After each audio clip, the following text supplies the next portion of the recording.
And on Twitch, twitch.tv/ESPN 1000 Chicago. Cap, the Bears are moving on to take on the LA Rams in the next round of the playoffs. But today is a celebration of the Chicago Bears doing it again, coming from behind to defeat the Green Bay Packers at a raucous Soldier Field, 31-27. Lot to get to, John. Great to be with everybody. First and foremost, I want to congratulate the fans of this great city. You showed up, you showed out, and not only the fans that were in the stadium, the buzz around town, Saturday leading in, Saturday night during and after the game, all day Sunday, magnificent.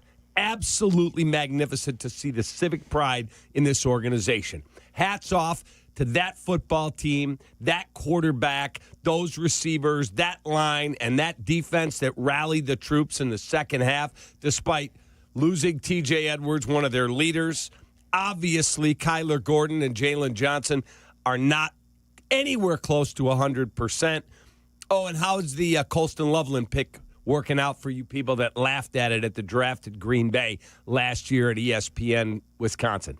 All of those are legitimate questions. The Bears are moving on. Take that, Green Bay. Has never tasted sweeter to say. And one last thing, I am just bemused, chuckling at all of the people that are upset. I can't believe Ben Johnson said F the Packers when he walked in the locker room twice. So classless.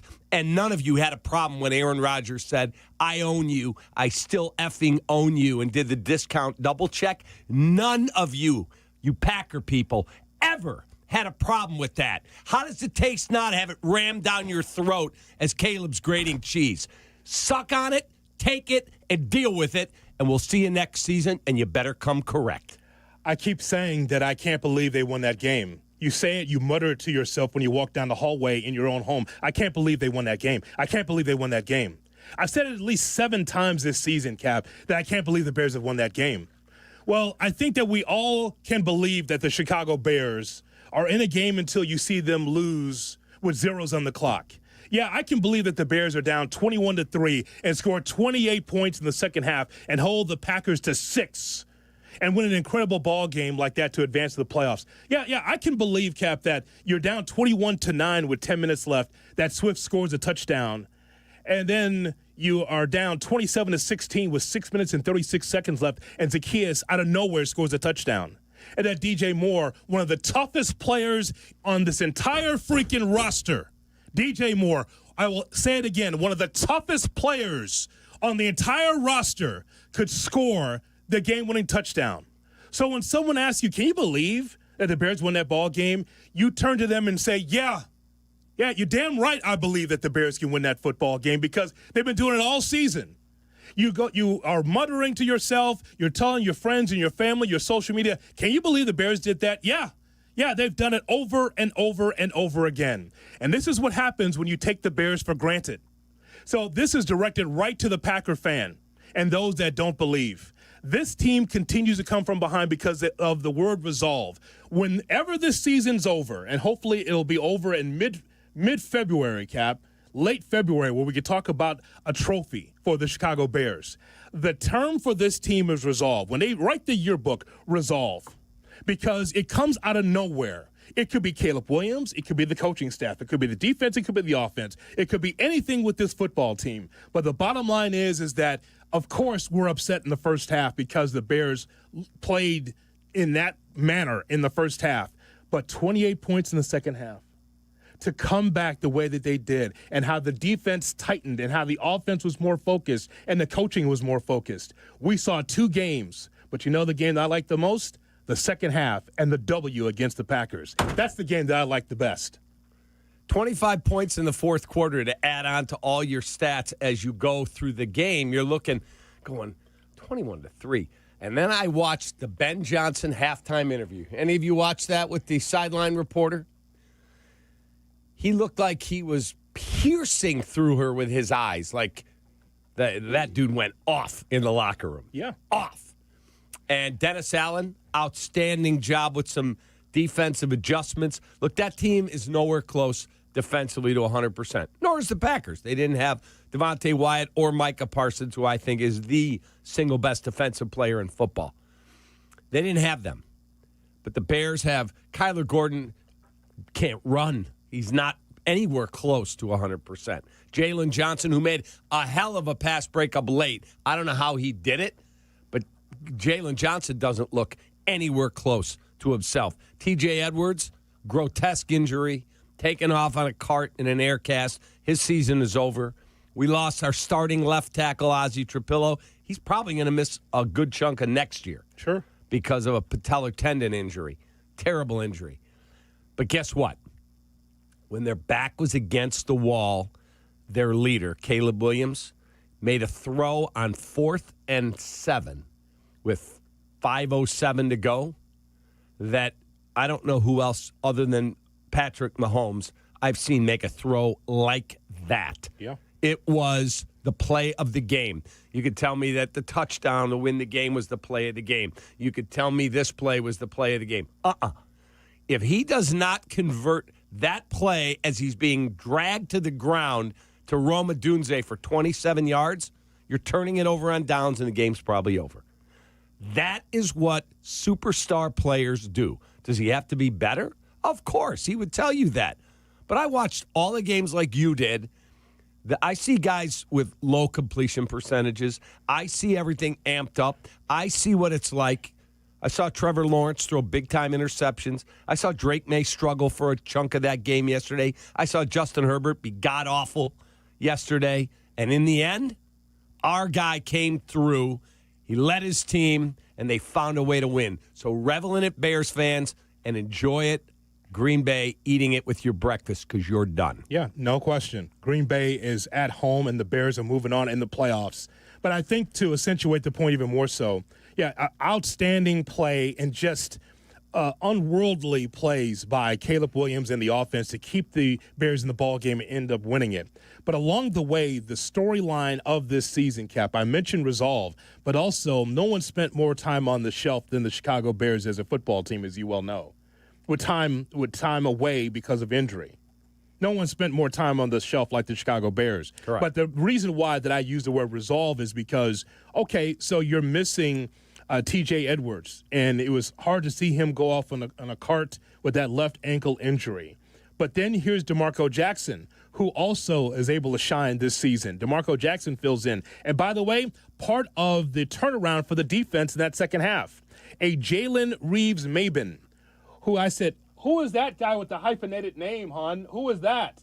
Looking through the roster. Also, a guy that was a practice squad linebacker is able to be pressed into service. It's been stories like this all season where it's names out of nowhere that's contributed to where the Bears are right now. As we've said many times in the show, Cap, it's not necessarily about Caleb Williams or about Roma Dunze or about Montez Sweat, about names you know. It's about names you don't know that's been able to come through and help the Bears to where they are right now. So this is why this is such a unique season and such a celebration here this morning, because it's a celebration of a team finding a way with every part, every corner of the office, every part of the locker room to be able to get that done on Saturday. All these different parts. That's why you're here today. Not because of Pro Bowlers or near Hall of Famers. It's everybody together to be able to get to where you are today. Is that not true? 1,000%. 1,000%. And Green Bay doesn't like it because we were there you-know-what for so very long.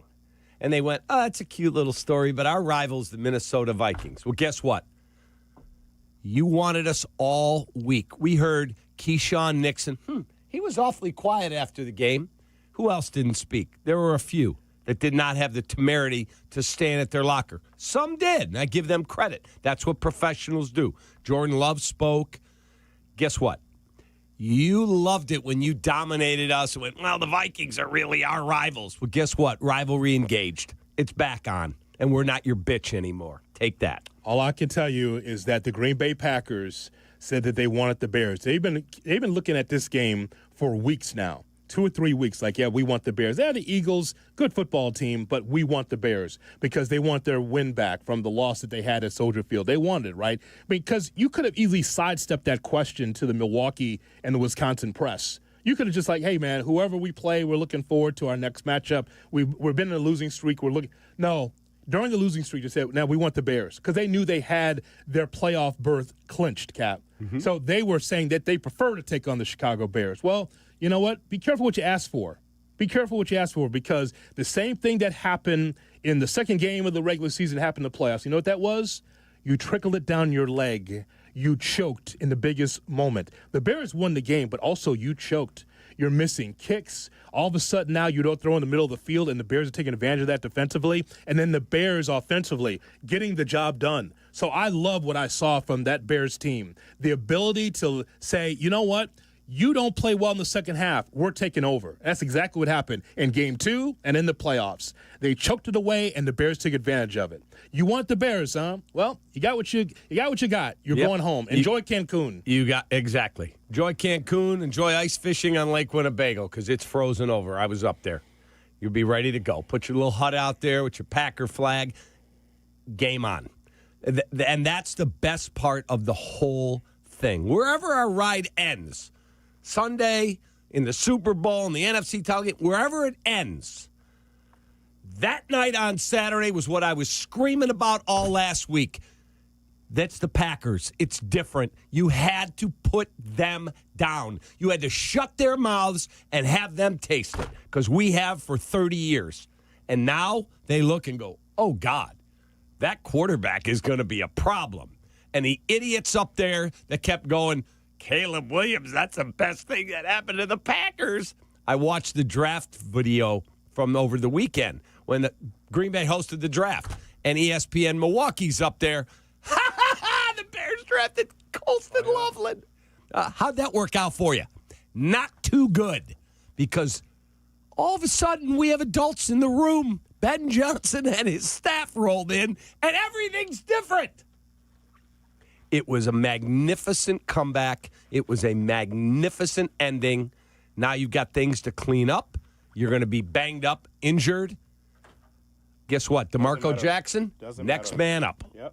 We're still alive. We're still playing, and you're going on vacation. And I've never been happier to see Green Bay lose. Green Bay so emotional after the loss. I don't even have any words, man. I really don't. I mean, it sucks, seeing my brothers like this, but it's tough. It's hard to look at the bright side after that. Well, I know I'm not going to be able to sleep tonight, so I know most likely it's going to hit me when I get in my bed, and I just sit there and start replaying everything. And I think the hardest day is going to be tomorrow, seeing the guys and knowing that we're not, preparing for another week. So. Who blew an 18-point lead? We did. Who lost to our rival? We did. Who sucks at kicking? McManus does. Who is headed to Cancun? We are. 1, 2, 3, Cancun. That's it. There you go. So sights and sounds from the Green Bay locker room. And I have a lot of respect for Brandon McManus. I watched his press conference in the locker, stood right in his locker. It's the worst day of my professional career. It's on me. I let them down. That's what a man does. That's what a winner does. He's not a winner in the game, but that guy's had a really good career. His time in Green Bay has come to an end. It will be over. But guess what? That man can hold his head up high and go, that's on me, man. There was no Keyshawn Nixon peacocking. No. And Matt LaFleur is a really good football coach. He needs to go. If I was the owner there or the president, they don't have an owner, they have a president. Ed Policy, that'll be all. And if I was another team, I'd absolutely be interested in hiring him. He needs a fresh start. He needs to get out of there, and they need a fresh start because their thing is in trouble. Yeah, that's all right. Actually, LaFleur could stay. I'm a Bears fan. He could stay. If you're gonna coach like that in the second half, let him stay there, Cap, because there was no adjustment and nothing that they did to hammer the Bears in the second half of the regular season game, Game 2, and in the most important game, the playoffs, on Saturday night. The Kap and J Hood podcast is brought to you by Republic Bank. 312-332-ESPN. 332-3776, our phone number. It is a Bears Victory Monday. The Bears, they defeat the Green Bay Packers 31-27, and they're moving on to the Rams. We got full coverage of the Bears all day and all week right here on the home of the Bears, Kap and J Hood. Kap and J Hood. Morning 6 to 9. ESPN Chicago. 2 to 6 in 2026. Waddle, waddle. The longest running show in Chicago sports content history, Waddle and Silvy expand to a full 4 hours. Hear them weekdays 2 to 6 p.m. We are Chicago's home for sports. ESPN Chicago. If you're hosting parties this postseason, you might be Sunday. You know the fear. People walk through the door and your house feels like a walk-in freezer. That is a nightmare scenario, and that's why I rely on Automatic. That's right. When it comes to keeping your home or business warm and comfortable, especially this time of year, they never let you down. They're fast, they're reliable, and they make sure your heat is ready before your guests show up. Steve Stahorek, he is the owner, CEO, head cheese over at Automatic. Guess what? He said, don't risk a cold house for when it starts to get freezing again this week. It's going to be cold this weekend, folks. Call Automatic or visit atomatic.com. Automatic.com. If you're having a football watch party this weekend, you want to keep everybody comfortable, and that's what they do. Mention me. Say, hey, Kap sent me. They'll give you additional savings. Take that. Getting health insurance that fits your budget isn't easy. At Get Covered Illinois, we are here to help. We are the state's official health insurance marketplace. A place where health insurers compete for your business. A website where you can compare multiple health plans and pricing in one place. And where you can connect to financial help and free in-person assistance. Because you deserve insurance. GetCoveredIllinois.gov. We're here to help. My name is Whitney Allen. I am a widow. My husband, Ryan, died. We never thought in a million years we'd have to use life insurance. The unexpected happened. With Ethos, it is so fast and easy. It's 100% online. You can get a quote in seconds, apply in minutes, and get same-day coverage. No medical exams, and you can get up to $3 million worth of coverage through Ethos. Get your free quote at ethos.com/game. That's ethos.com/game. Time spent on application may vary. Online health questions required. Shop the Sherwin-Williams Winter Sale and get 30% off paints and stains January 9th through the 19th. Whether you're refreshing your interior or exterior, we've got the colors to bring your vision to life. And with delivery, getting everything to your door is easier than ever. Shop online or visit your neighborhood Sherwin-Williams store. Retail sales only. Some exclusions apply. See store for details. Delivery available on qualifying orders. Hey team, Wendy here. If you're looking to consolidate your high-interest credit card debt with a personal loan, take a look at SoFi's stats. A SoFi personal loan comes with low fixed rates, no fees required, and as soon as same-day funding. That looks good on paper, but SoFi also passes the eye test. Having helped its members pay off over $33 billion in debt to date, score. View your rate for a SoFi personal loan at SoFi.com/stats today. Loans originated by SoFi Bank, NA member FDIC. Terms and conditions apply at SoFi.com/stats. NMLS 696891. Out on the course, they're the PGA Tour's best players. But in the arena, they're prime time. And Season 2 of TGL presented by SoFi is back with lights, cameras, action. We're talking big moments, big personalities, big names in the stands, all on the big screen. Big-time matchups with shot clocks, hammer drops, timeouts, overtime, and playoffs. It's city versus city, squad versus squad.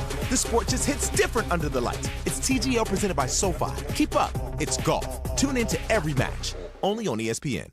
Hey Bulls fans, looking for a new way to enjoy Bulls games? This season you can sit in Benny's Splash Zone by Jewel Osco. Tickets allow fans to experience Benny's famous popcorn spill up close in specially marked seats and include complimentary popcorn. Visit bulls.com/splash zone to learn more. Kap and J Hood are back on ESPN Chicago. Snap back to Cato with a bunch set to the right. Pressure starts to close on him, running away from it to the near side, gets it away. He's got a Dunze inside the 35. Takes a shot by McKinney, hangs on to the ball. My goodness, what a throw, what a catch. Bears stay alive. 4th and 8 becomes a 27-yard strike to Roma Dunze. Jeff Joniak and Tom Thayer on the call for every Bears game right here on the home of the Bears, ESPN 1000. You're listening to Kap J Hood on ESPN 1000 and streaming on the ESPN Chicago app. Thank you so much for being with us. I know that you had a great weekend, and I know that you're going to have a great week because the Bears beat the Packers 31-27. Let's get your reaction. 312-332-ESPN, 332-3776. Still to come, we're going to hear from Caleb Williams, quarterback for the Chicago Bears. But boy, Cap, just... You know, it's one thing to have a rivalry, and it's been going on forever and ever between the Bears and Packers over the generations. And look, I can understand how it can get personal amongst fans. Absolutely. But then there's lines that get crossed, and just the Green Bay media and the Milwaukee media just going after the Chicago Bears fans. Listen, there's nothing wrong with having a healthy sports hate, but this thing crossed enemy lines in a big way. Got personal. And guess what? For me, my blood pressure stayed 120/80 because I knew the Bears could win the football game. Hey, it started off poorly. There's no question about that, especially at home. You got the crowd behind you. But I know that the Bears always have another gear. It's strange. I know it's strange when you score 28 points in the second half, you score 3 in the first half. But this is who the Bears have been. And here's the thing, Cap. This is a personal shot at Green Bay Packers fans and people in Wisconsin that support that team. That was personal against the Bears and Bears fans. I hope that you stick it right where the sun don't shine this morning. I hope that you enjoy that loss that you had. I hope that you understand where the Bears are now in the pecking order because they're the kings of the North this morning. You're not. I hope that you enjoy and understand what happened out there on Saturday. Your team let off the gas twice. It was talked about in the locker room. This team could come back. We got to make sure we are on our blank. And guess what? You were not on your blank. You know that the Bears have resolve, and yet you still relinquished that lead and you lost the football game. So you get what you deserve. I hope that you get the day that you deserve today with the Bears beating the Packers. Enjoy that. Well said. Enjoy Totally it. agree with you. I thought Dennis Allen's adjustment where they were able to stop the run game, they did a really good job on the run game, and they took away a lot of the middle of the field. Jordan Love's a good player. I've told you that. He's a good football player. But boy, oh boy, the Bears, when they had to make plays. That Caleb throw on fourth down, magnificent. Colston Loveland was absolutely magnificent in this game. And they found a way to get it done. Now, get back to work. DeMarco Jackson, get ready because you're going to be one of the main guys out there at linebacker because we don't have T.J. Edwards. Theo Benedette or Braxton Jones will start at left tackle. We saw them use multiple offensive linemen. I saw Theo Benedette running pass patterns. It was like, What are we doing here? Yep. Now, I will tell you, not everything is seashells and balloons, as they like to say, because Ben Johnson did not have a good first half. He did not. Some of the decision-making was absolutely ridiculous. Going for it at the 32, that wasn't smart. 4th and 1, inside 1 yard, and you're dropping Caleb back, and Jeff Hafley ate you for breakfast. He blitzed and ends up in a pick that didn't really matter. You blew up the play. Run the quarterback sneaker handoff to Monungai. You're going to pick up 3/4 of a yard. Please, just move the sticks. Stop trying to be cute. Please. Well, that's not happening, Cap. As I told you when he was hired, this is who he is. And I don't accept it either. But the point is, though, is that just understand what you're dealing with here. You don't have a head coach that's been in the job for 10 years that understands, okay, in this situation, let's just line up and play football. This is what it is. Mm-hmm. I explained that to you, that a lot of these young coaches want to show you how smart they are or try to give you a little sleight of hand when the simple will do. Correct. And that's not what this coach is. That's what a lot of these young coaches kind of do the same thing. I understand what you're saying, but as I told you when he was hired, I was like, you saw him with the Lions, he'll bring that to the Bears. And so for me, the simplistic always is good enough, especially when you need a yard or a couple yards. It reeked of desperation. Yes. What I saw in the first half. That's exactly what it was. That was a move by a desperate man who went, my defense isn't good enough. I better go for it at the 32. Yeah. No. That is a sign of a coach that did not feel good about his defense. And why would you? Especially the way they played in the first half. No question. Then I watched the game last night, And when New England got the late touchdown, what did Mike Vrabel do? He kicked the extra point. Analytics said go for 2, so you go up 14. He went, nope, I'm taking the point. I'm taking the point, and I'm adding on. And they ended up, the way his defense was playing, that game was over anyway. But, again, great word, desperate. He played as a desperate man. And then I'm sure his defense said to him in the locker room, Coach, we got this. And they made a couple adjustments. They did a really good job choking down the running game. And can I please have a memo to Jervon Dexter? When the ball is loose on the ground, just fall on the freaking thing. Don't come racing in there, like your hair's on fire, and boom, throws it out of bounds. I mean, the Bears were 2-6 when they lost the turnover battle. Now they're 3-6. They had Josh Jacobs, for whatever reason, in on a kick return, fumble. We don't come up with it. The Jervon Dexter one, when the big guy, the lineman, had the ball, he fumbles. We don't come up with it. There are opportunities to make plays. You want to keep this joyride going? You better make them. Yeah. This is the Chicago Bears story. That's the story right there.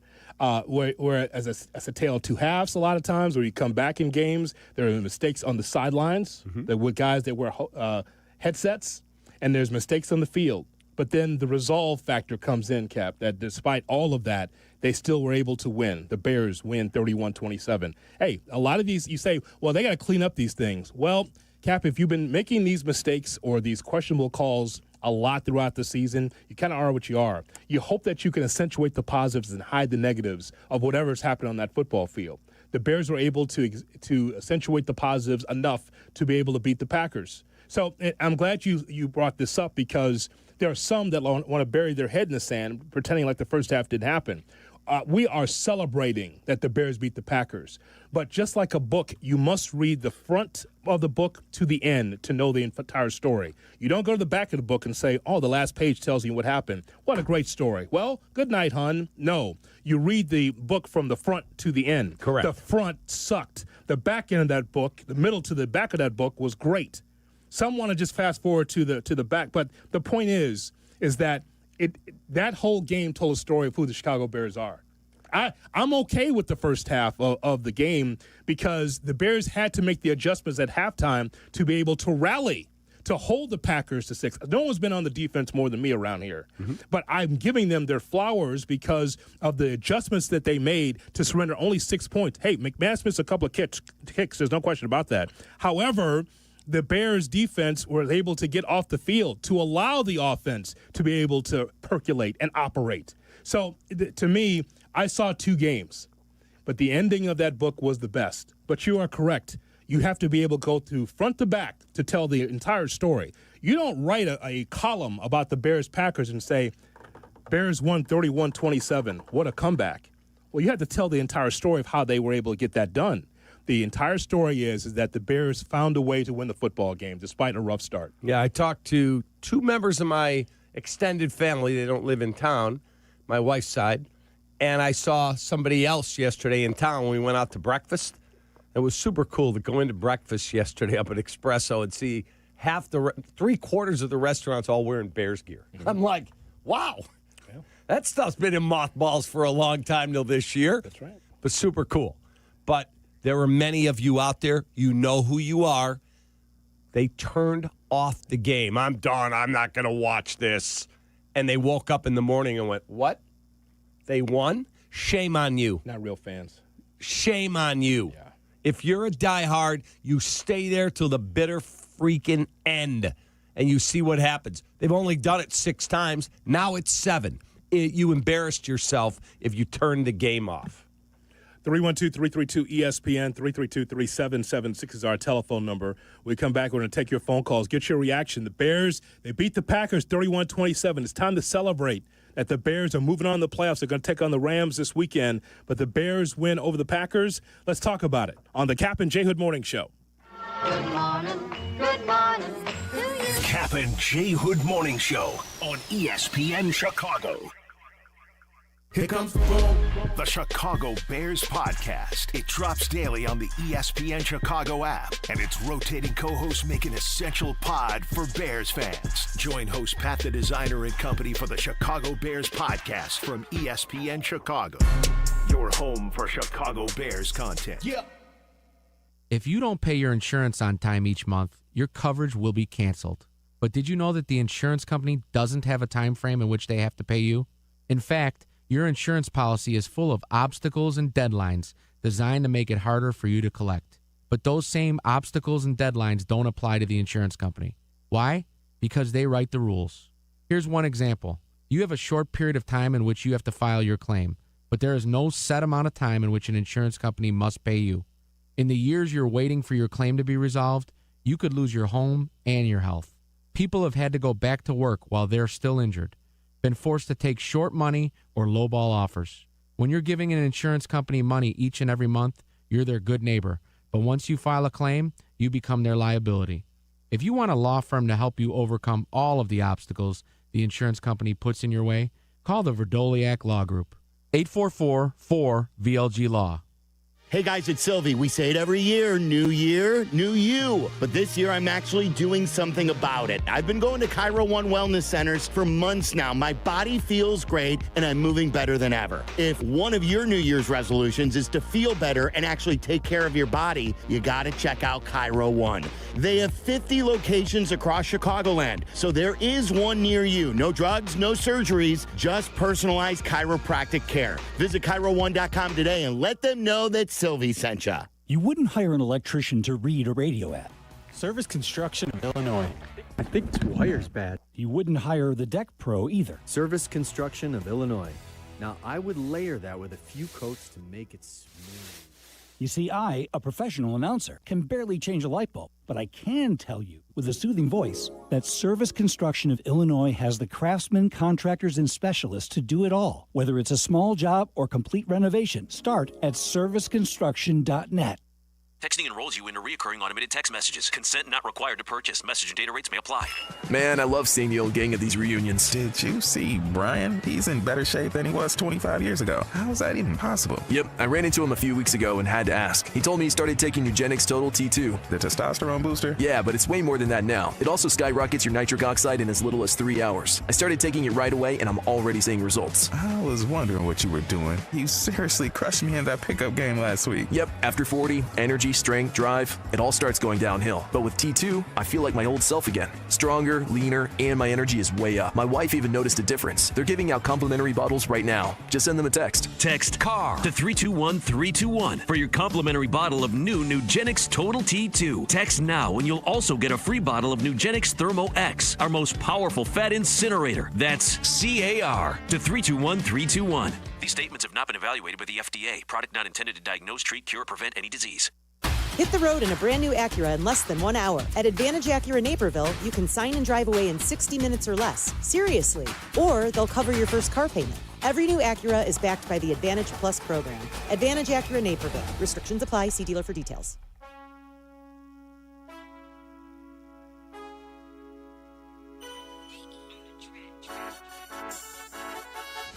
Kap and J Hood are back on ESPN Chicago. Bangs it, and Duvernay has to settle under it. A lot of hang time to the 28-yard line on the near side.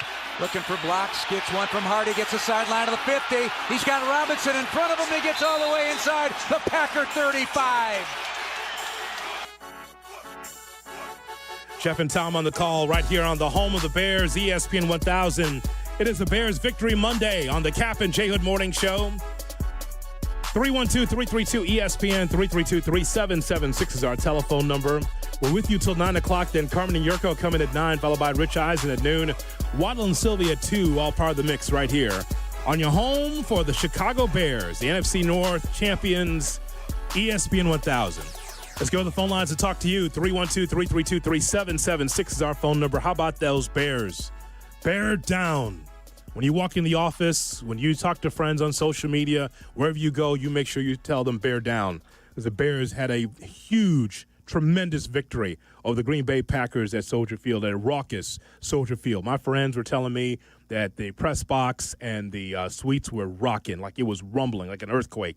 That's how crazy it was at Soldier Field on Saturday night. We go to Co in Los Angeles, listening on the ESPN Chicago app. Good morning, Co.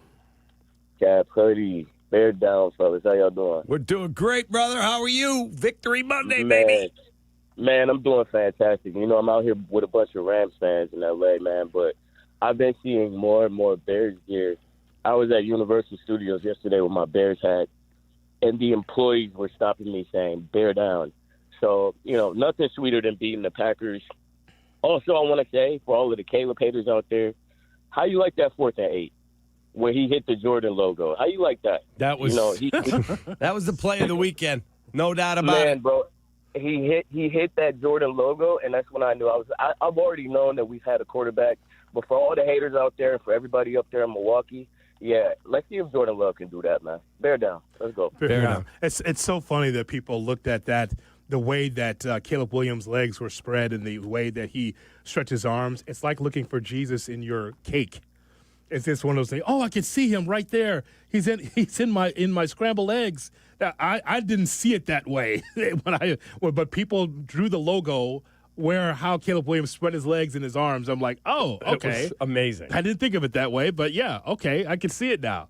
312-332-3776 is our phone number. Woodstock. Here's Marcus on Kap and J Hood. Marcus, good morning. Good morning, guys. What's going on? Bear down. Bear down, baby. Bear down. So, I remember when Kap, you came out and you said that you had met an NFL executive, and you said that Justin Fields was not the one. Couldn't read defense. Yep. And you were 100% correct. And we heard the term throw it out for Caleb, generational talent. But like that last caller talked about on that 4th down pass, it not only just the Jordan logo, it reminded me of Michael Jordan, because the one thing that made him so great was how he played in the 4th quarter. Not the first 3, but the 4th. He was unstoppable. Yep. And that's what I feel like is with Caleb. Greatness is there because it's how you finish. It don't matter how you start a game. There was games where Mike would play horrible in the first half. But in that 4th quarter, he was relentless. And that is Caleb Williams. Caleb is him. Bear down. Greatness. Bear down. Yeah, again, I will say it again and again and again and again. This kid has got so much talent. Are there things to get better at? He's been with Ben for 18 games now. 18 games. The dude on the other side is a good player. Jordan Love is a very good player. He's also been with the same play caller, head coach, for 6 seasons. 3 as the backup to Aaron, and then 3 as the starting quarterback. They pay that guy $55 million a year. Do I think he's a $55 million quarterback? I do not. But that's the price of doing business in today's NFL. It is. The Bears did an amazing job in the second half at choking down the run. I saw the stats this morning of what the Packers were able to run for to set the pass up in the first half. The second half, 2 huge plays by DeMarco Jackson after T.J. Edwards went out with a broken leg, and 2 massive plays by Grady Jarrett. Now, if you can control Kyron Williams and Blake Corum that way and force Matthew Stafford in what looks like it's going to be very cold conditions Sunday, you have a great chance to win the game if your offense can move the football. Here is Space in Plainfield on Kap and J Hood. Space, good morning. Kap, Hoodie, what's up, fellas? How y'all feeling? What's up, brother? I think you know how we're feeling, Space. I think you know. I think you know. Bear the hell down. Down. My goodness. Amazing. Oh, I've been on fire ever since that game. I'm telling you about. Look, my keys to the victory was 2 people. Colson Love, besides Caleb, it was Colson Loveland and it was Montez Sweat. And Loveland, oh my goodness, phenomenal. I hated the pick. You said it. How about the people who didn't like that pick? I hated it. I'm going to be honest with you. Boy, do I have to eat my words.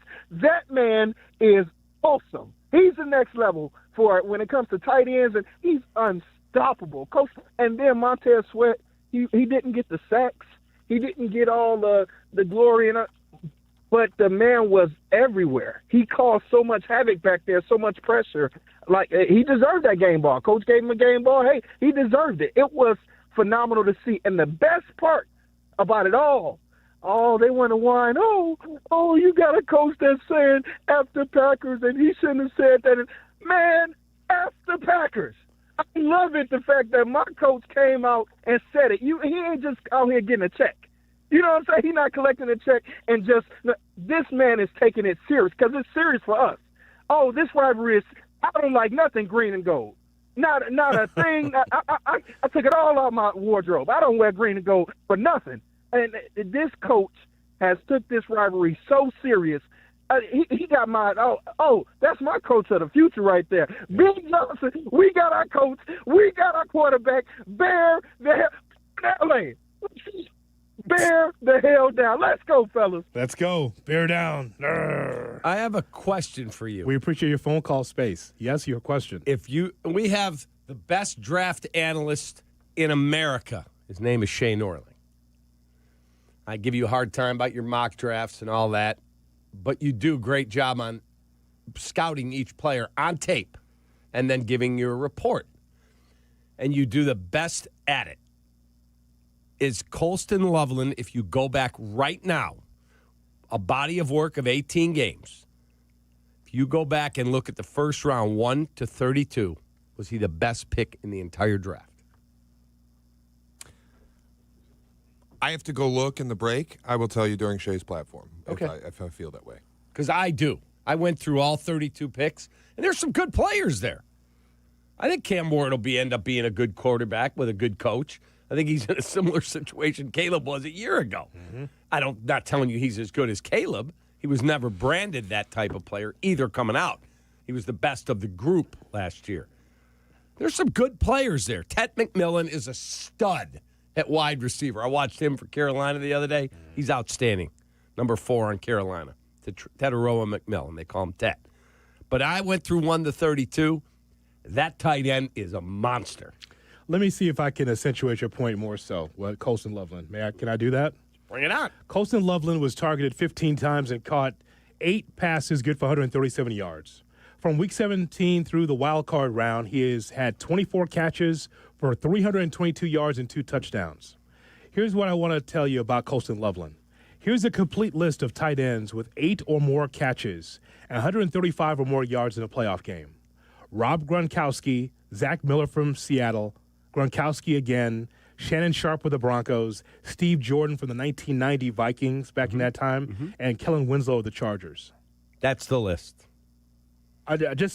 You're walking with greatness when we talk about Gronk doing that twice. Gronk had 8 catches, 144 yards back in 2016. He did it again in 2012, 10 catches, 145 yards. Zach Miller, he's a very good tight end in his prime with Seattle, right?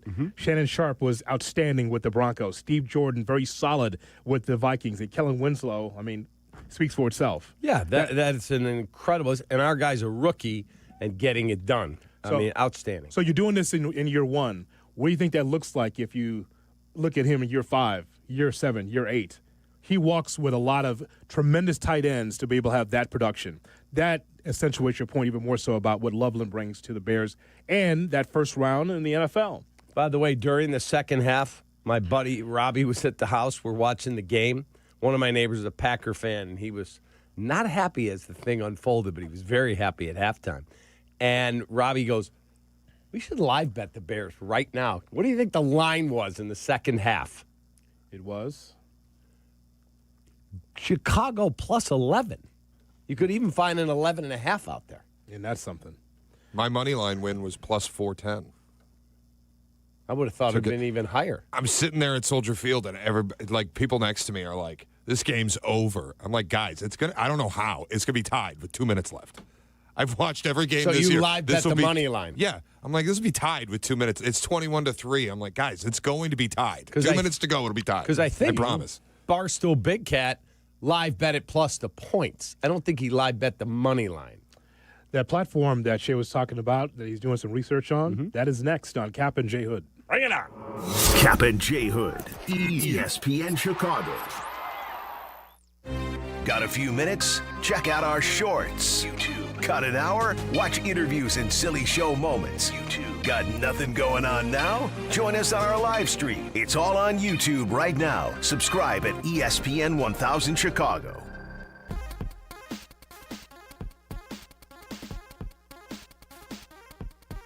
Let me tell you about our friends at Blue Cross Blue Shield of Illinois. Illinois born, nation strong. That's Blue Cross and Blue Shield of Illinois, sharing the same communities with their members for nearly 90 years. And while they'll always be your one local and trusted healthcare partner, their national network of products and innovations continues to ensure access to the highest quality, affordable care.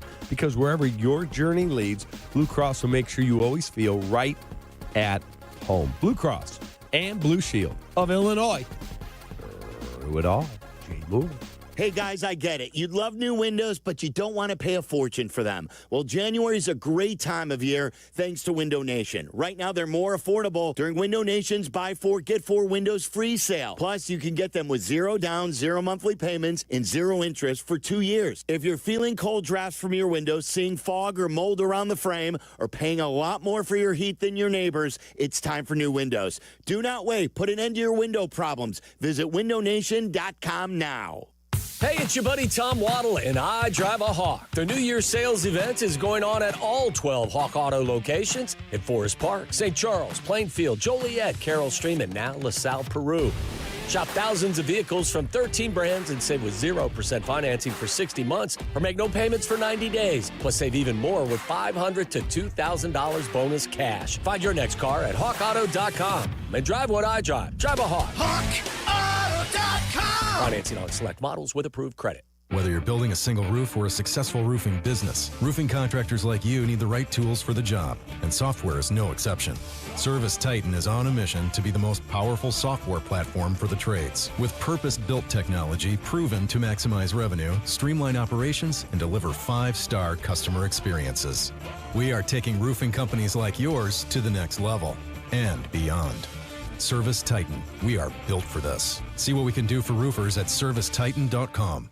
Out on the course, they're the PGA Tour's best players. But in the arena, they're prime time. And Season 2 of TGL presented by SoFi is back with lights, cameras, action. We're talking big moments, big personalities, big names in the stands, all on the big screen. Big-time matchups with shot clocks, hammer drops, timeouts, overtime, and playoffs. It's city versus city, squad versus squad.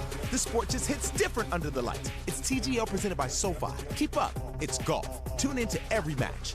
Only on ESPN. Republic Bank of Chicago's business banking solutions can reignite your business. Our team is ready to get you back in the game and moving in the right direction. Experience banking beyond expectations. Only at Republic Bank of Chicago. Member FDIC. Hey, have I told you about H&R Block lately? Because life is full of choices. Some big, some tiny, some that make you wonder how you became the designated adult in your own life. And when you choose an H&R Block Tax Pro, you're choosing the biggest network of tax experts to ride shotgun with you. For when your big ambitions need help with the little stuff, for when your six-figure goes from 6 different side hustles, you go to H&R Block. They've truly seen it all. They're here to help you make the most out of your money for a life outside the box. Jay Moore. Follow Chicago's Home for Sports on Twitter at ESPN 1000. Kap and J Hood are back on ESPN Chicago, Chicago's Home for Sports.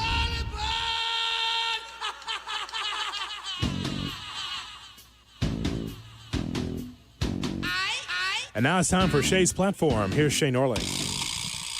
Thank you, Hoodie. And Shay's Platform, as always, brought to you by the Chicago Transit Authority. Save money, do more, ride CTA. Hoodie, I'm looking through the first round of the draft. Kap had a big, bold proclamation last segment that Colston Loveland is the best pick of the 32 first-round picks. Whether or not he's definitively the best, I'm not going to make that declaration. I'll say he's on the short list. I'd put Mason Graham on the short list. He was outstanding for Cleveland this year. Kelvin Banks Jr., I would put on the short list. Played left tackle in New Orleans. Really good tackle for the Saints. Tet McMillan's going to win Offensive Rookie of the Year in all likelihood. I would put Tet McMillan on that short list. The one I think is probably the best pick, 1 through 32, would be Gray Zabel. I know it's not sexy. Offensive guard, Seattle, North Dakota State. Some of the metrics, he finished as the best interior offensive lineman in all of football in run block win rate. He got all pro votes. And he revitalized an offensive line that was awful a year ago. It's a little bit like the Quentin Nelson pick when the Colts got him. I think Gray Zabel's probably the best pick out of the top 32. Colston Loveland would not be far behind for me. But I loved Colston Loveland the whole way. Yeah. I told you guys back in, when? Februuary, March? I said, this guy's better than Tyler Warren. I can't figure out why everybody loves Tyler Warren so much. Well, I guess the thing is And that Tyler Warren's a nice player. He's a nice player, but I think that we did not know what direction the Bears were going in with a first-year head coach. You know, you were reeling from the Eberflus administration. You had players that could play. They just needed coaching. Well, Ben Johnson looked at this and said, I know that you've got, good players here, but I got to think about the future. And this is not a shot at Cole Kmet, but he's been here. I need something different and more dynamic at the tight end spot. You have wide receivers, but I need something faster, and that's why I got Luther Burden. You have offensive linemen here at Old Road Graders, and that's great for Darnell Wright, but I need something more veteran that can protect my quarterback. So I didn't know the direction at the draft that the Bears were going to go in, but Colston Loveland is a perfect example of saying, I like Kmet, but here's something that's going to be my tight end for the future. So I totally get it. Yeah, that duo of tight ends, really, really good. I would vote Colston Loveland. Maybe I'm biased. I think Cam Ward's going to be a good quarterback. Travis Hunter, he's fine. I didn't like the pick at number 2 anyway. Great talent, but that high, I didn't see it. The other one, Abdul Carter, had more issues off the field and had to get benched and all of that. Mason Graham, he had half a sack. He was fine. He's a really good interior player. You can't. No, if you got to put the tape on and watch Mason Graham. Yeah, he's a really good interior player. But saying half a sack, he's fine, isn't. You just didn't watch him. If that's how you're going to look at it, he was not as impactful to me as Colston Loveland was. Tet McMillan, I'll argue. I'm not saying that he was, but it's also you're not operating in a fair market. You're looking at guys who played on horrible teams. I'm telling you, go back and watch Cleveland. It's not coincidence Myles Garrett broke the sack record the same year Mason Graham got on that D-line. Calvin Banks, very good player. Very good. Gray Zabel, very good. For me, it's either Tet McMillan or Colston Loveland. All right. Well, for me, as a Bears fan, if he's the best tight end on the Bears, then I'm happy with that. If he's the best Bear at tight end for the next 5 to 10 years, I'm fine with that as well.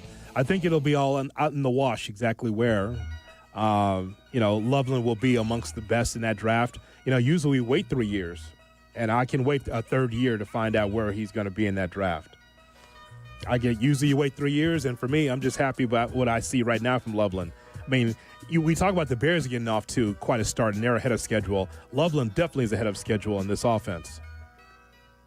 Fair. Absolutely fair. Yeah, 100%. Look, Mason Graham, Colston Loveland probably next season is going to be tight end 2 in fantasy football. Like we're not sitting here talking. Trey McBride. Yeah, we're not going to sit here and talk about is Colston Loveland the best player from the first round of that draft. We're going to ask if Colston Loveland's the best tight end in football, and he might be. This is the same conversation that went around when Sam Laporta popped for the Lions. You're getting that with Colston Loveland, except even more so because of the playoff production now. Caleb found a weapon, and he kept going to it over and over again in Loveland until the Packers could stop it. And guess what? The Packers couldn't stop it. It was a masterclass of saying, here's a weapon that you can't slow down or stop. You can't get enough protection around him to be able to make sure he doesn't get the football. So I'm just glad that he was targeted 15 times and paid dividends greatly for the Bears offensively. I was very happy with that. I know that sometimes there's a tunnel vision thing with Caleb. It's like, I got to get it to Loveland. I got to get it to DJ Moore over and over again. I got to get it to Roma Dunze. Hey, man, whatever works to get the ball down the field, I'm all for. As long as it works, I'm fine with it. Did you see the play design on the game-winning touchdown to DJ? So go look. Theo Benedict's in at left tackle because Ozzie got hurt. Did you see who was lined up to the left of the left tackle? Darnell Wright. He's lined up to the left of the left tackle because it looks like the play design is a screen to Luther Burden, and they're going to put 58 Darnell Wright out in front to block for him. Caleb looks. There's Darnell Wright. Watch the safety come up. There goes DJ. See you later. Bam. Touchdown. The play design was magnificent. The platform is brought to you by the Chicago Transit Authority. Hey, Chicago, if you're headed to a game like I did over the weekend, take this CTA. We'll get you to the game and back for just $5. It's less money spent on travel, more money for you to spend on food. No searching for parking, no random surge pricing, no traffic. We'll do the driving for you. CTA is train stations and bus stops within steps of all the major stadiums and venues in the city. Plus, we've got tap to pay available on all CTA trains and buses. No need to purchase a ticket ahead of time. Just tap and ride. Plan your next trip at transitchicago.com/plan-a-trip. Save money, do more. Ride CTA. You know, Jay Moore, because Shay does a great job of promoting the CTA, there's no reason why they can't bring back the super transfer just for Shay. The Shay super transfer, where you can take that super transfer and just ride around the city all day. They just keep punching it. That was back in the day where you could just have one payment, that's all, for the whole day, the super transfer. And you can use it on RTA. And RTA as well. All of it. You have they just keep punching it. That way you can go wherever you want to go. The Norling. Yeah. We'll call it. I like it. Can I get the Norling pass? That's what we'll call it. The Norling pass. I like it. If you're on hold, you will be on the air. 312-332-ESPN, 332-3776 is our telephone number as we celebrate the Chicago Bears and a Bears Victory Monday. Bears beat the Packers. Were you there at Soldier Field? Did you get a chance to watch it?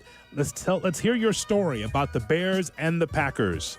In 2 minutes on Kap and J Hood. Live from State Street in the heart of Chicago. This is the home of the Chicago Bears, ESPN Chicago. And this is Kap and J Hood, WMVP, WTBC, HD2, Chicago. A Good Karma Brands radio station. That's the piss missile we're looking for right there. Hey, this is David Kaplan. I dislike winter. Give me a 95-degree sunny summer day and I'm a happy guy. So I spend most of my winter free time indoors, and it's why I rely on Atomatic. They've been making Chicagoland homes and businesses comfortable for 80 years. I don't even have to think about the outside because my home is perfect all year round. If you're not feeling confident that your winter's going to be carefree, go to Atomatic.com right now. That's Atomatic.com. Good Karma Brands is proud to be an equal opportunity employer, providing equal employment, development, and advancement opportunities to all teammates and applicants. To learn more about careers with us, please send an email to talentacquisition@goodkarmabrands.com. That's talentacquisition@goodkarmabrands.com. This college football moment is brought to you by Serve Pro. College football teams have moments they recovered from and made it like it never even happened. Like on October 2nd, 1993, when the University of California faced a 30-0 halftime deficit to Oregon. Cal went on a remarkable 42-11 run in the second half to capture a 42-41 victory, one of the largest comebacks in college football history. Serve Pro, like it never even happened. The post-career day press conference, brought to you by Progressive. Anthony, can you tell us what happened during career day? I'm a biomedical researcher. The kids just weren't impressed. How did you feel when your son called in the backup? Embarrassed, and I knew it would be a fireman. It's always a fireman. It's cliche, but a crowd favorite. He had an axe and everything. I can't compete with that. And will the fireman be helping your son with his science fair project? Hope not. I'm literally a scientist. Like it or not, sometimes you need a backup. That's why there's Progressive to protect your home and auto. Progressive Casualty Insurance Company affiliates and other insurers. Not available in all states or situations. Follow Chicago's Home for Sports on Twitter at ESPN 1000. Kap and J Hood are back on ESPN Chicago, Chicago's Home for Sports. It's Bears Victory Monday. Back, Caleb Williams. Again with good protection. Got him off the throw. He's got an open man. It's Loveland again inside the 35-yard line of Green Bay. And another first down. Bears on the mark. Caleb backing up. Throws over the middle. It is caught by the guy. Gets away. The 20 to the 15 to the 10.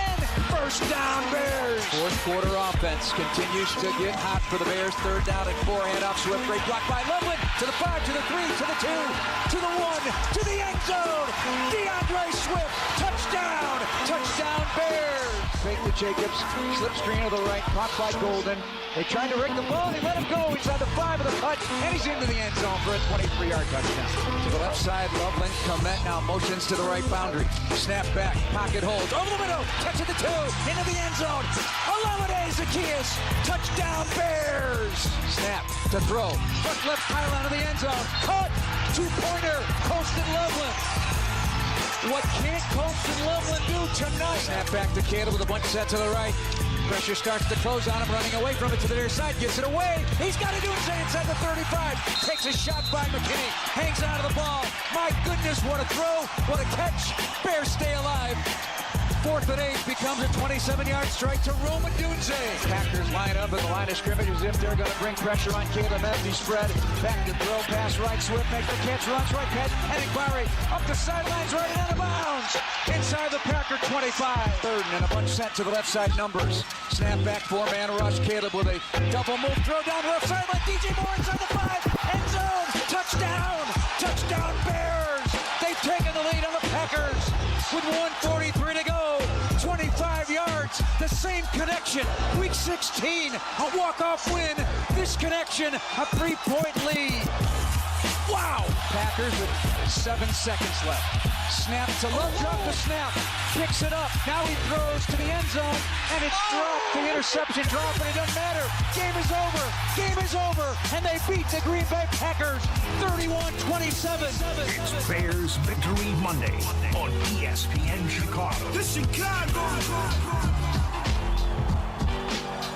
It's a Bears Victory Monday on the Kap J Hood Morning Show on ESPN 1000 and streaming on the ESPN Chicago app. With David Kaplan, Jonathan Hood with you. We got Shay, we got Jay Moore, and we got you as the Bears defeat the Packers 31-27. Time to celebrate, Bears fans. With open phone lines for you at 312-332-ESPN, 332-3776 is our telephone number. The Bears are moving on to take on the Rams in the playoffs this weekend. But right here, right now, we're talking about the Bears getting the job done against the Packers. Not once, but twice. Oh, the head coach for the Bears, Ben Johnson, loves beating Matt LaFleur twice a year. And guess what? It did. Back-to-back at Soldier Field. Shout out to the Bears fans at Soldier Field. Shout out to all the Bears fans across the country and definitely in this city that are rooting for the Bears. And as I told you, Cap, people will talk to their friends and their coworkers and people on social media and say, can you believe the Bears won that football game? Can you believe the Bears won the game? Yeah, I can believe the Bears won the football game because we saw it 6 times previous. It was. Absolutely. So, yeah, I can believe it. But you are down in the first half and you feel bad about it. But then in the second half, what have we seen time and time again? Resolve from the Chicago Bears team. So, yeah, you can believe it. You rub your eyes and say, did the Bears win? Yeah, they did. Because they've done it over and over again. Why are we here today talking about the Bears win? Because of wins that we saw on Saturday, we saw in the regular season. So here we are. The Packers lost composure in the second half. Sound familiar? That was the second game that the Bears played against the Packers. They lost their composure. They ripped through timeouts when they shouldn't have. They had a delay of game coming out of a timeout. That sounds like the Bears of the past. But the Packers are doing that. You see, the Bears won that game, but also the Packers trickled it down their leg. They lost composure, Cap. There was elements to the Packers. They're usually a buttoned-up organization, pretty well coached, but they wilted under the heat of the pressure. How about that? A team that said, I want the Bears. Oh, you want the Bears? Well, how come you weren't there to be able to handle the pressure? The pressure of knowing that this team has a penchant to come back in ball games. And what happened, Cap? They wilted, and now they're in Cancun, and the Bears are moving on. That's the difference between a team with resolve and a team that has bravado and talks. That Packer team is like the Packer media. So much so, the talk show host at ESPN Milwaukee and Madison, pounding their chest about the Green Bay Packers and how great they are, but the Packer players are very similar to the media. Pound their chest, but then we have to show up. You fall apart. Just like when you turn the lights on in the kitchen, the roaches scatter. Gone. Just like the Packers, gone in the playoffs. Lake Winnebago's frozen. Get your ice fishing huts ready, Green Bay. Good luck to you, everybody up there. They're so upset. They are devastated, obviously, as they should be. I just find it so hilarious that so many of them, and I couldn't go to bed Saturday night. I don't know what you did after the game. I recorded my recap, and then I literally laid in bed till 2:30 in the morning scrolling social media. My wife's like, what are you doing? Let me have my moment, please. Go back to bed. Good night. And I am watching all the Packer vloggers and fans melt down. And those dudes that do their show outside Lambeau, with the studio with the shot of Lambeau behind it. Dude, they are out of their minds as they melt down during the game. Chirping as it went on. ESPN Milwaukee's got Kyle Wallace putting out a video how, well, I told you about Jordan Love, blah, blah, blah, blah, blah. Quiet as a church mouse when it ended. So I called him. He's like, hello? I said, yeah, hi, is Kyle there? This is Kyle. This is Caleb effing Williams, MFer. Take that. He's like, hey, I got kids around here. I said, I don't give a you-know-what. You're going to take your medicine like a man. You're going to deal with it because guess what? You're headed to Cancun. We're moving on. And whether the Bears win another game or not, you cannot take away that we now have engaged this rivalry and we're done being your bitch. Take that. All I know, Shay, as you well know, is I always try to look at both sides and I always try to keep it classy and just analyze and root for my team. But they crossed the line over and over again. It's nothing wrong with rooting for your team, but they crossed the line. The Milwaukee press, the Green Bay press, they crossed the line, made it personal. It's a rivalry, yes, but they made it nasty. And so now is my time to have my comeuppance to let them know that, hey, it's the Bears now. They're the kings of the North. They got it now. Now, again, anything could happen next year, but I'm living in the now. It's all about this year. It's good to be able to get this done. I tried, as you well know, Shay, to try to be able to, say, I'm looking forward to the Bears' victory. I think the Bears can win it and giving you the reasons why. But they made it personal up there. And so, and by the way, so did the Packers players. So now you're getting the full kit and caboodle. You're getting it all today, and you deserve it, Packer fans. You deserve it because you made it over the top personal. They did. It's nothing wrong with a nice, healthy sports debate and nice sports, hatred. Nothing wrong with that. But when you cross the line, you're going to get it today. You get the day that you deserve, and that is a team that's out of the playoffs. Good luck. 312-332-3776 is our telephone number. If you were the president of the Packers, would you fire or move on from Matt LaFleur? Yeah. I think I would, but I'm hoping that he stays. Dude, you have to move on. Yeah, I think so too. There's no way to explain them losing the other. Like, I went back and looked. So obviously I was at the game. I got home night of. Where did you sit? Lower bowl. Around midfield. And how much fun did you have? It was the greatest. It's the best game I've ever been to in person in my life. In any sport. It was sport. incredible. In football. It was incredible. But I got home, rewatched the game, and I'm looking at the stats, and I'm going, wait a minute. Bears failed to convert 4 separate fourth downs. Oh, yeah. Bears lost the turnover battle, generated 0 takeaways, and threw 2 interceptions. Packers are perfect in the red zone. How on earth? Packers better than you on 4th down, better on 3rd down for the most part. How on earth did the Bears win the game? And then you go watch. Oh, it's because Matt LaFleur lost his effing mind in the red zone at the end of the game. Yeah. Well, also, and you're right. Explain to me when they had the lead late, and then they missed the field goal. So you get Ben Johnson at 3:15, 3:14. He takes a timeout. And I'm talking to my brother and some other people. They're like, I don't know, awfully early to use a timeout. He said, I'm going to put this on my defense. And if they don't get a stop, we're not winning anyway. And if we get the stop, I want Caleb to have more time. So he put it on the defense, and they delivered. So he uses 2 timeouts. We had 1 left. Why would you throw 2 passes the next 2 plays? That's what I'm saying. That's why I didn't get Matt LaFleur managing that drive. Why are you throwing the football ever? And it wasn't delay like a game out of time. Listen, credit to the crowd. I think the crowd caused the delay a game out of a timeout. But you can't take delay a game out of a timeout. So the second down throw, he threw to the left corner, and Tremaine Edmonds was in coverage. Okay, that's a difficult throw. If you're going to throw a check down, whatever. And then the third down throw is a fade in the deep right corner of the end zone to Romeo Doubs. The ball's not even in bounds. The ball's out of bounds. I'm like, what are you doing? Then he had a delay in there, so now it's a 44-yard instead of a 39-yard field goal, and McManus doesn't do his job. Some of it made no sense. It made sense to me as a Bears fan because the Bears won that football game. Made sense to me. I don't care about their side of the ledger. I'm just glad that the Bears were able to take advantage of the mistakes of the Packers. It's not for me to break down what they did wrong. I hope he stays as head coach because I want Ben Johnson to continue to kick his ass. That's what I want. Yeah, I like talking, though, about the technical aspect of the game. Uh-huh. I enjoy moving Darnell Wright out left of the left tackle on the game-winning touchdown. Magnificent play design. Magnificent by an artist calling plays in Ben Johnson. I like what were they able to do there? Wow, 2 great plays by DeMarco Jackson and 2 by Grady Jarrett that changed the game in the second half. And all of a sudden, the Packers are running for, I don't know, what they average in the second half? A yard a carry?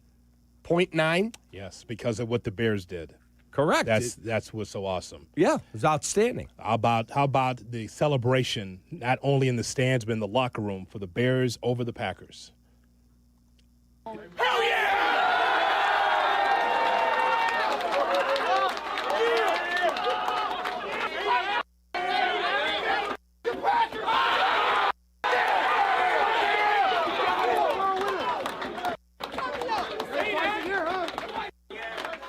You go into the tournament coming off of 2 losses, man. You go into the tournament off of 2 losses. You look up at halftime in this game, and it's 21-3. No panic. No panic. None of it built for pressure. That's you guys. And that's the first one. That's the first one. All right? That's what we had to do. All right? Now I got 3 game balls here. First one, all right, we had 8 catches, 130-plus yards. We've been coaching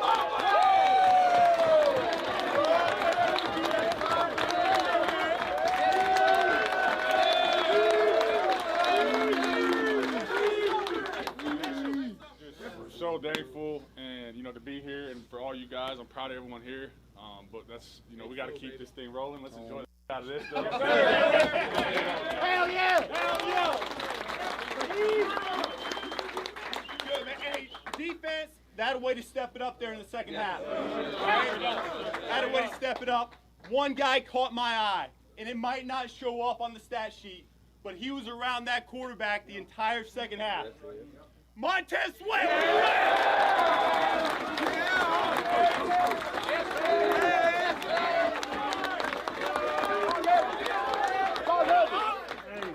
It's just a credit to everybody in this room, bro. I wouldn't be here. We wouldn't be here without y'all. Love.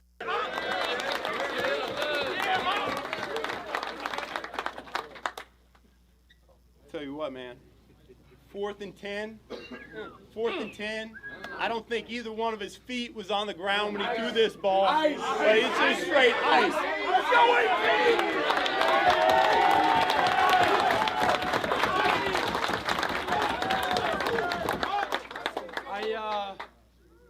I said last night, you make your money in the regular season, but in the postseason, legacy, your name, everything, and so that's us. That's us. It's not me. I'm not, obviously, game ball or whatever. That's us.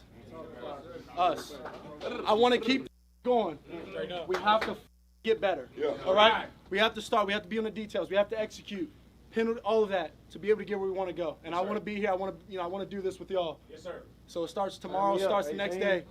Let's go.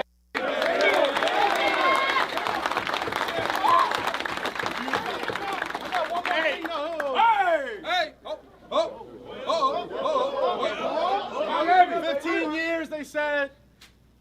it's the, haven't beaten, Green Bay or whatever since whatever, right? Talk heavy. Look at this guy right here. First playoff win. Everything he's done for us as a coach, everything the other coaches have done for us. And it started with him, with bringing in everybody and, Get and all emotional. of that, right? And for me personally, he's been, getting emotional. For me personally, he's been monumental in my life so far. Yeah. And,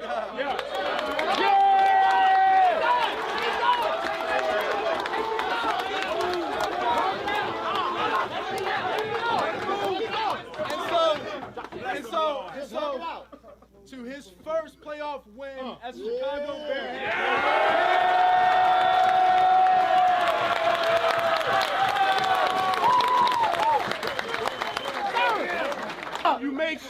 You make sure when you talk to the media, you talk to them how this crowd tonight made a difference. Yes. They made a difference, all right? Man, I'm so proud of you guys. To do what you just did, I said it at halftime, right? This is one that you'll never forget. Yes, sir. This is one you'll never forget, all right? Bring it on in. Bring it on in. Good, better, best! Good, better, best! Never let it rest! Never let it rest! Good gets better! Good gets better! Better gets better! Better gets better! Bears on 3, 1, 2, 3! Bears! Kap and J Hood, morning 6 to 9, ESPN Chicago. Hey everyone, big news, exciting news. Carmen and Jurko now, 9 a.m. to noon. The new ESPN Chicago lineup. On the home of the Bears, ESPN Chicago.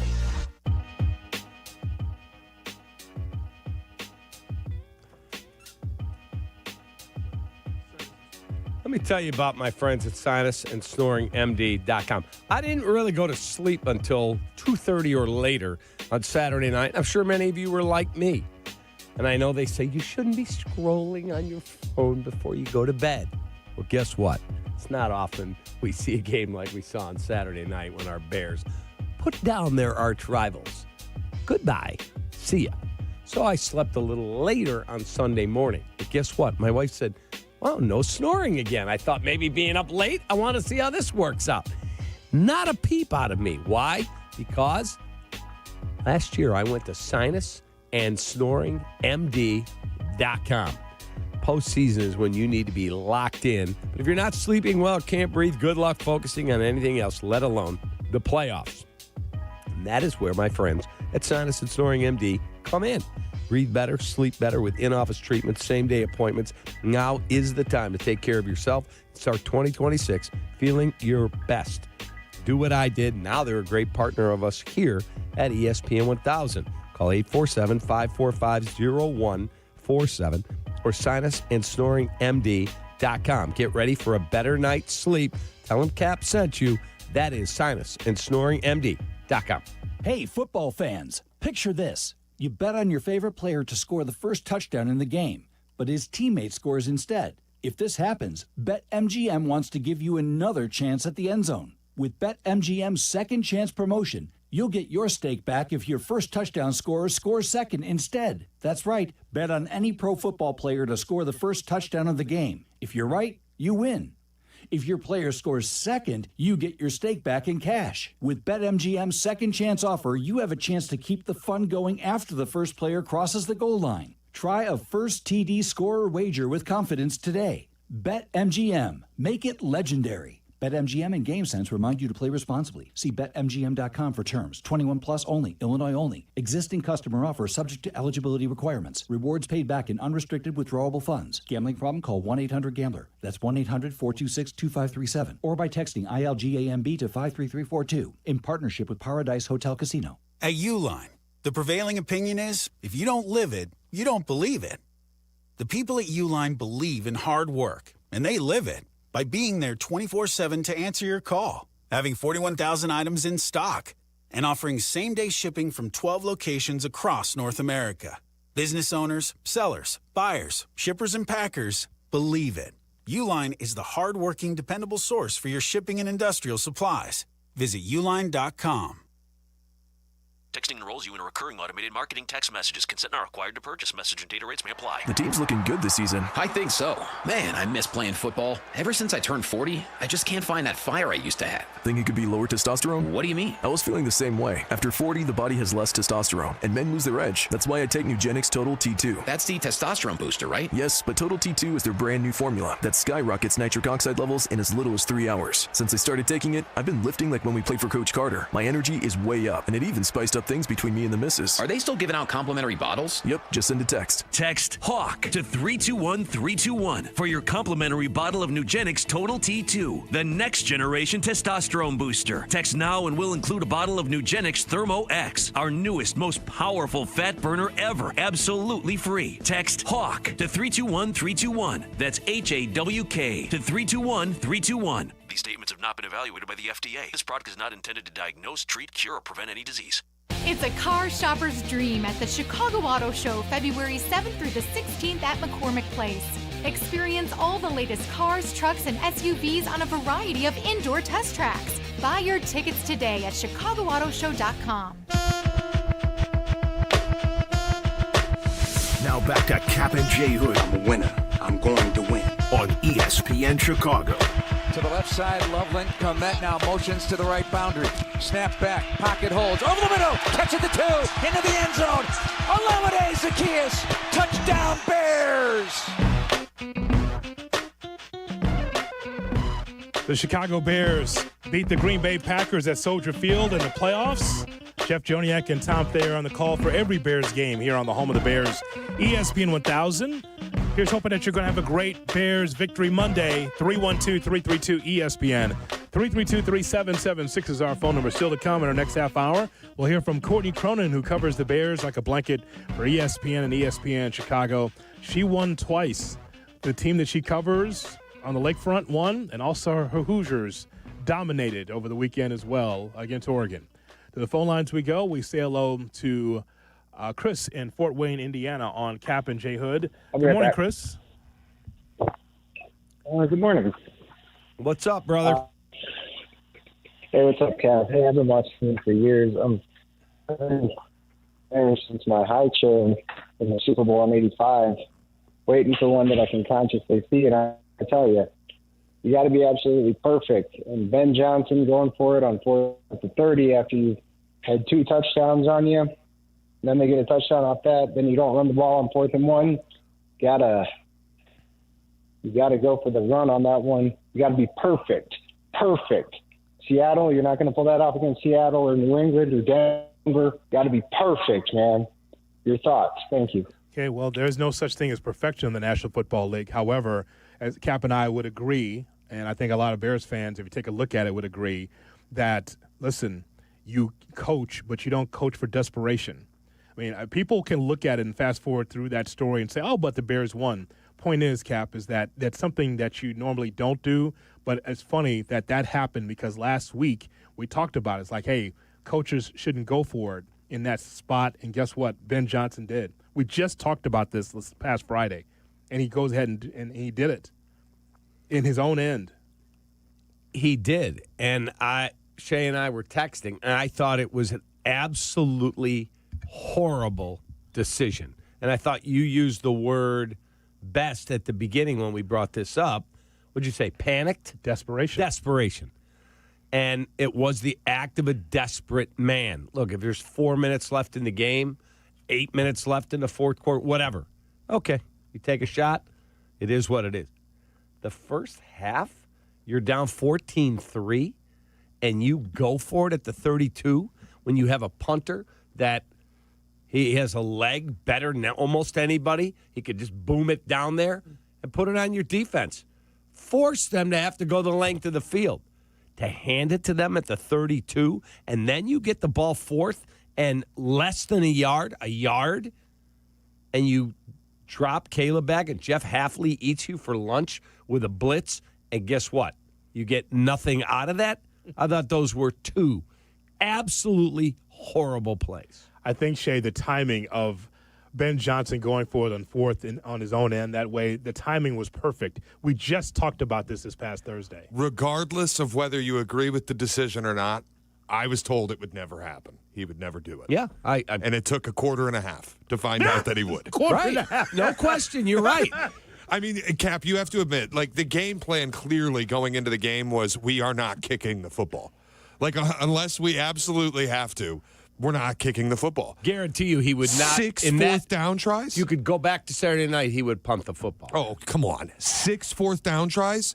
It also gave him an extra possession before the end of the half. Okay, this is a facts over feeling situation. The fact is that he went for it. No question about it. None of this, if he had a chance to do it again, because he had an opportunity to do it right there. Yeah. He did not trust his defense. This is a game in which we did not see Taylor because he did not punt the football the entire game.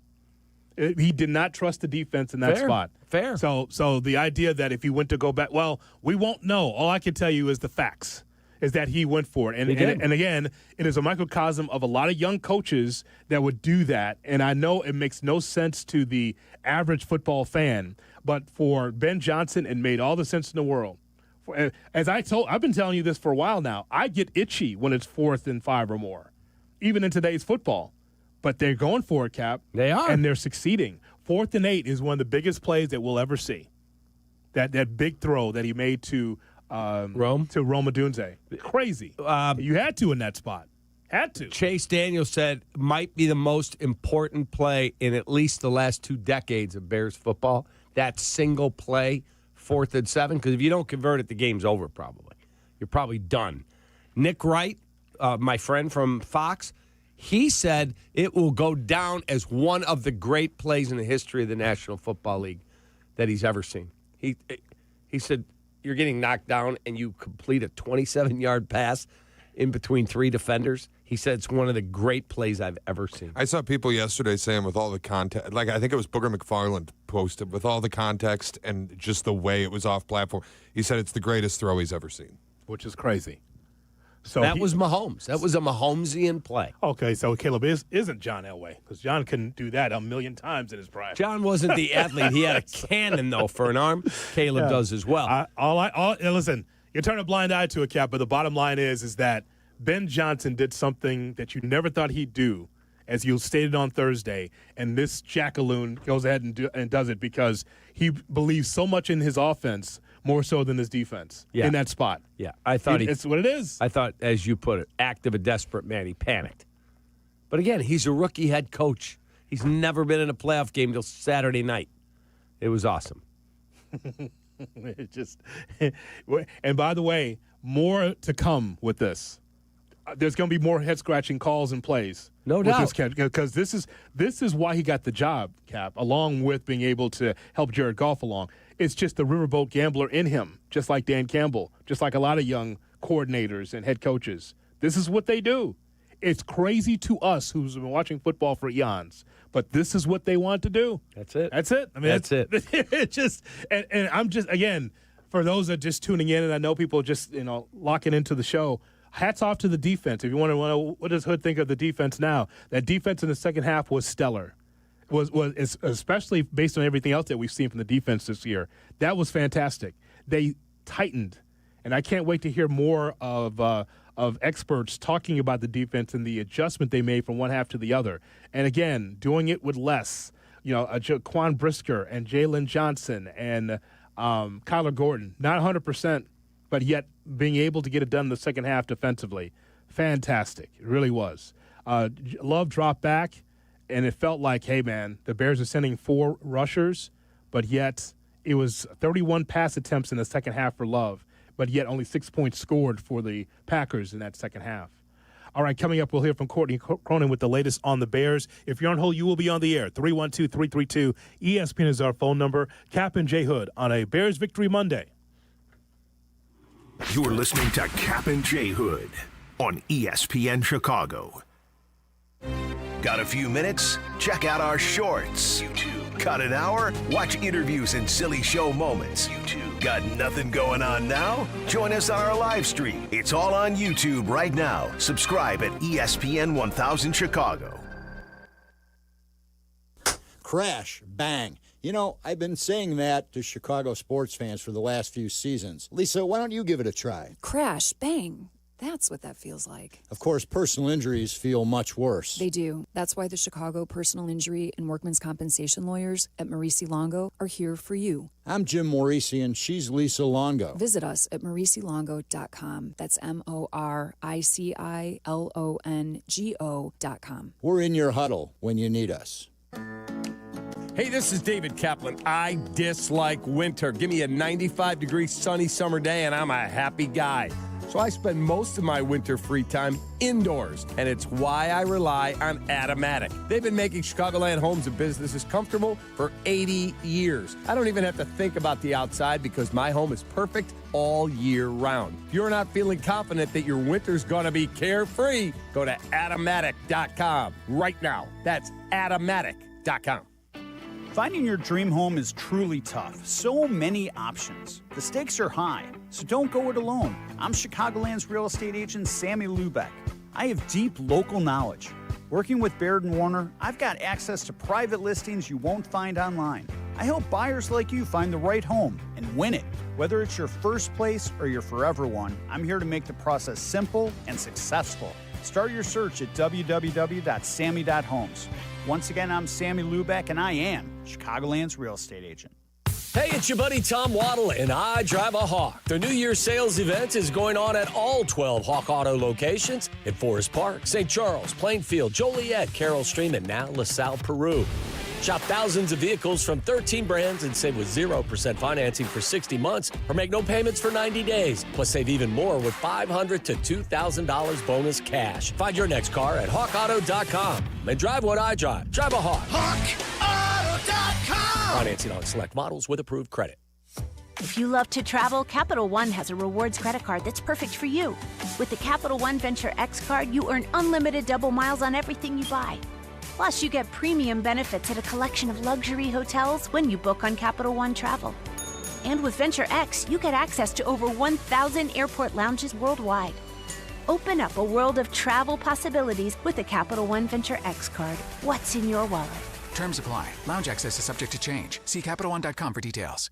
You still thinking job change in the new year? Yeah, I need something that's in high demand and more stable in this economy. IT? Yeah, cybersecurity, maybe even AI. That's what I did. Really? How? Went to My Computer Career. You don't need any prior experience, and you could start your new career in a matter of months. A lot of IT pros go to school there, too, to level up. Sweet. Are classes online or on campus? Both. Wow, I'll check it out. Thanks. Make this your year. Take the free career evaluation now at mycomputercareer.edu, an Elite CompTIA certification partner. Financial aid is available to those who qualify, including VA benefits. Prizes, flyaways, even cash money. You want it? We've got it. Find a list of all contests and official rules by visiting ESPNChicagoContests.com. That's ESPNChicagoContests.com. If you miss something, get the podcast on the ESPN Chicago app. Kap and J Hood are back on Chicago's home for sports, ESPN Chicago. Get your beak out of this. Courtney Cronin, National Chicago Bears reporter for ESPN. You have to temper expectations if you are a Bears fan, just given everything that this team had to kind of undo. Breaking down the Bears and the latest NFL storylines. Foles was given the flexibility and the freedom to take this thing down to the ground floor, down to the studs, to be able to build it back up. Courtney Cronin with Kap and J Hood on ESPN 1000, Chicago's home for sports. Courtney Cronin is brought to you by Costa Ivoni. Injured? Call 708-4million. For the people of Chicago, because they are Chicago. Costa Ivoni, your local personal injury lawyers. Yingling, the oldest brewery in America. It's a Bears Victory Monday on the Kap and J Hood Morning Show on ESPN 1000 and streaming on the ESPN Chicago app. Bears defeat the Packers 31-27, and we're talking to Courtney Cronin about it from ESPN and ESPN.com right here on Kap and J Hood. Good morning, Courtney. How are you? I'm great, guys. Happy Monday. Happy Monday to you. We'll get to the whole night and the shaking of the press box that you tweeted about. But Shay brought this up, and I just found it on social. Booger McFarland posted the throw by Caleb Williams on fourth down rolling to his left. When you factor in the difficulty, the moment, the playoffs, may have been the greatest throw I've ever seen. Your thoughts on that play, because that is what generational talents do. Yeah, and I mean, the whole greatest throw I've ever seen. I mean, I saw when he tweeted that yesterday, I was like, whoa, like that's a big quantifier to put behind that. And it's funny because we said that about Caleb in the 46-yard touchdown pass that he had to DJ Moore in overtime a month ago. So it's like he keeps finding new ways to up the ante in those clutch moments. But it's not even off platform. Like there isn't even a platform for him to be on when he's like floating in the air, makes the throw to Rome, gets hit. I mean, it's the Jumpman logo that he makes. I thought it was cool how people were like superimposing that over Caleb yesterday. But it's, you know, the fourth and 8 to Rome, and then it sets up the touchdown, and then they go score another touchdown. It's almost like he gets in more of a rhythm, even when the passing game's a bit out of sync. Like you think about those deep passes, the ones over 15 yards. It came alive in the second half because he had to. Like what Ben Johnson said, like, yeah, we wanted to run the ball, but we're also playing from behind. And the more that Caleb has to throw it, the better chance he has to start establishing something. It came alive in that moment. So, I mean, best throw of the season for him by far. I don't know, best throw ever. There's a lot of throws that have been made in the NFL. I'm sure you can certainly make a case to put it in a top 5, top 10 list.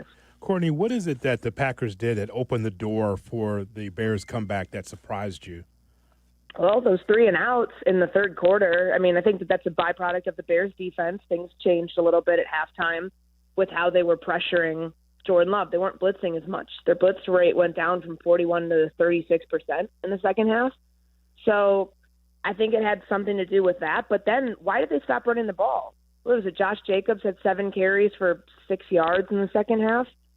I don't understand what's gone on with him and Matt LaFleur and the run game this year. I understand that he's been banged up this year, but the last 5 weeks, the way that they've played him has been befuddling, to say the least. Like going back to the Ravens game when he has 4 rushing attempts in a game that you needed to run the ball, and then you get outrun by your opponent like that, and then seeing how they just completely abandoned it in the second half. And I'm sure that also has something to do with the way that the defensive ends were crashing down on the run game. So, again, an adjustment from the Bears defense that got one over on the Packers, but they lost their offensive identity in the second half. I don't know where it went or why it went out that quickly, but the way that the Bears came out, punched them in the mouth with a quick 3 and out, and then another one, and then another one, and then there's 4 straight punts, that snowballed into them really not having much of like any momentum, like losing it all that they had in the first half. So let me ask you about this topic. I saw Dick Vitale weighing in. There's other people weighing in. I can't believe Ben Johnson said F the Packers twice when he came in the locker room. And then I was talking to our friend Olin Kreutz, who said, bro, I played a decade in the league. It was said all the time. There just weren't cameras and social media recording all of it. It's nothing new. I had zero issue with it. The two teams don't like each other. No one up there had a problem when Aaron Rodgers said, I own you. I still effing own you. It's pro sports, man. Can we just take off some of the, ridiculousness? I mean, you know how I feel about cursing. I think it's therapeutic. So I have no issue with that. I know that some people in the organization might not like those words, but regardless, like, you're right, Cap. This stuff has been said for decades. Yes. It just wasn't put into a social media post that everybody could see. And I think you've got to give the team credit. I was a little surprised that they left that part in. They have to get everything has to get approved before it goes online. So somebody saw that, whether it was Ted Cruz, whether it was Ryan Poles, somebody high up said, I want that out on social media. We're good with that. And that's why it's taken off the way that it has. And, I think what J-Mac said yesterday, I think he was when he was waiting to do his interview with Caleb. The reason I'm laughing is just the audacity of it. Like, apparently Ben's in his office and you can still hear him screaming, like, about the Packers now, blank them, everything else.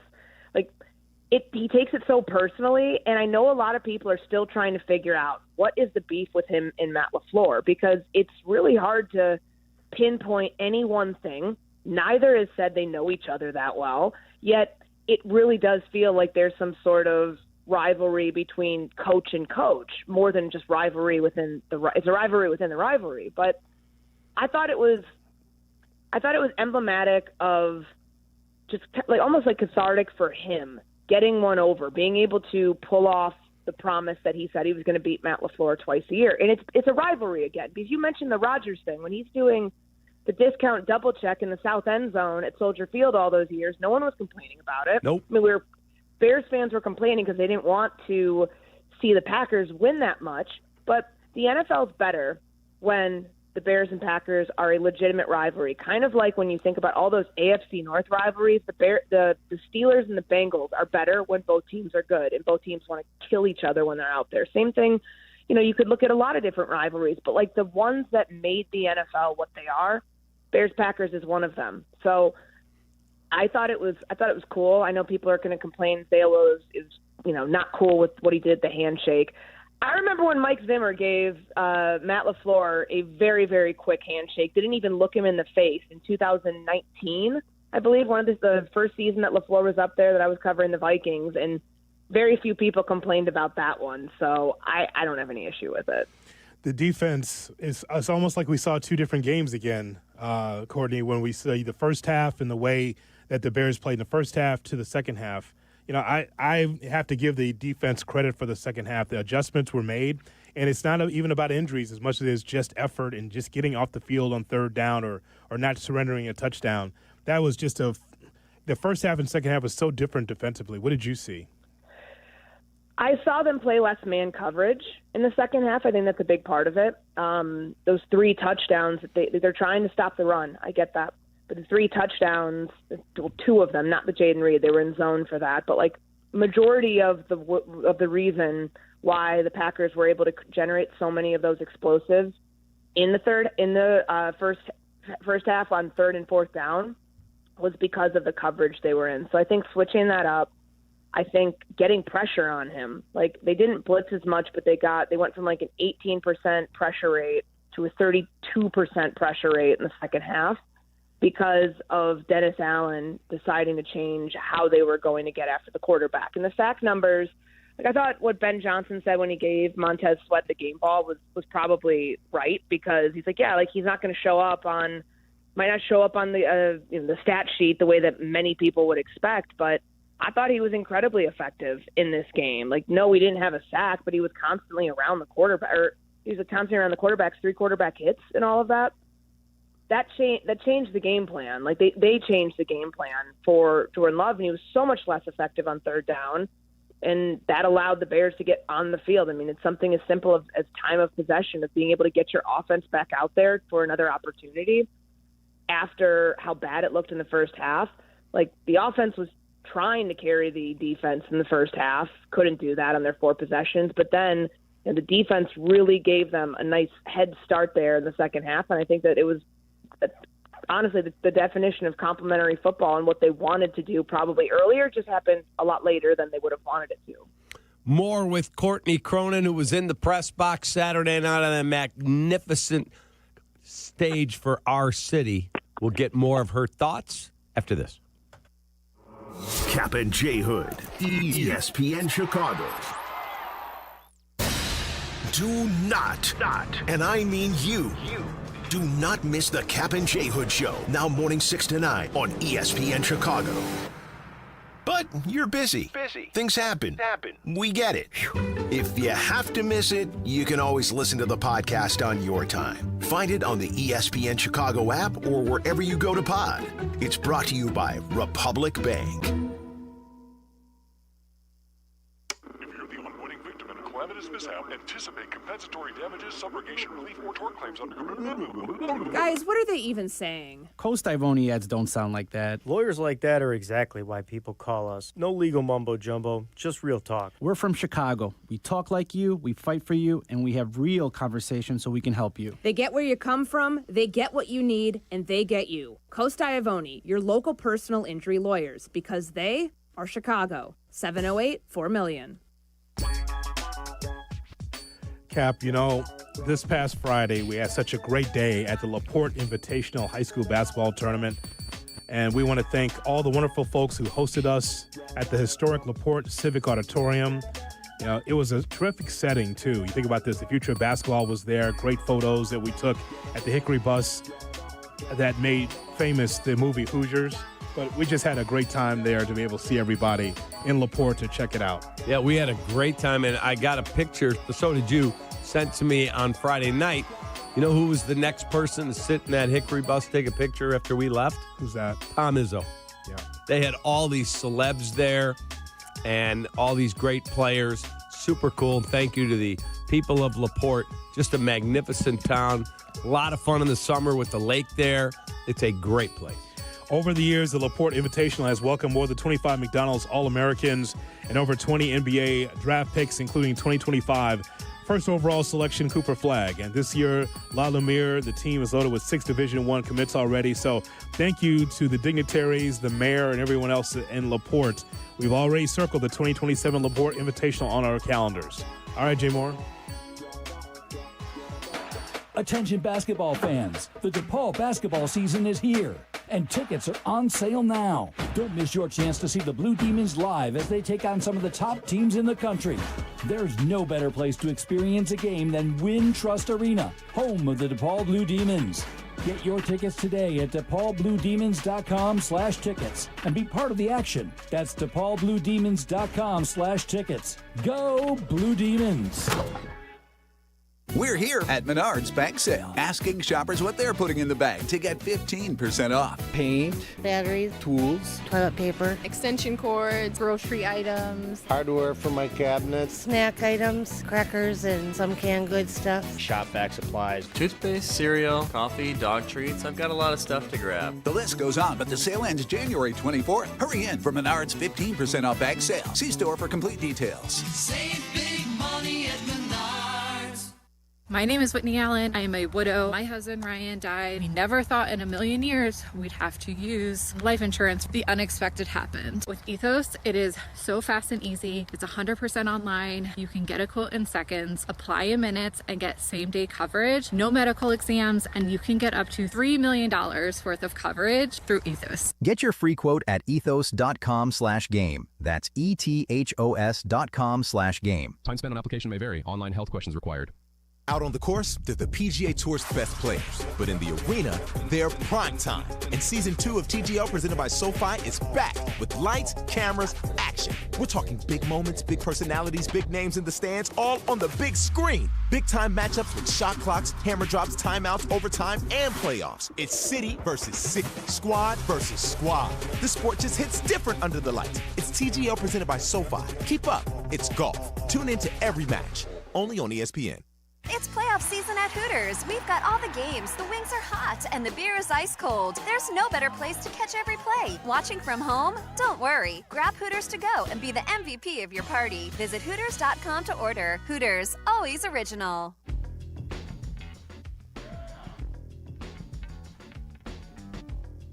As you know, managing maintenance, repair, and operations is never easy, but for the ones who always rise to the challenge, Grainger has your back. From professional-grade products you can count on to fast, dependable delivery. They're always here to help you keep things running smoothly. Call 1-800-GRAINGER, click Grainger.com, or just stop by, Jay Moore. Good morning. Glad you're along for the Kap J Hood experience on Chicago's Home for Sports, ESPN. Hello.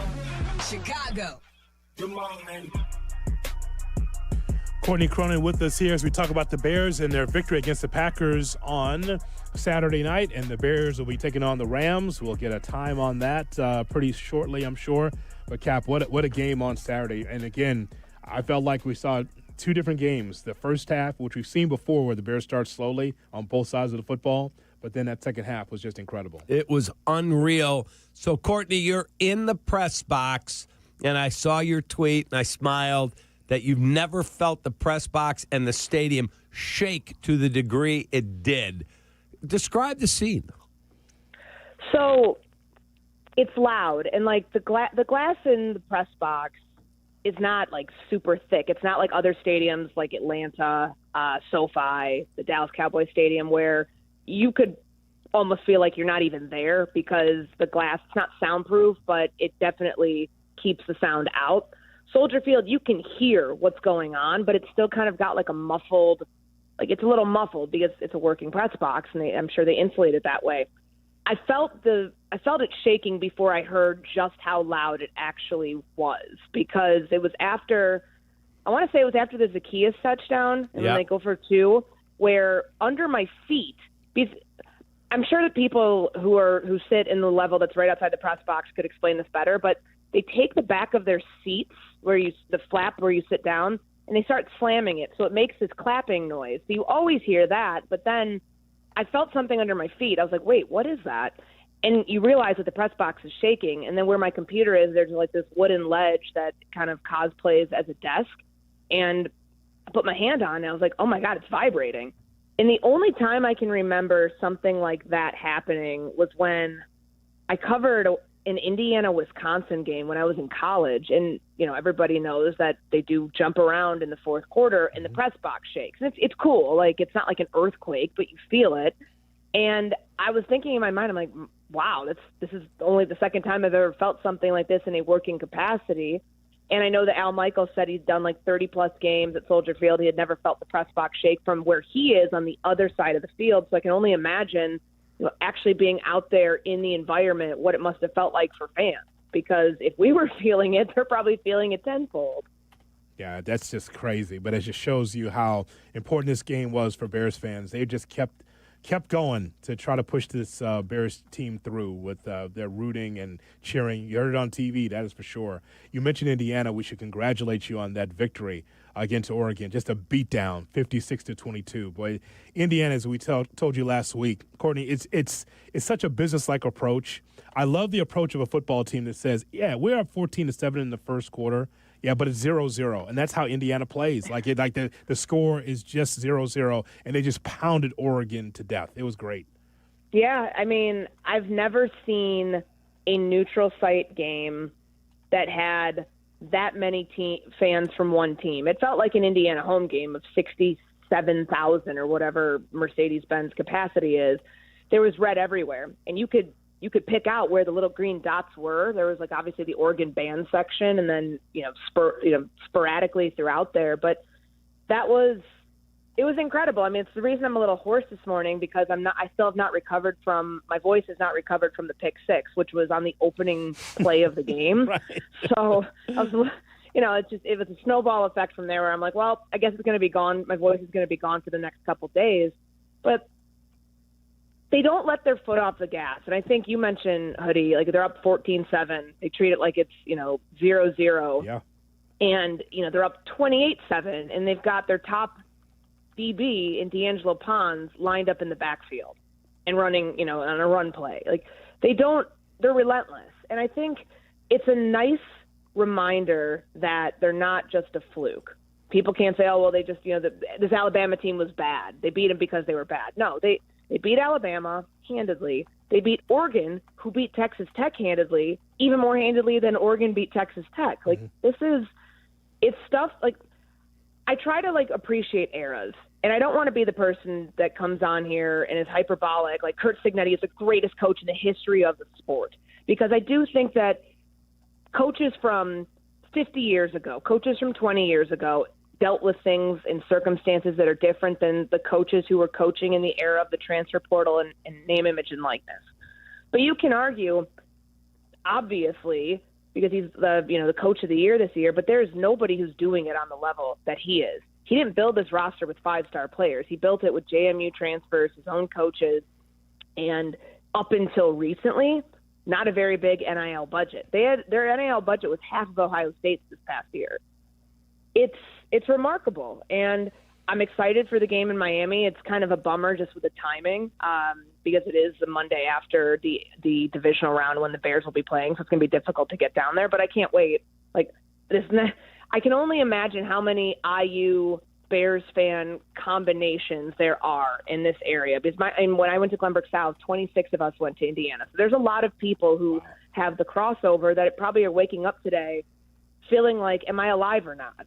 Because you don't see this that often where both of your teams that you love have the world kind of by the neck right now, and it's awesome to see. It really is cool. Hey, as we let you go, Schefter's saying Packers and LaFleur are going to talk to see if they can reach an agreement to extend his deal. I still would be surprised if they bring him back. Maybe they will. I think he needs a change, and I would tell him that if I was his friend. And I think they need a change with the way this thing went down. Your thoughts? I agree, and I think Schefter yesterday, if you listen to him on Countdown, kind of reading through the tea leaves, made it sound like John Harbaugh might be very interested in that job, and it sounds like there are a lot of teams that are very interested in him. Now, you don't fire somebody without the guarantee that you're going to get a certain coach, but I wouldn't be surprised if there's a conversation today and then we find out Matt LaFleur is moving on. I mean, 1-4 in his last 5 playoff appearances. The way that these games have gone down in the second half, and just it's not that they're not close games, but just the way that the Packers have control and then they lose it. They've never been able to get back to the NFC Championship, which he made in his first year. It is a remarkable run, but it has felt like there's too much of the same trend that keeps popping up year after year, where they back their way into the playoffs and they lose early, and I think that will be taken into consideration pretty heavily. Courtney, as always, we appreciate the time. Thanks for coming on the show. Thanks, guys. Take care. Have a great day. Bear down. Courtney on the Yingling Hotline.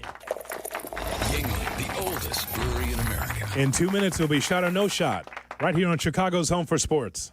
Kap and J Hood, morning 6 to 9. This is how it should be done. ESPN Chicago.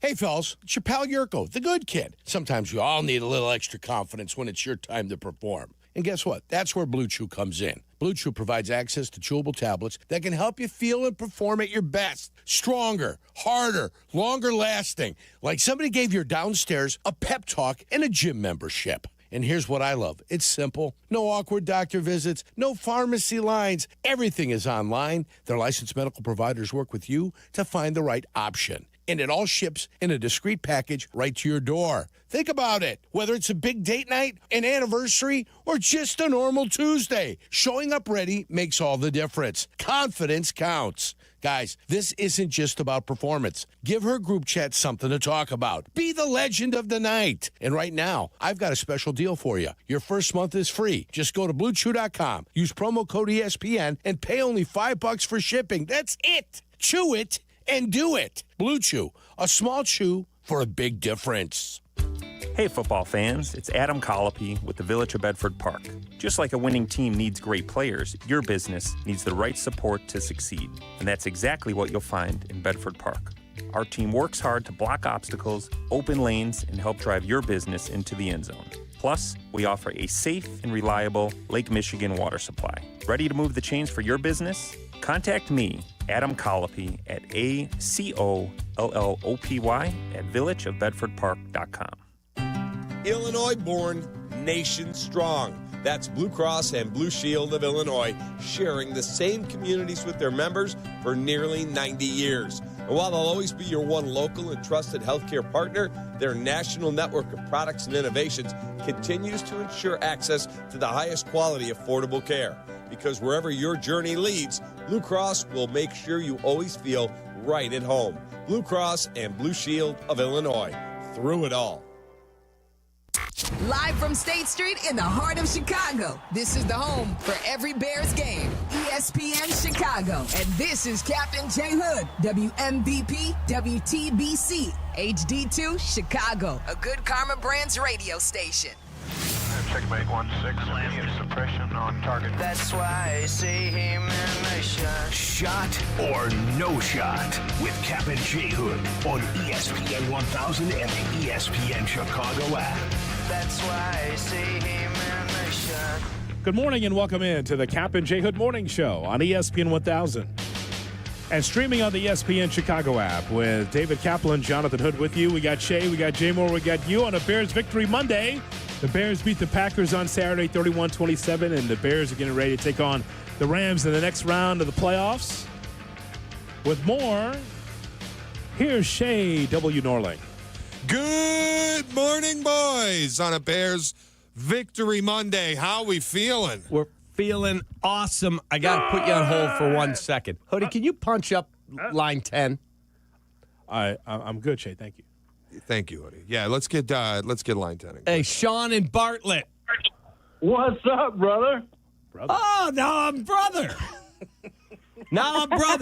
I'm the guy that's an idiot. I never said you wasn't my brother. Hey, I just wanted to call in and be a man about it and apologize and say I'm wrong. You know, I watched that game. Check us out. I have never seen a throw like that from a quarterback. Caleb is amazing. I'm going to stop being a hater. You know, I'm a fan now. So welcome to the party, buddy. No, I'm serious. That was an amazing game, Cap. I have never seen a quarterback like. I mean, that kid under pressure. I mean, I just can't hate him no more. You know, I tried to, but I just can't do it. The kid is amazing. Welcome to the party. Listen to this. He's got the ability to be the best quarterback ever. I mean, you can just see it. I mean, he is so talented. I mean, I keep saying this isn't sustainable. This isn't sustainable, and it just seems to be because the kid just keeps coming back every single game. Have a great week. Have a great day. Welcome to the party. Thank you for the call. Oh, please. Okay. All right. He's not going to be the best quarterback ever. That's Tom Brady. He's not going to win 7 rings or whatever it was. Wow. He is an outstanding football player. How dare you? I'm a huge fan, and I have been. Look at this guy, Hoodie. And by the way, did you see what Ben said the other day? We're chasing greatness. Yeah, that was their playoff motto. Yeah. He must have listened. Listen to who? Us. Oh. That was dizzying right there. That was if you want to know how our political discourse works, that's what just happened right there. Where Caleb Williams sucks and he can't play the position and the Bears suck to he might be the greatest ever. That, folks, is our political discourse. That's what just happened right there. The greatest ever, the worst ever. The worst ever, the greatest ever. No nuance, no waiting. We need to know right now. Yeah. First take Shay just became first take Sean. That's the absolute worst. I mean, listen, I hope he wins 7 or 8 rings. I'd love to have that as a Chicago Bear fan. But as we've been saying all along, you just have to wait for the development. First-year head coach, second year, in a lot of ways, first-year quarterback in Caleb Williams, and he's doing magical stuff. Magical with that offense. That's it. And he's only had 18 games with this guy. Yeah, but you want to put a lid on his dreams. Oh, my God. Well, he can't win 7 Super Bowls. Well, he can't be the greatest ever. You're the only one here putting a lid on his dreams. Well, Kap is a dream killer. I think we've known that for a long time. So that's no surprise as a veteran observer. So that's a thing. So not surprising. All right, Shay, what do you have cooked up for the Monday edition? All right, let's get started with Shot or No Shot. When you consider the stage that Saturday was, with the Bears erasing an 18-point deficit, scoring 25 points in the fourth quarter, Caleb hitting DJ Moore for the game winner after the 4th and 8, you put the final nail into the Packers' coffin this season. Shot or no shot? Saturday night was the best Bears game of the century so far. That is a shot. That's an absolute shot. There's I guess you could say when you won the NFC title to go to the Super Bowl, let's not forget that was to go to the Super Bowl and you won in your building. Beat the Saints, right? Yes. Okay. That was a magnificent night for this city because the Bears were going to the Super Bowl with multiple either great players or future Hall of Famers, whether it's Peanut, Olin, Urlacher, Devin Hester. That was an amazing team. Didn't have the great quarterback play, and that held them back in the end, and Peyton Manning beat them. But it's hard for me to go the greatest game in the century because that game put you into the biggest sporting event in the world. I understand that, but the euphoria was different, as you well know. It was. It's were right there. Listen, you were hosting your shows, I was hosting my shows. And I just know all the time during that time that the Bears are going to the Super Bowl, a lot of Bears fans believed because of Rex Grossman. Did not believe. I'd be trying to curry favor with the Bear fans saying, hey, we're in a different stratosphere here. We're on our way to the Super Bowl. Yeah, but Rex sucks. Yeah, 0.0 Blutarski. Yeah, he can't, we're talking about his quarterback rating, as you recall, right? The New Year's Eve game. Do you remember that? Yes, I do. The 0.0 Blutarski rating and just how flat the offense was, but the defense was awesome and it was dominant. But it's different here. I don't have a lot of people saying Super Bowl for this season, but I feel like the way the season has gone with these 7 come-from-behind victories, it feels stronger than it did in that Super Bowl year. It does. I mean, I think people enjoyed the Hester plays, the defensive plays, but I thought that Grossman held the adulation and the celebration down because people didn't believe. I would agree with you. What I would say to you is it's a great question by Shay. In terms of the greatest, because it was that crew from Green Bay, because it was the Packers, like if you had won in the same exact fashion, but you did it against the Seahawks, it would have been a magnificent victory. But because it was that team right there, your arch rival, and we know the emotion of the night once it ended, and the Bears were on top, yeah, I could probably co-sign with you because it's them. Press box didn't shake in 06. It didn't. It's funny. Like on Saturday, I was doing the pregame show with Tyler, and he's asking me about he'd never been to an NFL playoff game, and he's like, "You went to the one in Detroit?" Yeah, I go, "Yeah, it was the loudest building I've ever been in." Fourth quarter in Soldier Field challenged that. It was wild. Yeah. Where a lot of fans, it's because it's the Packers, but also fans have seen the comebacks before. It was quiet at times, I'm sure, when you're down 21-3. But just that third quarter and that fourth quarter and that belief, fans just would not allow the Bears to fall short. Bears could have fallen short on their own, on the field, but the fans believed. I love that. But just so you know, Shay, no shaking in the press box in 06. Yeah. Because it was Rex Grossman. No, I mean, think about this. You're behind the mic. It was brand new, too. Probably it was a little stiffer. Probably so, yeah. I think so.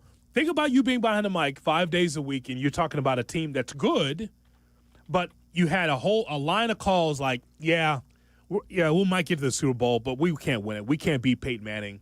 We can't beat any strong AFC team. I was taking that every night. Ask Kap. He was on the air. And I was listening to that guy on Under the Hood, and I would hear the calls. And nobody believed. No. And I'm not saying that everyone on our phone lines believes that the Bears can win the Super Bowl this year, but just the belief, the idea that Caleb Williams has come from nowhere, right, where people did not believe in him to where he is right now, where people weren't sure about Ben Johnson to where he is right now. It's just a different feeling than that time. I think the difference is you might not believe that they can win the Super Bowl this year because you know what the defense is, and you can't, like, once it's the Rams instead of the Packers, you can't be waiting until the final 2 minutes to win the game. But I think people believe, and I believe, this quarterback and this head coach are going to win a Super Bowl in Chicago, if not multiple. That's the hope right there. That's the hope. And you're ahead of schedule because you built that offensive line first. Yeah, you still have a ton of work in the offseason. You do. And you're going to have to – there are going to be guys that are going to play for us on Sunday that will not return here because it's business. It's what it is. Mm-hmm. Because they're going to need salary cap room, whether it's trying to trade for Max Crosby or moving up in a draft to get an edge rusher, whatever the case may be. Oh, yeah. There's going to be moves. And so treasure the moments, get locked in for Sunday, and have a great week and enjoy all of this because it's unbelievable. Shane Orling. All right. The 4th and 8th throw to Roma Dunze will certainly go down in Bears history as one of, if not the best throw in organizational history. But I wonder how it will be remembered in the Chicago sports history. Shot or no shot? Caleb's 4th and 8th throw is the Bears' version of Michael Jordan over Craig Elo. Wow. Did Danny give you that? No. You came up with that. I had it last night. That's an amazing, amazing call. Now, again, Michael took that moment in '89. Yeah, against Cleveland. And became the GOAT of any team sport in the history of the world. I'm not telling you this kid's going to do that, but I said to you when we drafted him that if he becomes that dude at quarterback and leads the Bears to a Super Bowl, there will be some day where a list will always have Michael at number 1, and Caleb will be in the discussion for a Mount Rushmore spot in the Chicago sports world. I'm sorry. I like to apologize to Shay. I mean, I don't know why that he would bring Danny's name up as if you could not come up with that on your own. That was really rude, actually. Yeah, so I apologize on his behalf. That you take some of Danny's stuff. No, I'm just kidding. Oh, my God. I'm kidding. Oh, boy. I could come in there and hit you in the brain. So I apologize on his behalf. That is similar to, because if you remember the Bulls and their run, it started by trying to beat Milwaukee, and then it's trying to beat Cleveland. Then it's about trying to beat Detroit. Right. So along the way, yes, I can give that a shot in that Cleveland was the barrier to get to Detroit, then finally getting past Detroit, then getting to the finals to take on an old Laker team and win the first title. So, and if people don't remember that, just go back and look at the Last Dance documentary. People forget, when you and I remember an empty Chicago stadium when the Bucks were the hammer, right? How good they were. So I think that you can give that a shot, saying, that a big moment like that opened the door. The shot on Elo opened the door for the Bulls' success. Yes. Just like that throw opened the door for the Bears to get to the next round of the playoffs, beating the Packers. Sure. Yeah, I think that's a great call, Shay. Sure. And again, Shay, that throw and that win against the Packers is not the Super Bowl. No. But for some people it is. I know it's not the Super Bowl. But beating Elo and Doherty and Mark Price and those guys at Cleveland, it was hard for the Bulls to get past that, just to get to Detroit. So I can understand the levels to this as far as success when you chase greatness. Can you squeeze in one more? I know we got around the NFL. Yeah, a lot of people are getting on Ben Johnson for yelling F the Packers in the locker room, and he didn't say F. He let the word fly. Yes. He said it in the locker room after the game, especially people are getting on him for the terse handshake with Matt LaFleur. I don't know who asked Dick Vitale to chime in, but Dick Vitale chimed in. Took to social media to call Ben Johnson's behavior both classless and childish, saying the handshake and swearing the way he did, classless and childish. Shot or no shot. This kind of behavior is exactly what Bears fans have begged for in a head coach. That's a shot. It's an absolute shot, because the first time that they beat us up there when Caleb got intercepted by Keyshawn Nixon, who was wildly quiet after the game. You saw Matt LaFleur kind of drive by with the handshake. And I went, didn't want to shake our coach's hand very well. Okay, rivalry engaged. Everyone went, big rivalry. We just keep beating you. Well, since that point, it's changed. We've won twice. That's what's going on. These two teams were scrapping. You were at the game. They were scrapping before the game started. It's genuine hatred. They don't like each other, and I'm here for all of it. Yeah, Torrey Taylor had his beak in there. Did you see that? I did. What's he doing in there? He's a big, strong man. I'll tell you that. That's the best. If people are going to cry, like you watch NBA and you go, it sucks. It's all buddy-buddy now. What happened to the late 80s and early 90s when guys would hate each other? And then we see genuine hate in sports and people go, this is classless. Well, what do you want?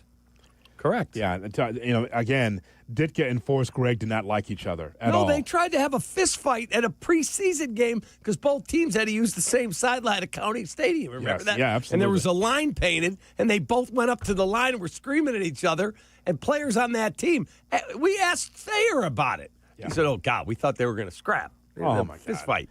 Yeah, I'm just so glad that Tom Waddle and Shay Norling got their dream that we would take that punter in the draft, because he was out there ready to scrap. Yes, and also in the lawn chair all game because he was not utilized. I was going to say it's the most impact he's had in his Bears career trying to get into a fight. Finally, Caleb Williams got his dream come true. Yeah, we're not going to use you much. Yeah, because he kept going for it on fourth down.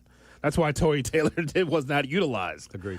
We will give you around the NFL and your phone calls as well. 312-332-ESPN. 332-3776. The Bears win. It's a Bears victory Monday. Bears beat the Packers. We're on to the Rams on Kap and J Hood. Kap and J Hood. Morning 6 to 9. ESPN Chicago. Are you tuning? Take a stop at the ESPN Chicago page on YouTube. We got shorts to scroll, pressers to parse, interviews to intake. Subscribe and see it all at the ESPN Chicago page on YouTube. crash, bang, suddenly you are on the DL. If that happens as a result of somebody else's negligence, we can help. I'm Jim Morisi, Chicago personal injury lawyer. Our experienced attorneys and support staff will talk with you during a free consultation, tell you your options, and ensure that you take the right steps throughout the entire process. Visit us at MorisiLongo.com. That's MoriciLongo.com. Your future is our priority. Hey guys, Jurko here from Mitch Lyons Wealth. Mitch is a former Pro Bowl player like me, but now he's a retirement pro, and he knows the value of a winning game plan. I want you to get Mitch's retirement toolkit for the Jurko special price of, wait for it, nada. That's right, it's free. This kit includes his book, Retirement of Steel, along with guides for Social Security, taxes, and more. Call 844-867-8335. That's 844-86-STEEL for your retirement toolkit. Mitch Lyons Wealth, your best game plan to protect, grow, and win retirement. Want to live life at max volume? Then look no further than Hard Rock Casino, Northern Indiana. With over 1,700 slots, 80 table games, live entertainment, and 5 restaurants which span a wide range of culinary genres, we are sure to have something for everyone. Whether you want to indulge in a savory dish at Council Oak Steaks and Seafood, or take in dinner and live music at the world-renowned Hard Rock Cafe. Amplify your entertainment experience at Hard Rock Casino, Northern Indiana. Just off Exit 6, I-8094. Must be 21. Gambling problem? Call 1-800-9-WITH-IT. Getting health insurance that fits your budget isn't easy. At Get Covered Illinois, we are here to help. We are the state's official health insurance marketplace. A place where health insurers compete for your business. A website where you can compare multiple health plans and pricing in one place. And where you can connect to financial help and free in-person assistance. Because you deserve insurance. GetCoveredIllinois.gov. We're here to help. Hey, fans! Welcome back to Fansville's Cheers and Tears. Oh. Okay, so like everybody deals with losing, right? To a rival on a last-second field goal. Whatever, it's fine. I'm totally fine. But I cope with losing with an ice-cold Dr. Pepper.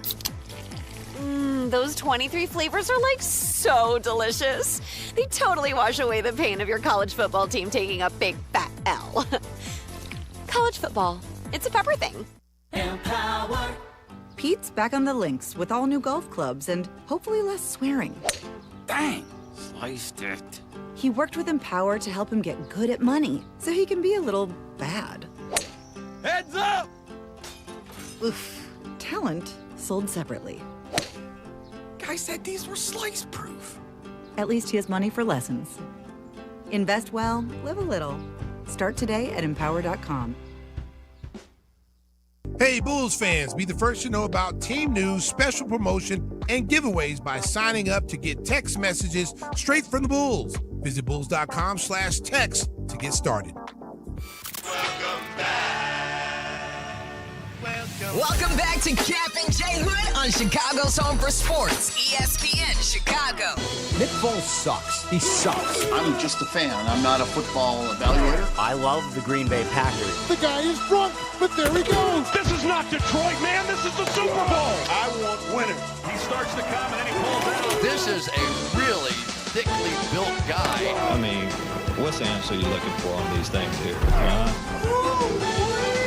It's time to go around the National Football League on the Kap and J Hood Morning Show on ESPN 1000 and streaming on the ESPN Chicago app on a Bears Victory Monday. Bears beat the Packers at Soldier Field, and now we get ready for the Bears and Rams. Shay, do we have any idea, any rumor or innuendo on time, day and time? It's going to be Sunday. I'd be stunned if it isn't prime time. Yeah, it's the Sunday game, either 2 or 5:30, I think, are the kicks, right? I would imagine it's the late game. Yeah, I would imagine that, too. I was talking to somebody last night with the Bears, and they said, we haven't been told, but they believe because of ratings, the 5:30 primetime slot. 5:30 Central, 3:30 Pacific. Probably is actually best for both there. 6:30 Eastern. Correct. That works. Correct. That works. And by the way, as we go into around the NFL, what is the snorling line for this game? I've seen it in a lot of different places. What do you have? Bears, Rams. Rams favored by? They're favored by 3.5 right now. Is that the snorling line, too? That's about right? Probably. 3? It would be about right. It was 4.5 yesterday. Depends on where you go. Probably would be about right. Okay. And the total was 51.5 last I looked. Yeah. Well, let's see over there. Be a lot of points. I would think. It's over but again, it's going to be, if Tracy's right, and she usually is, bitter cold. Bears. Tracy told me this morning we could have wind chills approaching 0. I'd be more concerned about the inability to pressure Matthew Stafford with Sean McVay calling plays than I would be the temperature. But it's good to see that early number. Now I look forward to the ebb and flow. I don't see it moving much. Yeah. But I'm already on the total. That's already locked in on the Hood app here. Get it the rest of it we're going to find out. Shay, go ahead, my friend. What do we have for the Monday edition of Around the NFL? All right, so we'll start with some of the news that's breaking this morning, per Adam Schefter and others, that the Packers and Matt LaFleur in the coming days are going to work on an agreement to retain Matt LaFleur as the head coach. There we go. I kind of thought he was done. All for it. But I also, I had a leftover shot or no shot. I'll start here. Shot or no shot, Matt LaFleur staying is good for Bears fans because he is the worst coach in the NFC North. I didn't think of it that way. That's you know what? Cap? Shot. Yeah, I'm going to say no shot. Dan Campbell is. Oh, my God. What a 180 there. Yeah, your guy. Oh, my God. I love Dan Campbell. I love Dan Campbell. Dan Campbell's a culture builder. But as a technician, I think he's the 4th best in the division. Boy, that's the worst there. I think it's Ben, Kevin O'Connell, and LaFleur way out ahead. And here comes like a plow horse coming up 4th. This is such a pivot on Dan Campbell. He was your guy. I love Dan Campbell. It doesn't sound like no, it. You can't love Dan Campbell. You just called him a plow horse. That's horrible. Right. Like a guy who works hard, a grinder, will till your field. He called him a plow horse. He goes, I love him. He was spooning with Dan Campbell a couple of years ago, and now he kicked him out of bed. No, I still like him. Don't get it all twisted here. What? I still think he's a really good coach. He's more of a culture builder than a technician. Ben has that unique quality to do both. So, yeah, no. Dan Campbell, there's a lot of coaches that go behind him in the list, but he is 4th in our division. He is not. It is Matt LaFleur. There's no question that is LaFleur. And I hope that there's an extension there so Ben Johnson can continue to beat his ass. One thing for sure, Dan Campbell has Ben Johnson's number, so that would make Matt LaFleur 4th. Shay? All right, time for Overreaction Monday. We will start with last night's game in primetime. The excuses that get made for Justin Herbert in the playoffs are often true. I heard Collinsworth even say it on the broadcast. Mm-hmm. It's true for the season. It was less true last night. It was funny that Collinsworth brought up, hey, the protection's actually been pretty good. And he brought it up and then immediately 2 instant pressure sacks and a strip sack. I'm like, great timing, Chris. But the inability to overcome those excuses, that's what stands out to me about Justin Herbert. You know, we don't hear about having leaky protection, Josh Allen. Yep. We don't hear about his inability to have a wide receiver 1. We don't hear about it because he overcomes it. Justin Herbert never overcomes it. And if he is the player that his supporters tell us that he is, at some point, you would win one of these games. 0-3 started in the playoffs. Again, it's not all his fault. But if he were as good as everyone tells us, wouldn't be 0-3. Yes. Collinsworth, guys like him, Cap, they look at the quarterback that looks the part more so than being the part. Cap only likes Justin Herbert because he's blonde with flat hair. But I say that he's got to be better in the pocket and can be a lot better than what he has been. That is for sure. 1,000%. 1,000%. Like if I said to you right now, I'll drop Justin Herbert on your team for the next 5 years for Caleb Williams. If you say Justin Herbert, you were going to punch me for what I said, I'm coming in there to physically attack you. Yeah, I'd take Caleb. I don't have to pay Caleb $1 billion. Leave the money out of it. These teams figure it out. He's already won a play. 1-0 in the playoffs versus 0-3. Correct. All right, Shay, what else do we have? I know it's a regular season award, but Kyle Shanahan should win NFL Coach of the Year. I don't have any idea how this team is one of the 8 left standing with the injuries that they've sustained, with the way that their offense looked through like 3 quarters of the game yesterday. They couldn't move the football at all on the Eagles defense. Yeah. Here's Jawan Jennings throwing a pass to Christian McCaffrey. Touchdown, Niners win. And by the way, have you guys seen that they're playing on Saturday in Seattle? The NFL is now trying to kill the 49ers. They're putting them on a short week. Oh, yeah. Multiple cross-country road trips when they could have just put Bears-Rams on Saturday, both teams on full rest. They're trying to kill the 49ers. Shanahan's been crying about that for weeks now, about the schedule. He got it moved to Sunday yesterday, but now the game's going to be on Saturday for him against Seattle. It's Saturday afternoon. Shay, hello? I believe it's set. No, I think the Bills get the early game on Saturday. Let me double check. Yeah, he's been complaining about this for a while now, so there you go. Yeah, San Francisco, hard to move the football, but they're able to do that. On the other side with Philadelphia, again, the Harbaugh card is there for a lot of teams, Cap. Those that don't have a coach and those that do have a coach. Correct. You have that in your back pocket if you want to pull it out.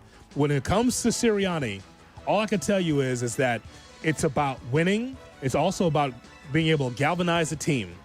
There is a huge disconnect between the team and A.J. Brown. Sirianni nose to nose with A.J. Brown on the sidelines. That dynamic has to change. Either Brown has to go or Sirianni's got to go. That can't happen.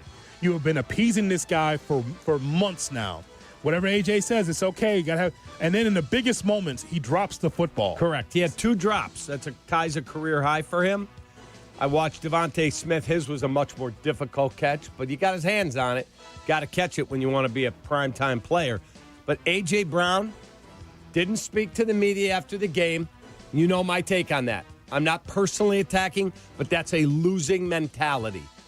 I'll be a peacock for you when I play well, and when I lose and I drop a key pass and we end up losing the game because of it, and you don't speak to the media, that's what a loser does. He knows he's gone. And I'll give you the overreaction on the Eagles side because it is exactly what you're talking about. I don't know if they're going to fire Nick Sirianni. I doubt it. I know they're going to trade A.J. Brown. He's done there. He's never walking into that locker room again. Their quarterback also has some issues. I have never seen a championship team full of losers to the extent that the Eagles are. Mm-hmm. How the Eagles can be so good roster-wise and have players who are capable of winning a Super Bowl because they did it a year ago, and they can all still be such losers. It's stunning to me. I've never seen it like this. That's the thing. The only thing I can equate this to, Cap, is like the Yankees under Billy Martin. A lot of guys didn't like each other, didn't like Billy, but yet they won. At least the Eagles won a Super Bowl, but yet it always feels like there is a negative issue in that locker room between the coach and some of the players, definitely with A.J. Brown. So, yeah, it's the only thing I can think of, unless you got some a better equivalency. I don't know if I could come up with anything besides those 70s Yankees. Wow. Where the manager and the players don't get along, but yet they win. We got to go that far back? I can't. Well, I mean, when's the last time there was a team that won at this level, but publicly facing were capable of being just out-and-out losers? It's exactly what you just said, Cap. There's nothing you can say about A.J. Brown yesterday except loser. You're half-assing it on your routes. You're dropping easy passes, critical passes, and then you don't show up to the media after the game, despite being the guy who spends all his time saying the media creates these narratives. He's a loser. Yeah, he's a loser. Yeah, and I don't know how that gets better. Hopefully that means that he matures at some point, but it doesn't get better in Philadelphia, that's for sure. Yeah, and when I want to be clear. I don't know him as a person in terms of human being. The way he conducts himself, he's not a pro. That's a losing player, period. All right, that is our look around the NFL right here on the Kap and J Hood Morning Show on ESPN 1000. Hey, I just watched a play with you. Yeah? DeAndre Swift with 10:28 to go in the fourth quarter.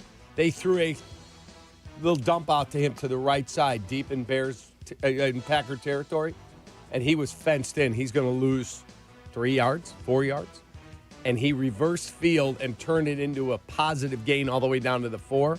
That is one of the key plays of that football game because the next play, he was in the end zone. More of your phone calls coming up on this Bears Victory Monday. The Bears beat the Packers. We got coverage all day. Today, throughout the week, and the game against the Rams on Sunday, right here on the home of the Bears, Kap and J Hood.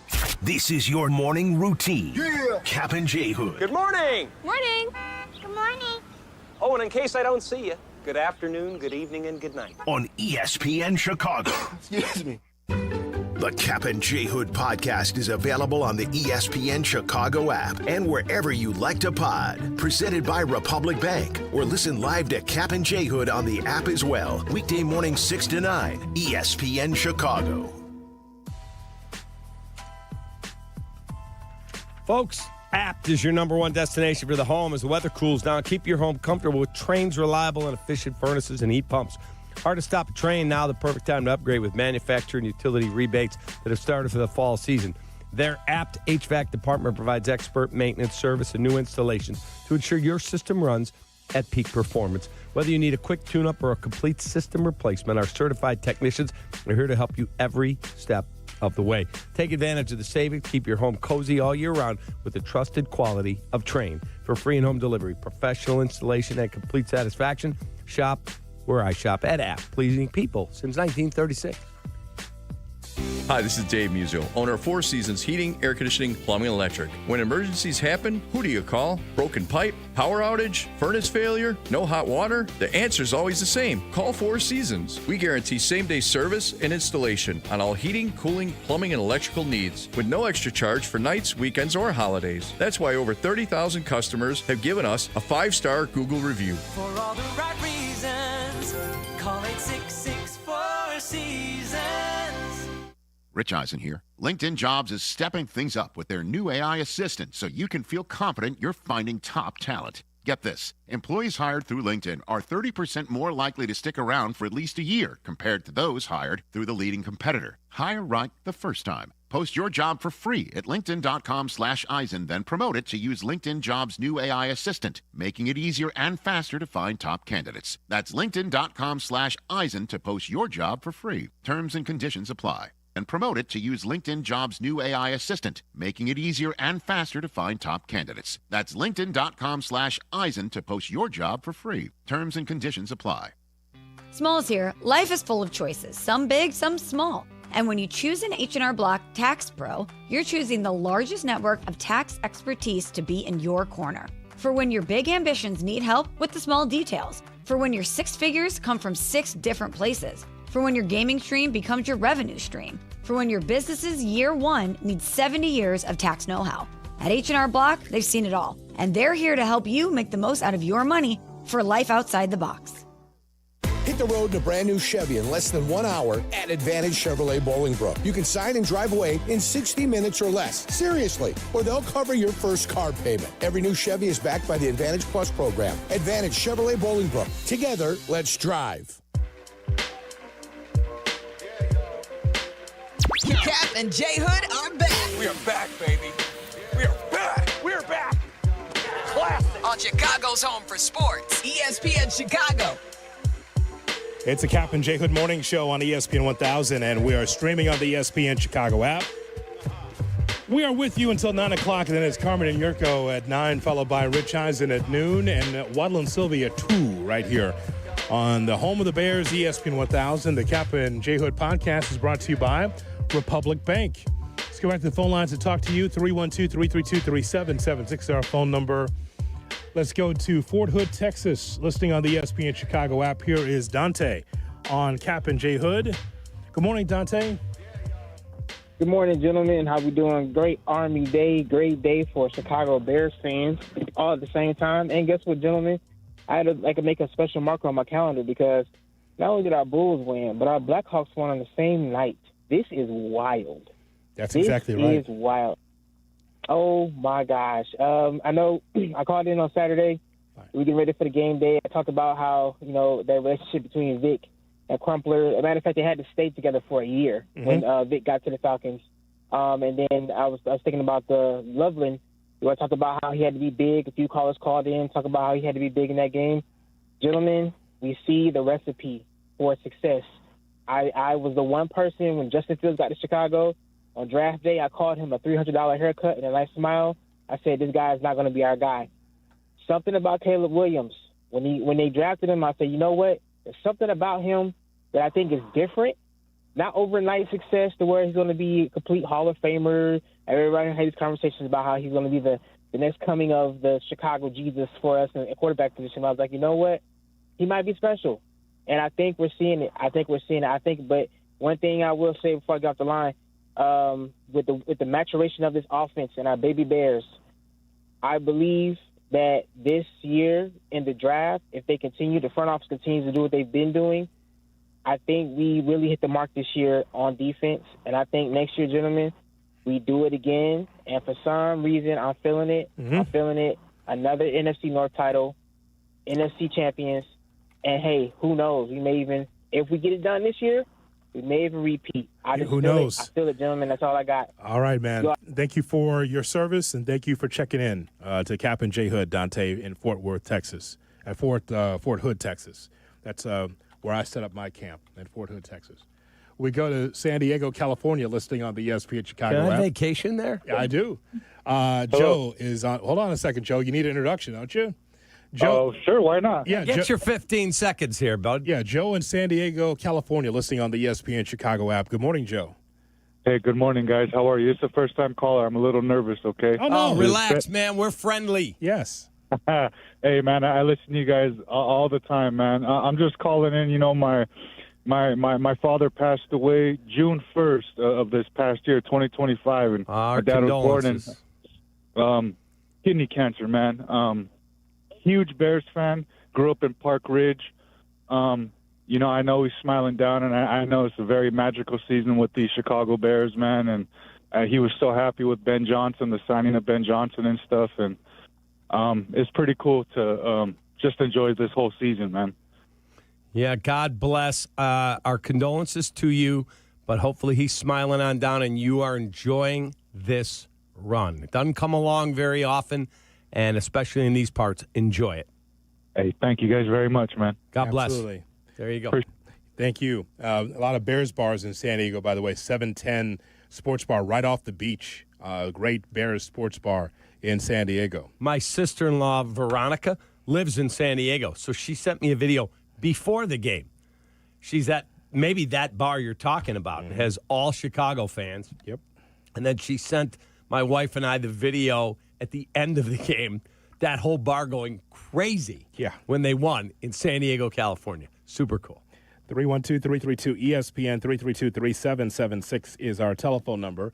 Back to the phone lines we go. We will say hello to Rob in Ames, Iowa on Kap and J Hood. Good morning, Rob. Hey, good morning, fellas. Happy Bears Victory Monday. How we doing? Yes, sir. We're doing great. You know how we're doing. Doing as well as you are. Of course. So, hey, the reason I'm calling, I want to know, were you guys like me watching the game with zero doubt, even going down in at halftime? Like, you just knew. You knew this game was going to come out on top for the Bears. Did you bet it? Live bet it? No, I don't get into betting. I'm just a lowly paid civil servant here in Iowa. So last time I talked to you guys, I was boarding a plane at O'Hare after the Browns game, and I got to hear you debate on whether or not I should fly. Which, by the way, I'm flying out to Chicago Friday for Hawks Bruins. I'm excited about that. Excited to be in the city. Awesome. Very cool. Awesome. Original six matchup. Yes. Always. And I also, real quick, I heard you guys talking about guys turning the game off at halftime and not being real fans. My brother was at the game. One of his buddies who went to the game with him left early. Worm, I know you listen to this. I know you're hearing me right now. You left the game early because you partied too hard before the game, buddy.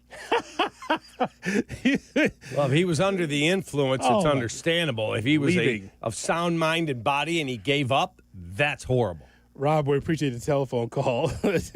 And shame on you, Rob's brother. Shame on you. That's a damn shame. It's the Bears. You never give up. Have you not seen the 6 other comeback games in which the Bears won? Don't be a rookie, all right? Especially, and by the way, when you're drinking, Kap, you have to be able to balance yourself. You got to be able to spread that out. That's a night game. You start at 9 a.m. and you can't even survive the entire game because you've been drinking. You got to spread that stuff out. Agreed. Sidebar may approach. Brought to you by Ankin Law. The great Howard Ankin, 312-6 million for the best personal injury attorney in Illinois, the award-winning Howard Ankin. While we have angst watching Sound My Ball, as we talk about the angst of the Bears game against the Green Bay Packers, you're going through your timeline trying to get information, and all of a sudden, here's Jesse Rogers popping his bald head out of nowhere, telling people, hey, the Cubs have signed Alex Bregman. What? I know. What do you mean they signed Alex Bregman? The Bears are trying to win the game. What do you mean? Can't you wait? No. You talk about a Saturday night news dump. Well, I got some lunatic coming at me on Twitter. He's like, hey, are you going to do a YouTube short right now about Bregman to the Cubs? And my response was, have you lost your mind? I'll take care of that tomorrow. Yes. How about the Saturday night news dump? Bregman, hey, Cubs, know your place. Announce it Sunday on a fresh day. Yeah. But they do it right in the fourth quarter of that game. And so, obviously, Cap, you got to be overjoyed because that is the Cubs looking at the situation saying, we need to have an at-bat and make a splash. I think you've solidified your starting rotation nicely. Yeah. I see you 6, 7, 8 deep, I would say. Right? I counted 9 to 10 deep. 8. You see that? Made the adjustment there. You did. Take that, Shay. I counted 9 to 10 deep in guys who can start a game. Obviously, you have your top 5. But when they were able to get the Cabrera deal done and his salary locked in for 3 years, he's arbitration eligible. They agreed to a $4.375 million deal for this year. That allowed them to splurge and get Bregman. Now, Passan has reported that the Cubs are considering trading Nico Horner because they're not going to give him $90 to $100 million in an extension. He's got 1 year left. Does not mean they will. It means they'll see what's out there and what they would get for him. If they did that, I would think that would mean they are in play on Cody Bellinger, Kyle Tucker. I don't think it'll be Tucker. Cody Bellinger, Starling Marte. There's guys out there to be had to play right field. It's quite interesting because I've seen the mock lineups. You got the best 2-hole hitter in baseball.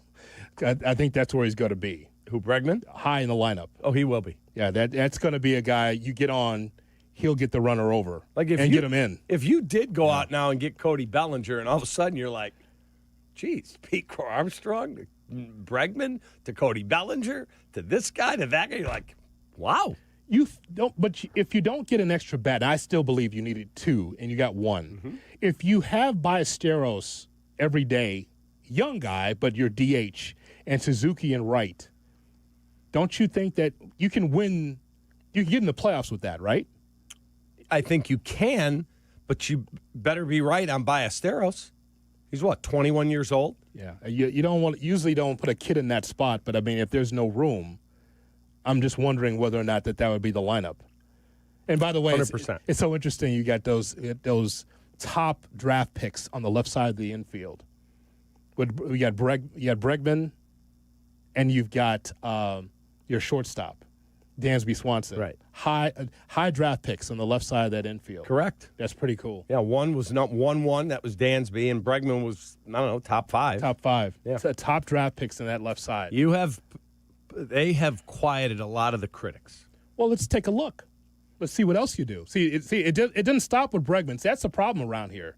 You have a splash like a Tucker. Oh, my God, we've got Kyle Tucker. We're going to the World Series. Hang on. It's more than that. Just remember what Counsell said. Counsell said in this offseason, one of the first things he said in the offseason is like, yeah, we got the bullpen wrong. He oh, did. God. I like the honesty. I mean, but the point is, like, Bregman, quality, I think your starting rotation's good. But just like this Bears-Packers conversation, the Cubs have to get past Milwaukee. No question. So it's the same situation. Just hang on. Milwaukee keeps taking pieces away and still winning. Agreed. So that's why now it's the Cubs' turn, and it's good that they were able to have the pickups. I still say with the starter that you picked up, the kid that you just picked up, Edward Cabrera from the Marlins. Again, UCL injury, hopefully healthy, ready to go, and only went over 100 innings once in his career, and he's 28. Let's see what kind of horse he can be at the top of that rotation. They believe in him. We'll see. Yeah, those are points that are real. Mm-hmm. Let's see what he can do from a production standpoint. To me, everything, kind of like Caleb, everything's centered around Cade Horton. in that rotation for me. You got a lot of horses and arms, but he's the kid. And don't forget your number one prospects, Jackson Wiggins, who they think will be here this year. Steele will be back at some point this season. Like, you've got a lot of depth in your starting pitching. I still think they're a right field bat short, and Cody Bellinger is a perfect fit. Suzuki, the key. Offensively, that might be your cleanup hitter. Right now. So, I had no problem with that. You go PCA, Bregman, to Bellinger, to Suzuki. Oh, doctor. Imagine Bellinger being back here Hap. again. I mean, you got some guys. I'd like to have something different in that spot. He's already been here. At least you don't have the beige wall in right field anymore. Tucker should not be in the Cubs conversation. No, I agree. The beige wall that was Tucker, not good enough. Not healthy enough. Yeah, I agree. Well, we'll see what they do, but, boy, they did make a big-time signing over the weekend. Coming up, we'll give you the classic Kap and J Hood cut of the day. It's right around the corner on Chicago's Home for Sports. Good morning to you. Kap and J Hood Morning Show on ESPN Chicago. Are you tuning? Take a stop at the ESPN Chicago page on YouTube. We got shorts to scroll, pressers to parse, interviews to intake. Subscribe and see it all at the ESPN Chicago page on YouTube. Back in my glory days, I always showed up ready to perform, whether it was on the field or off of it. Confidence, energy, swagger. I had it all. And yeah, even little Johnny was playing like an all-pro. Now, thanks to Blue Chew, those days don't have to stay in the past. Blue Chew's chewable tablets give you that extra boost of confidence when it matters most. Stronger, harder, longer lasting. Like someone gave you a pep talk right where you need it. And here's the best part. It's all online. No awkward doctor visits. No standing in line at the pharmacy. Their licensed medical providers help you find the right fit, and it ships right to your door in a discreet package. Made in the USA, less expensive than the pharmacy. So, fellas, when it's your time to perform, don't just hope for the glory days. Bring them back. Head to BlueChew.com. Use promo code ESPN, and your first month is free. Just pay $5 for shipping. Blue Chew. Chew it and do it. Credit Union One, the official banking partner of Notre Dame Athletics, wants to reward you for everyday banking. CU One's high-yield checking offers the opportunity to earn competitive dividends when you make qualifying transactions each month. No monthly fees, no minimum or opening balance required. Plus, you'll be able to bank anytime and anywhere with 24/7 digital and mobile banking. Start making more of your money with Credit Union One. Open an account at cu1.com/Irish. Federally insured by NCUA. Hey guys, it's Silvy. You know me, I hate the cold, and I don't like dealing with cold drafts in my house. That's why we called Window Nation a few years ago, and the difference, incredible. Right now, it's a great time for you to do the same. Window Nation's Buy 4, Get 4 Windows free sale is going on now. Plus, you get your new windows with 0 down, 0 monthly payments, and 0 interest for 2 years. So if you feel drafts, see fog or mold around the frame, and your heating bill keeps on jumping, it is time. Do not wait. Visit windownation.com today. Texting enrolls you in a recurring automated marketing text messages. Consent not required to purchase. Message and data rates may apply. The team's looking good this season. I think so. Man, I miss playing football. Ever since I turned 40, I just can't find that fire I used to have. Think it could be lower testosterone? What do you mean? I was feeling the same way. After 40, the body has less testosterone, and men lose their edge. That's why I take Nugenix Total T2. That's the testosterone booster, right? Yes, but Total T2 is their brand new formula that skyrockets nitric oxide levels in as little as 3 hours. Since I started taking it, I've been lifting like when we played for Coach Carter. My energy is way up, and it even spiced up things between me and the missus. Are they still giving out complimentary bottles? Yep, just send a text. Text HAWK to 321-321 for your complimentary bottle of Nugenix Total T2, the next generation testosterone booster. Text now and we'll include a bottle of Nugenix Thermo X, our newest, most powerful fat burner ever, absolutely free. Text HAWK to 321-321. That's HAWK to 321-321. These statements have not been evaluated by the FDA. This product is not intended to diagnose, treat, cure, or prevent any disease. Where's the single best place to shop for and experience the largest variety of brand new cars, trucks, and SUVs all under one roof? The Chicago Auto Show, February 7th through the 16th at McCormick Place. Find out more and buy tickets at chicagoautoshow.com.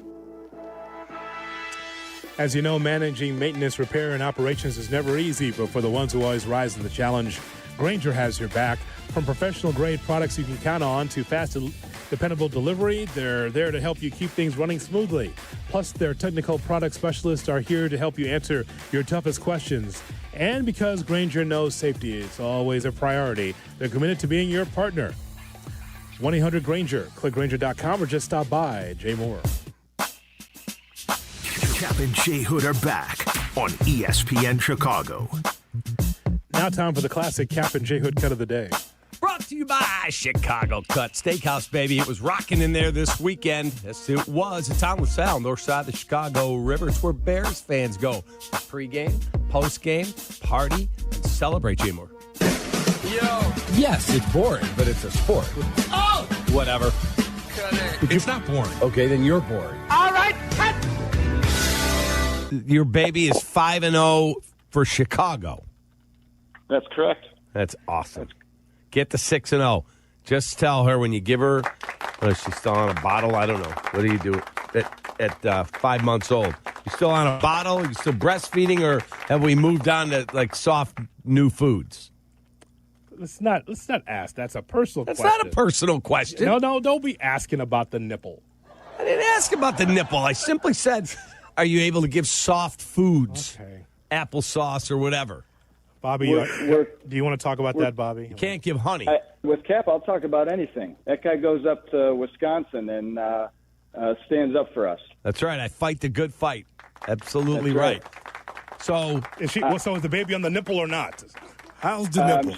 She still is, and my wife's a champ. She will go down downstairs and she'll nurse our child, and I get to stay up top sometimes. So. Oh, well, good. Well, you sound like a braggart.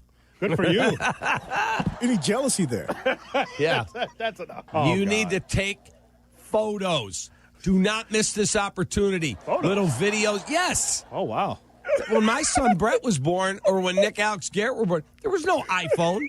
Like, Bobby's got an opportunity here as they're getting dressed. Oh, my God. Videos. Hey, where are we going? Oh, my going God. to the Bears-Packers game. Oh, my God. Nude photos. I didn't say that. You said getting dressed.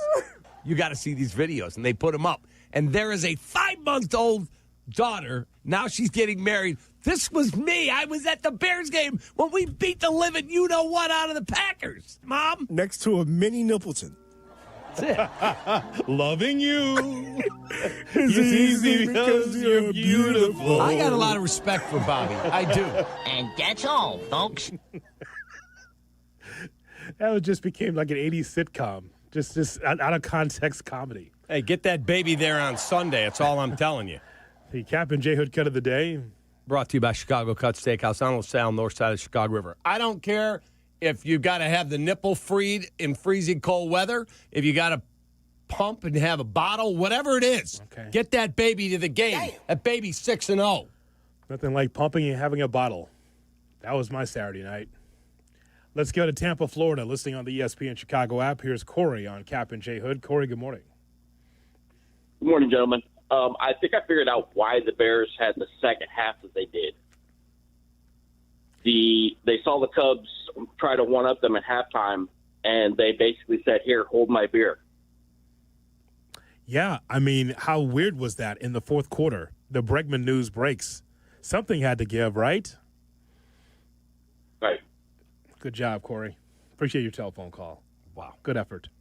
How about that? How about that? We go to Griffith, Indiana, and Isaiah's on Kap and J Hood. Hey, Zeke. Hey, top of the morning to you, fellas. What's up? What's going Thanks for taking on? my call. All right, so I want to bring up a point that Shay mentioned a couple of months ago, man, like on a Saturday. Top of the hat to him. He's on like 7 days a week almost, but he mentioned that the Bears are effectively breaking fan bases. We got the Lions under our belt. Mm-hmm. Now, we got the Lions. We got the Eagles, who's walking out the stadium on Black Friday. And now we got the Packers for sure. You know, I'm really optimistic on the future. You know, I was on suicide watch about second quarter, halftime. I had the pillow over my, bunch of my pillow, had the blanket over my head. But we pulled it out. I think we can beat the Rams next week too. So anything's possible. Can I just tell you something? as much as we love our teams, it's never worth that. Don't put the pillow over your head. It's never worth that. Would you co-sign with that, Cap, or not? Would you rather maybe choke yourself when the Bears aren't playing well? I don't think it's worth that. No, it's not. No. Find a way, man. Let's just win. Let's go. Go ahead, Shay. Not touching that. No. You know where I'm going. I'm good. No one told you to touch it. We just want to know if you're going to choke with it. All right, Yeah. Yerk, thank you. Listen. It's good. Good to get Pastor Yurkovich telling you the right way to go. Of all people. Leave your chicken alone, he said. Of all people, Pastor Yurkovich is going to lead the way. My God. I got $5 in the till for you. Don't worry. And a couple candles lit. There you go. Ave Maria to you. We thank you very much for listening and calling in and being part of the program here on Kap and J Hood. Our thanks to Shay. Our thanks to Jay Moore. Let's continue this celebration of the Bears and get ready for the Rams this weekend. Lock in, get ready, ease into the weekend, and then let's go beat some Ram ass. Carmen and Jurko are next, and we'll talk to you tomorrow. So long, everybody. Take that. From Chicago. Well, see you later. I've got the best job, Carm. Kap and J Hood. Morning 6 to 9. ESPN Chicago. I'm Chicago personal injury lawyer Jim Morisi. Even when we're careful, other people's negligence can threaten our futures. As one of Illinois' most successful injury firms, winning the most complex personal injury and workers' compensation cases is what we do. Consultations are always free. Visit us at MorisiLongo.com. That's MoriciLongo. Morisi Longo and Associates. We're there when you need us. Has the excitement of betting turned into worry? Feeling overwhelmed every time you roll the dice? Problem gambling doesn't just affect your wallet. It can impact your health, relationships, and peace of mind. But there's hope. Gateway Foundation is here to help you take back control of your life with personalized treatment options. You don't have to face this alone. Call Gateway Foundation today at 844-444-5780. That's 844-444-5780.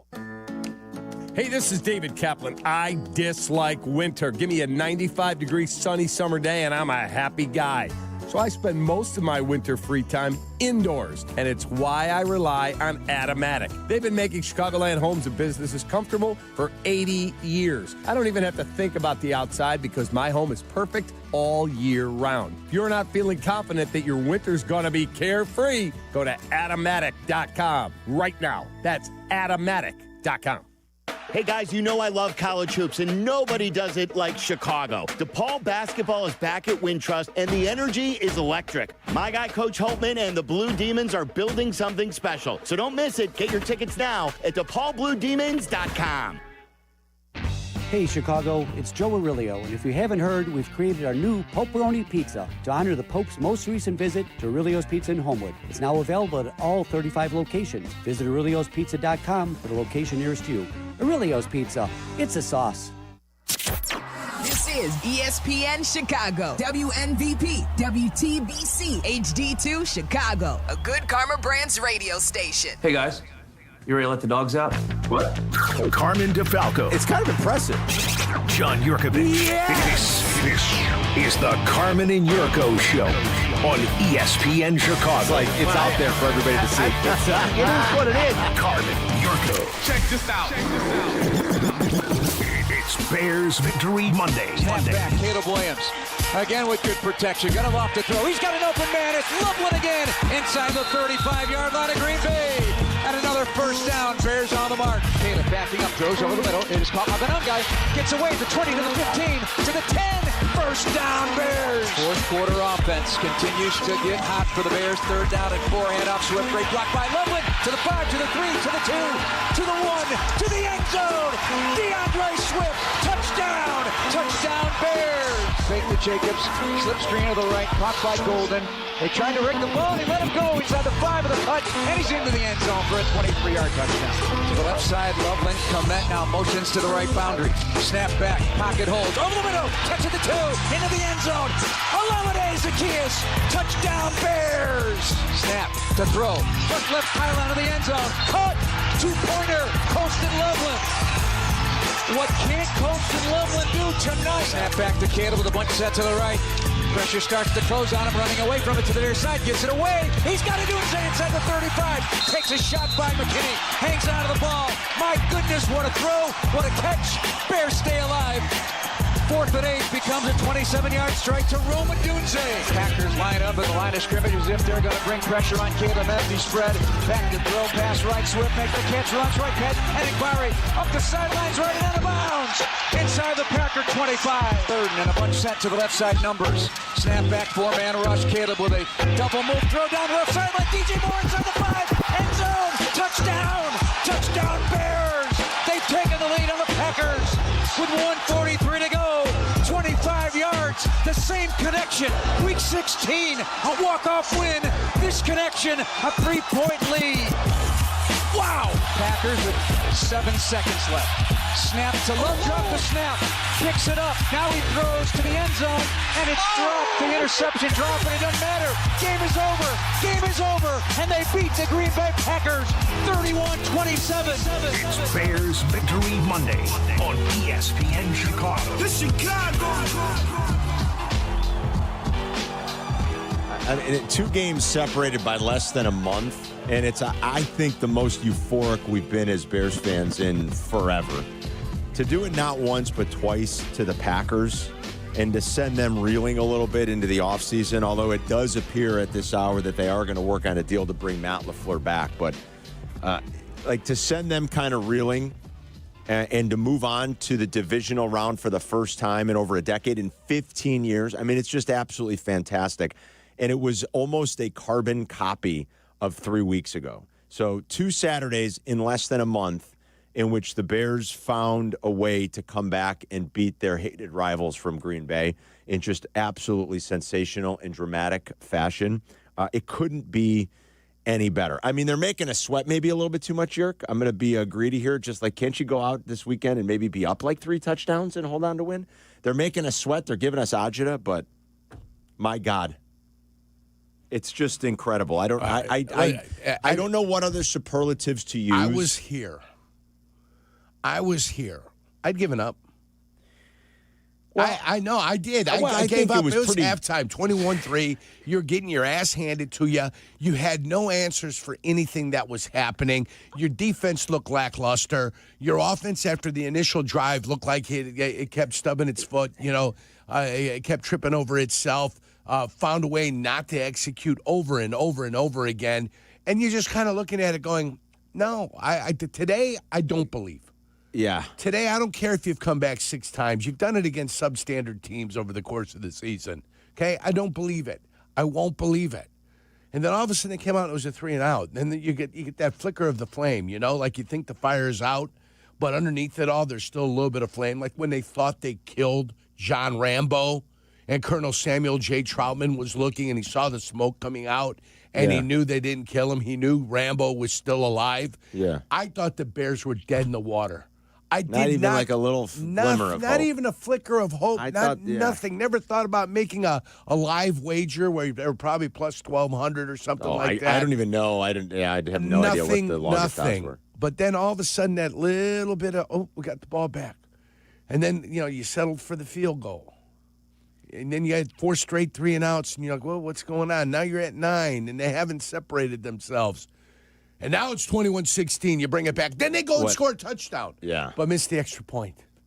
And that was the moment. And that was where it was like, okay, they're going to come all the way back. That was the moment. Because even though they scored the touchdown, when he missed it, you're like, ooh. That is beyond significant. And that was the moment where you're like, this is going to happen, I think, again. This team, when their backs are against the wall and they quit thinking, that's the problem with this team. It thinks. It thinks. Well, how do you? It's full of thought. How do you get them to act that way in the first half? When you get into desperation mode, you got to be able to play in desperation mode all the time. You've got to be able to get there. You got to be able to take your mindset there. That's where you need to be all the time. Now, mistakes are going to be made.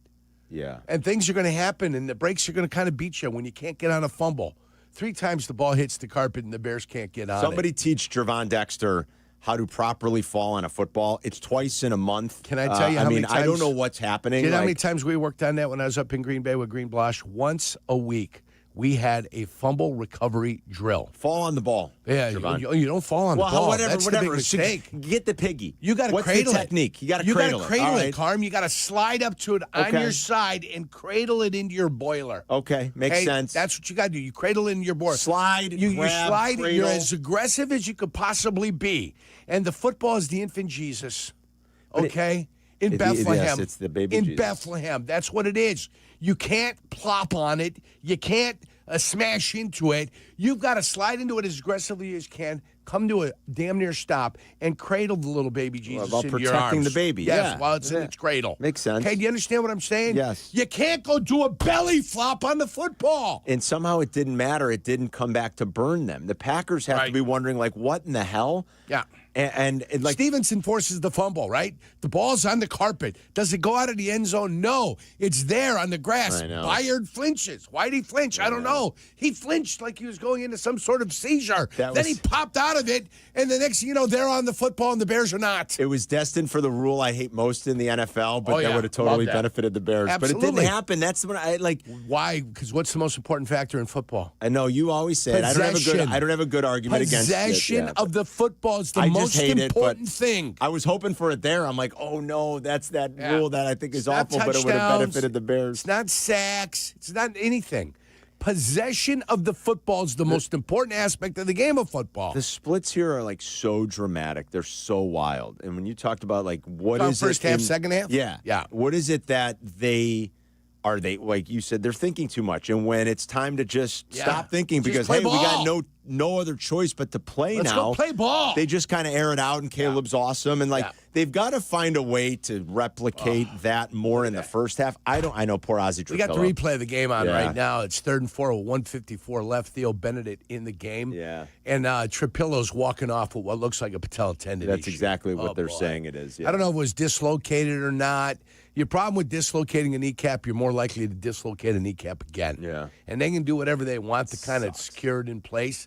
But that can become a repeating issue as you move forward. Again, I don't know what the injury is. Well, they did say it's patellar tendon. Yeah. There more tests were happening yesterday and today, but Ben Johnson said it right after the game. TJ Edwards and Ozzie Trapillo are likely done for the season. Yeah, they are done for the rest of the postseason run. But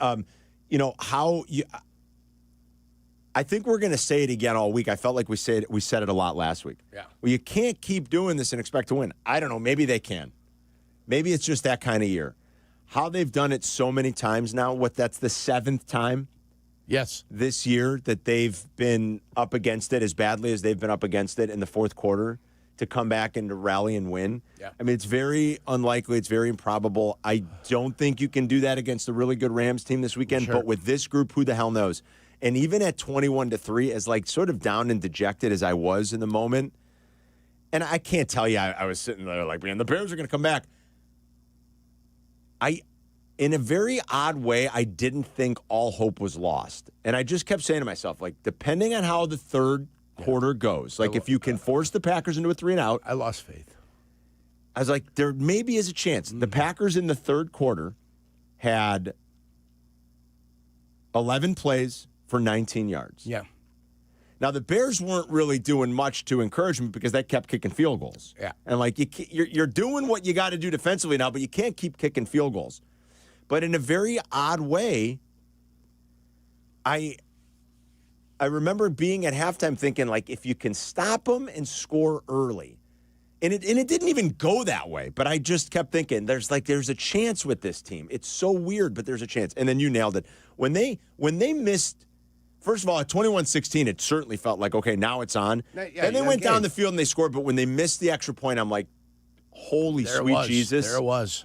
Like, that is enormous when you started doing the math. Right. Like, that is enormous. And I thought, oh, my God, somehow they're going to do this and they're going to come all the way back. And they got to 27-24. And then they got to 31-27. And then it was like, are you kidding me? Yeah. And then now you had to trust the defense. Now you had to trust the defense. I don't know how much I trust this defense. Man. I think a lot of what I think Green Bay and I think Matt LaFleur's going to – I think Matt LaFleur's a pretty good coach. By the way, Adam Schefter's reporting that they are working on a deal to bring Matt LaFleur back. I had hoped that it sent Green Bay into total chaos. Yeah. Fire Matt LaFleur because I think he's pretty good. And I think...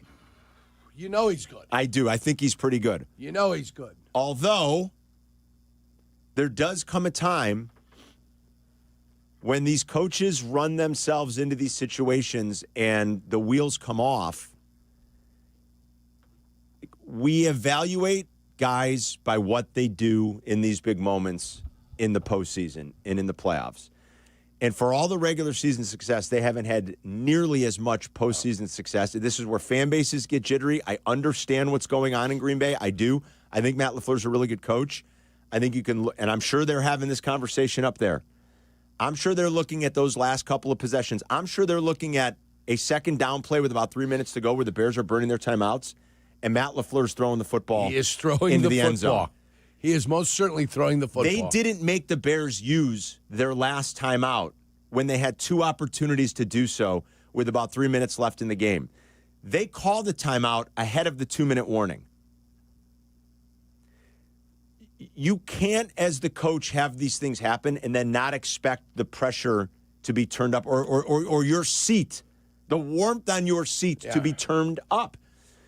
Fan bases are fickle, especially in a place like Green Bay where they're demanding championships and they go to the playoffs a lot. And when they don't get the success that they want, fan bases and organizations start to get jittery. And I was hoping that it was going to send Green Bay into total chaos because I think firing Matt LaFleur would actually weaken them.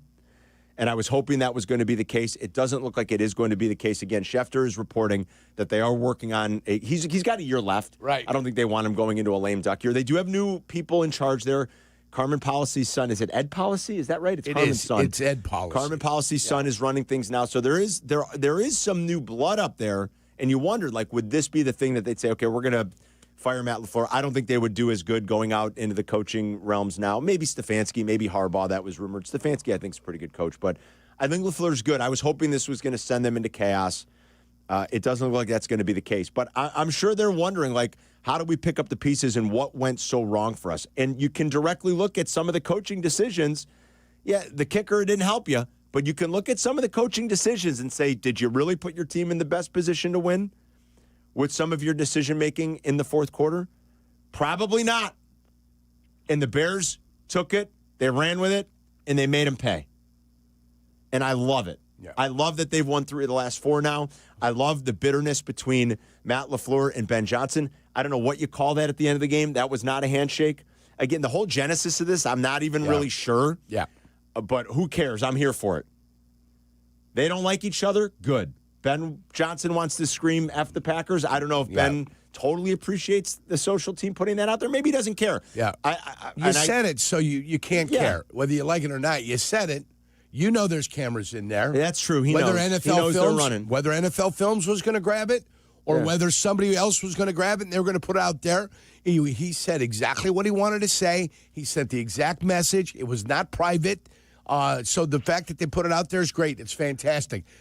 You know exactly the way he feels about the Green Bay Packers. And I'll tell you this, the Packers feel the same way about him and the Chicago Bears. I'm here for it. So let's not pretend. Yeah. And let's not ask for access, then get the access and then be a little bit sensitive. Fair. You get the access. This is the way coaches talk. This is the way we talked. This is the way we talk. I get that. I totally get that. And if you don't like it, then close your ears and shut the hell up. Yeah, earmuffs. That's to everybody out there. Yeah. Oh, we want an apology. Blow it out your ass. Yeah. That's what you get in this situation. Apology. No apology necessary. None necessary. None. Period. Ever. And I'm here for it. I'm here for this rivalry actually, like, really being good. Let's let this thing cook. Let's let these two franchises hate each other and be good. Let's let them be good for a change at the same time. Right. That'd be nice. Because it hasn't really happened in the last 40 years. Yeah. And it might finally be happening. And thank heavens their receivers drop balls. And Jaden Reed had a terrible drop toward the end of the game. Awful. They made a couple of good ones, too. Dobbs made a couple of big ones. I'll tell you this. Golden's a receiver. Well, I think that's why everybody liked him so much. Golden is a receiver. He's now, fast they may not have been, by the second half of the season, usually that's when you work your rookies in. Mm-hmm. You kind of introduce them slowly, then you work them in, you get them situated, you get them figuring out what's happening, what's going on. And then in the second half of the season, usually they find a way to flourish. You saw it with Colson Loveland. You saw it with Luther Burden.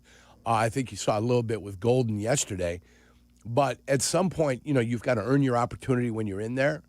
But Golden's a talent. A very talented It's kid. not like those are premier players that are sitting in front of Golden. Yeah. And they took their time, and maybe I'm happy they took their time. He's a very talented kid. Because Dobbs, There's no doubt. Jaden Reed, Golden, you come out with that 3-pack and you run them over and over and over again, Yeah. and then substitute when guys get fatigued.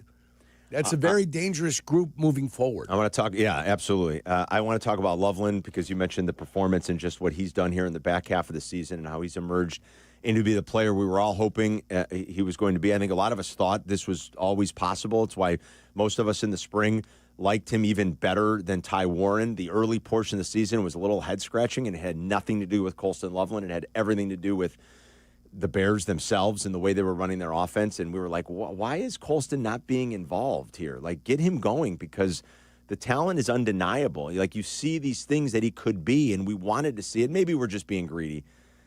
Maybe like you just laid it out. Sometimes it takes a little while. Sometimes it takes a little while for rookies to understand how exactly to be incorporated. But we were watching what was going on in Indy going, well, they're getting their guy involved. Why aren't the Bears getting our guy involved? He's awesome. Every one of us here, I think, across the board at this radio station said he was going to be the better pick than Ty Warren because of the ceiling and the potential. Right. Now you're seeing it. Right. Thank goodness. I want to talk more about that coming up.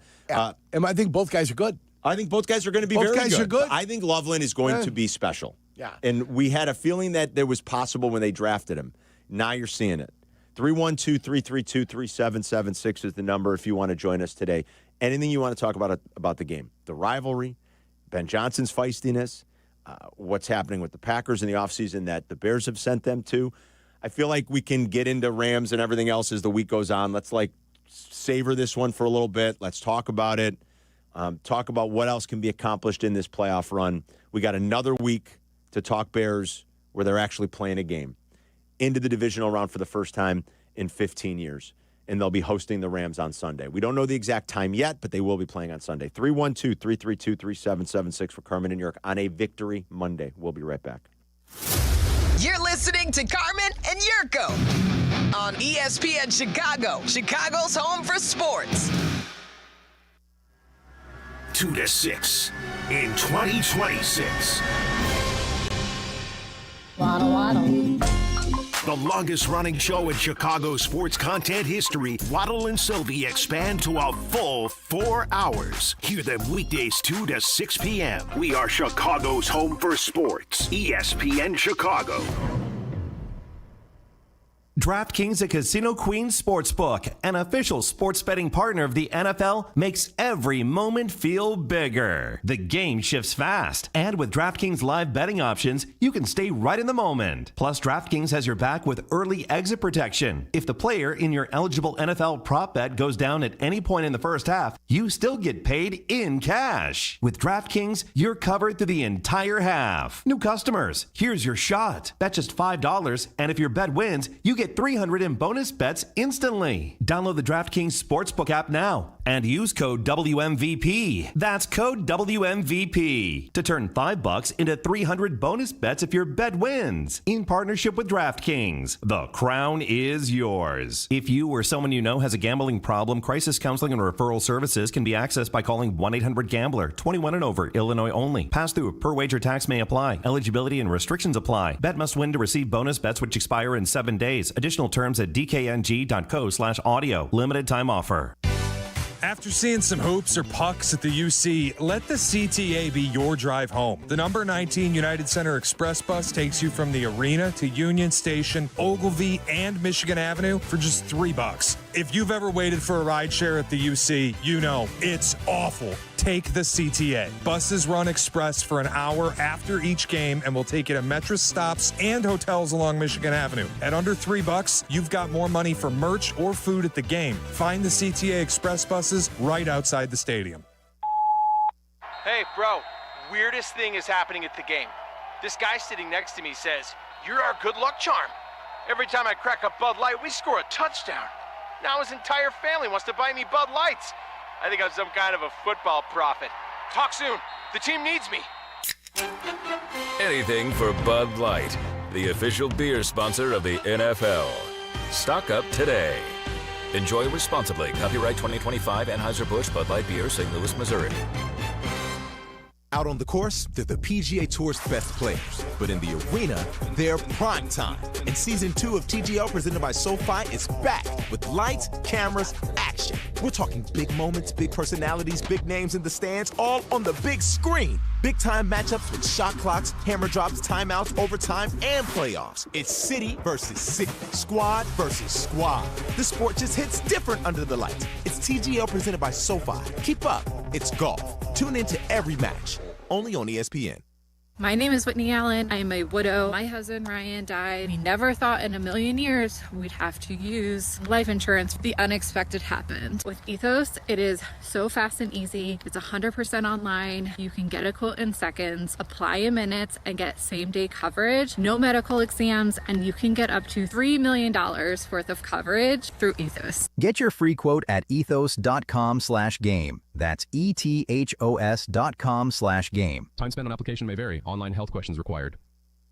Hit the road in a brand new Chevy in less than 1 hour. At Advantage Chevrolet Hotchkiss, you can sign and drive away in 60 minutes or less. Seriously, or they'll cover your first car payment. Every new Chevy is backed by the Advantage Plus program. Advantage Chevrolet Hotchkiss. Together, let's drive.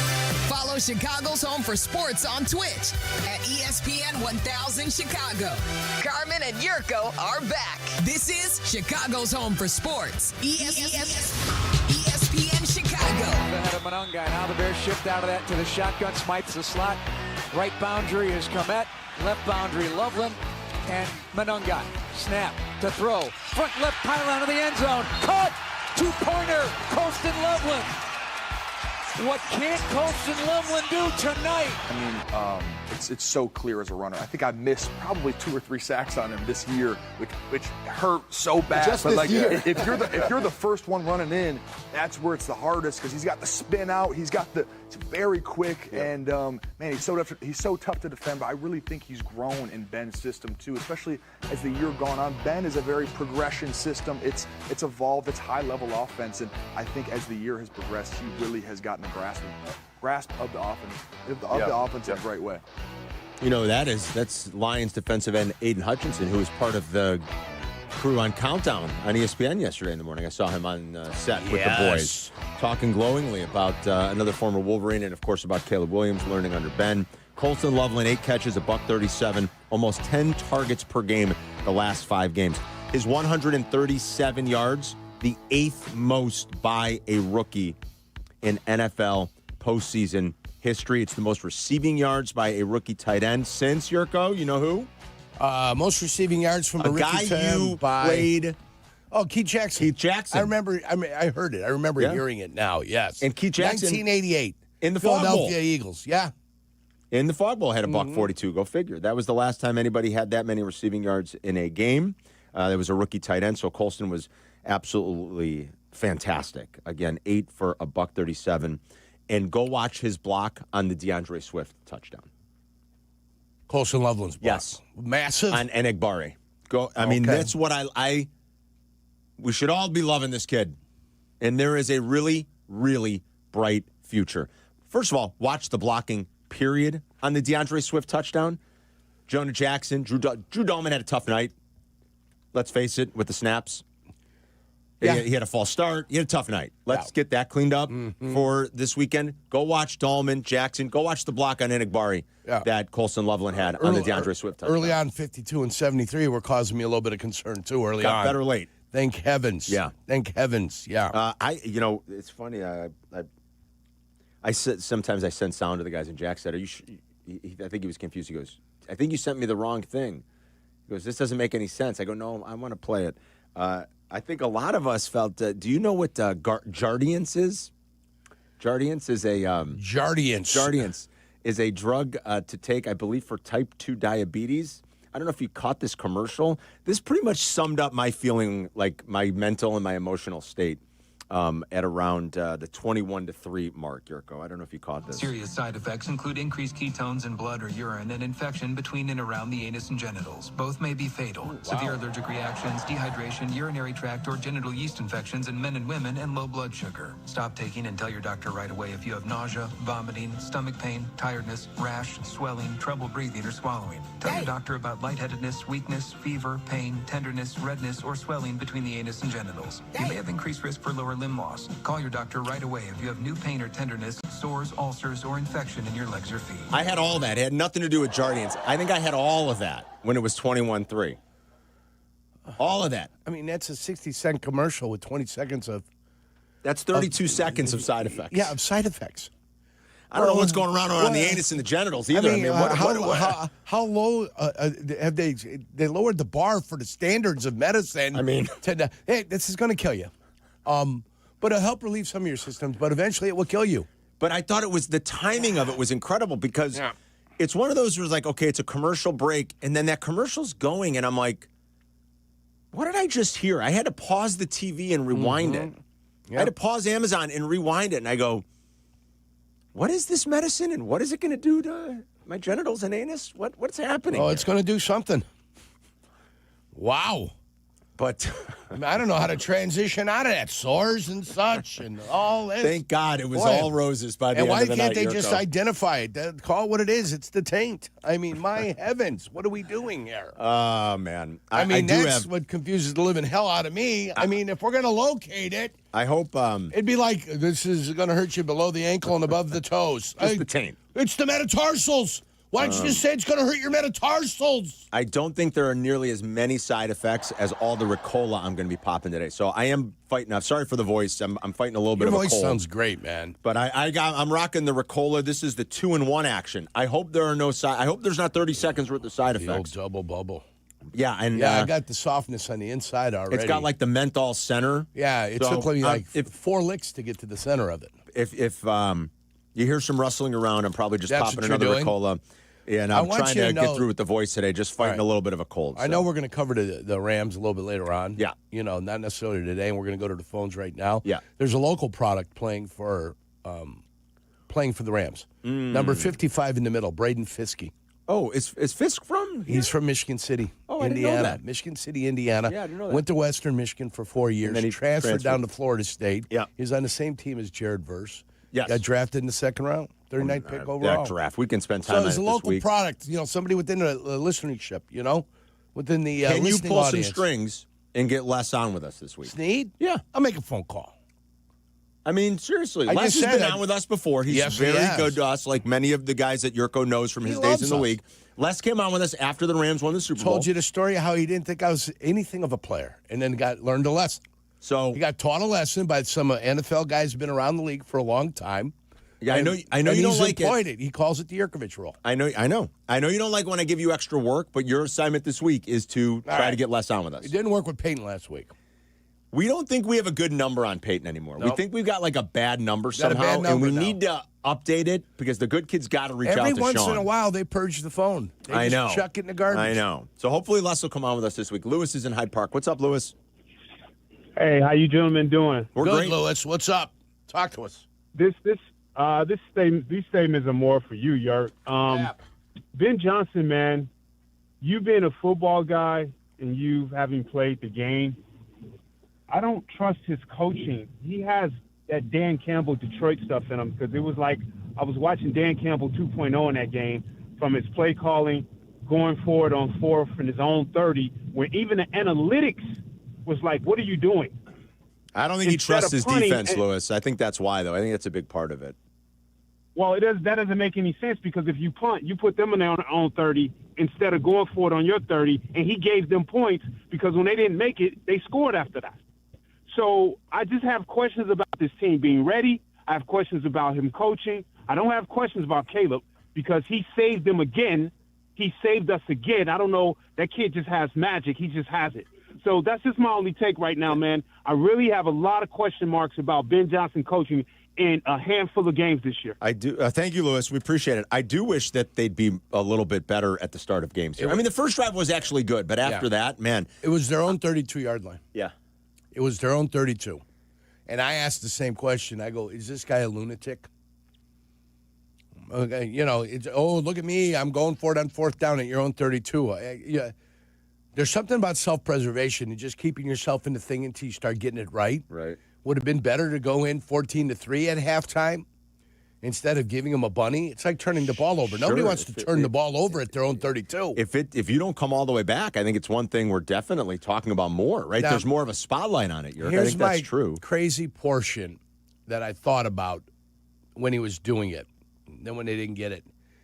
Is he sending a message to his defense that I can't trust you right now? Right. And because I can't trust you, I've got to do some of the dumbest stuff that I'm ever going to have to do in my life. So you think there was like a method to the madness, maybe? But that's like a 0.001% chance that was a possibility. Do you know what I'm saying? Yeah.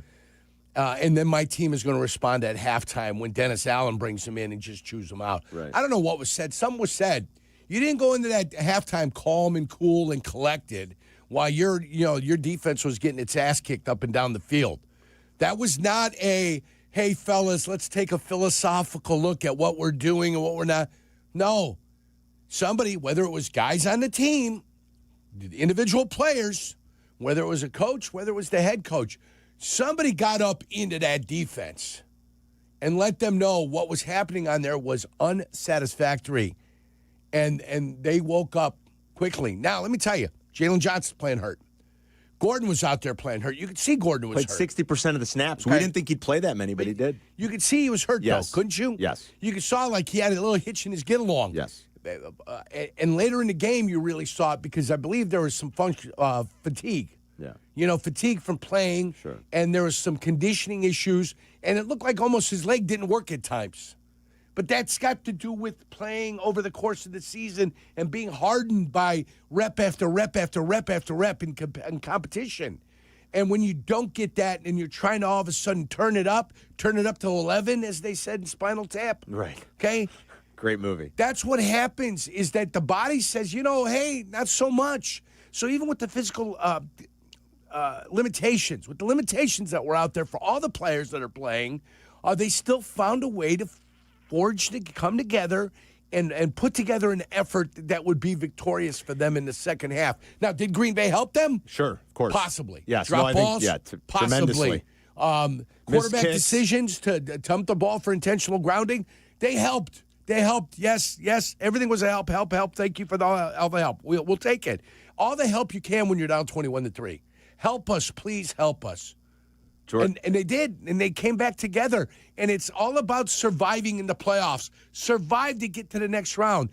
It's not going to be – we'll be talking about this for years. This game will be talked about for years. Yes. 21-3 to comeback Yes. will be talked about for years. The biggest comeback in franchise history in the postseason. It's the fourth biggest comeback of any kind, in the history of the franchise. Jordan Love had one career grounding penalty. One. He had two. He had two in the second half on Saturday night. Go figure. All right, sit tight. We're going to get all your calls in today. It's Carmen and Jurko. We'll be right back. You're listening to Carmen and Jurko on ESPN Chicago, Chicago's home for sports. Two men, Pat Boyle, Barstool Chief, ice in their veins, hockey in their hearts. Aww. ESPN's The Hockey Show is back, ready to rock the rinks with Chicago's best hockey knowledge. Brought to you by Chevy Drive Chicago. The Hockey Show, Wednesday night at 6:30 on ESPN Chicago and the ESPN Chicago app. Hey, fellas. It's Jurko, Johnny Handsome, the good kid. Sometimes you all need a little extra confidence when it's your time to perform. And that's where Blue Chew comes in. Blue Chew provides access to chewable tablets that can help you feel and perform at your best. You can be stronger, harder, longer lasting, like somebody gave you downstairs a little bit of a pep talk and a new gym membership. And here's what I love. It's simple. No awkward doctor visits, no lines at the pharmacy. Everything's online. Licensed medical providers work with you to find the right option, and it ships in a discreet package right to your door. Think about it, whether it's a big date night, anniversary, or just another Tuesday. Showing up ready makes all the difference. In confidence, it counts. Guys, this isn't just about performance. Give the old bridal shower a little something to talk about when she starts telling you stories about what a legend you were last night. Right now, I've got a special deal for you. It's the first month. It's free. BlueChew.com. Promo code's ESPN. You pay only $5 for shipping, and that is it. Chew it and do it. Blue Chew. A small chew for a big difference. Hey golfers, it's Tyler. It may be winter in Chicago, but golf season will be here before you know it. And if you want to be ready when the weather turns, you've got to plan now. That's where Golf on Any Tee or the GOAT app comes in. GOAT is a golf membership that gets you unlimited golf all year long at 20 courses across Chicagoland. No greens fees, no cart fees, just unlimited golf. Sign up now and book a tee time for the first day courses open. Visit golfonanytee.com or download the GOAT app today and golf like me, golf on any tee. Hey, guys, I get it. You'd love new windows, but you don't want to pay a fortune for them. Well, January is a great time of year thanks to Window Nation. Right now, they're more affordable during Window Nation's Buy 4, Get 4 Windows Free sale. Plus, you can get them with 0 down, 0 monthly payments, and 0 interest for 2 years. If you're feeling cold drafts from your windows, seeing fog or mold around the frame, or paying a lot more for your heat than your neighbors, it's time for new windows. Do not wait. Put an end to your window problems. Visit windownation.com now. Hey, fans! Welcome back to Fansville's Cheers and Tears. Oh. Okay, so like everybody deals with losing, right? To a rival on a last-second field goal. Whatever, it's fine. I'm totally fine. But I cope with losing with an ice-cold Dr. Pepper. Those 23 flavors are like so delicious. They totally wash away the pain of your college football team taking a big fat L. College football, it's a pepper thing. A SoFi personal loan is here to help you achieve something once thought impossible: overcoming high-interest credit card debt. Walk the tightrope of your finances with one low, fixed-rate monthly payment, no fees required, and as soon as the same-day funding. That's right. Pull off your own debt-defying stunt with a SoFi personal loan. Visit SoFi.com/trick to learn more. Loans originated by SoFi Bank, N.A., member FDIC. Terms and conditions apply. NMLS 696891. Hey, it's Joe Aurelio, and it's time for Aurelio's Pizza, Chicagoland's oldest pizza chain since 1959. Indulge in our crispy thin crust, signature sauce, and 100% real mozzarella. Visit Aurelio'sPizza.com for the location nearest you. Aurelio's Pizza, it's a sauce. You're listening to Carmen and Jurko. Listen to us now, live on the ESPN Chicago app. Chicago's home for sports. ESPN Chicago. Snap back to Cato with a bunch set to the right. Pressure starts to close on him, running away from it to the near side, gets it away. He's got it inside the 35. Takes a shot by McKinney. Hangs on to the ball. My goodness, what a throw. What a catch. Bears stay alive. 4th and 8 becomes a 27-yard strike to Roma Dunze. He's one of the best in the league. One of the best play callers, without a doubt. He does an incredible job in all facets of offense. You know what I mean? Like the run game, to the pass game, to the trickeration. He's really got all that. He's somebody I respect a lot. I can't say much bad things about him. You know what I mean? Every time you go out there against an offense led by him, like you got to be on your and be at your best, because he's going to make it difficult. So, yeah, respect the hell out of him. That's Max Crosby talking about Ben Johnson. They dialed up some good stuff in that second half for sure. The game-winning go-ahead score to DJ Moore sure appears to be a play that they really liked, that they got beat by in Washington this year. And Ben Johnson and his staff probably looked at it and said, that's good. We'll steal it. Which nice play, yeah. People do all the time. Sean Payton told us he stole the play that the Bears ran against them in the playoff game in 2020. Now, the Bears didn't get a touchdown because Javon Wims dropped the ball. Yeah. But Sean Payton liked it so much. I can't remember if it was that postseason or the next one, Yerk, but he told us. The next one. It was the next one. He said that I absolutely filed that play away. He goes, ooh, that was actually really cool. That one looks good. That one looks good. We're going to do it. And it sure looks like in one of the games. Only they scored a touchdown. Right, they did. Yeah. It looks like in the game, the Bears won the game against Washington, but they scored one of their touchdowns on the exact play that the Bears ran for the go-ahead score. So that unbalanced line, the right tackle going over to play on the left side. Cole Kmet, the tight end, was lined up at right tackle, and they did a great job of selling like it was just going to be that little bubble screen almost out there, and it wasn't. DJ Moore was running wide open. Bears win. I've watched the 4th and 8th throw to now that was the drive before, but I've watched the 4th and 8th throw 30 times. At least. That's when we rolled left. It's had somebody at his feet, fires the ball to Roma Dunze, there, right? Yerk. Fired the ball to Roma Dunze. It's unbelievable. Threw it a little bit deeper. Roma adjusted his route, went a little deeper. It's just phenomenal. To me, it's, the Luther Burden play in the first half where he's running on the sideline. He's open, puts the hand up. maybe he's expecting the ball on the sideline because nobody had it covered. Yeah, he was pick. expecting him to run in. Yeah. And then that ends up being the pick on the 4th and 6. That's the stuff that needs to be straightened out. Yes. Like a side adjustment. Do I just rifle the ball right to Burden there? Right. That's the stuff that causes Comes a time? problems. Yeah. This looks like a time to adjust on the fly. Are the quarterback and the receivers on the same page? And because it's the first year of everything, and it's the first year with Luther, right, and with Caleb, that'll be a like, smoother operation as you move forward. I hear you. And be a less of a chance to be a mistake. It didn't burn the Packers because they scored on that drive, but you talk about a knucklehead interception. That was 4th down. Yeah. I mean, basically, they bailed the Bears out. Like, that's as good of a punt. Like, That's you got to punt. drop that Yeah. ball if you're Valentine. Believe it or That's not, a you knucklehead do. interception. Matter of fact, just bat it down. Bat if it you're not going to down. be able to catch it and run with it and take it back to at least where the line of scrimmage is, you bat that down. It's not an interception, but I'd rather have the yards. Of course. Yes. Yeah, no doubt about it. Glenn's in Libertyville. What's up, Glenn? Glenn! Hey, how you doing, guys? We're great. This victory tastes so good. I can't tell you. I'm 62 years old, so you're talking about 50-plus years of being a Bears fan. And all these Packer wins over the last 20-plus years. And here's my situation, right? So I got the stepdaughter and her fiance living in our house while they save some money for a condo. They're 24 years old. And this fiance, this kid's from California, and he's a Packer fan. Right? So I'm wondering, okay, all week I got anxiety. How's this going to go down? Oh, God. They're saying, how are we going to have this game on Sunday? He shows up Sunday. He's got the Packer hat on. He's got the Packer jersey on. And I'm thinking, this kid's really not going to root for this team in my house, is he? Like, it's not possible. How's he going to do this? So I cheer, games about to start. I got my cocktail, my old-fashioned. I give them a cheers. Hey, here's to a good game.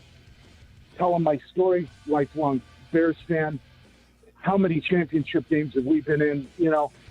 And so you the guys game goes on. Now I got my strategy. I watch from outside through the window, listening to the radio, so I can hear the game, the play, ahead of what's happening on the television. And I'm watching this game. It's terrible. I'm watching him rooting inside my house. You went outside? Wait a minute. You went outside your own house? I got the best setup. I watch at my grill through the window at the big screen. So you like doing it that And I got way. the radio on. Okay. And so I don't have to deal with the pain of watching a Packer touchdown and seeing him jump up and down. So what happened as the roles reversed and it went 180 on him and the Packers were crying at the end of the game? Yeah, I go inside and it just came out. I just couldn't control it. That touchdown that put us up, I just went in. I tackled him. You tackled him? I went hard shoulder. This kid's 6'5". I'm 5'10". What did he do? No, he kind of tried to wrestle me. I do jiu-jitsu. I'm I've already choked him out once on Thanksgiving. Oh my God! On the living room floor after dinner. So I have no problem with this kid. But my wife's yelling, trying to break us up. Settle down. This is crazy. But I just Are you guys going to be able, Glenn? Are you guys going to be able to get along? Like he's marrying your stepdaughter. Are you guys going to be able to get along? I know. You know what I'm worried about? What's this kid going to do this week? Is he going to come out and cheer against my Bears? Is he always going to horses and say he's a Rams fan? Well, that'd be a real jerk move. You should. And if I'm you, if he pulls that, maybe I don't know. Glenn, thanks. Listen, good luck with this. This is too much family drama for us to handle. I mean, I don't know what to tell you. Fisticuffs. I don't think I'd invite him back to the house this weekend, though. You should watch the Bears game in peace. He said he's living there. Oh, yeah, he said he's living there. That's right. He did say that. They're living there because they're saving for a condo. Oh, he did say that. Ooh, boy, Glenn, you're in a tough spot. This kid sounds like a real jerk. No, I'm just kidding. I don't know. Can you imagine he's tackling his stepdaughter's fiance? And he choked him out at Thanksgiving. Choked him out at Thanksgiving. Glenn, it sounds like there's a tumultuous relationship you got going on over there. Be careful. Let's say hi to, let's go to Sal in Connecticut. What's up, Sally, baby? Sal. Hey, guys. Caleb Williams, jerk, I said this to you a couple of weeks ago, reminds me of John Elway in terms of the arm strength, the ability to avoid the rush. And also, if you go back and look at John Elway's first 9 years in the NFL, his completion ratio was under 60%. Yeah, different NFL back then. Yeah, different game. You're right, but very different. Like, I don't know that he completed 60% of his passes for his career, John Elway. My guess is he did not, but You know, he's got that clutch thing, though, Sal. You're right about that. John Elway had it. Caleb certainly appears to have it. I wish he'd play a little bit more consistently. I'm not going to lie. I don't think that's asking too much. I do wish he'd be a little bit more consistent. I don't think this is a great recipe for, like, sustained success, being down in all these games. Sure, and, you know, right? I mean, I'm not crazy, am I? Heart attack time? Yeah, I'm not being crazy. But he definitely has a little bit of that clutch gene, which I love and appreciate. Which you'll take. And you see he's got the ability to be great. I think Caleb's going to be fine. Like, he's gotten better. He's not a finished product. I think he'll continue to get better. He's got a playoff win under his belt. His adjusted EPA per play in the first 3 quarters was negative 0.049. In the fourth quarter, it was 0.491. That's almost a half point per play. That's incredible. I just got to find a way to, like, balance it out a little bit, but he's got that money fourth quarter clutch gene, which I think we all very much appreciate. I'm telling you, I'm not joking. I've probably 25 or 30 times I've probably watched the throw to Rome. The throw to Zacchaeus was good. It was decisive. It was 1, 2, 3, ball out. They saw the coverage, the leverage. It was no hesitation. Like the touch, the conversion to Colston, good throw where his guy can make the planet. Like, there were so many good ththings in that fourth quarter. 312-332-ESPN. We're going to talk to Jesse a little bit just about the big Cubs news over the weekend. Sit tight on the phones. We're taking all of your Bears calls today. We will carry Ben Johnson's press conference live when it happens around 11:15, but we've got all afternoon to talk with you and to talk with Bear fans. Tell us how you enjoyed the game, how you experienced it, what your concerns still are, because, yeah, it's great they're moving on, but there are some legit valid ones after being down 21-3. Largest postseason comeback in franchise history, 4th largest comeback of any kind, regular season or postseason, in the history of the franchise. And the Bears moved to 7-2 at Soldier this year, and they're hosting the Rams this weekend. We'll be right back. You're listening to Carmen and Jurko on ESPN 1000, Chicago's home for sports. Here comes the ball. The Chicago Bears podcast. Here comes the ball. If you aren't listening, you're not getting the whole story. Join host Pat the Designer with special guests and guest host daily. See it or hear it now on the ESPN Chicago app or wherever you like to pod. Yeah. The game is on the line. You need your best play. What's it gonna be? Do you make the call for welding or HVAC? Do it now and you could complete your education at ETI School of Skilled Trades in as little as 7 months. We offer day and evening classes to fit your schedule, and financial aid is available if you qualify. Visit eticampus.edu or call 888-830-7678 to learn more. ETI, it's your future. Own it. 1. Some say it's the loneliest number, but when one is a collection of many, one can stand for all. Blue Cross and Blue Shield of Illinois is one company serving their communities across one country for nearly 90 years. And as they continue to empower whole person health with compassion and innovation, one member at a time, Blue Cross looks forward to keeping you and the ones you love at the center of everything they do. Blue Cross and Blue Shield of Illinois, through it all. The Menards 15% off bag sale is here. Whether you pack it, load it, stuff it, or stack it, if it fits in the bag, you save 15%. Need new tools? Updating your bath or faucet? Or simply want some snacks? Put them in the bag and save 15%. So pick up a bag in-store at Menards and find out how much you can fit in the bag. Now through January 24th. See store for complete details. Save big money at Menards.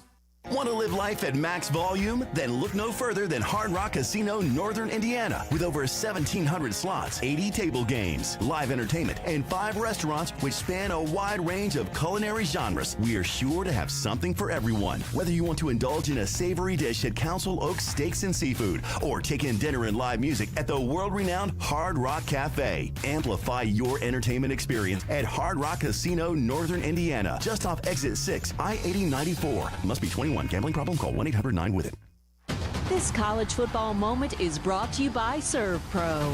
College football teams have moments they recover from and made it like it never even happened. Like on September 24th, 2016, when Tulsa found themselves down 31-0 to Fresno State with 10 minutes left in the second quarter. Tulsa fought back to tie the game at 41. And then won 48-41 in double overtime. Serve Pro, like it never even happened. Life is full of choices, some big, some small. And when you choose an H&R Block Tax Pro, you're choosing the largest network of tax expertise to be in your corner. For when your big ambitions need help with the small details. For when your 6 figures come from 6 different places. For when your gaming stream becomes your revenue stream. For when your business's year 1 needs 70 years of tax know-how. At H&R Block, we've seen it all, and we're here to help you make the most out of your money for life outside the box. Get started at hrblock.com. Nature is calling. No, not that way. Fishing, hunting, hiking, nature. Chauncey's Great Outdoors, Saturday mornings from 6 to 7 and available on demand on the ESPN Chicago app. You're listening to Carmen and Jurko. Follow the show on Twitter at Carmen DeFalco and at Jurko64. This is ESPN Chicago, Chicago's home for sports.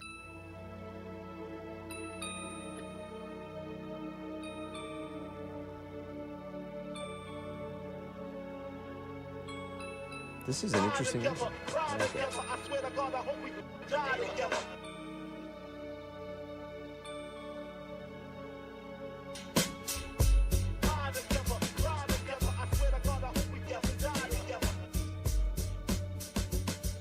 Yeah. We're going to, hold on one second. We're going to talk to Jesse here for a minute. I don't know if we should talk Cubs or about the game. Jesse was at the game. A lot of our crew was there. Boy, it did look cool, the snow globe thing before the game started. That was a pretty cool effect. Everybody was putting their pictures on social media, the videos and the pictures. And then by game time, the snow was all gone quickly as we had a pretty warm couple of days and the ground wasn't all that cold. Jesse joins us. I don't know, what are you more excited about? The team you cover signing a player like Alex Bregman or the win on Saturday night? Month at I'll get to Alex Bregman next month at spring training. Yeah. What happened Saturday night was epic. The fact that Bregman happened during the game was even crazier because my fingers were the only part of my body that was cold. Really, that was it. And to tweet in the middle of the game about Bregman, I didn't know what I was tweeting. Were you caught off, Jess, were you caught off guard? Were you like, wait a minute, what? No. And I got the first call at about 5:30. Okay. As I was putting down my third drink, I was in the West Loop pre-gaming, watching the Carolina game. So good. Got a call, and I could not believe it. Made some calls, and I texted Sylvie and Tyler. I'm like, I'm headed over there. I might be busting in on your pregame show to announce Bregman. Were they shocked? Were they like, whoa, really? Yes. Wow. Danny's like, leave them alone. They're talking football. No, and so it just wasn't over the finish line. It was still what I was told, an active negotiation. So I went into the game with my phone in my lap the whole night. Wow. And yeah, and I, Pass and I were in contact. He's in his warm, home in Kansas City. I'm in the stands freezing and trying to enjoy the game. So I got the first call at like 5 and then eventually about 8, 9 o'clock. Really, right as all hell was breaking loose is when Bregman signed, towards the end of the third quarter. Right, exactly. With that comeback coming. So both things, just an incredible night. You've seen a lot of games live. Where does it rank? Oh, I mean, it's number one for football. It's number one for football, and it's right there with Game 7 of the World Series for me. That good, huh? Yeah, it was because, look, the fourth quarter comebacks have been amazing. We're almost used to them. But the things that had to happen starting early in the third, and I heard you guys talk about it, Jurko, you're like this, like 8 first-half possessions by both teams. If there's 8 second-half possessions, there's not enough time and possessions for the Bears to do this. There were 13 second-half possessions. This comeback started early in the third when Green Bay did nothing on offense. Yes. Absolutely nothing. And I watched all of Matt LaFleur's post-game press conference, and he was at a loss for words. He mentioned Dennis Allen and the fact that the Bears brought a little bit more pressure, but how that offense just went from eating up every possible yard they could gain in the first half to getting nothing in the second. man, Green Bay is going to be thinking about that for a long time. Time. You know, again, if you're down one touchdown, okay, you have the whole half. But they needed the possessions and the time, and Green Bay gave it to them. And then the missed extra point. And to me, it was all the way until he missed the field goal. To remain down 3, I still wasn't believing. When he missed the extra point, I was like, they're winning this game. I know, I heard you say that. Yeah. Once he missed the field goal, I'm like, all right, at least we're tying this thing up. It's going to be like the second Green Bay game all over again, tied up, winning in overtime. But once he missed that field goal, I'm like, this thing might be over, in regulation. Are the Cubs doing a presser this week for this? Well, the convention's this week. Oh, that's right, the convention. Yeah, he has to take his physical, so they're not going to announce until that happens. I'm not sure if he's taking it in Arizona or here. So I think the presser might just get pushed to the convention. Now, if you recall, Shota Imanaga had a press conference on Friday of the convention when he signed. I have a feeling they're just going to combine it. Think about this. They introduced Bregman potentially there, and the 2016 reunion is there. Rizzo and Madden and all these guys are going to be there. So it's going to be a really fun weekend for Cub fans, especially if Bregman shows up. I assume they're doing everything to get him there. We'll talk the nuts and bolts because it is a significant move. We'll come back on later in the week and we'll talk about it, all right? Let me give you one nugget. Yurko, you'll like this. You listening? I'm listening. We're all operating under the assumption they won't go over the luxury tax, including myself. I don't think that's the case. I think they might go over it. They're close enough to it now. They almost have to go over it unless they're going to subtract salary. I don't think they trade Nico Horner, and I have a feeling they will end up over the tax. So who else would they sign, though, for that? You mean well, they have to fill out the roster and July trade. I see what you're saying. So I see what you're saying. Yeah. Because of the Bregman thing, though, it might push them over. I know there's a bunch of deferred money, but they'll push it over potentially. It's still eventually it'll get pushed over unless they're just out of it and they subtract at the deadline. Cub fans will be happy to hear in the that. race. Yeah, Cub fans will be happy to hear that for sure. Kudos to the Cubs. We'll talk later. We'll talk later in the week, okay? You got it. All right, Jess, Take good care. stuff. Jesse was there Jesse. breaking that news with Passan at the game. Think about that. And it really was something. I almost thought at first, like it was one of those, wait, is this a real account? Are we getting got here? In the middle of all that craziness as the comebacks happen, and I'm like, the Cubs signed I think Randy Merkin might have been the first one to alert me to it. I'm like, the Cubs signed Bregman? It really was pretty wild the way that all came together. What a weekend. Yeah, during the game. Cub fan, Bears fan, my God. I got an alert. Unbelievable. Yeah. 312-332-3776. We're getting all your calls here coming in. We got the whole hour. We'll carry Ben Johnson's press conference around 11:15 live at Hallis. When we get an official time, we might not know until late in the day today. We'll let you know. Thinking it's going to be the late game, considering the LA market is involved here, that it's going to be that 5:30 game, but the Bears will definitely be playing Sunday against the Rams at Soldier Field. We're recapping the weekend. We got a divisional playoff game to talk about. It's going to be a sensational week. It's Carmen and Jurko back in 2 minutes. You're listening to Carmen and Jurko on ESPN Chicago, Chicago's home for sports. When it comes to the football playoffs, originality isn't just one thing, it's everything. And nobody does game day like Hooters. All the games are on, the wings are hot, the beer is cold, and the world-famous Hooters girls are bringing the energy that makes every play feel bigger. Watching at home? Be the MVP of your football party with Hooters To Go. All the flavor, all the fun, delivered right to your door. This playoff season, make every game a win at Hooters. Visit Hooters.com. Hooters, always original. Hey, this is David Kaplan. I dislike winter. Give me a 95-degree sunny summer day and I'm a happy guy. So I spend most of my winter free time indoors, and it's why I rely on Atomatic. They've been making Chicagoland homes and businesses comfortable for 80 years. I don't even have to think about the outside because my home is perfect all year round. If you're not feeling confident that your winter's going to be carefree, go to Atomatic.com right now. That's Atomatic.com. Wallner Law helped me get the compensation that I deserve. Wallner Law helped me get back on my feet. Thanks to Wallner Law, I'm at a better place today. Wallner Law cares for you. We're compassionate. We're empathetic to your situation. And I promise you, I will get you more money than any other law firm in the city of Chicago. That is my promise to you. Hire us, win with us, be successful with us. Call us at Wallner Law, 312-8 million. Hey guys, it's Silvy. We say it every year, new you. But this year I'm actually doing something about it. I've been going to Cairo One Wellness Centers for months now. My body feels great and I'm moving better than ever. If one of your New Year's resolutions is to feel better and actually take care of your body, you gotta check out Cairo One.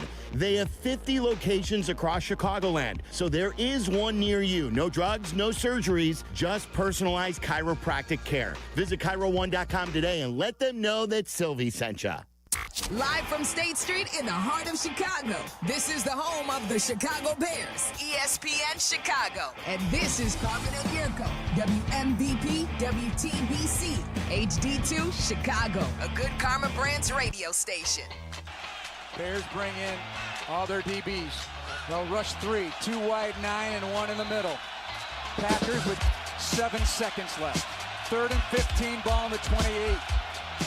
Snap to Love, drop the snap, picks it up, keep him in the pocket. Love circles back, now rolling right, moving up, waiting to heave, still moving up. Now he throws to the end zone, and it's dropped. The interception dropped, but it doesn't matter. Game is over. Game is over. The Bears have come from all the way behind, and they beat the Green Bay Packers 31-27. All the ghosts of 15 seasons has been released into this cold January night, and the Bears, 5 coaches after they won their last playoff game, Ben Johnson brought belief into that building at Hallis Hall, and the belief carried over into a one-play-at-a-time mentality, down 21-3 at halftime, and they come all the way back to take the lead, 31-27. They brought us to the brink, Tommy. Bears are going to the divisional round, baby. On to weekend number 2. Great call by Joniak and Thayer with the description of the end. Yeah, backup center had to come in, and a low snap. And Jordan Love did all he could to try to make a play, but the Bears made sure nothing crazy happened in the end zone. They get the dub. They are on to divisional weekend indeed to host the Rams after the 49ers upset win of the Eagles yesterday. Wild card weekend with one game still to go tonight has been fantastic. The game last night stunk. That's what happens when you go across the country without 2 of the 5 or 6 best tackles in football. I don't know how they won as many games during the regular season as they did.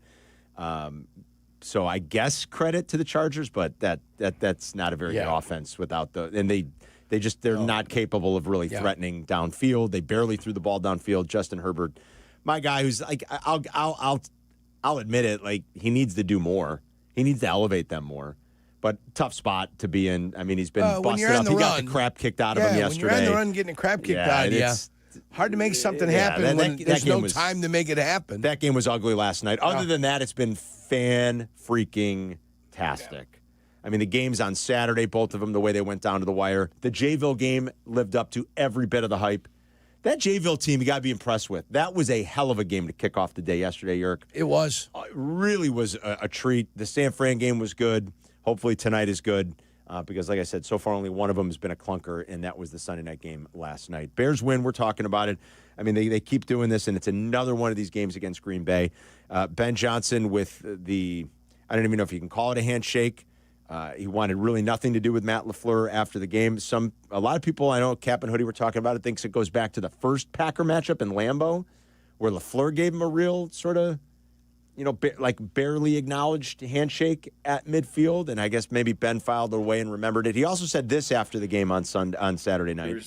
There's probably a little bit more noise coming out of their building up north to start the week, which we heard loud and clear, players and coaches alike. So this one meant something to us. Listen, whatever gets you motivated. Right. You want to be like Michael and make up stuff in your mind about things guys say about you just so you I don't care. Go do it. Yeah. What noise? Well, I mean, the noise was that they were happy to be playing the Chicago Bears. Yeah? That was the noise. They were happy it was the Bears that they got a chance to play. Yeah. Because they felt like not so happy now. Yeah. Who was it afterwards? One of their, I can't remember who I saw, was it Evan Williams? One of their defensive players was saying, he was very upset, very terse, it wasn't nothing. It was like almost a Denny Green. Nothing they did. It was us. It was also Josh Jacobs, too. Did Josh Jacobs say that, too? I didn't even see that. Well, no, it was him talking about defending the hit. Love and the hit and all that. Yeah, which we kind of covered last week. That's. I mean, listen, they said it. They put it on there. My best thing that I saw was afterwards, their guys watching the game, the Green Bay fans, they had them watching the game. And then when it started well early for them, how chipper they were and happy they were. And when it started to turn in the second half, how all of a sudden despondent they were. And then it's $55 million for a quarterback. This coach has got to be fired. I just laugh. Good. Let them all be in discord with each other. Yeah, which one, Jay Moore? The one in green? That one? Yeah. All right, hold on here. Let's play. Jay Moore said play this one. Listen. I don't even have any words, man. I really don't. I mean, it sucks, seeing my brothers like this. But I mean, it's tough. It's hard to look at the bright side after that. Well, I know I'm not gonna be able to sleep tonight, so I know most likely it's gonna hit me when I get in my bed, and I just sit there and start replaying everything. And I think the hardest day is going to be tomorrow, seeing the guys and knowing that we're not, preparing for another week. So. Who blew an 18-point lead? We did. Who lost to our division rival? We did. Who sucks at kicking? McMahon does. We are. That's awesome, Jay Moore. That's great. Who sucks at kicking? McManus. Oh my God! I love that this is how they're going home. I like we've been on the wrong side of so many of these. Yeah, I love every second of this. And they got no draft to look forward to. They've got nothing to look forward to up there in Green Bay. Second of it, just dark gray skies the rest of the winter until spring rears its head up there, and that's usually in May. It's not in April up there. It's usually in May. I hope we're entering into a real era now, like where these two teams are good and they hate each other and they compete and and the coaches don't like each other. Looks like LaFleur is going to be back. Schefter had that news about an hour and a half ago. They are working on an extension for, at least that's what Schefter's reporting, that the word is they are working on an extension for Matt LaFleur in Green Bay. But they're left to pick up the pieces and wonder how the hell they blew that kind of a game. It just doesn't happen. It's the largest comeback in Bears postseason history. I tweeted something last night. You know me, I'll run to the stat head machine every once in a while to the filter. I'm not surprised. When I'm like, because I'm going through the box score yesterday. Got up in the morning. I did a cap. I made myself a cup of coffee and found a way to win the day, Jurko. And I'm going through the box score and I'm watching some film and I'm looking at the team stats and I'm like, how do you lose a game in which your quarterback throws 4 touchdown passes? They had they got to 27. They were a +2 in turnovers. The Bears had the only 2 turnovers in the game. One of them was as good of a punt as we talked about. But I'm like, boy, that can't be. So immediately let's filter this. So I went back to 2000. Going into Saturday night, there had been 96 playoff games in which a team scored at least 27 points and was a +2 or better in turnover margin. Those teams were 90-6. It is now 90-7. Mm-hmm. So when you talk about it being rare that a team finds a way to lose a game the way the Packers did, it is pretty rare. 90-7. And they won a game without getting turnovers, and Orlovsky can go cry in his... Yes, he can. Can't wait till he cries later. Yeah, he'll cry. You know what he's going to say? He's going to say, I told you the defense still stinks. No, it doesn't matter. That's what he's going to say. See, it's the thing about the playoffs. You just got to find a way to make it through. That's it. They made it through. It doesn't have to be sexy. It doesn't have to be beautiful. You just have to have more points than the other team. It doesn't matter how you get there, as long as you get there. 2 teams won this weekend being a -2. San Fran was a -2, right? I believe so. Purdy threw 2 really lousy interceptions. Terrible. But then when he had to make a play, he did. Yeah. That little angle route to McCaffrey. Texas route. That little Texas route that Jurko talks about. On the other side of the formation, too. That was a weird one. That was great, wasn't it, Jurko? It took some time. Yeah, it took a little time. Who was it? I think I was watching a clip of Chase Daniels saying what's impressive here is, like you said, it took a lot of time. It was like the 5th read in the progression, probably. Yeah. But Purdy just finally got to it. He stepped up in the pocket and he got to it. Boy, the catch McCaffrey made on the Juwan Jennings touchdown, long one, too. Holy cow. Yeah. Was that something? Did you see Juwan Jennings upset at Bourne, the wide receiver on the right, because he couldn't get lined up correctly? No, I didn't actually. Yeah. I missed that, really. Well, they had to call it timeout. They called it timeout? Yeah, and he was screaming at him from across the way, get back. Somebody had to be back. Both receivers were on the line of scrimmage. Somebody's got to be back. Yeah. To become an eligible receiver. And they were yelling down the line of scrimmage. Yeah, otherwise you cover each other up, right? You can't do that. Yeah, somebody's got to be off. Right. I mean, if it's a tackle, the far guy's got to cover him. Right. The far guy does. If it's tight end, both guys need to be off. Be off. Yeah. Right. Yeah. Let's say hi to Roberto in Little Village. What's going on, Roberto? Hey, good morning, fellas. Morning, I buddy. was lucky enough to get some tickets to the game this weekend. Took my son for our first Bears game, and what a memorable one it was. Yeah. It felt like a monumental, generational win. The start of a new era.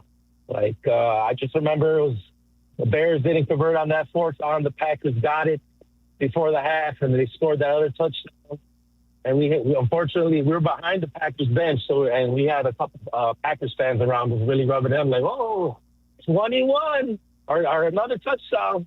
Oh, yeah. And, oh, my God, this guy, he kept saying, oh, the Bears haven't beat the Packers in the playoffs since Pearl Harbor. Looks like it's not going to happen today either. Sweet revenge. And my son just looked at me, and he's like, Dad, the Bears are a second-half team. Yeah. He's And not I just wrong. looked around at everyone. We were in the 100 section, 112, and looked left and looked right. Everyone was standing. No one was sitting down. We were down 3 touchdowns, and no one sat down that entire game. Like, what an atmosphere that was. Yeah. Just when the Bears came out of that second half, they were a completely different team. Jesse just said second, maybe the second best game he's ever been to after Game 7. Best football game for sure. I think a lot of people share that sentiment. Roberto, thanks. I'm glad you got to experience it with your son. Yeah, where does that one rank for Chicago sports fans? We've seen some doozies, and you think about, 10 years ago now, that if you were lucky enough to be at any of those World Series games, especially maybe Game 6 or 7, Game 7 is an all-timer. Where does that one rank? And they've done this twice in 3 weeks. They did it against the Packers on a Saturday night at Soldier Field, which is so crazy. Shay had Roberto said, this is the start of, the coming out party, the start of something good for this franchise. Could it finally be? Could Caleb finally be the guy? Ben Johnson, could he finally be the coach we've been looking for? It feels like it. And Shay had a shot or no shot that's as significant as Jordan's shot over Elo. Now, I've always said that's my favorite Jordan highlight. That wasn't for a championship. It was the first round of the playoffs. But it is my personal favorite Jordan highlight and one of my favorite Jordan memories from being a kid. And I always thought that it was, in a sense, like this seminal moment. It was like Michael announcing he was already great. Michael was already the best player in the league, but they had zero playoff success. Remember, Michael, I believe, went 1-9 in his first 10 playoff games. 1-9, I'm pretty sure. Playoff series or games? Games. Playoff games. 1-9. And they finally got into that series in '89 against a great Cavs team. It was a Cavs team that won 55 games. They were terrific. Sure. Michael was already the best player in the league, but the playoff success hadn't been there. They missed a golden opportunity to win at home in Game 4. They had to go back to Cleveland for Game 5. And then Jordan hits the shot over Elo. And I've always said that's it really did feel like this seminal moment where it's I am here now, and you are not going to get rid of me. Now I know how to win a playoff series. And they didn't beat Detroit that year, but it just felt like that was the start of it. Yep. Where it was Michael is going to figure it out. And once he did, they never lost. Is this the same thing? I don't know. Shay was talking about that throw to Rome. I can't stop watching it. Waddle was texting me, too, talking about that throw. He's like, you're not kidding, man. I can't stop watching that highlight. I feel like it's going to be one we're watching and remembering forever and ever. Now, Caleb does need to be more consistent from start to finish. All right? That's okay to say that today. But it's those wow moments and those things, those spectacular things he was doing in the fourth quarter. Over and over again. It's just phenomenal. Raul's in Berwyn. What's up, Raul? Hey, what's going on, guys? Happy Victory Monday, man. It feels good. Absolutely. It feels good, man, to finally slay the dragon. I know. Man, it feels – and you guys talking about, Michael Jordan, it feels like when we beat the Pistons finally, the history after that. And I feel like this is going to be something like that, something similar, I can't get enough of the videos, man. I haven't been this excited since I was a young buck watching Asia Carrera and Jenna Jameson videos, man. Yeah. Sounds good, yeah. Man, I'm talking about this is Artist porn, dude, at its finest. Football This is football porn, Raul. Yeah. Thank you for the Asia Carrera, Jenna Jameson drop. Oh, man. Kobe Ty back in the day. Kobe Ty. Wow. More of your Bears phone calls coming up at 312-332-3776.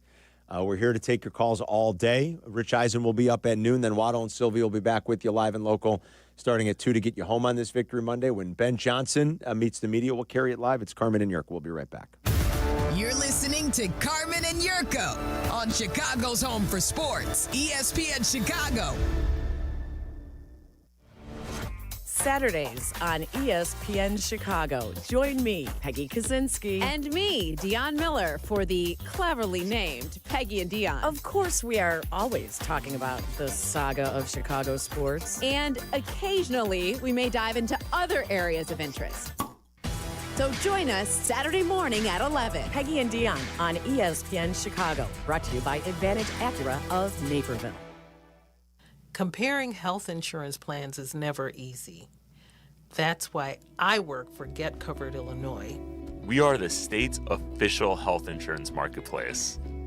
We have a website to compare multiple plans and prices in one place, and people who can help you for free. Community-based navigators and brokers, certified by the state. And we have live customer service. At getcoveredillinois.gov, we're here to help.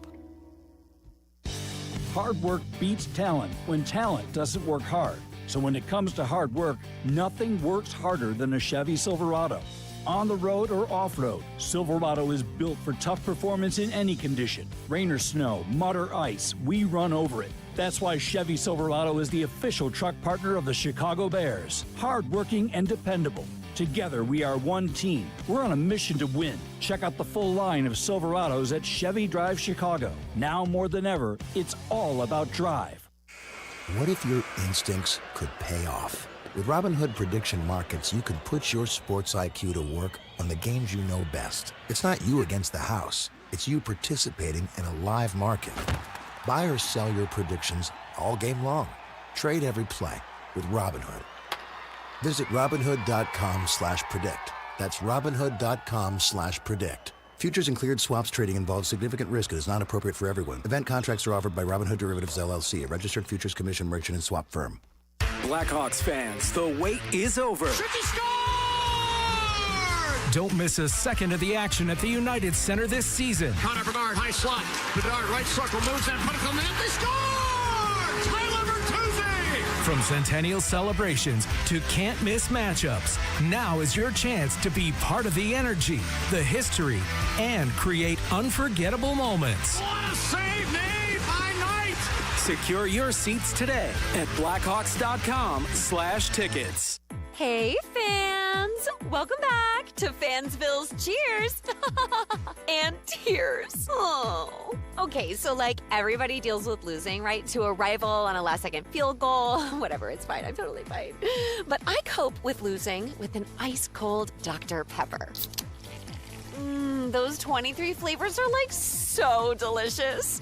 They totally wash away the pain of your college football team taking a big fat L. College football. It's a pepper thing.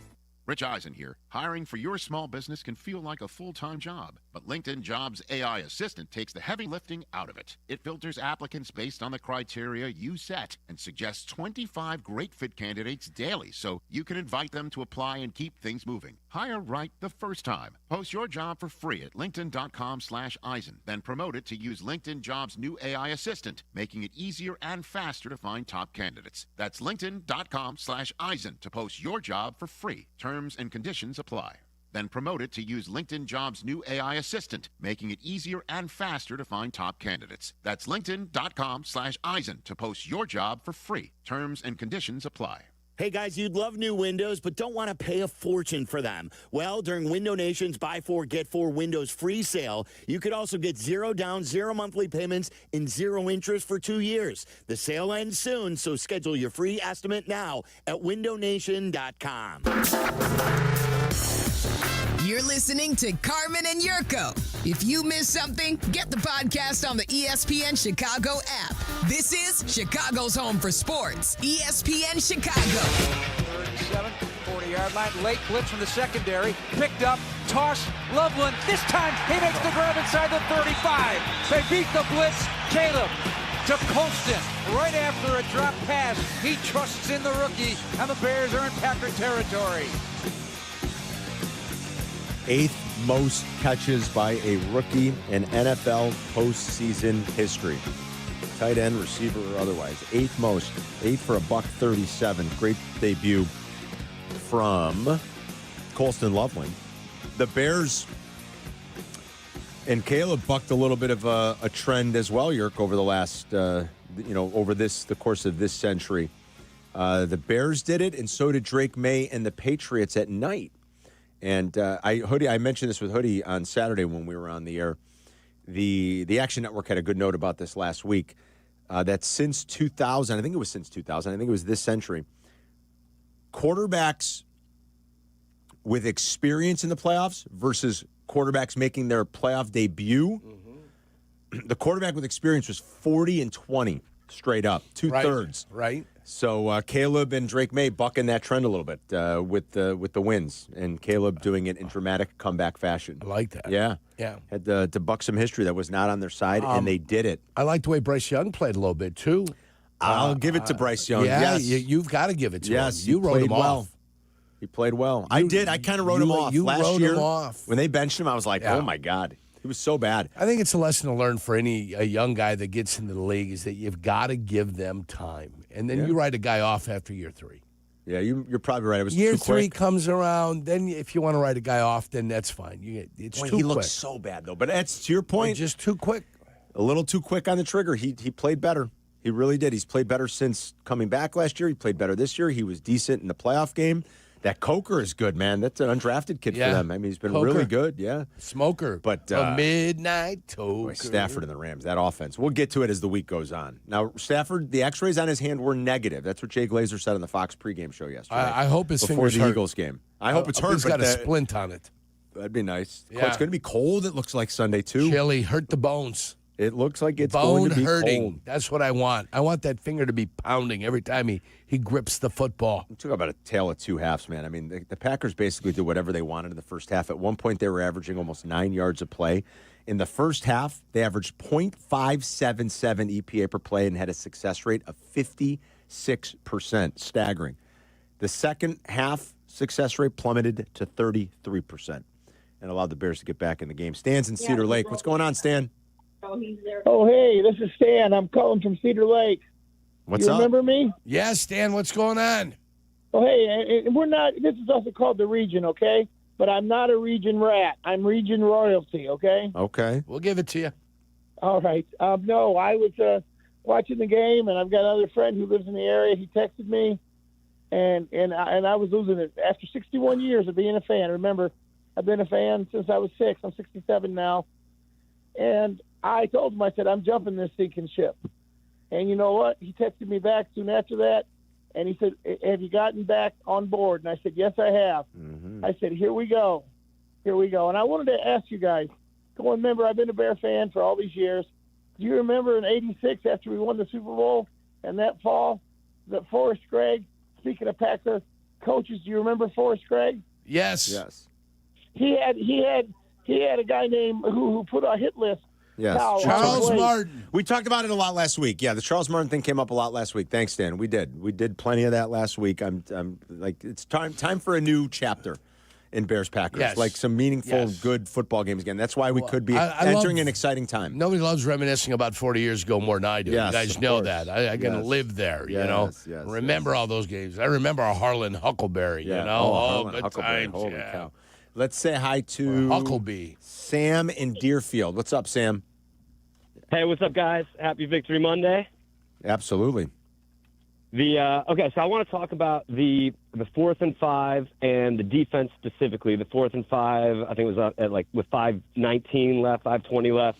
Yep. On our own 32.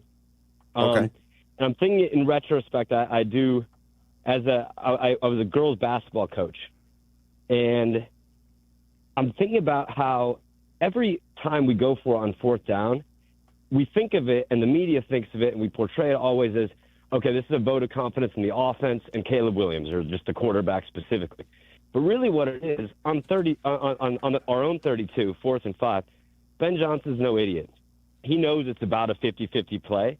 And to me, that's a 50-50 vote in both our offense and our defense. And our defense dropped the ball. We give up a touchdown.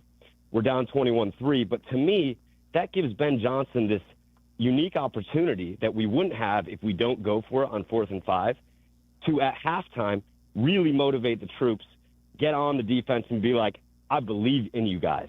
Look at the vote of confidence I made on our own 32 with 4th and 5, and I'll do it again. And to me, the difference, I don't think the defense was just a little bit better in the second half. I think they were a lot of it better. Yeah. And I want to talk about that. Do you think that's something we could sustain?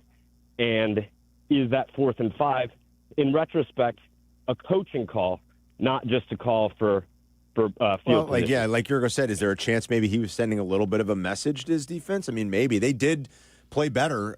There's no doubt. I think Green Bay aided in a lot of it. I mean, when you blow a lead like that, you got to look in the mirror. I mean, it's not just all the things that the Bears did. I mean, they really gave it away. Player and my coach is going in for 4th and whatever at the 32, I'm like, what in the blank is he doing? A little fired up. What in the blank is he doing?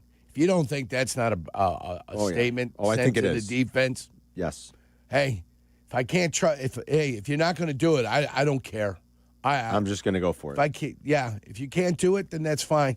I forgive my ignorance. What do we call it on the internet when somebody takes like the video of one thing and then puts,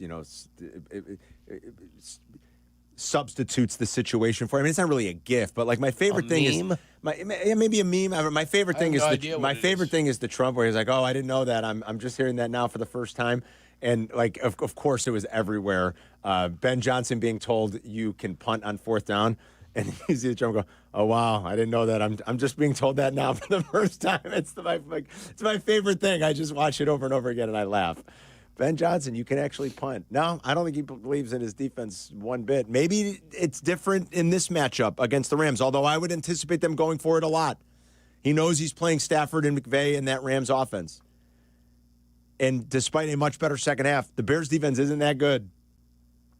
And so I think you're going to see him go for it a lot again. Going to have to get ready for it. I was texting a lot this weekend with our buddy Viking Scott. And he definitely, self-admittedly, is a little bit more old school. But he hates the rate at which coaches go for it on 4th down these days. I mean, you see it everywhere. Go count them up from this weekend. I didn't do that. I can. Maybe in the next break if you want. Jacksonville Jaguars did it down on the goal line. Everywhere. They clearly should kick the field goal. And he goal. was upset about that. Yeah, beyond the point of being ridiculous. And I'm going to tell you who else. I was watching the games on I was watching the games in a local pub, and when they went for it on 4th down, didn't get it. Somebody, it was one of the many games that were played. Yes. The veteran guys that do a little something on the side came up to me and were like, what in the blank are they doing going for it on 4th down? It makes zero sense. And it comes raining down from everywhere. If you make it, it means something. But just going for it and failing is a failure. It doesn't increase anything at that point. All it does is increase the fact that you might lose the damn game because you're not putting points on the board. Kind of like the Shanny trick play yesterday. Like we were telling Ben Johnson, you don't need to do any of that. Shanny dialed one up and they hit it. And you're like, oh, wow, what a genius. I mean, that's sort of like. As long as you hit it, you're fine. When it hits. Yeah. Here, hold on. I'm going to add these up real quick. So far we have, do the math here, Yerk. So 5 in the first game, 9 in the Bears game. These are 4th down opportunities. There were 3 in the Jags game. Only 3. Wow. That's not many. Let's see. And then the Eagles. Carm's not happy unless there's 100. No, that's not true. You love to see No, them.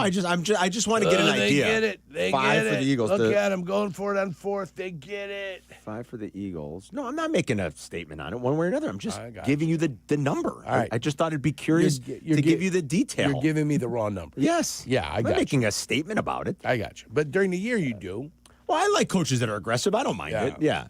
I don't mind it. I think it's good. And then there were 4. So far, Yerk, we have, what is that, 18? 26. 26. Thank you, J.I. Jack. Why didn't you use that early? 20? Well, I think he was counting as I was writing. Oh, okay. 26 times through the first 5 NFL playoff games. It's 5 a game. Yeah. little more. Teams have gone for it on. And what were they down. of 25? Well, now you're making me do more work. I got to go back and check. I should have been doing. I would assume Jack already did that. Jack, now go back and add up and see how that everybody would be did. a natural one. Wouldn't it just be a natural tendency? I should have jotted down both. I'm assuming 4th and 1 was the lowest. Is 4th and 8 the highest? Maybe. But the Bears had to go for it on the 4th Is it and 8. 4 and 2? Is it, you know what I'm saying? Yeah. Now you just can't give me raw numbers. You want to know what the average was? A little bit of an Now you're going to make me do a lot of work. What the median was, all of it. Now I need mode and mean. Right. I'm going to have to go into I the want filter. a pure statistical analysis now. Well, they go for it a lot, that's for sure. Yeah. 25 times. 25 times so far. 26 so far through 5 games. One to go tonight. Well, there were 13 of them. There were 9 attempts in the Bears-Packer game alone. 13 to 26. 13 conversions, exactly so 50%. 50%, exactly. 50%. Like, what's for the season? What do you think the best team was on 4th down, Yerk? The best team on 4th down during the season? Like, every year there's some Philly outliers. or Buffalo? Philly or Buffalo? That's what I would guess. Philly or Buffalo? And then you get like these high variance, like downs like that. It can be weird. You could find like an 80%. You know, it's weird. Oh, but yeah. Here, the best team was the Chiefs, actually, at 75%. Chief. Then the Patriots. Then the Bengals. Then the Panthers. Then the Colts. I would have guessed with you. Now, their 3rd down percentage in Philly was phenomenal. Okay. I do know that. Didn't have a lot so of force. 75% was the high. And if you're looking at like what his league average was about 60%, so a little bit below league average. More of your Bears calls coming up on a Victory Monday. How sweet it is. Bears move on to face the Rams. It's Carmen and York. We'll be right back. Carmen and Jurko. They'll be right back. ESPN Chicago. Got a few minutes? Check out our shorts. YouTube. Got an hour? Watch interviews and silly show moments. YouTube. Got nothing going on now? Join us on our live stream. It's all on YouTube right now. Subscribe at ESPN 1000 Chicago. When it comes to your home, why juggle a dozen different contractors? Service Construction of Illinois does it all. Kitchens, bathrooms, basements, decks, outdoor spaces, you name it, they build it. For 50 years, they've been the one-stop shop for families across Chicagoland, combining craftsmanship, reliability, and a true passion for making homes shine. Work with Service Construction of Illinois once, and you'll know. You can rely on them for any needs for the lifetime of your home. Visit serviceconstruction.net and start your project today. Guys, this is Courtney Cronin. Let's be honest, most of us aren't great at saying what we feel. That's where jewelry does the talking. And nobody does it better than Rogers & Hollins, family owned since 1910. From engagement rings to stunning jewelry and watches, whether it's a gift that speaks for you or something that elevates your look, they've got it all. Jewelry says it best. Rogers & Hollins makes it last. See the Rogers & Hollins difference at a store near you or go to fornowandforever.com. With 3 locations to serve Chicagoland, Advantage Chevrolet gives you so much more. Visit and see the amazing inventory and savings at Advantage Chevrolet Hodgkins. And Advantage Chevrolet values your time. They'll have you in your new Chevy in less than 60 minutes, or they'll make your first car payment. That's right. Drive off in your new Chevy in less than 60 minutes, or they will make your first car payment. Visit AdvantageChevrolet.com. Together, let's drive. Must mention offer upon arrival before negotiation. Restrictions apply. Ask dealer for details. Hey guys, it's Silvy. We say it every year, new you. But this year I'm actually doing something about it. I've been going to Cairo One Wellness Centers for months now. My body feels great and I'm moving better than ever. If one of your New Year's resolutions is to feel better and actually take care of your body, you gotta check out Cairo One. They have 50 locations across Chicagoland, so there is one near you. No drugs, no surgeries, just personalized chiropractic care. Visit CairoOne.com today and let them know that Silvy sent you. Shop the Sherwin-Williams winter sale and get 30% off paints and stains January 9th through the 19th. Whether you're refreshing your interior or exterior, we've got the colors to bring your vision to life. And with delivery, getting everything to your door is easier than ever. Shop online or visit your neighborhood Sherwin-Williams store. Retail sales only. Some exclusions apply. See store for details. Delivery available on qualifying orders. The post-crib assembly press conference, brought to you by Progressive. Michael, you had some trouble putting the crib together today. What went wrong? You know, those instructions can be tough, and, well, you saw the outcome. Were you upset when your wife pulled you and called in the backup? No, I mean, the baby needs a crib to sleep in, so whatever it takes. You've got a changing table to put together next. It's got a lot of drawers. What's your comment? You know what? We're done here. Like it or not, sometimes you need a backup. That's why there's Progressive to protect your home and auto. Progressive Casualty Insurance Company affiliates and other insurers. Not available in all states or situations. Ready to take your retirement seriously in the new year, but don't know where to start? Start with my guy, Mitch Lyons, at MitchLyonsWealth.com, or reach out to Mitch Lyons on LinkedIn. Mitch Lyons Wealth, your best game plan to protect, grow, and win retirement. Visit MitchLyonsWealth.com today. Follow Chicago's Home for Sports on Instagram at ESPN_Chicago. Carmen and Jurko are back. This is ESPN Chicago, Chicago's Home for Sports.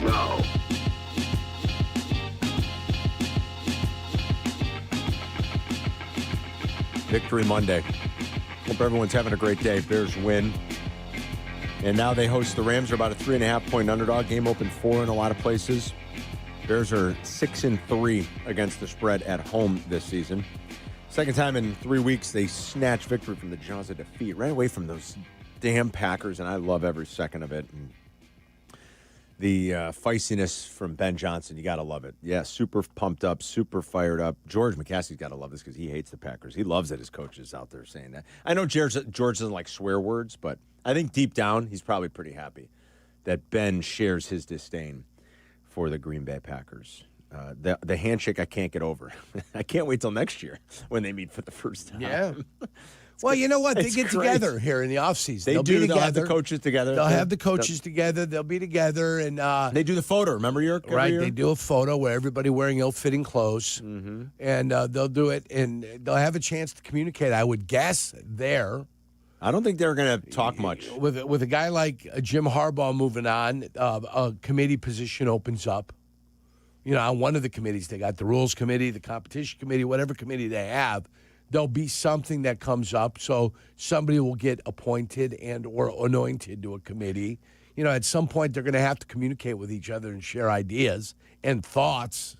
Well, 3 of the 4 coaches in the Final Four in the NFC are in their 30s. Ben Johnson's 39. Sean McVay is 39, if you can believe it. I believe that. He's 39. Yeah, he got the job when he's 32, right? Yes. Ben Johnson's 39. Sean McVay's 39. Mike McDonald is 38. Kyle Shanahan is the old man of the group at 46. I don't know what it means, but good to have a young coach, Do you believe it's a young man's game? Even after you had the old guy, Andy Reid, go to the Super Bowl. I love Andy. Andy's awesome. And AFC championship games, time after time. And now you got Sean Payton in the other area still in the playoffs. There are guys that are obviously creme de la creme that are phenomenal, that they'll defy age in a sense. Doesn't, they're just great. We know they're great. They've sustained it for a long time. They have a lot of success. But it feels a little bit like a young man's game sometimes, doesn't it, Jurk? I mean, Vrabel is... Well, the game Vrabel's itself... 50. That's kind of old at this point. The game itself is a young man's game. Well, that's for darn That's sure. a young man's game. The coaching ranks and the coaching stuff and the head coaches, not necessarily. Yeah, Liam Cohn's pretty young. Mike Tomlin was a young man when he started. Mike Tomlin was a young man when he started. When he started, he was a young man. He was. Now he's not so young. Not so young anymore. No, now he's the old man of the group. Remember, the stat for tonight, if you want to bet the Steelers, they haven't lost a home Monday night game since 1991. October 14th, 1991 was the last time the Steelers lost at home on Monday Night Football. That's regular season or postseason. They've won 23 in a row. John is in Highland Park. What's going on, John? Hey, Carm. So I called it, and you kind of touched on it a bit. There were 8 times when Ben dialed up a pass on 3rd and 4th or short, and 5 of them went badly, including the catastrophic interception near the end of the 3rd quarter. And he talked a little bit about it after the end of the game, but do you think he's going to keep doing that? And I just want to add one other thing. My wife still has her tickets from the 98-85 Bears for divisional and championship games. Nice. And you know what those tickets cost? $21 and $24. That's awesome. That is great. 40 years ago, lots changed, John. I think I saw a stat, it was the most expensive get-in for a wild card game ever this weekend. I'm sure it was, yeah. We've got a rematch, speaking of 85, of the 85 NFC title game, as the Rams will be coming to town in divisional weekend. Oh, I remember that. This weekend, yes, of course, Jurko. Yeah. So he was talking specifically about Ben throwing it as much as he does on third down. And when you're in third and long, you're into passing. I mean, depending on where you are in the field and if you're going for it, you're probably passing the ball anyway. I think Ben's going to continue to be aggressive, certainly on fourth down, knowing that the defense has limitations and that the Rams, weather permitting, I guess let's see what the forecast really looks like and how cold it's going to be. But that's a high-powered offense coming to town. It does look like early it is going to be chilly. That's what it looks like. It's going to be chilly. Yeah. And what time's the game? The game is, I think it's going to be in that late game because would they put it on at 2? That's a noon kick in L.A. Do they want the game later in L.A.? They want it later in L.A. By the way, you didn't have much sympathy for them. You don't have sympathy for people very often. I do sometimes. What the league did, if I'm the Niners, you played in the late window on the East Coast on Saturday. You had to fly back. How many miles is it from San Francisco to Philly? 4,000, I'm guessing? No, 3,000. 3,000? Yeah, it's 3,000 miles across the country. All right, 3,000 miles. Yeah. Then you have to play on a short week against a team off a bye with the extra rest? I don't know. That seems... Well, you and Tony Dungy have sympathy for him. I guess. I'm a little bit more sympathetic than you, Yerk. Congratulations. Yerk was like, who the hell cares? Yeah, I don't care. Be better. I'm like, well, they just won as a road dog in Philly, where Philly had never lost a playoff game at home with Nick Sirianni as the coach. And that's your hey, thanks for playing. Now go back home and play on Saturday. Yes. In Seattle. That's brutal. I don't know why you're crying for him. So 2,520 miles. 2,520 San Francisco miles? to Philadelphia. Yeah. 2,520. A long way. What are you looking at? I'm looking there to there, there to there. 5-hour flight? Yeah, about a 5-hour flight, right? 5-hour flight? It's a long way. You know? What is it, about 2 hours to Seattle, probably? Not a long flight, probably, from San Fran to Seattle. It's a two puddle and a half jumper. hours? That's a puddle jumper. That's really nothing, Yeah. I'll look it up. Francisco to, I'm a hunt and peck guy, so to Seattle. What is that? Still probably about 1,000 miles. I guess, right? I got it right here. take. It's coming. Oh, yeah, a massive 680 miles. 680? Whoa, my God, what are we going to do? A couple-hour flight. Oh, I don't know, man. That seems... It's like Chicago to Savannah, Georgia. Yeah, if I'm the 49ers, I'm like, really, guys? Jeez. But anyway, it doesn't matter. I think the Bears are going to be that late game. That's an up and down. San Francisco to Seattle. That's 2 hours. That's up to down. That's it. If it's 700 miles, it's a couple hours. John's in Denver. Oh, I'm sorry, this is Jim. Excuse me. Jim in Crown Point. That's funny. John Denver. What's going on, Jim? How you doing, guys? Good. I listen to your show all the time. Actually, I saw you guys when you were at Twin Peaks in Cherville fun place. last year. The good old days. Yeah. Now, what I want to do is speak to an expert on football, and that's Jurko. I'm here. Exactly. Exactly what did the Bears do with their defensive line? Even LaFleur commented on the fact that the Bears made an adjustment at halftime and the Packers didn't readjust. Exactly what did they do that was so much different that put a pass rush on Love? Good question, Jim. Thanks. They had a little fire up under their ass. They played with a sense of urgency that you would have thought you would naturally have seen in the first half that they did not. Now they've got to do it with smoke and mirrors because they're not skilled enough or talented enough. They've got to do it with some smoke and mirrors. He blitzed a little bit more. Did he overload one side a little bit more or anything, Yerk? Was there anything They ran stunts. Yeah. They might have put 3-on-1. Yeah. But anytime you see that, you know the defensive linemen are going to be 2-2. Yeah. You know, even if they start over there, they're going to end up 2-2. Yeah. I just think that there was a concerted effort to be better. And what's that? Effort. I truly think that if you sometimes are allowed to sleepwalk through a game, you'll sleepwalk through a game. Something woke those guys up. Yeah. Something being woke down them up. 21-3 with your season on the line, I guess. And then Green Bay helped you a little bit, too. And then the more confidence you got, the better they started to play. John is in Denver. John Denver. What's going on, Johnny? What's up, guys? How's it going? Great, man. So one thing I want to touch on that I think is going unnoticed that really shouldn't. You guys mentioned Trapillo got hurt. Yeah. Late in the game. I don't know if you guys noticed, but he got up off the ground and literally limped or hopped off on one leg. Oh, yeah. To save the Bears a timeout. So, anybody questions that kid's heart, he could just go back to this game. Also, I want to get a quick ask you guys.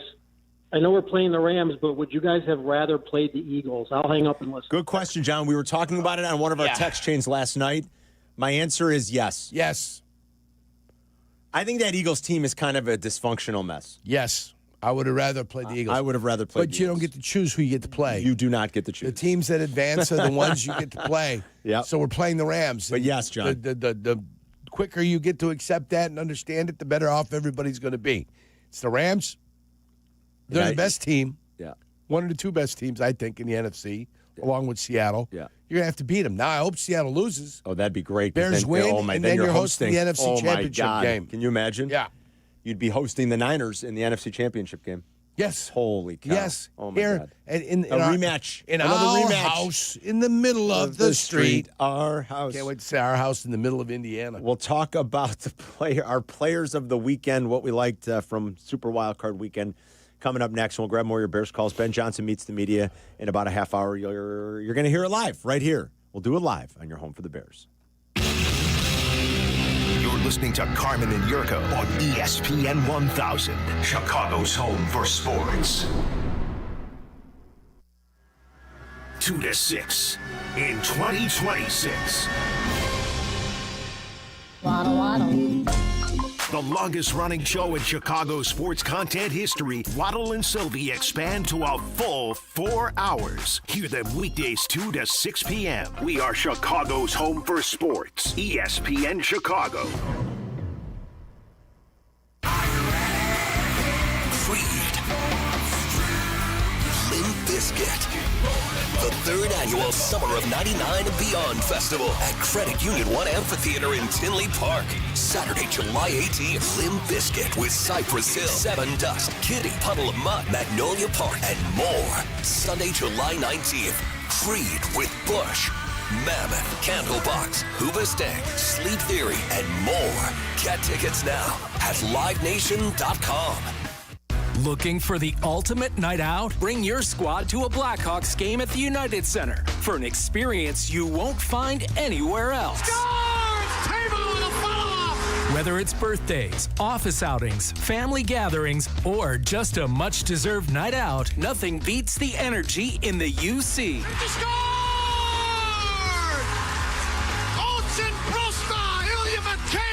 Group ticket packages are available at blackhawks.com/groups. Hey golfers, it's Tyler. It may be winter in Chicago, but golf season will be here before you know it. And if you want to be ready when the weather turns, you've got to plan now. That's where Golf on Any Tee or the GOAT app comes in. GOAT is a golf membership that gets you unlimited golf all year long at 20 courses across Chicagoland. No greens fees, no cart fees, just unlimited golf. Sign up now and book a tee time for the first day courses open. Visit golfonanytee.com or download the GOAT app today and golf like me, golf on any tee. Hey, bro, weirdest thing is happening at the game. This guy sitting next to me says, "You're our good luck charm. Every time I crack a Bud Light, we score a touchdown. Now his entire family wants to buy me Bud Lights. I think I'm some kind of a football prophet. Talk soon. The team needs me." Anything for Bud Light, the official beer sponsor of the NFL. Stock up today. Enjoy responsibly. Copyright 2025 Anheuser-Busch Bud Light Beer, St. Louis, Missouri. Texting enrolls you into recurring automated text messages. Consent not required to purchase. Message and data rates may apply.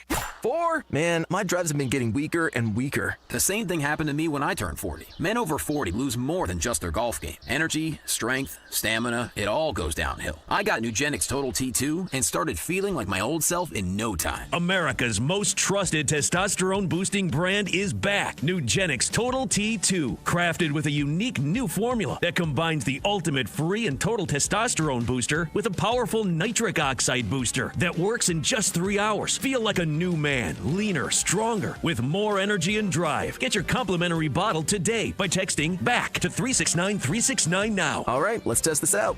Wow, that's on the green, man. Looks like I got my drive back. Text BACK to 369-369 for your complimentary bottle of Nugenix Total T2. Text now and we'll even throw in a bottle of Nugenix Thermo X, our most powerful fat incinerator ever. These statements have not been evaluated with the FDA. Product not intended to diagnose, treat, cure, or prevent any disease. Hit the road in a brand new Acura in less than 1 hour. At Advantage Acura Naperville, you can sign and drive away in 60 minutes or less. Seriously. Or they'll cover your first car payment. Every new Acura is backed by the Advantage Plus program. Advantage Acura Naperville. Restrictions apply. See dealer for details. Follow Chicago's Home for Sports on Twitch at ESPN 1000 Chicago. Carmen and Jurko are back. This is Chicago's Home for Sports. ESPN Chicago. Our players of the weekend know how to step up. So do our friends at White Buffalo Barbershop. That's where I go in the ring. Sharp cuts, hot towel shaves, and every detail done right. Find them in LaGrange and Hinsdale. Book online at whitebuffalobarbershop.com. Who you going with, Yerk, from the weekend? Super Wild Card weekend, college basketball, hockey, basketball. What do you like? I think this is a no-brainer. All right. I'm going to go with Colston Loveland. Yeah, I think that's a pretty good call. That's who I would have gone with. I think you can go with a number of guys, including the quarterback in this one, but I'm going to go with Colston Loveland. Good call. 8 catches for $137. Incredible game. Jay Moore, who you going with? I'm going with DJ Moore. All right. DJ with for the second time in less than a month, a game-winning touchdown in the closing minute. He seems to always show up 2 minutes. In the biggest moments when he's needed. Almost averaging 11 yards per carry yesterday. So I really think DJ should remain a part of this team. All right. We'll see what the offseason holds for DJ. DJ Moore. Jack, you sticking with the Bears game or are you going off the board? I'll stick with the Bears game. I mean, it's the story of the weekend. This one's for Jurko. This guy made one of the biggest hits of the game. That's Cairo Santos, the kicker. Went 3 for 3 on field goals. When McManus couldn't deal with the win. He's better than the other guy. Santos played the Soldier Field win. He snuck in his 50-yarder that barely got over the post. Jack's not wrong. And on the Josh Jacobs return where he fumbled the ball, if Cairo Santos doesn't hit him and break him down, Josh Jacobs is gone for a touchdown. Might have been gone. And the Bears lose that game. So I will go with the kicker, Cairo Santos. Jack's kind of speaking facts there. Okay, Jack. He did throw his nose in on Josh Jacobs. It was great to see. He had a choice between Cairo Santos and Caleb Williams. And he went Cairo And he Santos. chose a kicker, which already lets me know what he's about. Jack, you're oh, boy. Last week you picked the Bears in the playoff pool. You're off to a rough start here with Yerk, Jack. That's all I'm going to say. Well, the Bears won, so, I mean, that pick turns out to be somewhat not so bad. 2 of 3 still. I'm feeling good. I'd feel good if I were you. I have all 3 of mine still, luckily. 2 teams won. Oh, no, all 3 of my teams won. Who did I have? One team was on bye. I had Seattle. One team was on bye. And then my bye team is won. The Bills won, and, God, I can't even remember who I picked. Who else did I pick? Bills and who? Come on. What are you doing? I got Denver and Steelers. I don't even remember. Denver Denver you had and the Steelers. Seahawks, you had the Texans who have I had the Texans. They played and you tonight. have the Bills. Yeah. See what an idiot I was emotionally going with the Jaguars?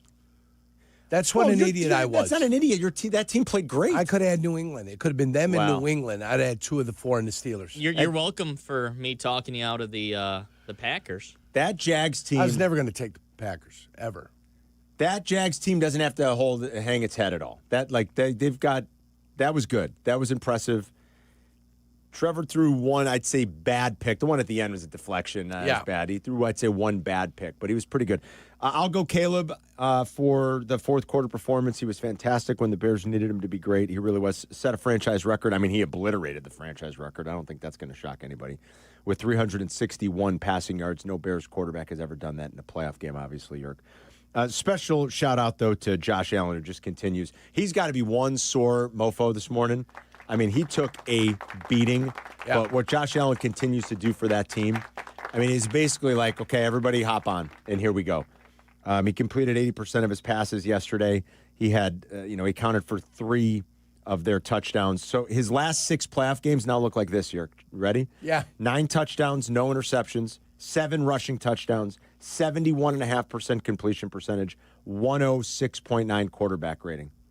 And 13 quarterbacks have at least 55 pass attempts over the last 3 postseasons. Josh Allen is the only one without an interception. He just continues to play brilliant football, and they're going to need him to be awesome this weekend in Denver if they have a chance. Yes, they are. They're the favorite, believe it or not. Buffalo. Yeah, I don't think Denver minds. I don't think they mind. I don't think Denver cares. They're going to get up there in the thin air. Yeah. And the chests are going to be a little bit tight.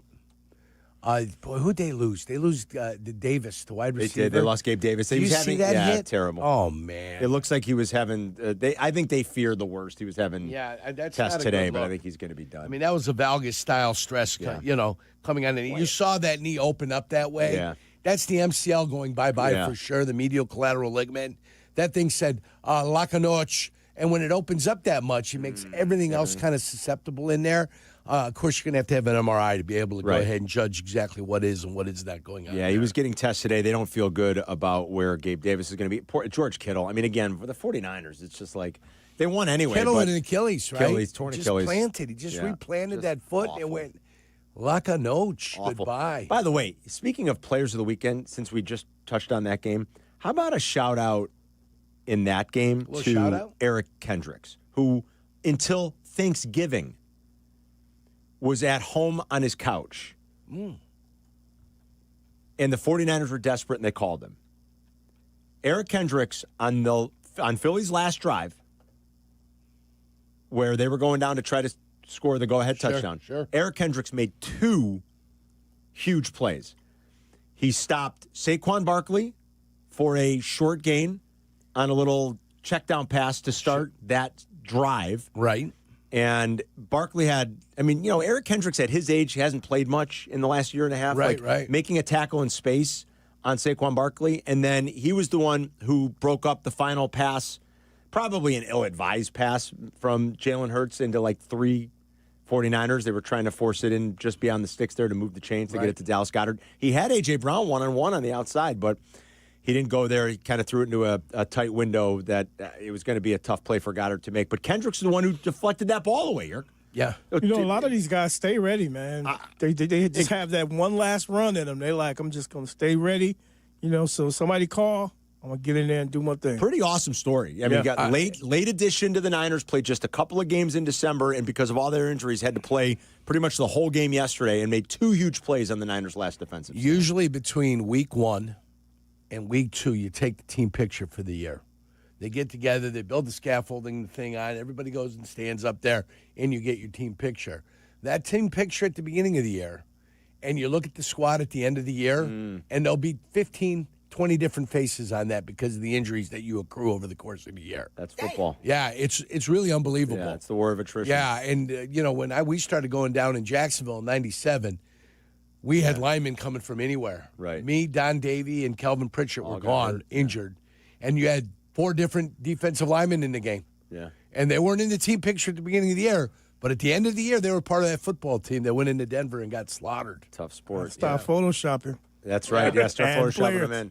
312-332-ESPN. We'll grab more of your Bears calls here during our final hour. Ben Johnson will meet the media. You're here at live on your home for the Bears. It's a Victory Monday with Carmen and Jurko. We'll be right back. You're listening to Carmen and Jurko on Chicago's home for sports, ESPN Chicago. $2.4 million. The Verdoliak Law Group wins again for their clients. That's right. The Verdoliak Law Group recovered $2.4 million for a client who was injured in a train accident. If you're injured, make sure to call the Verdoliak Law Group. Hey, this is Jurko. You all know I played professional football. I've been on the radio for many years. I've had the chance to endorse a lot of products and companies, but I've always believed in only backing the ones I truly trust. And now I get to endorse a company owned by close friends, the Verdoliak Law Group. They've been helping people for over 60 years, even some of my friends and neighbors. Just like choosing an experienced doctor, you want skilled lawyers by your side. With $9 billion recovered and 40,000 clients served, they're proven experts in personal injury, accidents, wrongful death, and more. Call my friends at 844-4VLG-LAW. The Verdoliak Law Group will do great for you, too. Call 844-4VLG-LAW. Jump behind the wheel and experience the latest cars, trucks, and SUVs at the 2026 Chicago Auto Show, February 7th through the 16th. Take brand new vehicles for a spin on city streets and experience the latest tech and safety features. Learn more and buy tickets at ChicagoAutoShow.com. Prizes, flyaways, even cash money. You want it? We've got it. Find a list of all contests and official rules by visiting ESPNChicagoContests.com. That's ESPNChicagoContests.com. You're listening to Carmen and Jurko. Listen to us now, live on the ESPN Chicago app. Chicago's home for sports, ESPN Chicago. You're listening to and Yurko. Follow the show on Twitter at Carmen DeFalco and at Yurko64. This is ESPN Chicago, Chicago's home for sports. Yeah, what's happening? What's going on? That's right. It's the Monday after the tremendous Chicago Bear victory against the Green Bay Packers. My heavens, my oh my. I was here late into Sunday morning. What time did you guys get off? With Peggy Kaczynski. We got off 12:30. 12:30? Yeah. That's what I figured. 12:30 we got off, and it was truly amazing. I mean, it was unbelievable. And as I was driving home, there were still Packer fans stumbling around the city. Really? Yeah, probably, getting hammered to the bejesus, trying to drown out their sorrows of what was going on. The city was just alive, man. Yeah, it was jumping, kid. Yeah. It's going to be fantastic this weekend, too. Second row blue. Thanks, Jay Moore. Second row in the blue, Carm. And I'm ready when you're ready, Carm. Yeah, second row in the blue. Yeah, you play it. I don't see it on here. All right, hold on before we got our Ben it. Johnson interview with Jeff Joniak. Yeah, our interview with Ben Johnson is presented by the Village of BedfordPark.com. Now's the time to make history for your business in Bedford Park. Well, good morning, Ben. Thanks for joining us again on ESPN 1000. Chicago, 31-27, the win over the Packers. First head coach in 106 years in this franchise's history to win a postseason game in your first season. I know that's just some history, and what matters is the now, but that's pretty impressive. How do you feel about it? Yeah, well, it's a credit to all the players. I mean, they've done a phenomenal job throughout the year, and then certainly when you get into a playoff setting like that, for some of those guys, it's a new feeling. It's a new game speed almost, and you know how important each snap is. And so they handled it really well. I think when you win a game in that fashion, scoring 25 points in the fourth quarter, there's a level of excitement and something that I don't think they'll ever forget. No, I don't know how you could. I don't think anybody in that building is ever going to forget that. First time in our career that the building was actually moving. It was a living, breathing thing. The floor was shaking. Never experienced that before. Yeah, no, I mean, you felt the fans throughout the day. You felt the energy, leaving the hotel, going over to the stadium. We stay at a hotel close to the stadium. You can kind of see it building over the course of the day too, as we're kind of just buying our time before we go over to the stadium ourselves. And then to experience that firsthand, I mean, it's second to none. I don't know if I've been a part of something quite like that before, just, especially in that fourth quarter when things got a lot closer and, you could just feel it all come to life. And I think they knew what our players already believed, that despite digging ourselves in a little bit of a hole early on, that we're going to find a way to come out on top. So you told them in the locker room apparently that, hey, get ready for the greatest comeback in Bears history. Did you actually know what that was? Well, I think that's those guys bringing that to life. And it's what they've done is they've had a belief all year long, something that certainly got cultivated early with some of those wins. You talk about that Vegas win right at the end of the game, and that has just slowly but surely kind of trickled down into the rest of the season. And, we're at the point now where we know we're playing our best in the fourth quarter. And, we, as much as we don't like being in a locker room at halftime down by 18, we know there's still 30 minutes left to be played, and we can overcome a lot. 12th one possession final this season out of 18 games. I know the league is a one possession league, but you're 8-4 at it. So there's a specialty here. But is there any risk, and this is just, I'm thinking off the top of my head, that it gets too comfortable and we'll get them in the fourth quarter? Because you don't want that either. You want to know you can come back, but hey, we're going to, don't worry, we're going to ease into it here. No, I don't think that I don't think any of our guys feel that way. Like I said, no one likes that feeling there at halftime with the game going the way it did the first 30 minutes. And, I think we're determined to start faster in all three phases so that we don't put ourselves in that spot. And, in games like this, you just don't know which play is going to be the difference. And That could be from the first drive, that could be all the way till the end. And so our guys understand that. And I think this is just a really good learning experience for a number of these young players to go through and understand how important each and every play is.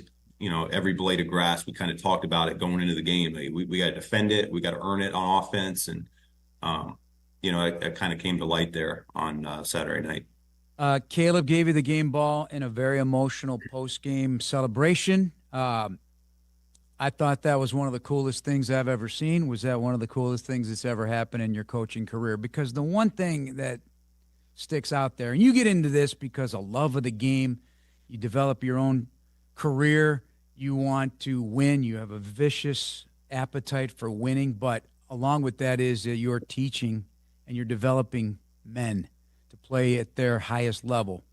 And the appreciation that was revealed from Caleb there was really profound and moving.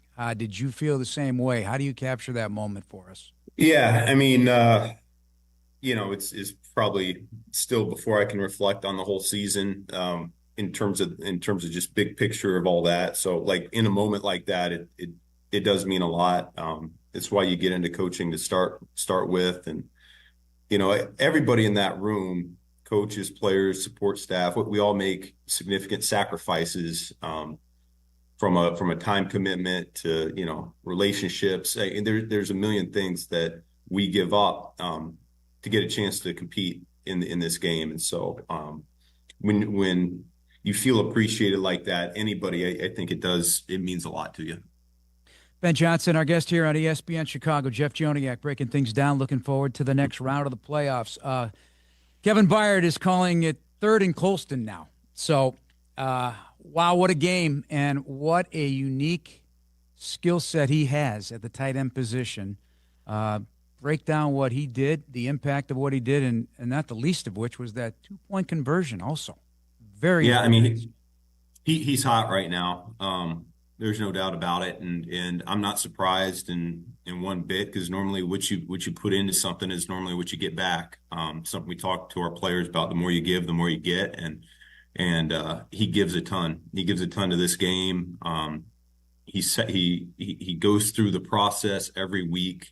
He's been very consistent with it, very diligent with it from the springtime through camp all the way up till now. And, you know, that was a little bit of a slower start early in the season, and he's really just caught fire over the last few weeks. I know the trust level's there, something that we talk about on a regular basis, but he's a unique talent. He's so long, but he can run routes like receivers. He can block better than most tight ends, in my opinion. There are just not many guys built like him or wired like him, which is really more important. I mean, this guy is he thinks like a bear. He thinks like we want this team to be about, and he really embodies what we're going to be going forward. People who are at that game, everybody watching that game, they will remember 4th and 8. They're going to remember all you're going to say is 4th and 8. You're going to remember a snapshot, the still shot photos, breaking down that play last night on Bears Game Night Live, what we do on Fox. I was just gushing. I don't know how he did it. Defies physics. Explain it to us. Yeah, well, I mean, I think you got to give Rome some credit too. You know, being able to run away from coverage like that and create some separation. And then, yeah, you really can't explain what Caleb it comes natural to him. You know, I think he's just proved that that's who he is as a football player. He's done it at all three levels now: high school, college, and pro. And you know, he's a menace back there. You know, he's really hard to bring down. Finds ways to elude the rush, and some of these throws he makes, I mean, they're just one of a kind. You can't replicate it. You really can't drill it. Can't explain a lot of it. And you know, to see him do it in a prime moment like that is just so critical. I mean, that's I think it is very reflective of how powerful of an athlete he is, and you know, I just think he's going to continue to ascend. Second half defense. How much credit you give Dennis Allen and his crew for what they did pressure-wise, the use of many, many defensive backs at times, just the whole plan? Yeah, I mean, you got to look at the big picture of the game. we're down by 18 at halftime, and offensively we had 4 possessions and only got a field goal out of it. And we knew that we wanted to get as many possessions as we could. And so in order for us to close that gap and get back into the game, I mean, we don't do that unless the defense comes out in the second half with those 3 and outs and it makes impact plays in critical moments like that. That's all of them, man. They bowed up in a huge way. I thought all 3 levels, D-line, linebackers, secondary, they all had their moments in the sun there. And then DA and the defensive staff, I thought they did a phenomenal job kind of cluing in on a couple things that we could execute at a high level. And, the guys came through and I mean, you couldn't have done it any better there in the second half. And special teams. Don't want to minimize Cairo Santos. He's great at Soldier Field. He's great at Soldier Field. You look at the first matchup against the Packers, and we felt like they got the better of us. And, I think our guys really answered the call really the last 2 games we played them. It's a really good punt unit in terms of punt coverage, and yet we were able to get a couple of explosive returns in our punt return game. Kickoff, like I've been saying all year long, is Cairo's gotten better at some of these kickoffs that make it very challenging for their return team to get it on us. And so I just, when you see other teams come in and their kickers really struggle with the conditions, the elements, the wind, and yet Cairo, it's almost like he just gets better in those situations. He's got such a great feel for how the wind goes in each end zone. It doesn't surprise me one bit. He's his own home field advantage. No question about it. All right, now the Rams come in, and it's sub-zero wind chills expected, and a very powerful offense, obviously. You know them. You played them a couple of times with Detroit in your building. Now they're going to be coming here on the road. What do you anticipate in terms of what you got to prepare for? Yeah, I mean, it's there's a reason why Sean McVay is revered as much as he is as a head coach. He does as good of a job, if not better, than everybody else in the NFL. I think it starts there with him. They're good every single year. I think their defense is playing really good football. Offensively, it's the best offense in football statistically, yards per game, yards per play. I had the privilege of being with Matthew Stafford for 2 years there in Detroit, and take the physical talent out of it, because he's one of the more talented throwers of the football that I've ever seen in my life.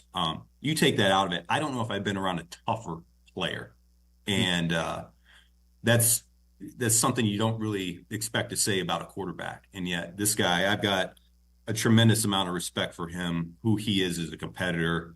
We got our work cut out for us here this week, and we're going to need everybody. We're going to need our guys playing the best football they've played all year long. We're going to need this coaching staff to be on top of it, and we're going to need that fourth phase. We're going to need our fans coming out in a big way for us here this week. Ben, thank you so much. Yep, thank you. That's Bears head coach Ben Johnson. Jeff Joniak here on ESPN Chicago. Our interview with Ben Johnson is presented by villageofbedfordpark.com. Now's the time to make history for your business in Bedford Park. A lot of praise there for Matt Stafford, the Rams offense, and Sean McVay at the end. And, when you get down to the Final Four, you better be playing your best football, because it's nothing but good opponents left, Jerk. More Bear calls on the screen. It's a Victory Monday. We're talking with you. We got 45 more minutes to recap the game, look ahead a little bit. We'll do most of that as the week goes ahead. For the first time in 15 years, the Bears will be playing on divisional weekend. You get a second round for our enjoyment after a thrilling comeback on Saturday night. 312-332-3776 for Carmen and Jurko. Thoughts, feelings on the game. If you were there, I want to hear from more people that were there. Give us your experiences, the people that we have to talk to that were there. Top game of all time, certainly one of them. Jesse Rogers told us it's the best football game he's ever been to, easily. Probably the second best game, period, after Game 7 of the World Series in Cleveland a decade ago. It's Carmen and Jurko. We'll be right back. You're listening to Carmen and Jurko on ESPN Chicago, Chicago's home for sports. Here comes the Chicago Bears podcast. It drops daily on the ESPN Chicago app, and its rotating co-hosts make an essential pod for Bears fans. Join host Pat the Designer and company for the Chicago Bears podcast from ESPN Chicago. your home for Chicago Bears content. Yeah. Credit Union One, the official banking partner of Notre Dame Athletics, wants to reward you for everyday banking. CU One's high-yield checking offers the opportunity to earn competitive dividends when you make qualifying transactions each month. No monthly fees, no minimum or opening balance required. Plus, you'll be able to bank anytime and anywhere with 24/7 digital and mobile banking. Start making more of your money with Credit Union One. Open an account at cu1.com/Irish. Federally insured by NCUA. Hey, it's Kap. Playoff time is here, and this is when you need to be locked in. But if you're not sleeping well or you can't breathe, good luck focusing on anything, let alone the playoffs. That's where my great friends at Sinus and Snoring MD come in. Breathe better and sleep better with in-office treatments and same-day appointments. Now's the time to take care of yourself and start 2026 feeling your best. Call 847-545-0147 or visit sinusandsnoringmd.com and get ready for a better night's sleep. That is sinusandsnoringmd.com. Hey, football fans. Playoff season at Hooters, it just hits different. We've got all the games. The wings are coming out hot. The beer is ice cold. And the energy? Off the charts. There's no better place to catch every big play. And if you're watching from home, don't worry. Grab Hooters to go, and you'll be the MVP of your football party. Hooters brings the flavor and fun to football season. So what are you waiting for? Head to Hooters for a game day experience like no other. Visit Hooters.com to order. Hooters, always original.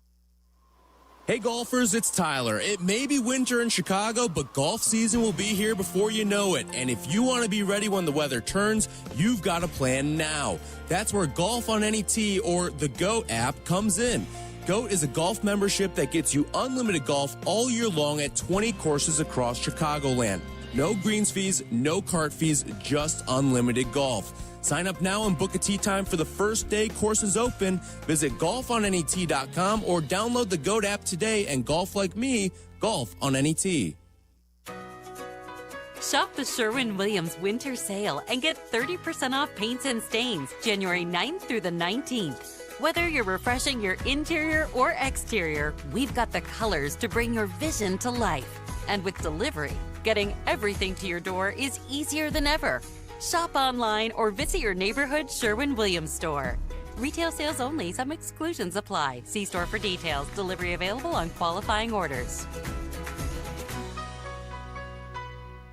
My name is Whitney Allen. I am a widow. My husband, Ryan, died. We never thought in a million years we'd have to use life insurance. The unexpected happened. With Ethos, it is so fast and easy. It's 100% online. You can get a quote in seconds, apply in minutes, and get same-day coverage. No medical exams, and you can get up to $3 million worth of coverage through Ethos. Get your free quote at ethos.com/game. That's ethos.com/game. Time spent on application may vary. Online health questions required.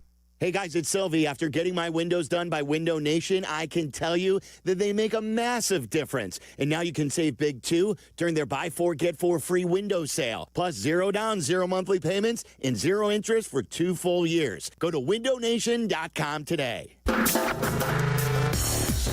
You're listening to Carmen and Jurko. If you missed something, get the podcast on the ESPN Chicago app. This is Chicago's home for sports, ESPN Chicago.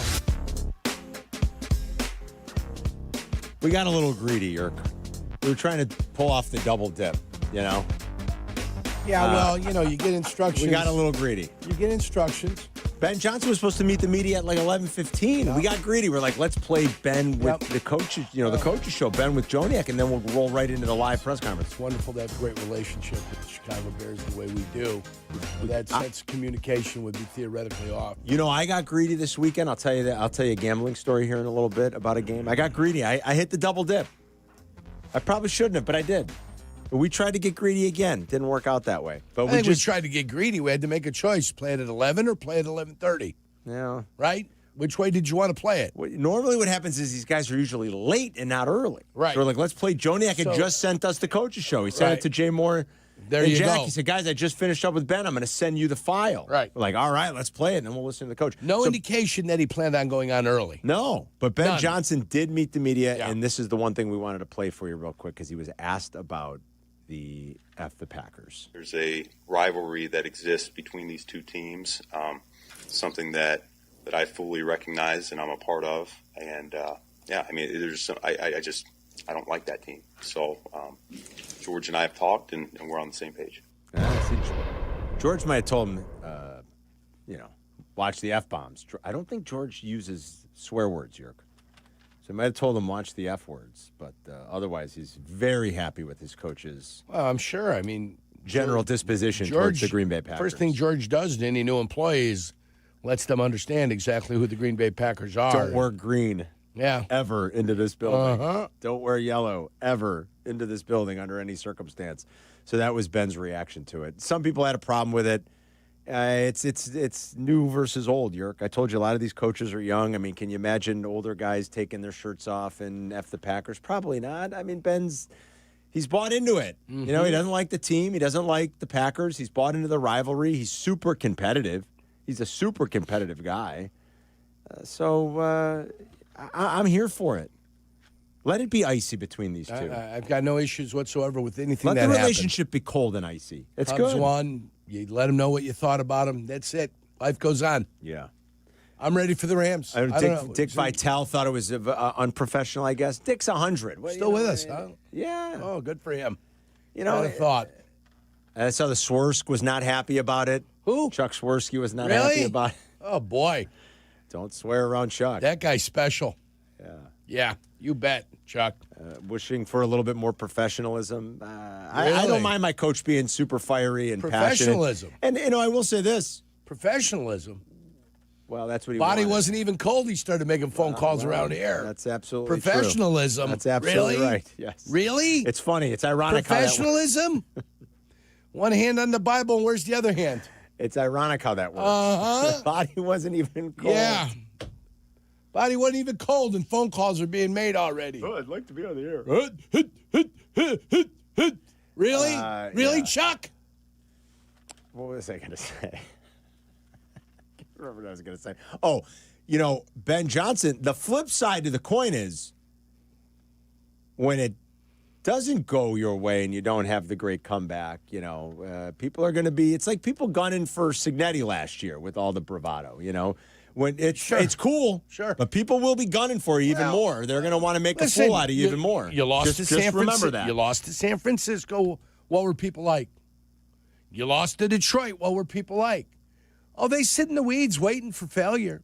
Yeah. Oh, they're waiting for failure, Carm. So just remember that. Don't worry about it. They're there waiting They'll be the to first pounce. to point it out. Yeah. They're waiting to pounce. Trust me. But I'm here. I'm here for the feistiness and the iciness between these two coaches and these franchise actually engaging in a real, true, meaningful rivalry, which it has not really been in my entire life. Green Bay stunk in the '80s when I was a kid.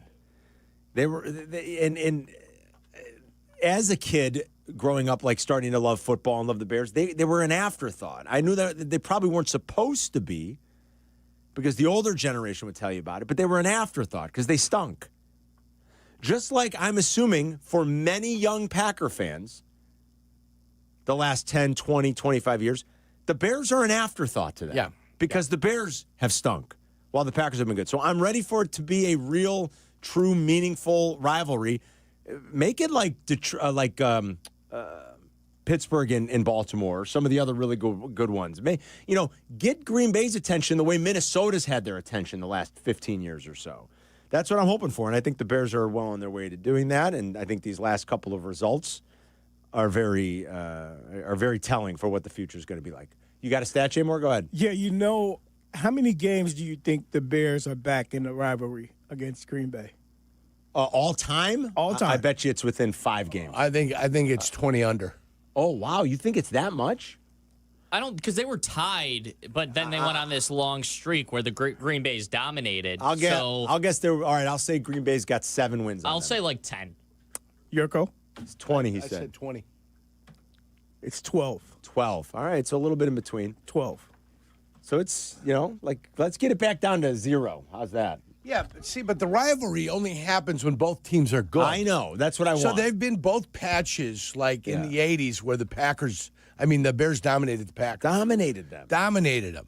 And then when you got to 94, then the Packers started dominating. It flipped. And it's really been 94 on. Yes. Until these last 4 games. 94 on, it's been, the Packers were down a lot at that point, and now they're up 12 because of that. Right, yeah, so let's get it. It's on, baby. I like it. I'm here for it. I don't mind. Jay's on the west side. What's going on, Jay? Hey, how you guys doing? We're good. Good. Hey, Carm, you got a few things I want to say. Carm, I want to touch on what you had spoke on earlier. So with the handshake thing, Matt LaFleur started it from the jump. Yeah, that first game, after the first game? Yes, sir. So with all the speculation saying we don't have no class or we disrespectful, man, Yorko, you know this. The Packers been disrespectful to us the past, 10 years? I mean, from the Aaron Rodgers days. Sure. Aaron Rodgers was so disrespectful to us. So I own you. This is what the fans wanted. This is a rivalry. Yeah. Yep. That's right. We're going to give them. That's right, Jay, yeah. I think most of us are here for it. I totally agree. Let's go to Matt in Streamwood. What's going on, Matt? Hey, Carmen Jurko, thanks for taking my phone call. Yurko, sir, if the Bears get to the Super Bowl, will you ever do the good, better, best chant if the Bears win it?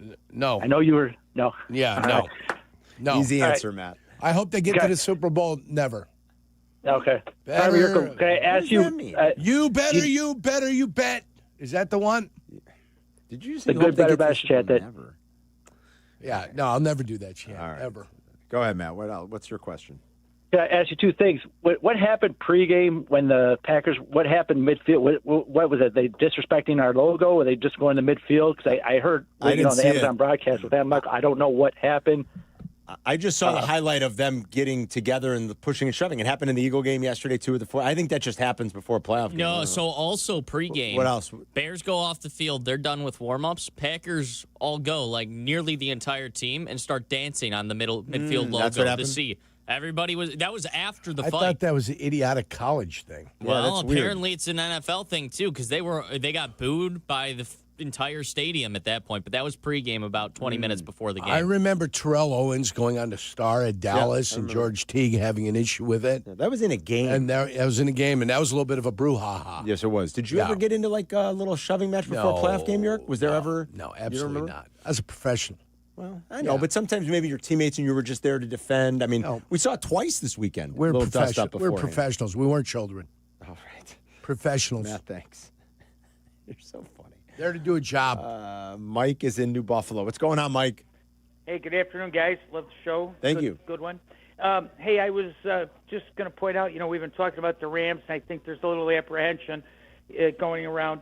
But, when you watch the game, and I was up at the local casino, and I picked up one of the sheets, and before the game, the Rams were like 2-1, the Bears were like 9-1, and the Panthers were 80-1. Yes. And so think about this.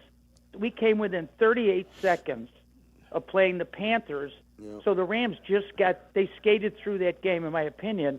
And I much would rather play the Panthers, but we got the Rams. But I don't think it's going to be as one-sided as everybody. It's going to probably be a carbon copy of the last couple of games. And then one other thing, I just thought it was kind of cute. I've never seen so many guys run back trying to pick up their tickets that they crunched after about the first half. And they gave up. So I don't know what your thoughts are, but, I thought that the Panthers acquitted themselves well. To your point, Mike, they did. That maybe says a little bit more just about the Rams being in that spot and being such a big favorite, and just kind of allowing the Panthers to believe and hang around a little bit. Like Yurko will always tell you, you let that team that is a huge underdog hang around longer and longer, like they start gaining a whole lot of confidence. They did acquit themselves well. I still think this Rams team is quite good from top to bottom, and the quarterback coach thing that they've got going right now is exceptional, and their offense is just exceptional. And, Stafford has been really, really great. And he and Puka got a connection. And Puka went up and fought for him on a ball that looked like it was intercepted. It was saved the game. Puka went up there and knocked the ball out of Play the game. It saved the game. If he doesn't do that, honestly, the Panthers probably win that game. That would have been a pick in the end zone. Yeah. And Puka, Yurko's right. If you guys didn't see that play in the fourth quarter, go back and watch it. He realized Stafford overshot it, and he went and played defensive back and jarred the ball loose. He didn't sit there like a victim. No. He didn't sit there like, oh, I can't believe the quarterback didn't hit me. I can't believe he can't find me. He went and located the football and went and competed for the football, which is what you're supposed to do as a wide receiver. I tweeted it right away. I said, if the Rams win, remember, that's the one right there. Puka just saved their bacon. Yeah. With that play. I have a Rams to win the Super Bowl ticket at 16-1. Yeah. I got to put a little Bears money line action this week on. What do you think? I mean, I'd love it if our beloved won, but it would kill my ticket. So do I put a little money line? Bears plus 160. Oh, you're looking to hedge. Well, like it's kind Sell of the ticket. It's almost. I can Carm sell doesn't it. like selling tickets. He wants too much value for it. $800 is not enough for his $25 ticket. I know. I was mad about that. $800. He got greedy. I got greedy. You know what they say? Pigs get fat, hogs get slaughtered. I know. See, You're being a hog. You got slaughtered. Here's the issue if you keep that ticket, Carm. You're going to be watching the game, and you're just not going to know who to root for. No, throughout I'll still the root game. for the Bears. It's not, But there's going to be a little part of you that's like, if the Rams win, it's not that big a deal because I could still win my bet. No, you got to get rid of that thing. Well, it might be time to post it on PropSwap. Let's see what the buyout's being offered. So, first of all, what is it? 16-1? How much? 100? 16-1. $100? Yes. What's the current odds of the Rams? 2-1. So 800 to win 16. You'd probably be able to get 625 for it. Yeah. 625 people would be willing to pay for that to be able to win 1,600. That's a good range I just gave you. Pretty good range you just gave me. I think I gave you a good range, Carm. Somebody be willing to jump on that because it still takes 3 more victories. You know that, right? It still takes 3 more, and they got to go on the road every step of the way. Yeah, well, that's, when you're a really good team, that's not a problem. It's not like you're asking the 7 seed to do it. We've seen teams do it. You're asking what were they, 12 and 5 team? Yeah, the 5 seed. Yeah, they were 12 and 5. They were the 5 seed, but they were 12 and 5 team to do that. That's not asking too much. Yeah. One more win than the Bears, but the Bears, being the 2 seed, get to host the Rams this weekend. 312-332-ESPN for Carmen and York talking Bears Pack on a Victory Monday. First playoff win in over a decade for this franchise. It feels so good. It's Carmen and York. We're coming right back. You're listening to Carmen and Yurko on ESPN Chicago, Chicago's home for sports. Do not, and I mean you, do not miss the Kap J Hood Show, now morning 6 to 9 on ESPN Chicago. But you're busy. Things happen. We get it. If you have to miss it, you can always listen to the podcast on your time. Find it on the ESPN Chicago app or wherever you go to pod. It's brought to you by Republic Bank. Illinois born, nation strong. That's Blue Cross and Blue Shield of Illinois, sharing the same communities with their members for nearly 90 years. And while they'll always be your one local and trusted healthcare partner, their national network of products and innovations continues to ensure access to the highest quality, affordable care. Because wherever your journey leads, Blue Cross will make sure you always feel right at home. Blue Cross and Blue Shield of Illinois, through it all. Hi, this is Dave Musial, owner of Four Seasons Heating, Air Conditioning, Plumbing, and Electric. And I want to guarantee you a breakdown-free winter. Did you know that a dirty furnace costs more to operate and can lead to higher utility bills and untimely breakdowns? Now is the time to schedule your Four Seasons furnace tune-up and save $50. A Four Seasons furnace tune-up includes a 35-point inspection, complete cleaning, and we calibrate every component of your furnace. So call today. For all the right reasons, call 866-4 Seasons. Hey guys, are you craving that legendary Chicago pizzeria taste without the wait or the price tag? Meet Connie's Frozen Pizza. Premium pizzeria-inspired pies from your freezer to your table. Oh, yeah. Born in Connie's restaurants, now in your freezer. Connie's brings that unmistakable flavor that says, I could have gone out, but why? Hosting, dodging cooking, or are you just hungry? The solution is Connie's. Find Connie's Frozen Pizza in your local freezer aisle. Connie's Frozen Pizza. Authentic Chicago taste without the pizzeria prices. The game is on the line. You need your best play. What's it gonna be? Do you make the call for welding or HVAC?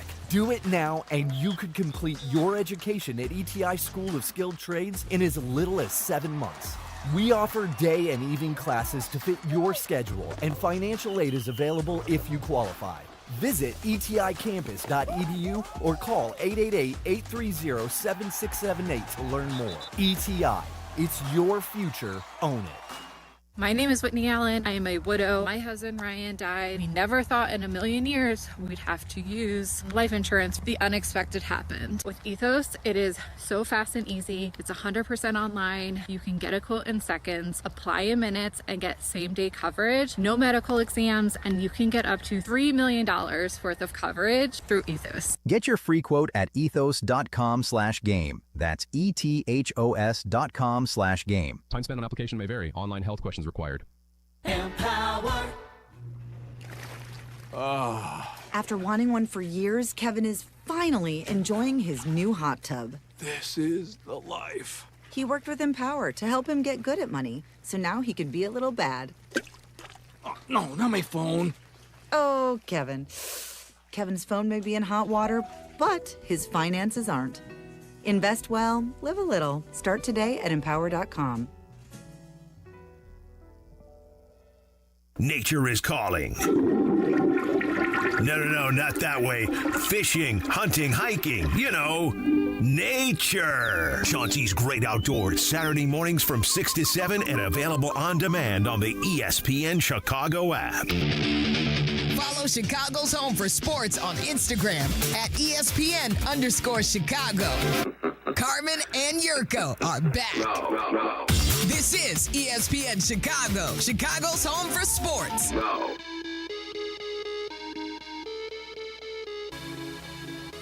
Rich Eisen's coming up at noon. Waddle and Silvy are back with you at 2 to get you home, 2 until 6.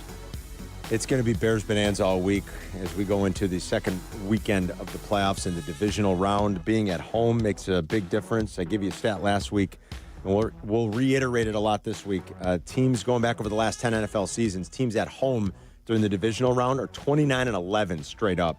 A nice home field advantage. We'll see if the Bears can take full advantage of that coming up on Sunday. That's what you earned from having a regular season. That's what you earned here today. For beating Philadelphia. Herb Brooks. Right. Maybe we should go with that speech. Maybe we should. That's a great speech. Yeah, I like that one. Uh-huh.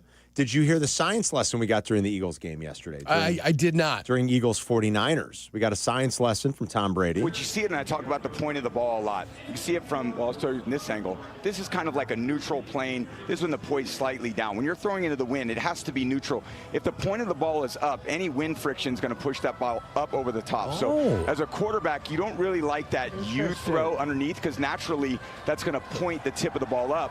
You'd like more of a C or an inverse, a reverse C. That's how you kind of control the point of the ball, and then you can kind of just snap it off as you throw it. But in these windy conditions, you can't be underneath the ball. There's too much wind surface of the ball to knock it off its path. Carl Sagan over here. Neil deGrasse Tyson. Interesting. That's a science lesson. He said, is this where the lower pressure came in and was an advantageous position for him? I made the same joke. Yeah, of course. Of course. While it was happening. Yeah. Well, it's great to have him on board telling us all that stuff. I made the exact I would same offer joke. you this. Any ball that's tight spiral will fly. I saw Jalen Hurts throw a ball yesterday that was kind of off and wobbly. A off wobbly ball in the wind is a ball that's just susceptible to anything happening to it. Sure. But a tight spiral is a tight spiral. And the tight spiral will do a nice job piercing the wind, period. Caleb's arm talent and his ability to spin it is sort of windproof almost. Yeah, we're talking about shear. Wind shear. Wind shear. SHEAR. Yes. Wind shear. Wind shear. You said shear. And what it does. Yeah. Lewis is in Lisle with Carmen and Jurko. What's up, Lewis? Hey, good morning, guys. Hey, Carmen, I'm just going to confirm as someone who was at the game, they absolutely were dancing on the logo. I've never heard Soldier Field more deafening in my life. Good. So regarding the game was awesome. Just going to say that. I mean, Blue 2 sales are down 100%, but Beta Blockers sales are up 200%, I'm willing to bet. That said, and I want to make something clear right now. What I'm about to say is not directed at fans who live up in Green Bay and go to Lambeau Field. They are some of the best fans I have ever met in my life. But right now, the fans that either travel to Chicago or the fans who live here are some of the worst that I have ever seen, heard, and seen in my life. They have been doing nothing but talking trash to us for how many years? If I had $1 for every time a Packers fan came up, got in my face, and mocked me as I was leaving Soldier Field after the Bears lost to the Packers, I would never be able to work a day in my life. In fact, I'd be on a plane to Cancun with the Packers just to enjoy watching them sulk around a pool, even though that is kind of hard to do. Now, the ESPN Milwaukee is just getting they're also just giant babies. How often do they just mock us? Well, they mock us. They just make fun of us. And all of a sudden, now that we're the ones getting it, they can't handle it. That's just soft. That is just soft. And by the way, you want to talk classics for Ben Johnson saying the F word? Oh, he said the swear words.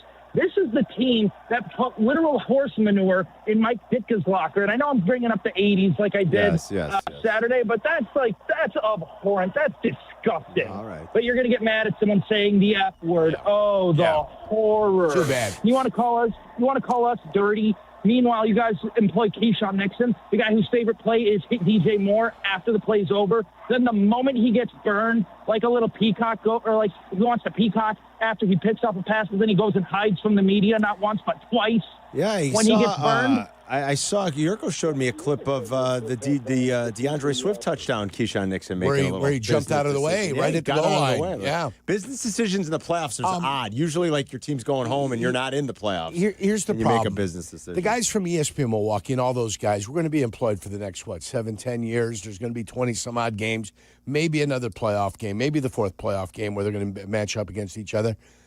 Sometimes you're going to be right. Sometimes you're going to be wrong. Whenever you make predictions. That's right. And there's no reason to go after anybody. And I mean, that's sophomoric radio. If I was a first grader, that might interest me. Offer me analysis. Tell me what you think might happen or might not happen. There's nobody in the world making a prediction on this game would have told me the way this game was going to play out. No way. If somebody would have said to me, hey, listen, the Packers are going to dominate early on, and then the Bears are going to find their footing in the second half. They're going to build their confidence, and they're going to find a way to become victorious at the end of this thing. If somebody broke it down to me like that, that's the analysis I'm looking for. That's what I want. I didn't predict that. No. I thought the Bears were going to win, but I had no idea the game was going to play out the way it played. That's why they play these damn things. But to sit and go back and try to snipe back and forth, I'll miss out on that if you don't mind. I'll just offer you analysis, what I think is going to happen, how difficult it may or may not be. I think this Golden kid's going to be a superstar, man. I think he is going to be a superstar. He's got talent. I like the cut of his jib. I like the way he's made. Unfortunately for him, it's taken him a little longer. But you don't judge anybody on the first year of their career. You judge them on the totality of their career. And so if he has an 11-year career and the next 10 years are superstar, so I'd never get down on a guy early in his career. They've kind of been down on him up there. Not me. He gets the opportunities. He makes the most of his opportunities. And that may have been the best game he had this year. I think it probably was. One of the best moments at the game on Saturday was there's a couple of Packers fans sitting behind me. In front of me, there's probably a 12-year-old kid, maybe 13, a little older than that. And these Packers fans are going crazy at Matthew Golden's touchdown, and they're going, first touchdown of the year against the Bears. He's got it. Oh, yeah. And the 12-year-old kid turns around and starts chirping him when the Bears are down. And he goes, yeah, it's his first touchdown, and he's your first-round pick. Luther Burton's better already. I love it. And I was like, oh, wow, look at this kid. It's full on. A little 12-year-old getting into it. I didn't rub it in the face of any of my Packer fan friends. No. And I got one text message from a Packer fan saying, congratulations. Isn't that a mention? How do you like that? Yeah. Yeah. I don't know if he wants me to say who it is. Yeah. I don't think he'd be offended. Is he a closet Packer fan? He doesn't want people to know that he is? He's a big Packer fan. He doesn't walk around just with his underwear being Green Bay Packer stuff and never wears anything? One of our teammates. Oh, one of our guys? Yes. Packer fan? Yes. Yeah. Said, Carm, congrats. I thought that was very nice. Yeah, I didn't rub it into anybody. It's on to the one Rams. Of our teammates local here in Chicago, or one of our teammates? Home office. There you go. Yeah, home office. Let's say hi to, where do we want to go here? How about Greg in Orland Park? What's going on, Greg? Hey, guys. Long-time listener, first-time caller. Thanks for calling. Yeah, thank you. Thanks for taking my call. I just want to reach out. There's a couple things I wanted to ask about. Number one, which is more important than number two, is that Matt Stafford has a sprained finger. Yeah, he's got a finger injury. X-rays were negative, they said, but he definitely hurt his hand at some point Saturday. And the whole thing is that he did not play as well against the Panthers after that happened. He was still pretty good. He was still pretty good in the fourth quarter. You know. Yeah. I mean. Yeah, but I still know that was nagging him, and he did say after the game too that was hurting him and that he needed to have that looked at and whatever. And I think that we haven't discussed that enough because, to be honest, for me, it was better for us to play the Rams than to play the Eagles. Really? See, we disagree with you, but and that's what I'm saying. But here's my second thing too, and this is a kind of smaller thing. Tom Brady, love Tom Brady, best of all time. He's God here. He's the GOAT in the NFL. But why does he not understand that the Windy City equals the politics of Chicago and not the wind with the weather? That's a lot. That bugs the heck out of me. But that's a nuanced when thing. I listen to the broadcast. Yeah, I don't know that people get that though. Really, Greg. Well, I don't know. I mean, I don't think people understand that as much. That's a nuanced thing that I think locally we have come to know. Yeah. I don't think people from around the country, I think they're assuming it's called the Windy City because it is very windy. I don't Because think it's breezy. that it's some sort of... By the way, he said number one was more important than number two, unless you really have to go number two. Yeah. Yeah. Then number two is much more important. Much more. Yeah. Much more important, Jurko. Yeah, I mean, look, it's going to be cold Sunday, and especially if they play the night game. You'll probably be talking about single digits. For a team from L.A. with a quarterback who's played indoors and in nice weather most of his life, who's now got a hand injury. Now he's got a hand injury. We like that. By the way, I'd rather be the city of big shoulders. I like that name. Which we are, Which right? we are. Thanks. Yes. The thanks hog to Carl butcher to Sandberg. the world. Yes. Right? We're the hog butcher to the world. That's another thing we were. Mm-hmm. What other the second city nicknames? Which is kind of like a little bit of a shot, but it's not a problem. I mean, not somebody's bad. got to be first. You could be second. That's not an issue. Yeah. Yep. Yeah. What's the significance behind the big shoulders?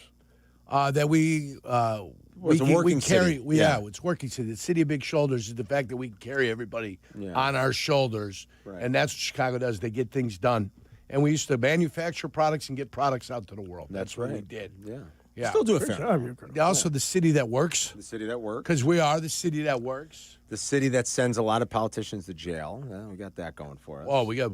And the city that hates. Would it be that or Calumet City? I mean, Calumet City sends a lot of politicians to jail too. But we do a nice job down there. All right, we'll take one final break. We're going to come back, wrap things up. We'll squeeze in a few more phone calls, and we'll make way for Rich Eisen here at noon. Then Waddle and Silvy are back with you at 2. We'll be right back. You're listening to Carmen and Jurko on ESPN Chicago, Chicago's home for sports.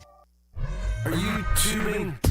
Make a stop at the ESPN Chicago page on YouTube. We got shorts to scroll, pressers to parse, interviews to intake. Subscribe and see it all at the ESPN Chicago page on YouTube.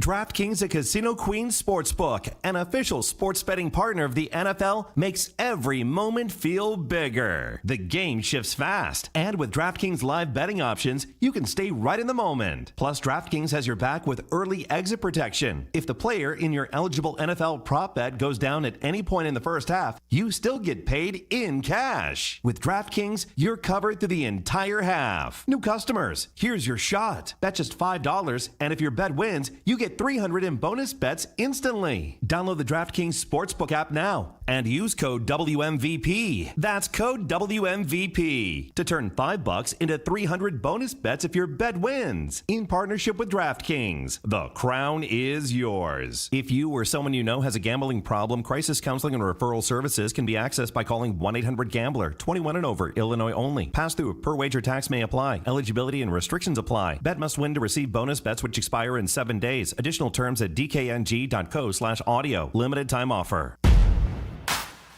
When a trophy is raised, it can feel like the season's over, but on the ESPN app, it never really is. Because with more than 47,000 live events, plus originals, highlights, and coverage from every corner of the sports world, there's always something to dive into. No off-season, just everything a fan needs to keep going. Always in season. Get all of ESPN all in one place. Download the ESPN app on your TV or phone today. Bag huge savings on your painting projects at Menards. From your kitchen and bath to doors and trim, and even your ceilings. Dutch Boy has the perfect choice for your painting projects. Dutch Boy's Durafighter is a tough paint and primer that provides great scrub resistance and durability. Durafighter interior paint starts at $27.75 a gallon. Get an additional 15% savings on all Dutch Boy paints when you put it in the bag. See store for complete details. Save big money at Menards. Do you owe $10,000 or more in credit card debt or personal loans? With credit card debt at all-time highs, Debt Relief Advocates is urgently notifying consumers of debt relief now being made available, designed to aid consumers with out-of-control credit card debt. Those who qualify and enroll for this relief program will only have to pay back a fraction of what they owe. This is not bankruptcy or a debt consolidation loan. This is a relief program that credit card companies would rather you not know about, as it ends your debt nightmare and saves you lots of money. Consumers owing at least $10,000 in credit card debt or personal loans can now take advantage of this debt relief as the cost of living skyrockets. Debt Relief Advocates has established a relief hotline for you to call to learn what debt reduction you may qualify for, so don't wait. For this free information, call the Relief Hotline at 800-606-8737. 800-606-8737. 800-606-8737. It's a car shopper's dream at the Chicago Auto Show, February 7th through the 16th at McCormick Place. Experience all the latest cars, trucks, and SUVs on a variety of indoor test tracks. Buy your tickets today at ChicagoAutoShow.com. Follow Chicago's Home for Sports on Twitch at ESPN 1000 Chicago. Carmen and Jurko are back. This is Chicago's Home for Sports. ESPN Chicago.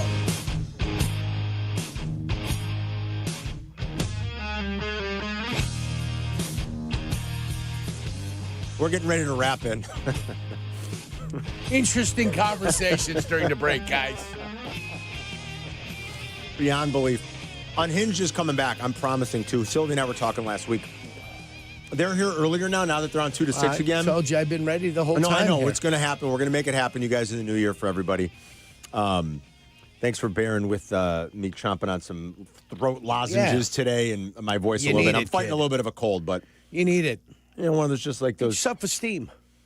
A little bit of a steam. Yeah, like just turn the steam shower on. Sweat it out, man. Get it in there. Get eucalyptus bomb in there, you know. Sure. Yeah. Get some water on them hot rocks. Fabulous weekend of football so far. We got still one game tonight, too. Hopefully it's a good one. I mean, last night's game was a clunker, but other than that, it's just been terrific. And I think so many of us are still riding high off of the euphoria of Saturday. I mean, that win was something else. It is. Yeah, I mean, think about how different it was shaping up to be. We would have woken up on Sunday. I was walking tall. Oh, my God. Was I ever? You know, the coffee smelled better and tasted better. Breakfast was better. You bet, kid. It was fantastic. I loved it. I made bacon and eggs. Victory Sunday called for bacon and eggs on the griddle. Oh yeah. I went with yesterday half onion, 4 farm fresh eggs, scrambled with the onion. With the onion, yeah. And a little bit of cheese. Beautiful. And I am telling you, the Onion flavor cheese of that omelet. was unbelievable. And didn't it taste better thanks to the Bears win? I'm telling you, it tasted did. so much better. Oh, my God. Everything yesterday tasted a little bit better. Today, too. I came in this morning, I'm wearing a white sweatshirt. I spilled coffee all over Didn't it. care. Yeah, Jack spilled. Don't care. Yeah, he Jack didn't even care. did not care. It'll Guess come what? out. It'll come I used out. to have this exact same white sweatshirt. Had to get rid of it because I spilled coffee all over it. This one? Got a new one. Spilled coffee all over it. Kid, Second time I wore it. Don't care. Bears won. Can you not wash it?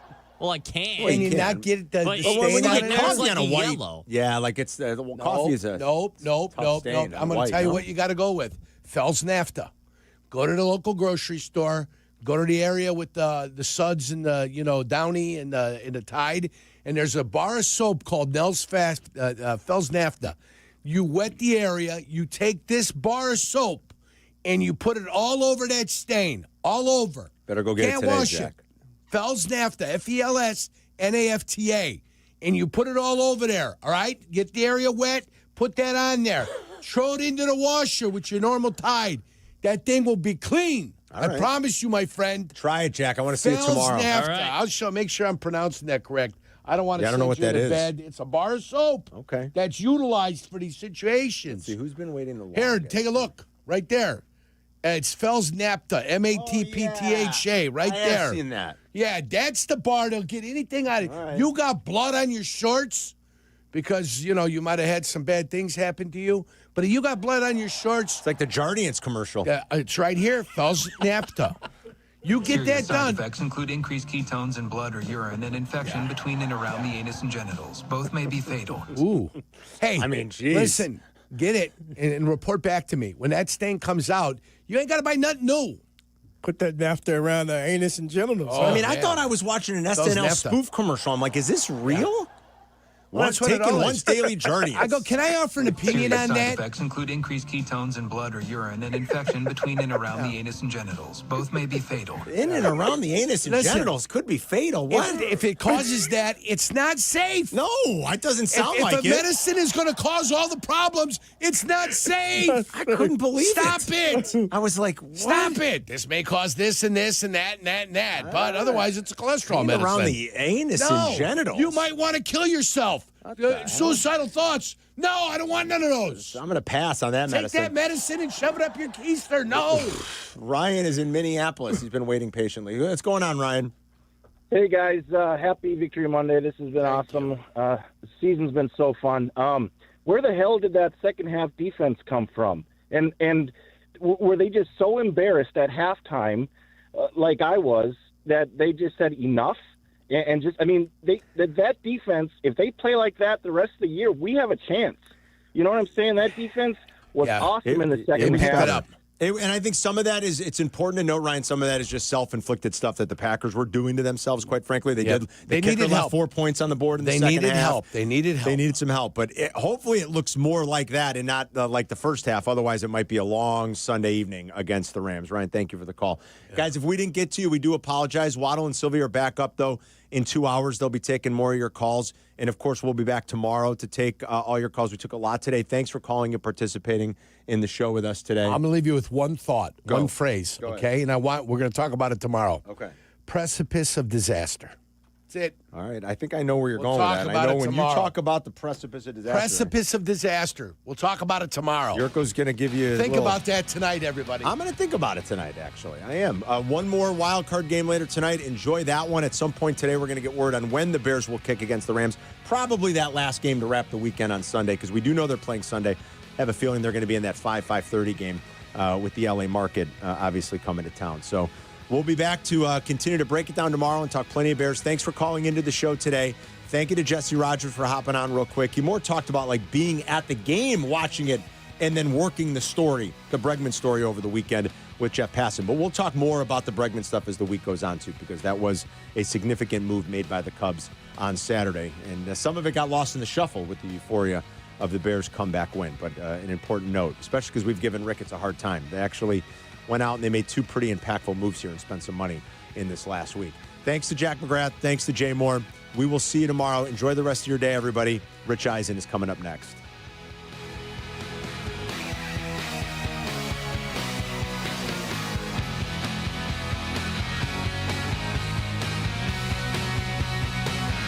You're listening to Carmen and Jurko on ESPN 1000. 1000, Chicago's home for sports. Hey guys, it's Silvy. We say it every year, new year, new you. But this year, I'm actually doing something about it. I've been going to Cairo One Wellness Centers for months now. My body feels great, and I'm moving better than ever. If one of your New Year's resolutions is to feel better and actually take care of your body, you gotta check out Cairo One. They have 50 locations across Chicagoland, so there is one near you. No drugs, no surgeries, just personalized chiropractic care. Visit ChiroOne.com today and let them know that Silvy sent ya. Want to live life at max volume? Then look no further than Hard Rock Casino, Northern Indiana. With over 1,700 slots, 80 table games, live entertainment, and 5 restaurants which span a wide range of culinary genres, we are sure to have something for everyone. Whether you want to indulge in a savory dish at Council Oaks Steaks and Seafood, or take in dinner and live music at the world-renowned Hard Rock Cafe. Amplify your entertainment experience at Hard Rock Casino, Northern Indiana. Just off Exit 6, I-8094. Must be 21. Gambling problem? Call 1-800-9-WITH-IT. You know me, I love a moment of certainty. And when it comes to your home, Jeff has the solution. That's right, Jeff, because in this market, you shouldn't take a chance selling your house with just anyone. No commissions, no lengthy showings, just a direct approach from a local veteran-owned company. Since 2007, we've been buying houses quickly in Chicagoland. Get your easy as-is offer today. Move forward with confidence, just like winning the coin toss. Visit JeffBuysYourHouse.com. Good Karma Brands is proud to be an equal opportunity employer, providing equal employment, development, and advancement opportunities to all teammates and applicants. To learn more about careers with us, please send an email to talentacquisition@goodkarmabrands.com. That's talentacquisition@goodkarmabrands.com. This is ESPN Chicago, WNVP, WTBC, HD2 Chicago, a Good Karma Brands radio station. This is the Rich Eisen Show. Hey, everybody. Can't get enough of the Rich Eisen Show? You're in luck. You can find us everywhere. Watch us weekdays on Disney Plus from noon to 3 Eastern. Miss the show? We've got a podcast so you can listen anytime. But here's the best part. Our YouTube channel. Subscribe at youtube.com/Rich Eisen Show and you'll never miss a moment. Now, on with the show. This is the Rich Eisen Show. Definitely, now's not the time. Touchdown Bears! They've taken the lead on the Packers! Live from the Rich Eisen Show studio in Los Angeles. Knocked away by Eric Kendrick. And Allen's got it. Not to be denied. He's still going. On today's show, complete wild card weekend recap. Latest head coaching news, your phone calls, and more. And now, it's Rich Eisen.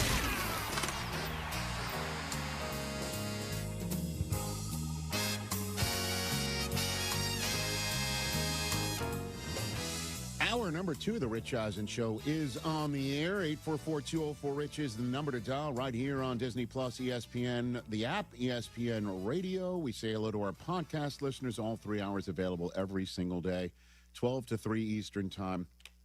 And then, you know, I do my NFL Network duties. I've got nonstop television and radio time in which to have takes. Not all of them are great. How could they all be? Well, again, nobody's batting 1,000. Well, there's batting 1,000, and then there's just, you know, swinging and missing by several feet. And you know, I always do my best to take an account of myself. And so I just ended hour 1 on the TV side of things. The radio audience may not have heard, so I'll just repeat it.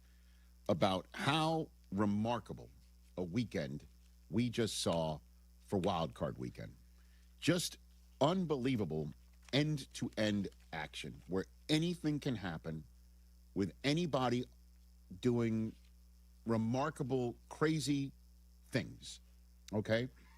Where you didn't see it coming, you didn't expect it, and it happened. And it's compelling. It's not like boring football either, right? It's crazy bounces. We didn't even discuss at one point during the Bears-Packers game in the middle of the first hour where Matt LaFleur called a screen pass for an eligible tackle. Yeah. And he's running down the field, trucking people, and then the ball is loose, and it gets kicked 10 yards in front, and it's like a Benny Hill music, like yakety sack should have been played, right? Yep.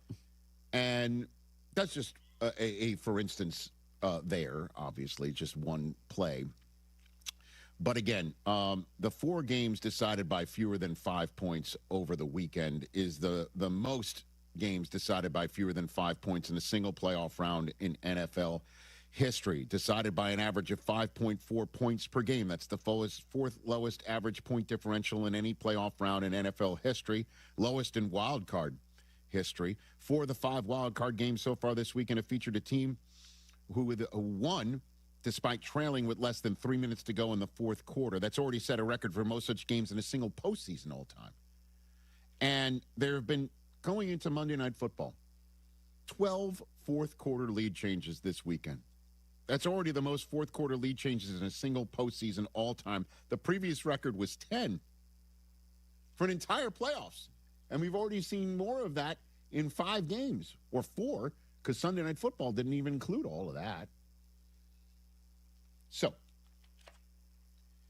when I said back in the middle of December that we would miss the Kansas City Chiefs being in the playoffs, did you notice I had my finger on that chess piece this entire time for a month? No, because I didn't. I'm off on that one. Man, I was hoping you weren't going to say anything because I was going to do this on Overreaction Monday on a Tuesday. Which is what? We don't miss them at all. Yeah. Chiefs who? You're right. You're right. Because I was looking at the Chiefs as one of those, like, they play high-level playoff football. They play games that go down to the wire. Yep. They have stars all over the map. And then Caleb Williams throws one that Mahomes was like probably sitting wherever he was on that 4th and 8, watching that throw going, okay, young buck, I see ya. I think it was Rick Dalton. Yeah, right there. Pointing right at it. That's what Bears fans were saying. That's why we wanted him. That play right there. We saw him do that at USC, waiting for him to do that. Like, that's for us against the Packers in the playoff game. Rick Dalton GIF. There he is. Fresh from the Golden Globes. So, yeah, wrong about that one. And the fact that Mahomes is not in the playoffs is part and parcel of why folks think this has to be the time for Josh Allen. This has got to be it. And first up for Josh Allen on the playoff road in the wild card round because he didn't win the division for the first time this decade. Last time he was on the wild card round road was his first crack at it when he went into Houston and damn near shocked Deshaun Watson and the Texans, taking him to overtime, a game that looked like they had won until some crazy-ass holding penalty got called on him. And he's taking on a Jacksonville Jaguar team that had won 8 in a row. And in that streak, the Jaguars were winning their games by an average of 19 points a game. 19. And in that span, Trevor Lawrence had beaten the quarterback sitting at home on a bye week in his house in Bo Nix. In that span, he had also beaten the quarterback 7th seeded in the playoffs in Justin Herbert. Curb stomped them in Jacksonville prior to the Texans going on their run. Trevor Lawrence beat C.J. Stroud, who's going into Pittsburgh tonight with the longest win streak currently in the National Football League. The Texans won 9 in a row, although Davis Mills won a handful of those. But I think you're picking up what I'm putting down is that the Jacksonville Jaguars were a stout opponent, certainly for a Bills team that is kind of wild to be on the clock for Josh Allen in terms of his best chance to supposedly win a Super Bowl. Because I think if you asked Bills fans, Josh Allen's had better teams than this one that got bounced by Mahomes. That if he only had those teams now, combined with the fact that Mahomes isn't there, well, then look out. And to that, I would basically say, if that was the case, he might have been at home yesterday, not on the road, with all due respect to the 14-win Patriots. So, put it all together. Kind of not fair to say to Josh Allen, this is it for you, pal, because there's no Lamar, even though he's beaten Lamar in the playoffs in the way that Mahomes is. He stands in Lamar's way in the playoffs through Lamar's career in a similar way that Mahomes has stood in his for Josh Allen. But they're not in it. Burrow's not in it. Again, this decade, 2 guys have stood have prevented Josh Allen from getting the Super Bowl. Burrow once, Mahomes 4 times. 4. Neither of them are in it. Yep. So, what now? I'll tell you what now. No James Cook doing James Cook things because the Jaguars have the best run defense in football. Take him out of the equation. What now? I don't know. There have been many, as I pointed out to start this segment, many hair-on-fire moments over Wild Card Weekend.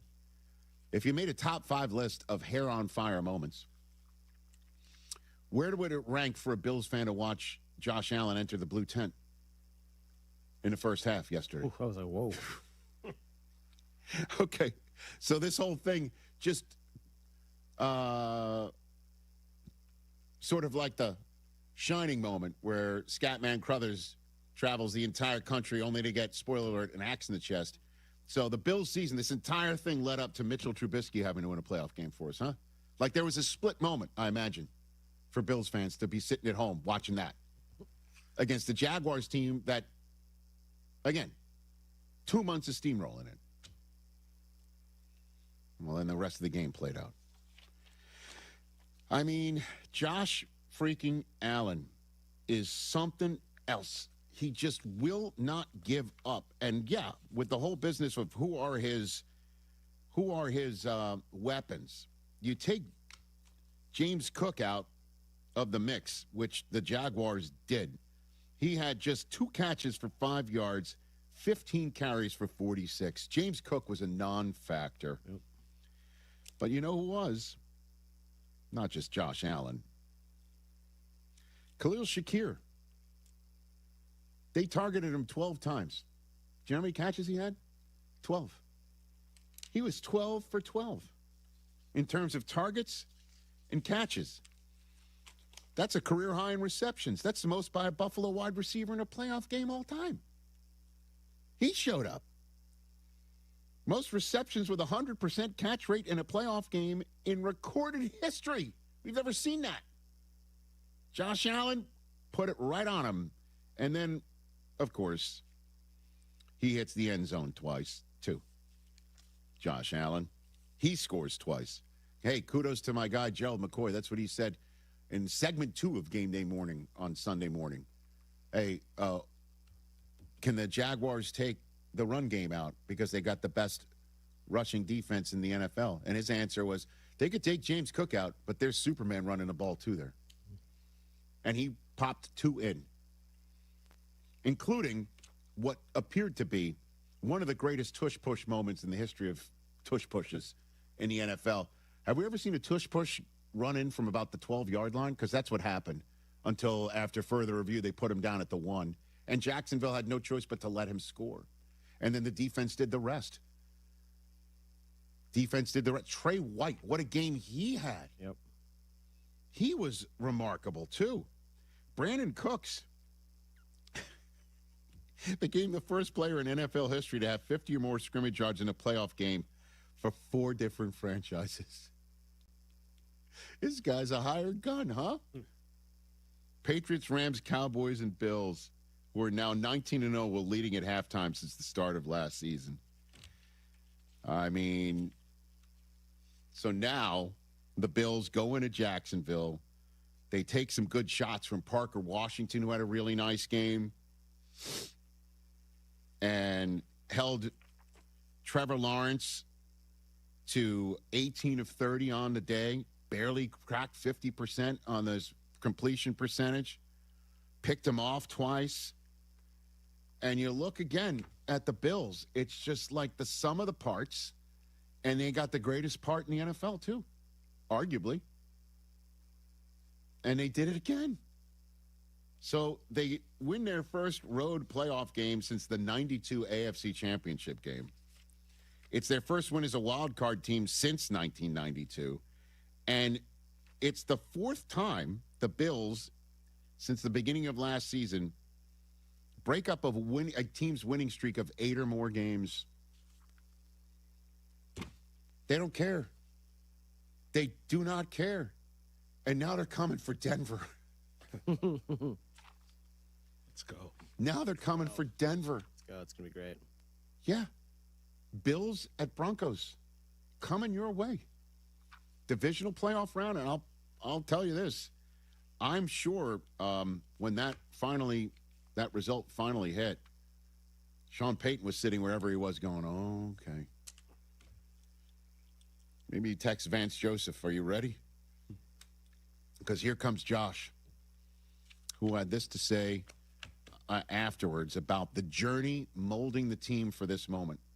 To have the wherewithal to, again, not blink, and I think that's just the mantra that we've adopted this year of if we've got time left and we got the ball, we got a shot. You know, we feel like we've been in situations like this, and now every game presents itself in a different way.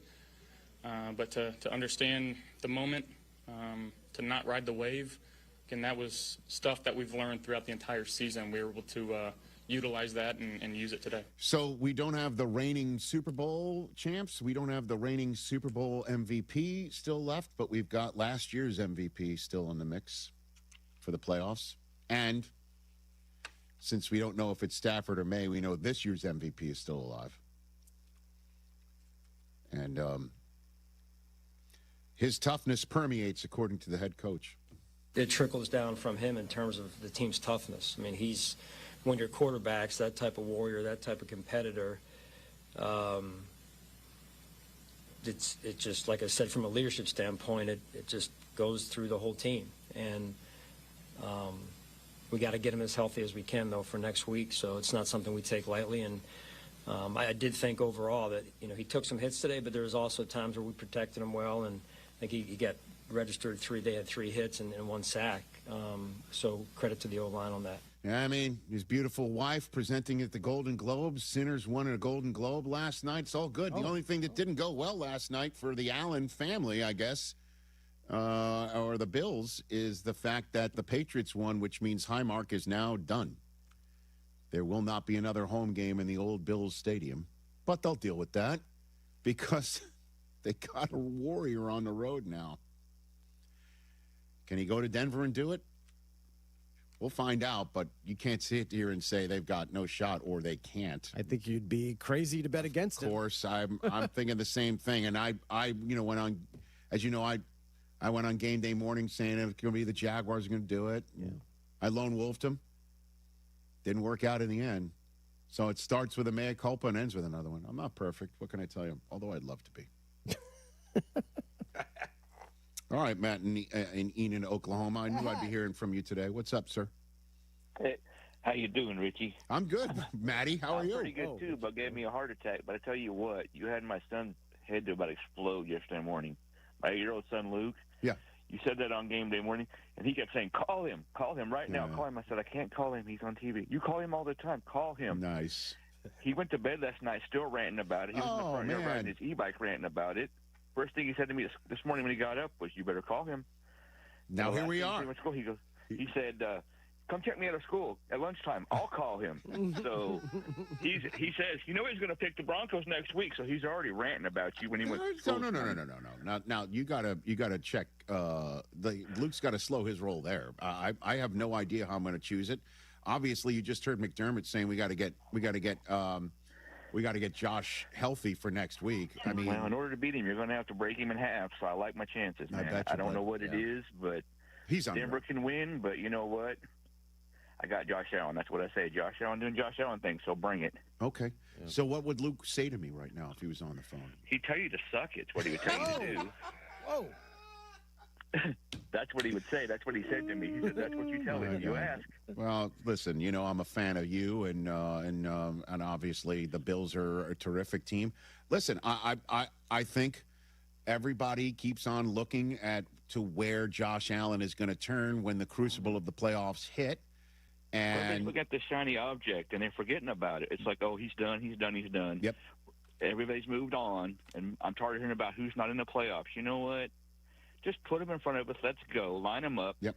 Play the game and see what happens. And I don't think you're going to like what happens when it's over. So keep on doubting him and see what happens. Well, say hi to Luke for me, Matt. Appreciate it. I will. You take it easy, fellas. Right back at you. That's Matt in Oklahoma, the Bills fan from outside the building that we've heard from the most over the 11 years about the Bills.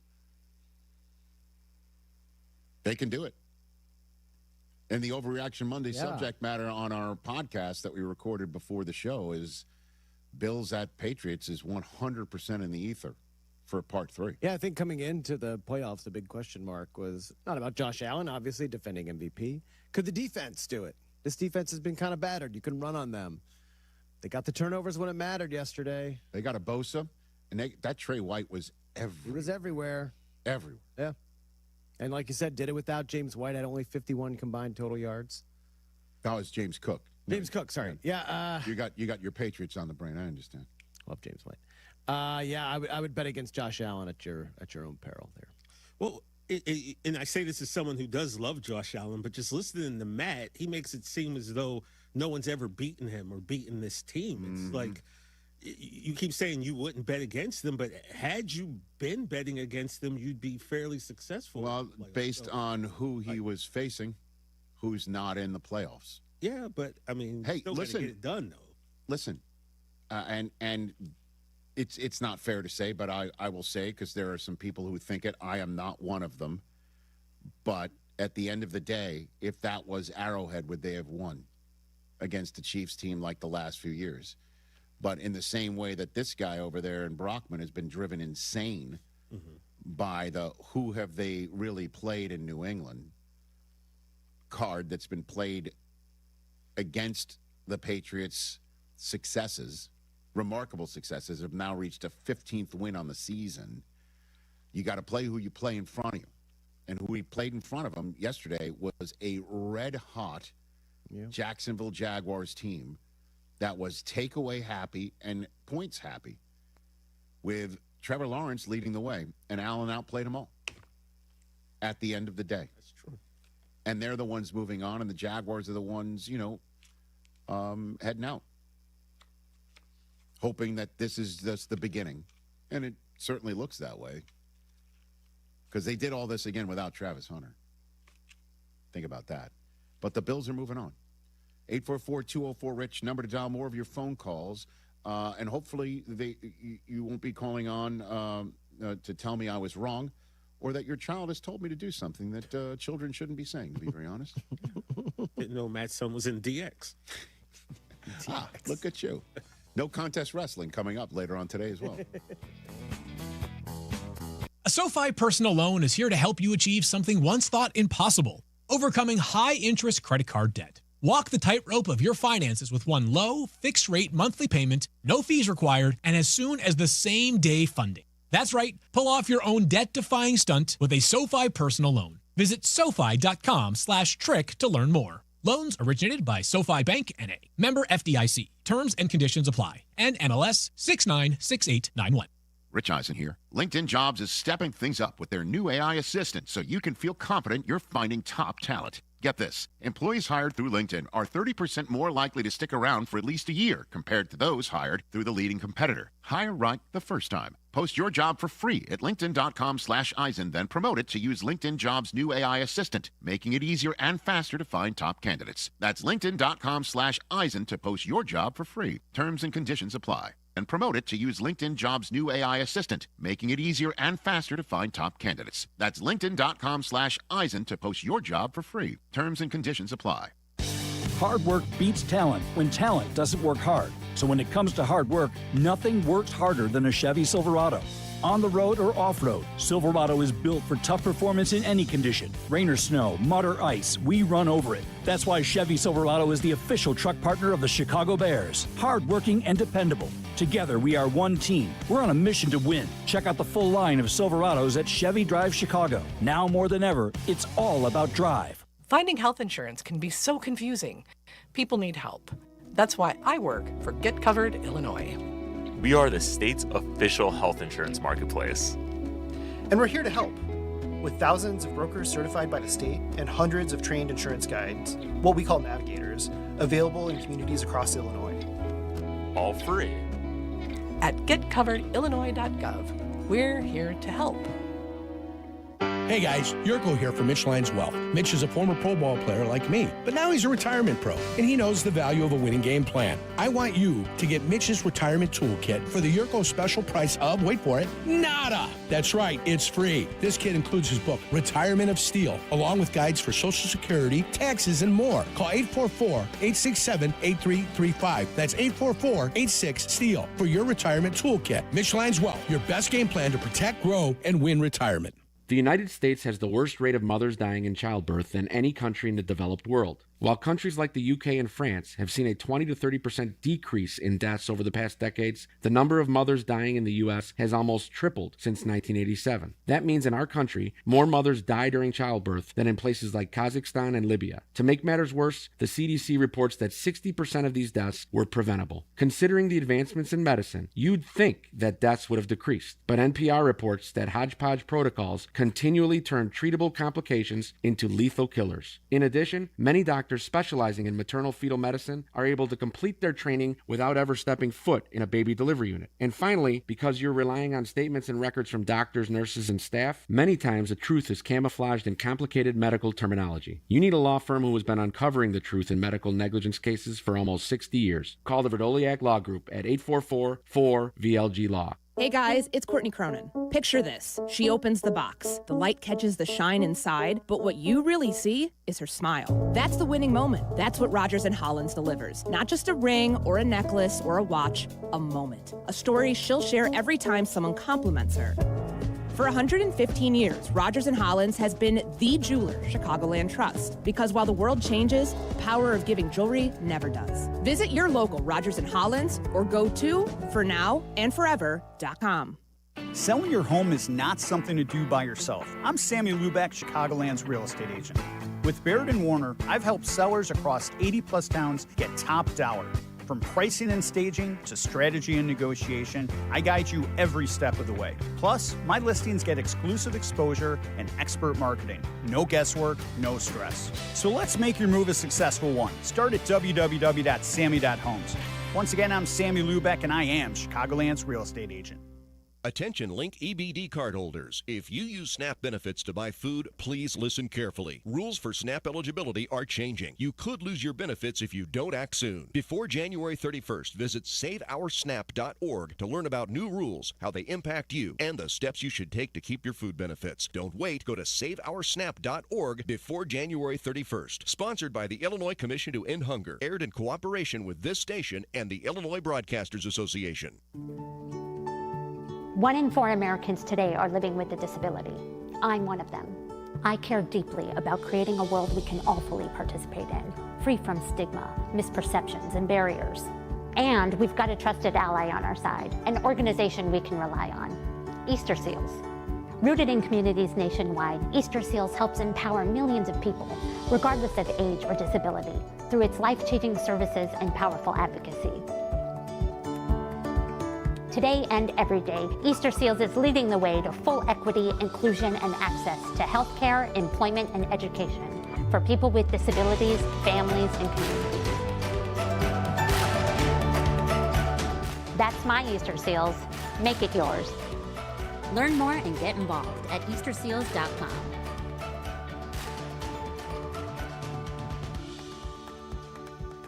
Coverage of college football's bowl season on ESPN Chicago is brought to you by Menards. FDA, product not intended to diagnose, treat, cure, or prevent any disease.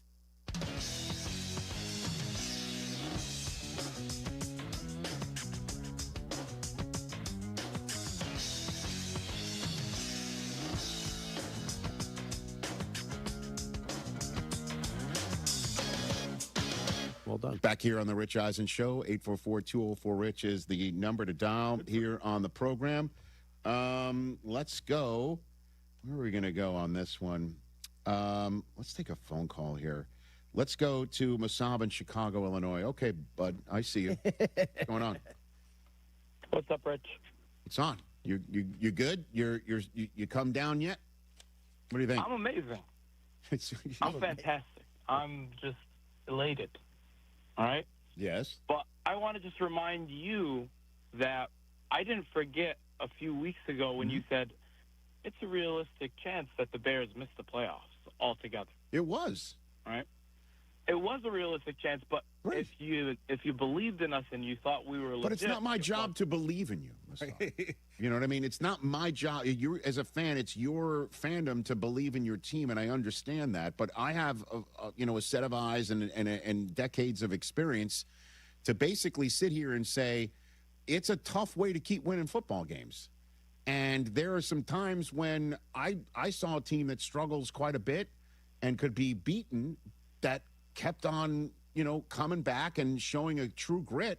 And they're now 3 wins away from giving you the parade of your life. So I think I had every right to question them at the time. But, main thing, though, the main thing I want to talk about is that Ben Johnson saying F the Packers and F them and stuff like that.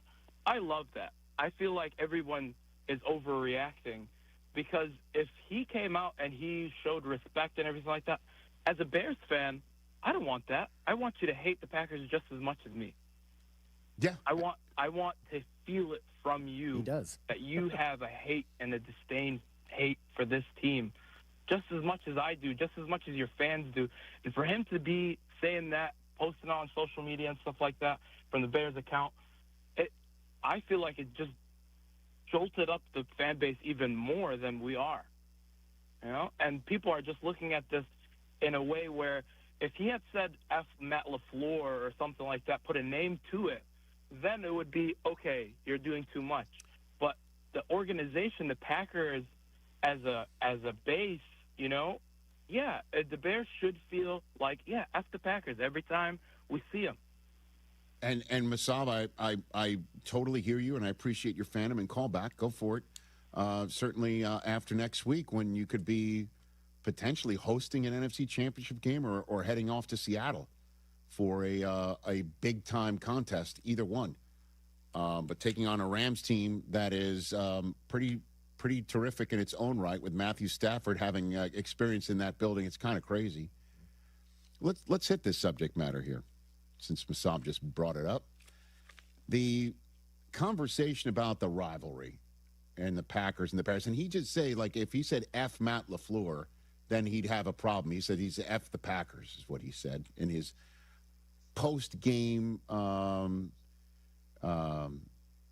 locker room that the Bears moment posted. That the Bears all posted. 5 minutes. Right, he says F the Packers and whatever. Yeah. Listen, he did use Matt LaFleur's name the first time he took the podium. And the first time he took the podium, he said it was great to beat Matt LaFleur twice a year. And again, when you get the job in Chicago, Lovie Smith did it as well. You throw out the red meat to the fans to basically say, I know Favre and Rodgers have kicked your ass for a very long time, okay? And I'm coming here to reverse that course. I'm coming here to say what you want to hear, and I'm coming here to affect what you want to have happen, which is to beat the Packers. Now, you could say, why are you obsessed with the Packers? Because you, at the time, for sure, you weren't going through the Lions and the Vikings until Favre went there to get to the NFC North Championship and to get to the NFC Championship and get to the Super Bowl. You pretty much had to go through the Packers. Made total and complete sense in that regard.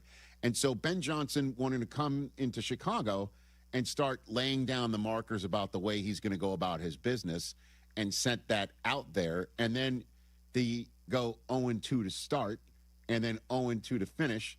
The good news there is that they went 11-2 in between all of that and did beat the Packers in that 11-2 stretch to the point where you had an opportunity to win the division, and you did.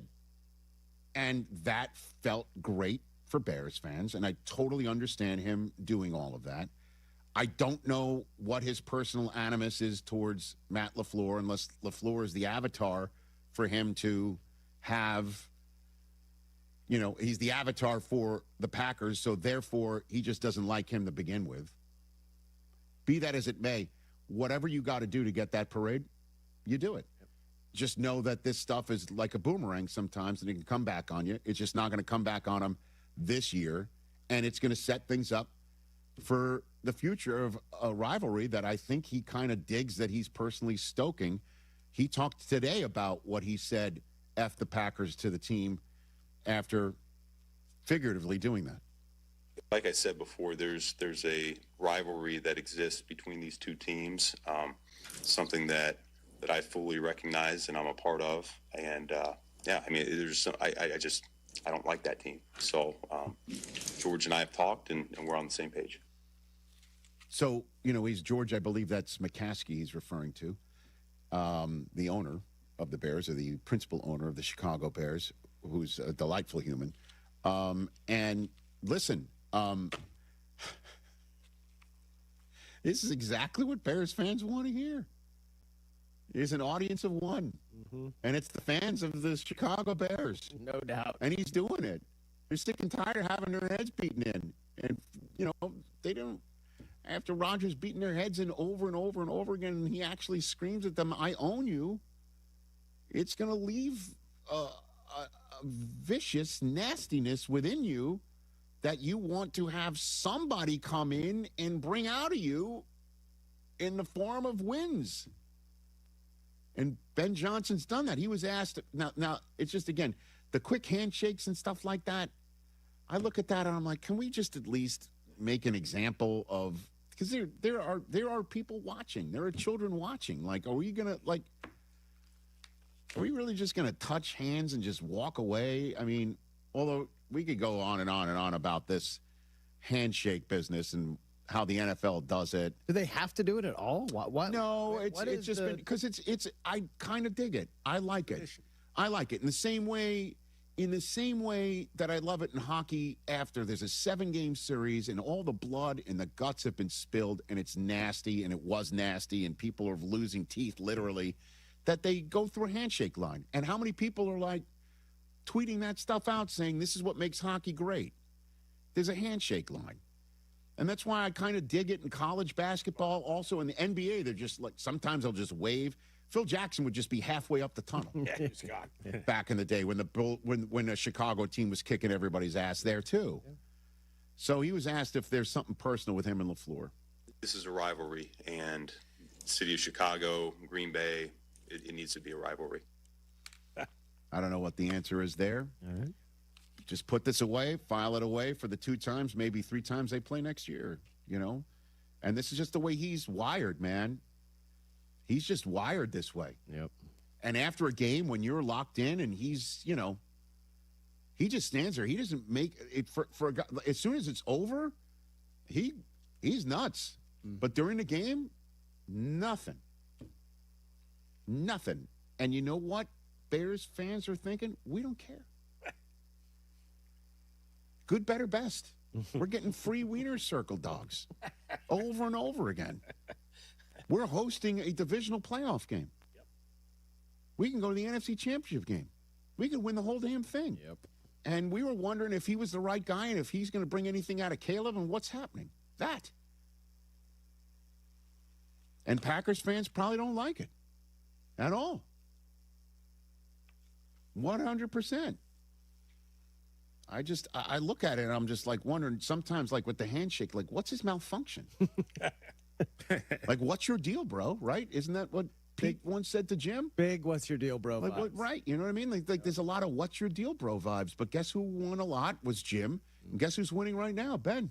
Yep. 844-204-RICH, number dial. Terzo in Iowa. What's up, Terzo? How you doing, brother?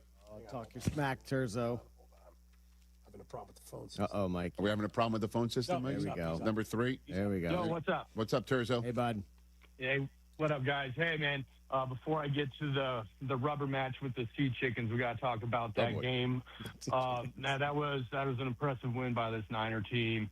I knew the longer that they stuck around and the Eagles just kept leaving us be, that we were going to be able to pull that out. My heart goes out to George Kittle, man. That was brutal to see.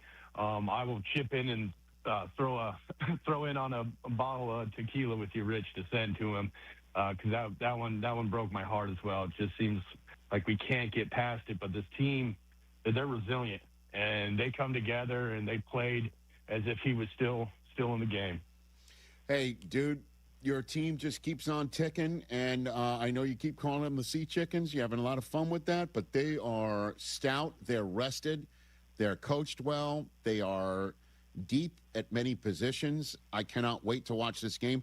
The one thing I would be upset about if I'm a Niner fan is for some reason the NFL is popping you on a Saturday against them.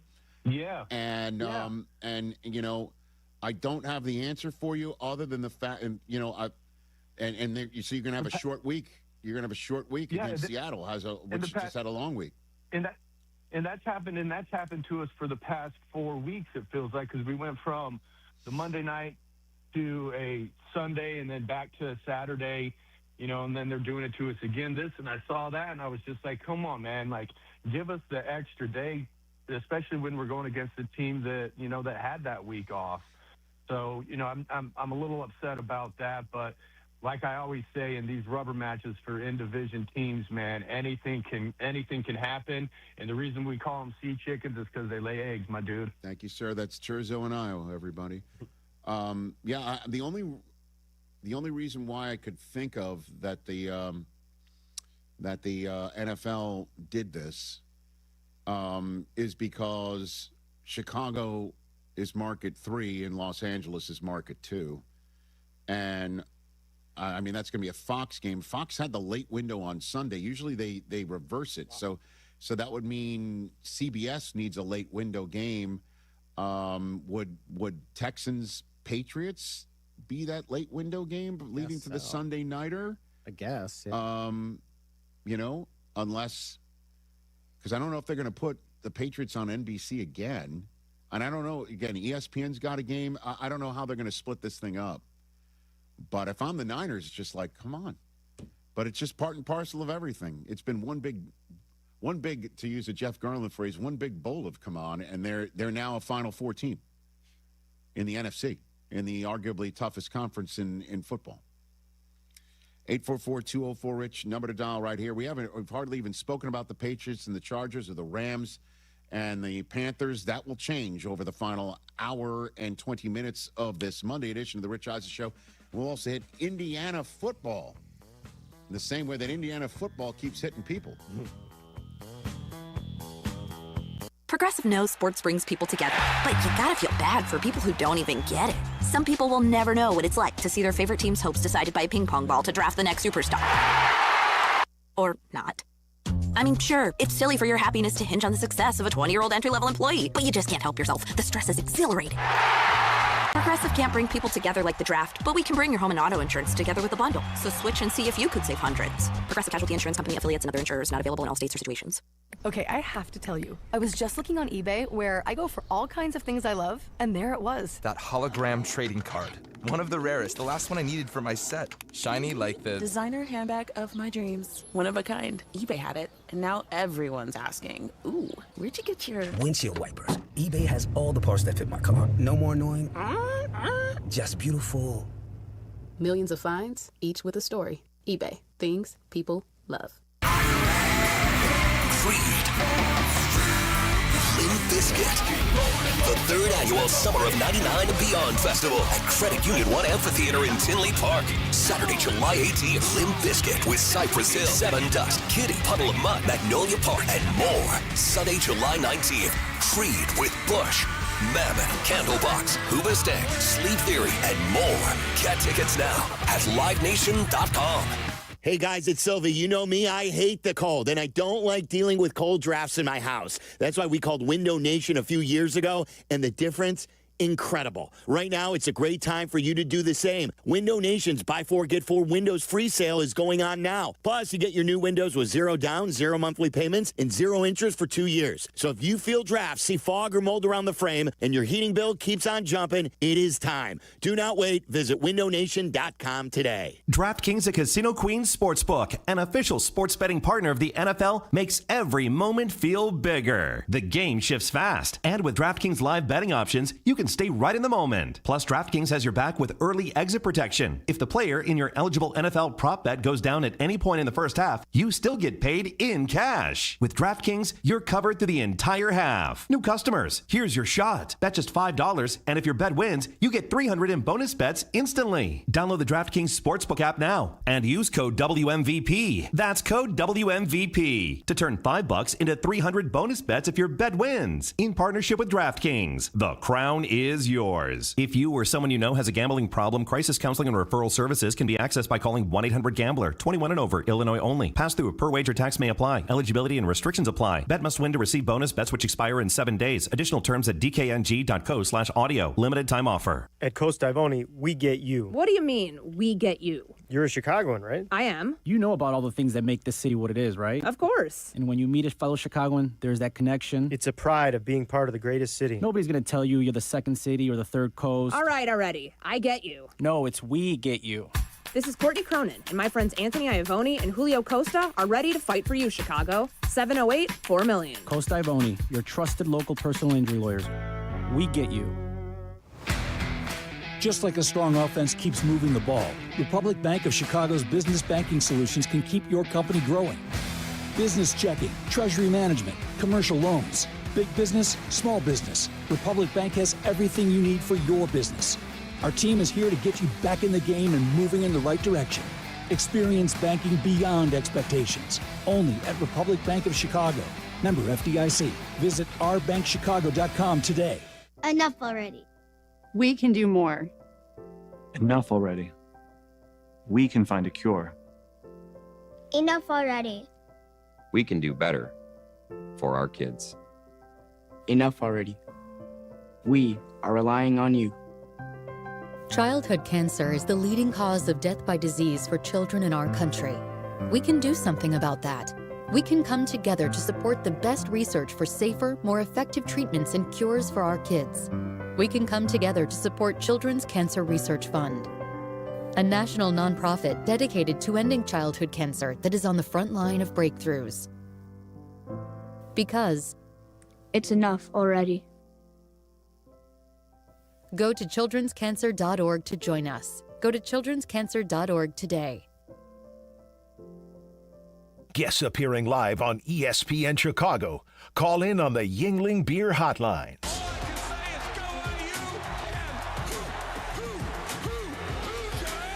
Number 10 Miami versus number 1 Indiana. Coverage begins next Monday at 6:30 Eastern with kickoff at 7:30 Eastern on ESPN Radio and on ESPN.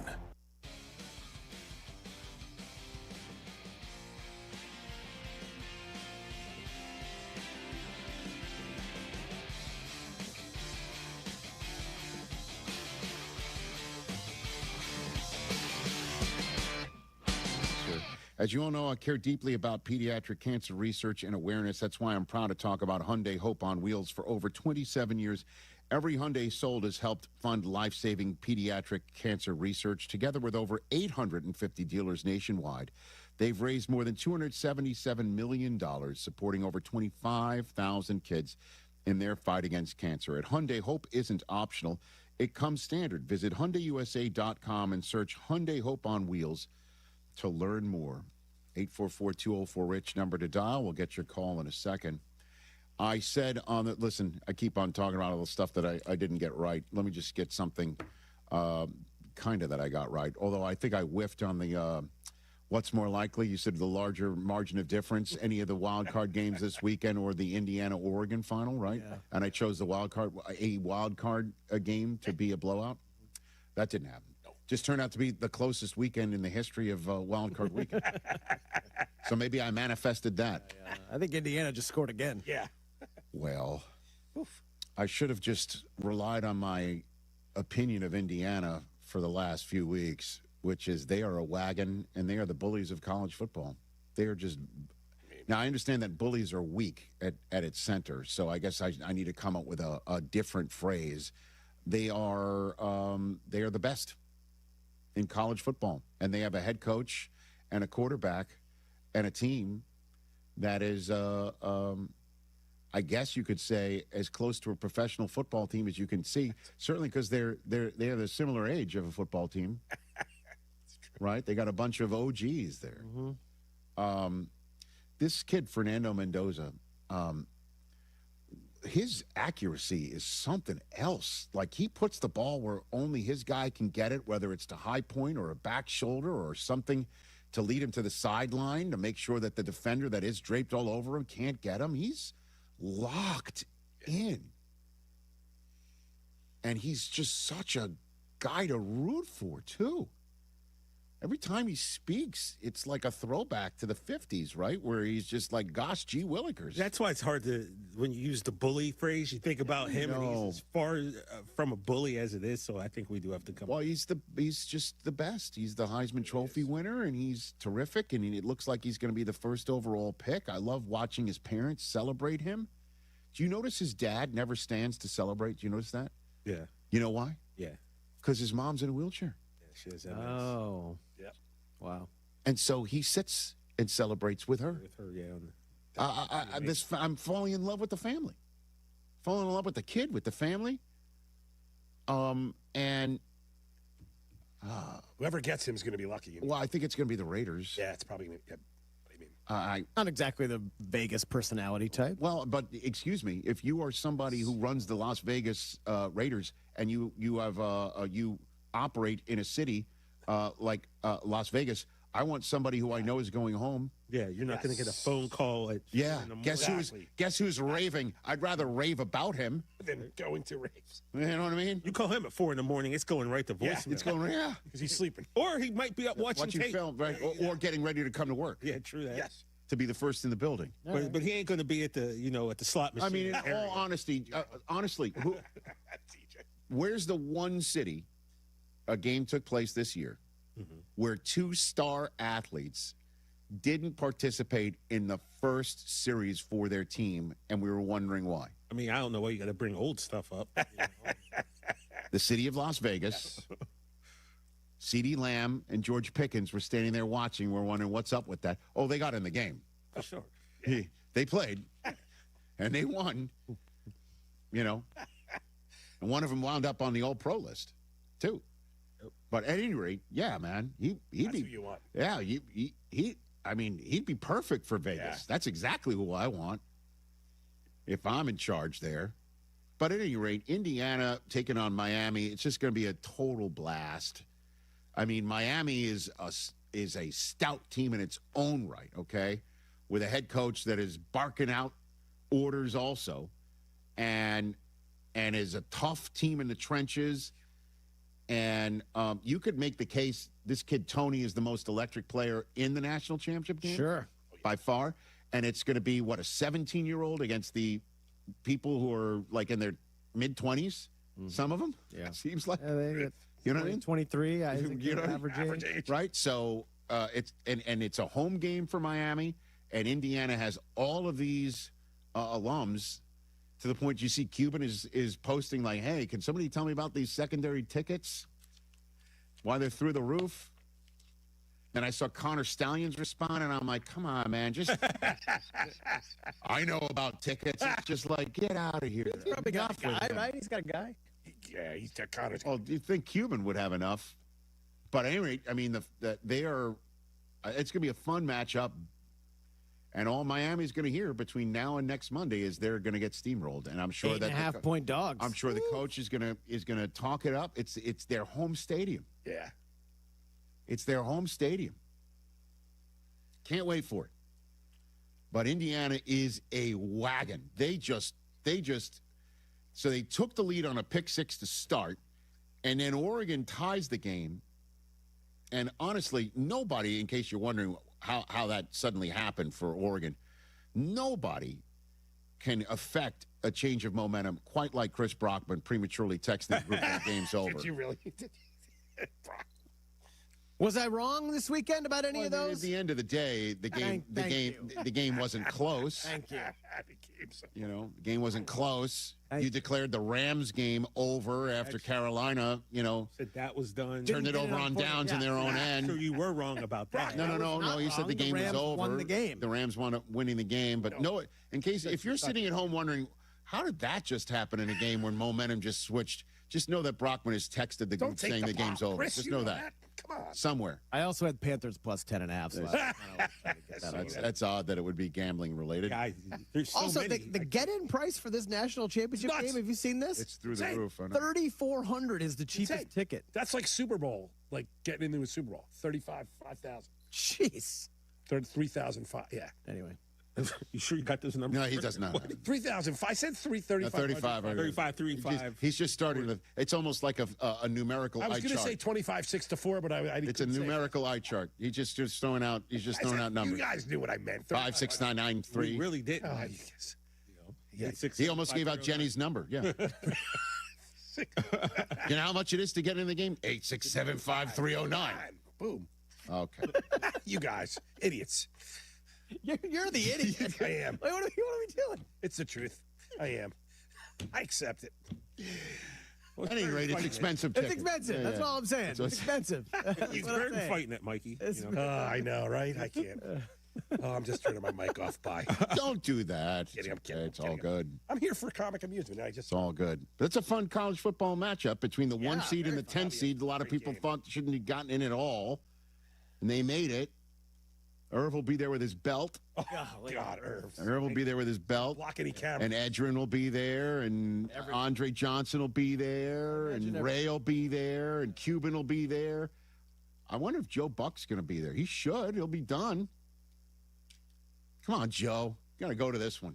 National championship game for the Indiana Hoosiers. And their alumni got to step up because the Miami guys best in the sport right now. They are. Do you owe $10,000 or more in credit card debt or personal loans? With credit card debt at all-time highs, Debt Relief Advocates is urgently notifying consumers of debt relief now being made available, designed to aid consumers with out-of-control credit card debt. Those who qualify and enroll for this relief program will only have to pay back a fraction of what they owe. This is not bankruptcy or a debt consolidation loan. This is a relief program that credit card companies would rather you not know about, as it ends your debt nightmare and saves you lots of money. Consumers owing at least $10,000 in credit card debt or personal loans can now take advantage of this debt relief as the cost of living skyrockets. Debt Relief Advocates has established a relief hotline for you to call to learn what debt reduction you may qualify for, so don't wait. For this free information, call the Relief Hotline at 800-606-8737. 800-606-8737. 800-606-8737. Blackhawks fans, the wait is over.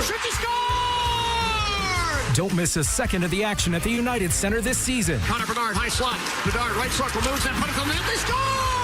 Tyler Bertuzzi! From Centennial celebrations to can't-miss matchups, now is your chance to be part of the energy, the history, and create unforgettable moments. What a save made by Knight! Secure your seats today at Blackhawks.com/tickets. Traffic got you down. Let the CTA be your driver. Get into the city and back fast and stress-free. Avoid the hassle of stop-and-go traffic, spending money on gas, or those unexpected costs for car repair. $5 covers your trip and back on the CTA. Just sit back. We'll do the driving. Tap to Pay is also available on all CTA trains and buses. Save money, do more, ride CTA. It all comes down to this, folks. Yep, the entire season is on the line. But my throat has officially thrown in the towel. Sounds like you need Vicks VapoCool drops. They're max strength and vaporize sore throat pain. Whoa! These VapoCool drops hit fast. Speaking of fast, did you just see that play? Yeah, he vaporized that ball. That pun should have come with a penalty. Vaporize sore throat pain with Vicks VapoCool drops. Use as directed.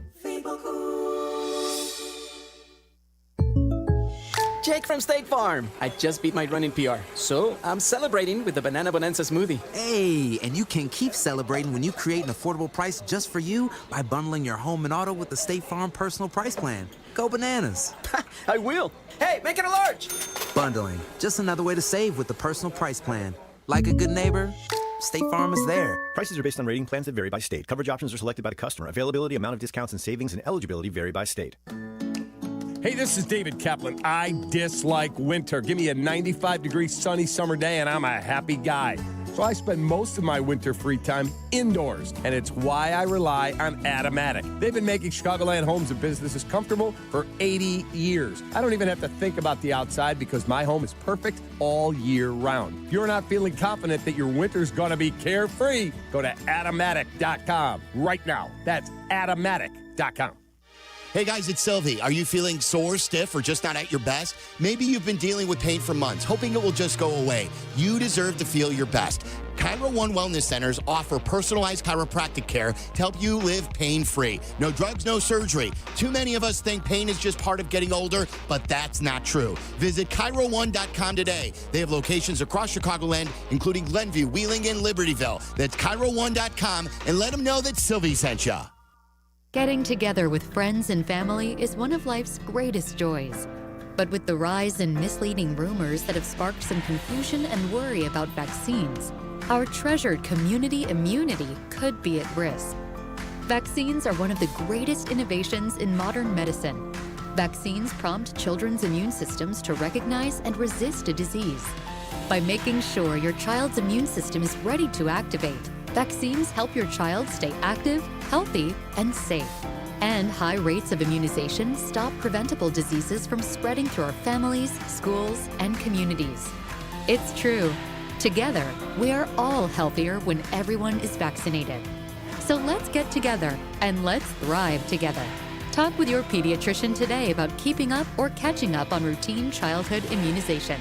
This message is brought to you by the American Academy of Pediatrics.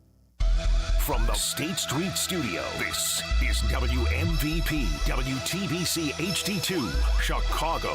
A good Karma Brands radio station. I'll tell you this much. The old graybeard much more invested and interested in the Lombardi than the MVP. Yeah. The SB Pod with Scott Van Pelt, wherever you get your podcasts.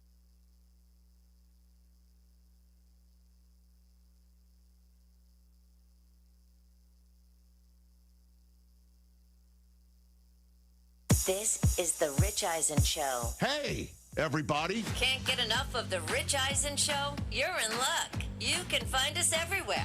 Watch us weekdays on Disney Plus from noon to 3 Eastern. Miss the show? We've got a podcast so you can listen anytime. But here's the best part. Our YouTube channel. Subscribe at youtube.com/Rich Eisen Show and you'll never miss a moment. Now, on with the show. This is the Rich Eisen Show. Definitely, now's not the time. Touchdown Bears! They've taken the lead on the Packers! Live from the Rich Eisen Show studio in Los Angeles. Knocked away by Eric Kendrick! And Allen's got it. Not to be denied. He's still going. On today's show, complete Wild Card Weekend recap. Latest head coaching news, your phone calls, and more. And now, it's Rich Eisen.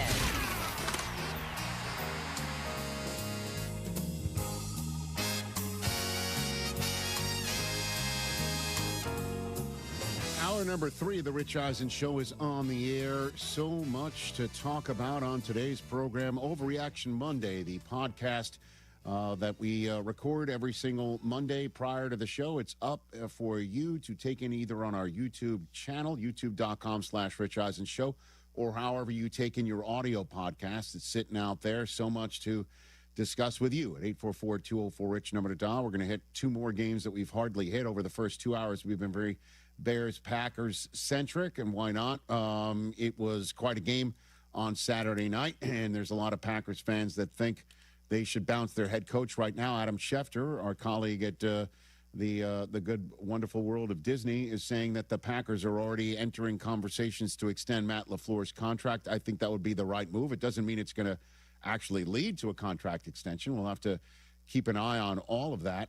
And I had mentioned earlier in the program that Packers fans pining for John Harbaugh, the same things that you think Matt LaFleur isn't delivering is the same things that Ravens fans thought that Harbaugh wasn't delivering, and led him to finally, I guess, run out of time there in Baltimore with the owner thinking a new voice is necessary, and maybe the Packers feel the same thing with LaFleur. Again, I just don't know if firing LaFleur for John Harbaugh is going to fix the things that Packers fans think that needs to be fixed. It could. I don't know. Personally, I think the best fit for John Harbaugh would be the New York Giants, man. I mean, sending him to the New York market to sit there atop the Giants' flow chart is exactly what the Giants are looking for. They're looking for a guy who also knows that if the division, don't forget, he came from the Eagles. The Ravens took him from the Eagles, brought him to Baltimore. He had 18 highly successful, remarkable seasons, won a championship. He's been there and done that. He's brought dynamic young quarterbacks along. He's brought a championship to a city. He also has a culture tone set that Giants fans are dying to have set on their behalf. You know, I mean, they go with Pat Shurmur, who's never done it before. They went with Ben McAdoo, who had never done it before. They go with Brian Daboll, who wins Coach of the Year, but technically, you know, he had never done it before either. Bringing in somebody who's been there and done that with John Harbaugh's capabilities, resume, personality, skill set, that's it. I mean, if I'm the Giants, I make sure he comes to us this week first, and you don't let him out of the building. End of story. Rich. Huh? That's kidnapping. They can't. No, you just don't. No, you're sorry. The doors are locked, John. I can't leave. You know? I don't know. I don't know where you're going. Teterboro? Where are you going? Not north. Not either. We're not letting you hop a flight to Atlanta. Treat like a Moats Rotel once he checks. End of story. Never checks out. But, you know, bouncing your current head coach in Green Bay for him, I don't know if I'd do that. Because, again, folks, you're asking him to come in. Now you got to get a new play caller for Jordan Love. Now you're starting from scratch with Jordan Love in terms of a scheme, in terms of everything. Or you just keep it going. Honestly, there were, I know, 4 punts in a row that driving you nuts that cost you a game in Chicago. Jordan Love, 4 touchdowns, 0 interceptions. I mean, I just wanted to clarify that. I just don't want, you know, anybody to sit here and think that I'm denigrating John Harbaugh. I'm just pointing out to Packers fans what you think LaFleur's faults are, to the point where you want a new voice, is exactly what led to Baltimore think maybe it's time for a new voice. Except LaFleur's only been there about, 7 years. This guy was there 18 years in Baltimore. Yep. So, not saying that he wouldn't fix Green Bay's problems and bring another title to Titletown. I'm sure John Harbaugh would not mind having a street named after him down the street from Holmgren and Lombardi. I mean, that's something that I would sit around and wait and see if he could take his time, which is why he's taking his time.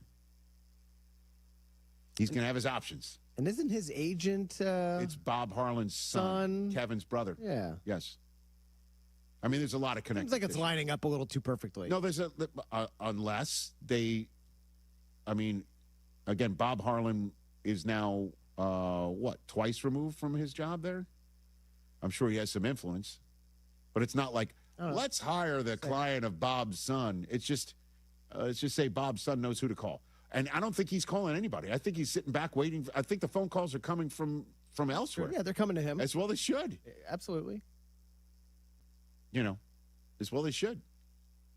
844-204-RICH is the number to dial here on the program. The playoffs began with a corker of a game. You know, the Rams and the Panthers. And the Panthers, man, have got some players. And one of them is their quarterback. And one of them is the potential offensive rookie of the year in Teteroa McMillan. And another one is J.C. Horn, who unfortunately got knocked out of the game. And, you know, Derek Brown in the middle. There's a lot of guys, man, that are balling out for that team. And it was their first foray into it. And Dave Canales goes 4-out to start. I don't know why you're going for it. I don't care what the analytics say. I don't care what Greg Olson was saying about, you know, this is who they were going in. It's the playoffs. It's 4th and short. It's the Rams in your house. and they gave the Rams a short field right off the bat. Puka Nacua catches an easy one. He winds up running another one in, and another record for Puka Nacua, or at least joining another outstanding Los Angeles Ram, a Hall of Famer. There's only 2 players in Rams history with a rushing and receiving touchdown in a playoff game. You can guess who the other one is. We don't even need to say it. I'll say it. It's Marshall Faulk. And he's the 6th wide receiver to do so in playoff history. And all of a sudden, the Rams go up in this one early, 14-0. And that's when the Carolina Panthers started doing their own thing. They marched down the field to make it a 14-7 game. Mistakes getting made all over the place by both teams. It wasn't pretty at times. The Rams went through a stretch of this game where they couldn't move the ball a lick. And I'm sure there were a bunch of people saying Matthew Stafford's not the MVP of this league. I hope he's not the MVP of this league. There he's going to go down again in Carolina. And sure enough, lead changes galore. 4 lead changes in the fourth quarter of this game, 4 of them. It went from tied at 17 with the Rams up 20-17. The Panthers are up 24-20. Then the Rams go up 27-24. And then that Bryce Young throw to Coker in the end zone was spectacular. Just a special throw. Look at that picture on the screen, guys. Yeah. Right there. Dime. Where only Coker could get it, right? And now the Rams are losing. And the entire season is potentially going down the tubes here in a game that, again, was the Rams to win up 14-0 in this game. And that's when Matthew Stafford took to the huddle and drove his team down the field and hit Colby Parkinson with 38 seconds to go in a gorgeous throw that only his tight end could high point and then turn around because he led him to the sideline, pirouettes, gets in the end zone, touchdown, Rams win. 34-31. 2 touchdowns in the fourth quarter, 12 of 15, 143 yards in the fourth quarter. That's what you want from your MVP quarterback, who took the huddle and had this to say after the game about what he said to his team. I walked behind Tay on the way out and was like, for that last drive, I forget what I said to him, but I was like, let's go snatch these guys. You know, like, let's go snatch this one back, man. Let's go. Well, that's not exactly what he said because Devontae Adams gave a little bit more of meat on the bones about what he said. The word, snatch was in there, but hit it. Yeah, I think he said, let's go snatch these guys' hearts. And that was pretty cold. That was pretty cold. Just to hear that, and I actually literally smiled in the moment because I thought that was like one of the most gangster things you could say in that moment, honestly. And to hear him say that and the look on his face, and then throw the touchdown, and then the look on his face after that was just like MVP stuff. It is MVP stuff. First 3 quarters look brutal. 12 of 15, 2 passing touchdowns and a passer rating of 146. It's the 3rd career playoff fourth quarter comeback drive for him. And the 2 previous ones were in the Rams Super Bowl run. 10 catches, 117 yards for Puka Nacua, and that rushing touchdown. Kyron got in the end zone. This is why I think the Rams are the best team in football, is that they've got that ability.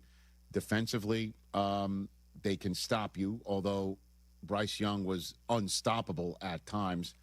Their only problem, the Rams' only problem, you know it, I know it, we see it all the time. That kicking game and that special teams, I don't know. It looks like they have fixed their kicking problem with Mevis. Okay? He's been good. But the punt is just... What the hell was that? I don't know. What was that? I don't know. And that's what led to the final touchdown for the Panthers, because they were the Rams were punting the ball away, because that's the other thing too, is sometimes when the Rams get the ball and all they need is a few first downs, they somehow can't string that together. I mean, everybody's team, you can nitpick these days, but they're forced to punt. You're thinking, all right, so now if the Panthers are going to win this football game, they are going to have to go the length of the field to score a touchdown. Instead, they only had to go 30 yards. And remarkably, they weren't even forced to a fourth down to go for it on. So now the Rams go to Chicago. That's going to be so much fun, that game. So fun. Let's see what the weather's going to be. I mean, it's going to, this just in, it's going to be cold. And that cold weather, it was cold. And the Rams are still alive. Again, I've chosen them to win the Super Bowl. The offense, Davante Adams really didn't do all that much in this game. 5 catches for 72 yards. He had a crucial drop at one point. It was so jarring. When he drops a ball, same thing with Nakua. That one on the when Stafford, by the way, has a sprained finger. Remember, he followed through, and it looked bad. Yeah. He had DJ Wadham's arm. Yep. And you're wondering, how's it going to affect him? Then he hit Puka Nakua in the hands for what would have been a touchdown, and he dropped it. Just how many times is that going to happen for the Rams where the Puka and Davante Adams drop a ball in a game? I don't think too many times. But they overcame all of that to win. And I'll say this, the Carolina Panthers were my sleeper team coming into this year.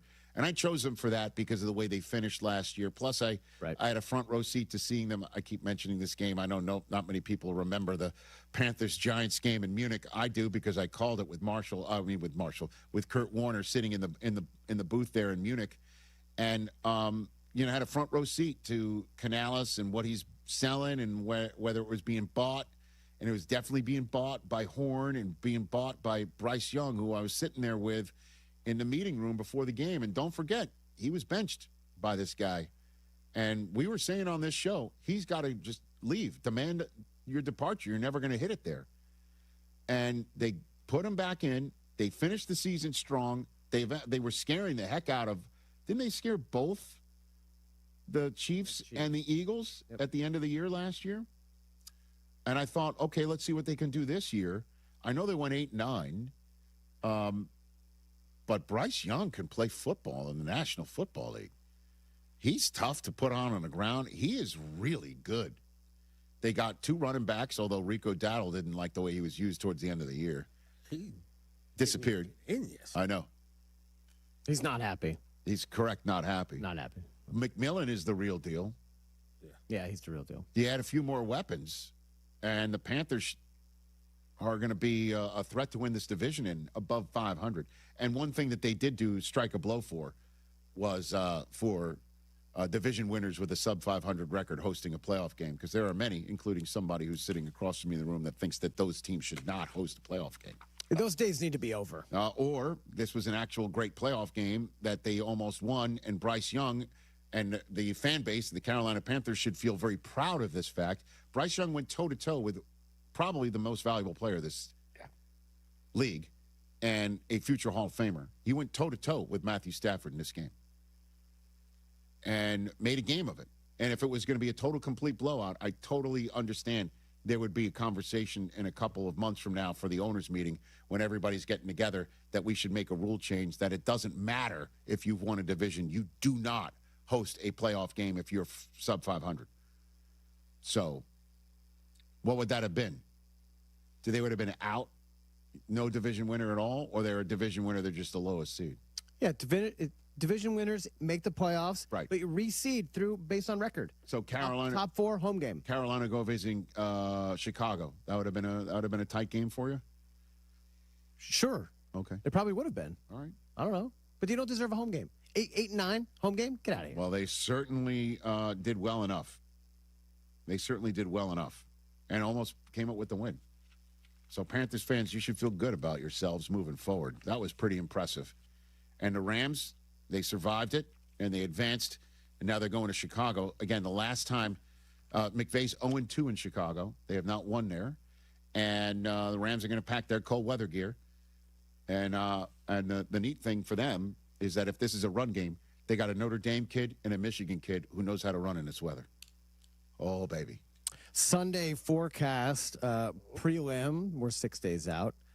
18 degrees, 20-mile-an-hour winds, 20% chance of snow. That's right. And Stafford knows the building. He knows the building. Puka doesn't know the cold weather, though. That's for sure. Well, he thinks they play in a dome. Don't you remember he wore the shiesty? Yeah, the shiesty indoors because he thought the Lions were playing outdoors until he realized they were indoors, and he took his shiesty off in the second quarter. Ready. That was 2 years ago in the playoffs. And again, it's a kid who played at Notre Dame and a kid who played at Michigan in that weather. Did pretty well, both of them. Here we go. Rams-Bears, can't wait for it. I bet you that's going to be the afternoon game leading to the Sunday nighter, or it could be the Sunday nighter, which would make it particularly cold. Yeah, give me Sunday night for that one. Yeah, give me Sunday night for that. Okay. 844-204-RICH, number to dial, your phone calls, and so much more. We'll talk about Brockman's Patriots. Oh, yeah. Or Cooper's Patriots. That's a different way I said why is it better for him? Because he's my son. Yeah.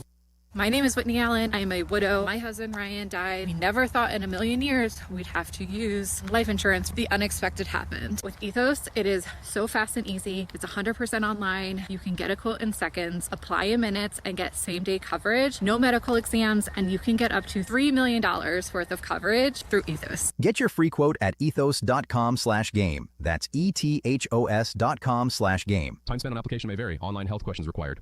Rich Eisen here. Hiring for your small business can feel like a full-time job, but LinkedIn Jobs AI Assistant takes the heavy lifting out of it. It filters applicants based on the criteria you set and suggests 25 great fit candidates daily, so you can invite them to apply and keep things moving. Hire right the first time. Post your job for free at linkedin.com/Eisen, then promote it to use LinkedIn Jobs' new AI Assistant, making it easier and faster to find top candidates. That's linkedin.com/Eisen to post your job for free. Terms and conditions apply. Then promote it to use LinkedIn Jobs' new AI Assistant, making it easier and faster to find top candidates. That's linkedin.com/Eisen to post your job for free. Terms and conditions apply. I'm Sammy Luback, Chicagoland's real estate agent, here to help you make your next move. With Baird & Warner, a Chicago institution for 170 years, my team has helped our clients buy and sell homes from Lakeview to Lake Forest, Bucktown to Barrington, Hinsdale to Highland Park, and 80 towns in between. Get exclusive access to private listings and smart strategies to win in today's market. No surprises, just results. Let's get started at www.sammy.homes. Once again, I'm Sammy Luback, and I am Chicagoland's real estate agent.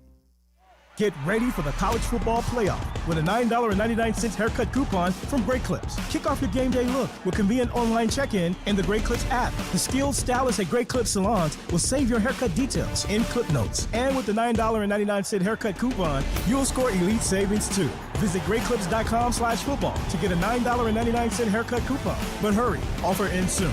Great Clips, official sponsor of the college football playoff. Valid at participating salons. Terms apply.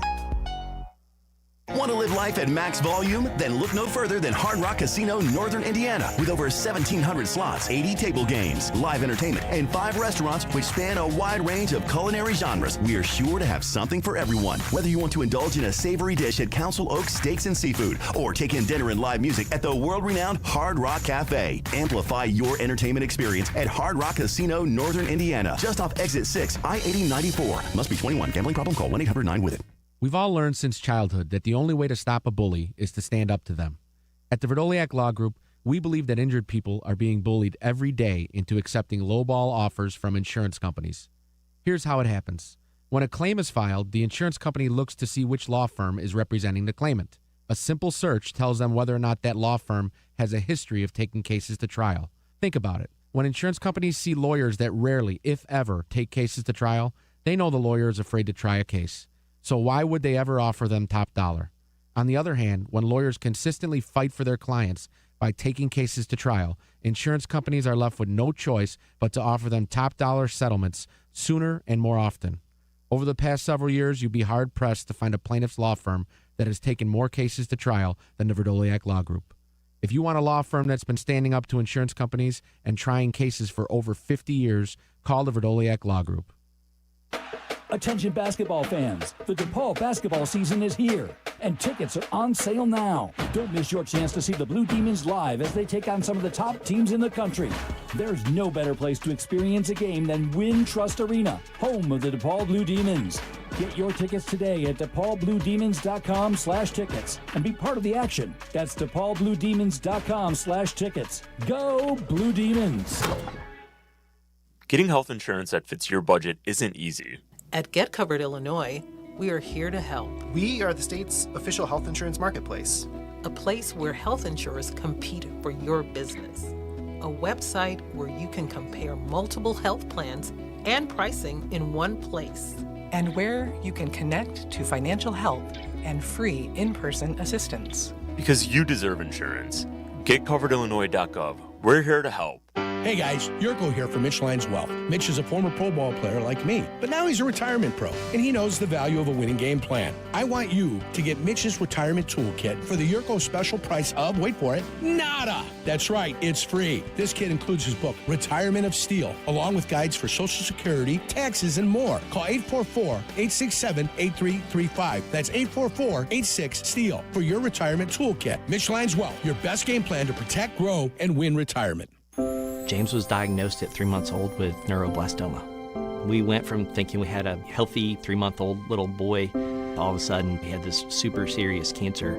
It was heartbreaking. He had chemotherapy until he was just under a year old, and at that point he was in remission. Went that way for a year and then relapsed February of 2023, and here we are 1 year later, finishing up treatment, hopefully. The research is extremely important. The treatments that they're developing here get shared with all the doctors to help treat children worldwide. It's contributing something like one more piece of the puzzle to curing this horrible disease. We all want the same thing. We all want our children to live, have long, meaningful lives. Finding cures, saving children.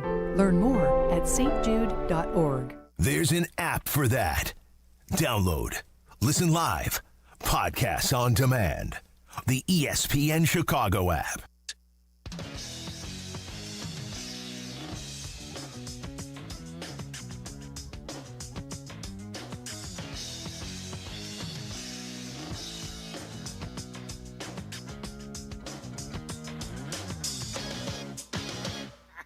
It's funny. 844-204-RICH is the number to dial. Let's take some more phone calls here on the program. Kyle in Florida. Take it away, Kyle. What's up, sir? Hey, Rich. How you doing? How's everybody doing? What's on your mind? What up, man? So I hear you talking about the Rams and Stafford. I just wanted to double check. Are you so certain that Stafford's still an MVP shoo-in? And what exactly is going on with the Rams at the end of the season? You know, it seems like he's really struggling against losing teams, dropping some winnable games. And, you know, if we're talking MVP and strength of schedule matters for May, I believe it should matter here too. You know what? I don't know what his shoe-in. He did win first ballot All-Pro, but you know who did last year too was Lamar Jackson. Right. And then Josh Allen wound up being the MVP. So I have no idea how my other fellow voters did. I know how I voted. The Associated Press has asked me to keep that off of this show until the NFL honors announcement the Thursday before the Super Bowl. So tune into Friday's Super Bowl show to find out how I voted, if that actually matters to you. But, I mean, listen, there's so many metrics as to why Stafford is the MVP, and there's many metrics as to why Drake May is the MVP. Stafford got it done yesterday, on Saturday at the end of the day. And Drake May did what he did too, Kyle. I know that that's probably not a very satisfactory answer for you, hanging on as long as you did. But, you know, that's just the only thing I can tell you right now. That's understandable. Okay. It seems Stafford and the Rams are just kind of faltering near the end of the stretch here, and just kind of wondering, do you think anything's going on? Or No, I don't think anything's going on other than the fact that they play in the toughest division in football. And I will say this, and this is not any slight against Drake May by any stretch of the imagination. Had Matthew Stafford played at the New York, back up the U-Haul, looks like we're quitting on our coach Jets in week 17, he might have had 5 touchdowns and been sat out by halftime also, as opposed to the Atlanta Falcons. Well, he did it against the Cardinals, who were backing up the U-Haul. Well, but then he did actually win the football game with 300-plus passing yards in the same way that he did this past weekend. And thank you for the call, Kyle. Watching the Patriots on Sunday night, every single time Drake May took off and ran for first downs, Cooper did look at me, my son, in his Drake May number 10 jersey that Susie and I secured for him for Hanukkah. He did say to me, Matthew Stafford can't do that, Dad. Saying that over and over and over again. What does Matthew Stafford do? He can't. You know? Stafford had 1 rushing yard this year. Well, Matthew Stafford doesn't have the same game as Drake May. He's also 37, and May is at 23 and is growing and grown up and dropping his huggies week in and week out. And he now has a playoff win under his belt. And last night, the Sunday night game, was the first game of Wild Card Weekend that felt like the final score did not indicate how badly a team got their behinds beat. The 13-point game that the Patriots won, it was first of all, the only game in which there wasn't a fourth quarter lead change. It was the only game where it was a double-digit margin of victory. And, again, watching it with Coop, when it was 6-3, he goes, Dad, if they score a touchdown, do you think this game is over? And I'm like, yeah, I do.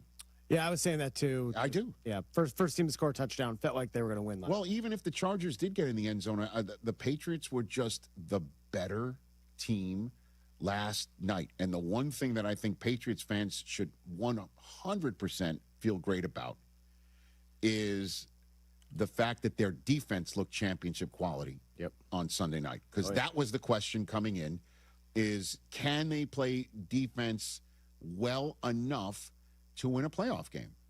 Now, listen, the whole business of they didn't play a team with a winning record quite a bit, et cetera, et cetera. You can only beat the teams you can only play the teams that you play. That's the old axiom, and it's the truth.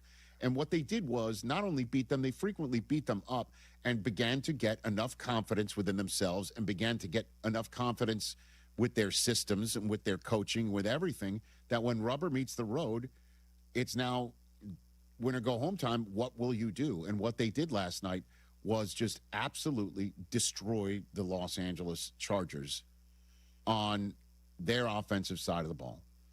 And what you need to do in the playoffs is take an opponent and break their will. That's what you need to do.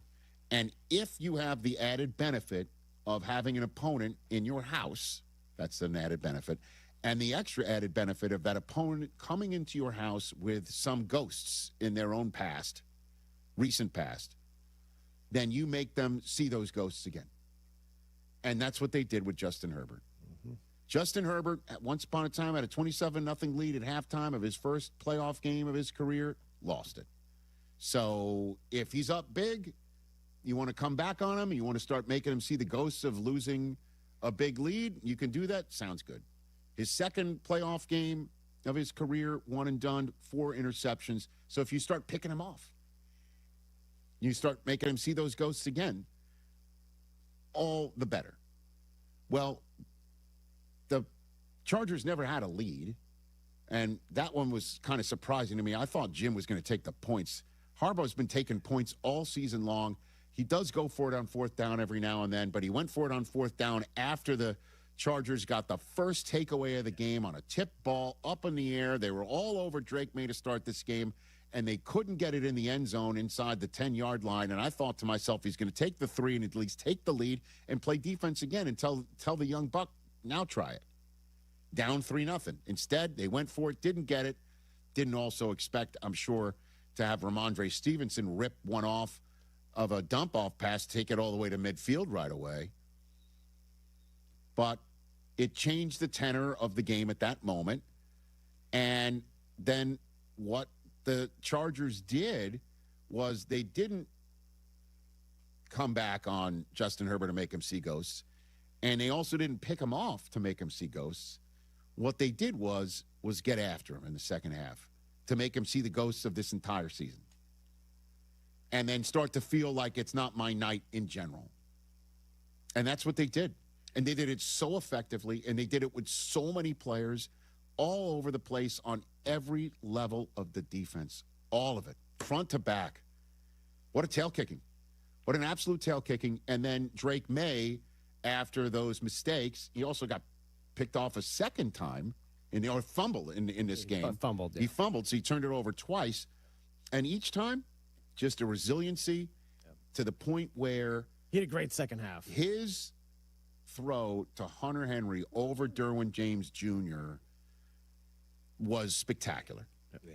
Spectacular. With people draped on him, too, because they were getting to him. The Chargers pass rush showed up, in this playoff game. Both defenses, was it over 10 sacks in the game? Correct. And I thought it was rightful to say that he's not seen a top 5 defense all season long. What's going to happen this time around? And what he did was just what he's done all year, which is take off when he needs to, keep his eyes up down the field when he needs to. At one point, Josh McDaniels called for a fake pitch keeper. He was on Khalil Mack of all people that I believe he pantsed on that. A reverse pass, too, where he was open, and the pass just kind of sailed over his head. I didn't like that call, by the way. I thought that, a little cute, but he was open. Everything else was working, man. Yeah. But that said, kudos. Every step of the way, and now they've got a home game against the winner of tonight's game.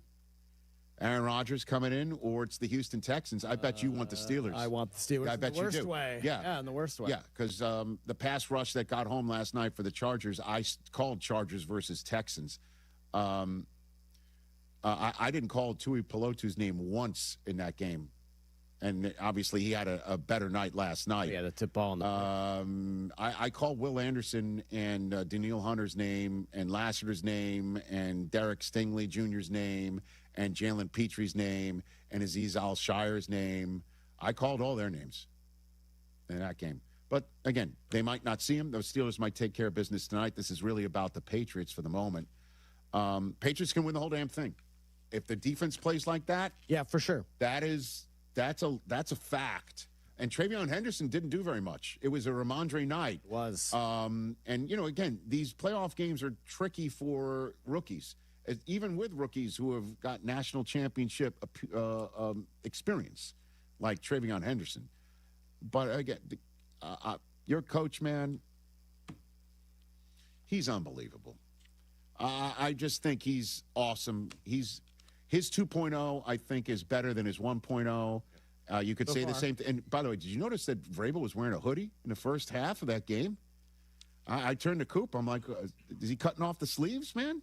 Yeah, he always wears a vest, but that's the first. He went hoodie. Game he put the hood up. He went vest over hoodie. He went hood up, and I'm like, oh, is that a nod? Is that But he is just a better version of himself that's already won Coach of the Year.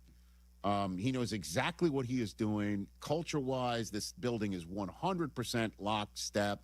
He's got a first-rate, A++ play caller dialing it up in the ear of Drake May, letting him do his job. What's happened on the defensive side of the ball with who's coaching it and why not, for it all to be clicking right now. Vrabel is just superb.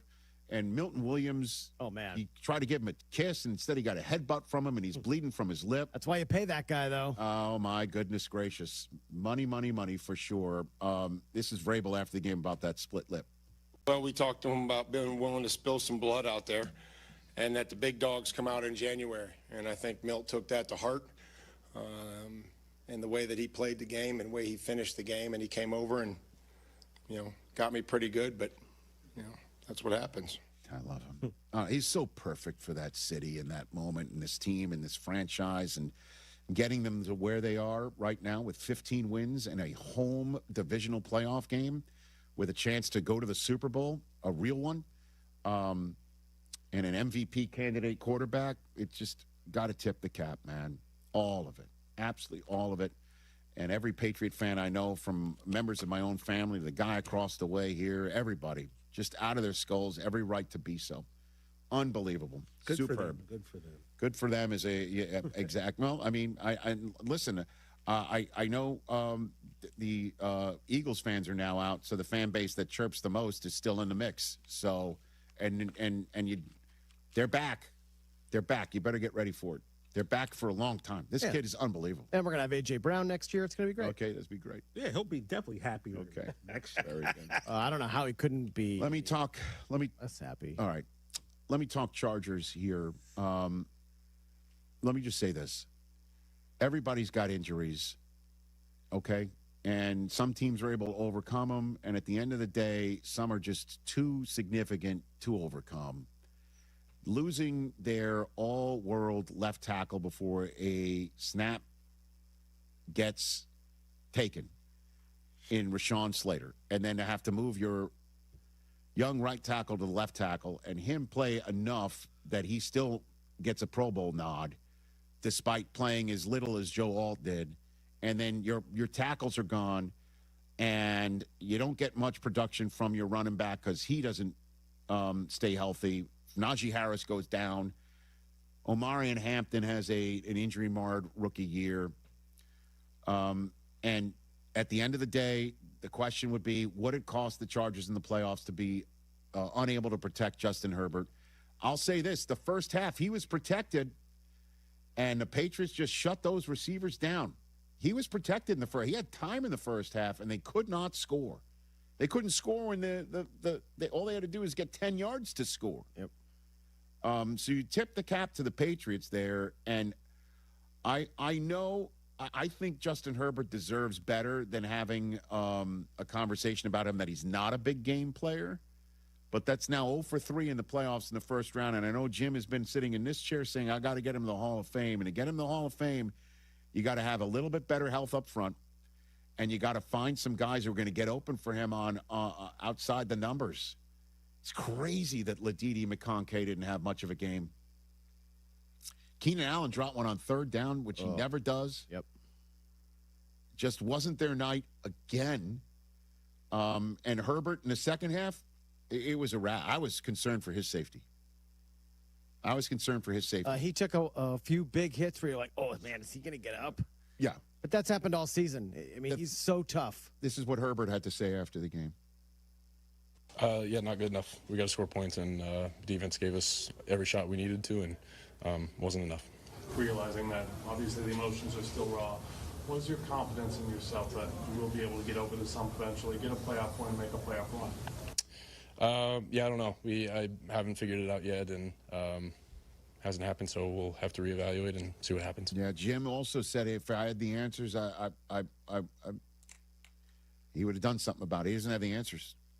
A lot of folks are obviously looking at the offensive coordinator, Greg Roman, who's been around with Jim for a long time, San Francisco with Colin Kaepernick. They went to a Super Bowl together. And I just know this, that Jim's not going to change. I don't think he's going to change his philosophy. We had this conversation on the Overreaction Monday podcast. He's going to just always be about the line play, about the defense taking the ball away, and the offense doing just enough with his quarterback who do frequently more than just enough. Just get healthy, get some more playmakers on the outside, and maybe they're going to make a change at coordinator. They're going to lose their defensive coordinator. That I feel confident in, that Jesse Minter is going to get a job. I think he's going to wind up in Baltimore, personally. I think you're probably right. But for the Chargers, what a massive disappointment. I saw them on opening night, and I thought to myself, this team can win it. They can win the division. They can win it all. And then they won their next 2 games in division to go 3-0. And at the end of the day, I mean, if you can't protect your quarterback and your philosophy is all about line play and owning the battle of the trenches, and you can't win that, it's going to come home in the playoffs. And the fact that they won 11 games is remarkable enough. Remarkable enough. There's enough players to win, another division if you can, or go deep into the playoffs with a quarterback like this, but you got to protect him. And then you got to figure out, is it your scheme too? I bet you across the way, Harbaugh's already working on it. I'd imagine. Licking his wounds going through the end of the year meetings across the street. That's got to be a sad day across the street with our neighbors. We'll take your phone calls, 844-204-RICH, number to dial right here on the program. Don't go anywhere. We're back with, Shay just showed up. Okay, we'll bring him out there too. Woo. Empower. Ellie here is getting the sleeve she's always dreamed of. She worked with Empower and planned for her next move, so she got good at money. Now she can be a little bad. Oh, by the way, you spelled journey wrong. No worries, she can afford the cover-up too. Ooh, check out my tat. It says, invest well, live a little. Start today at empower.com.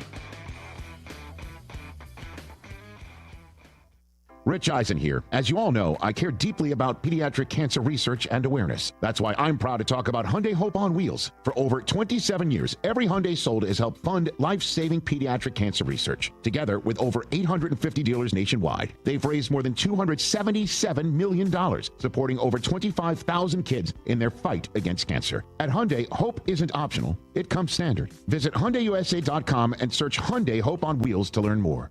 Hey, Chicago, headed to a game? Take the CTA. We'll get you to the game and back for just $5. That's less money spent on travel and more money in your pocket. No searching for parking, no random surge pricing on rideshare, no traffic. We'll do the driving for you. The CTA has train stations and bus stops within steps of all the major stadiums and venues in the city. Plus, we've got tap to pay available on all CTA trains and buses. There's no need to purchase a ticket ahead of time. Just tap and ride. Plan your next trip at transitchicago.com/plan a trip. Save money, do more, ride CTA.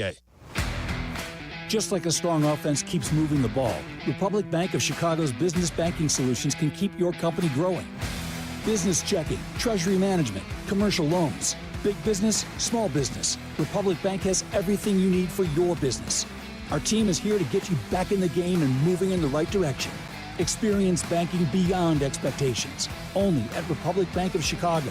Member FDIC. Visit ourbankchicago.com today. DraftKings, a Casino Queen sportsbook, an official sports betting partner of the NFL, makes every moment feel bigger. The game shifts fast, and with DraftKings live betting options, you can stay right in the moment. Plus, DraftKings has your back with early exit protection. If the player in your eligible NFL prop bet goes down at any point in the first half, you still get paid in cash. With DraftKings, you're covered through the entire half. New customers, here's your shot. Bet just $5, and if your bet wins, you get $300 in bonus bets instantly. Download the DraftKings Sportsbook app now and use code WMVP. That's code WMVP to turn $5 into 300 bonus bets if your bet wins. In partnership with DraftKings, the crown is yours. If you or someone you know has a gambling problem, crisis counseling and referral services can be accessed by calling 1-800-GAMBLER. 21 and over, Illinois only. Pass-through per wager tax may apply. Eligibility and restrictions apply. Bet must win to receive bonus bets which expire in 7 days. Additional terms at dkng.co/audio. Limited time offer. Guys, this is Courtney Cronin. Let's be honest, most of us aren't great at saying what we feel. That's where jewelry does the talking. And nobody does it better than Rogers & Hollins, family owned since 1910. From engagement rings to stunning jewelry and watches, whether it's a gift that speaks for you or something that elevates your look, they've got it all. Jewelry says it best. Rogers & Hollins makes it last. See the Rogers & Hollins difference at a store near you or go to fornowandforever.com. Hey guys, it's Silvy. We say it every year, new you. But this year I'm actually doing something about it. I've been going to Cairo One Wellness Centers for months now. My body feels great and I'm moving better than ever. If one of your New Year's resolutions is to feel better and actually take care of your body, you gotta check out Cairo One. They have 50 locations across Chicagoland, so there is one near you. No drugs, no surgeries, just personalized chiropractic care. Visit CairoOne.com today and let them know that Silvy sent you. Long time no see, buddy. How's it going? When did you get back? Hey, good to see you. I've been home for almost a year, just trying to adjust and get back into the swing of things.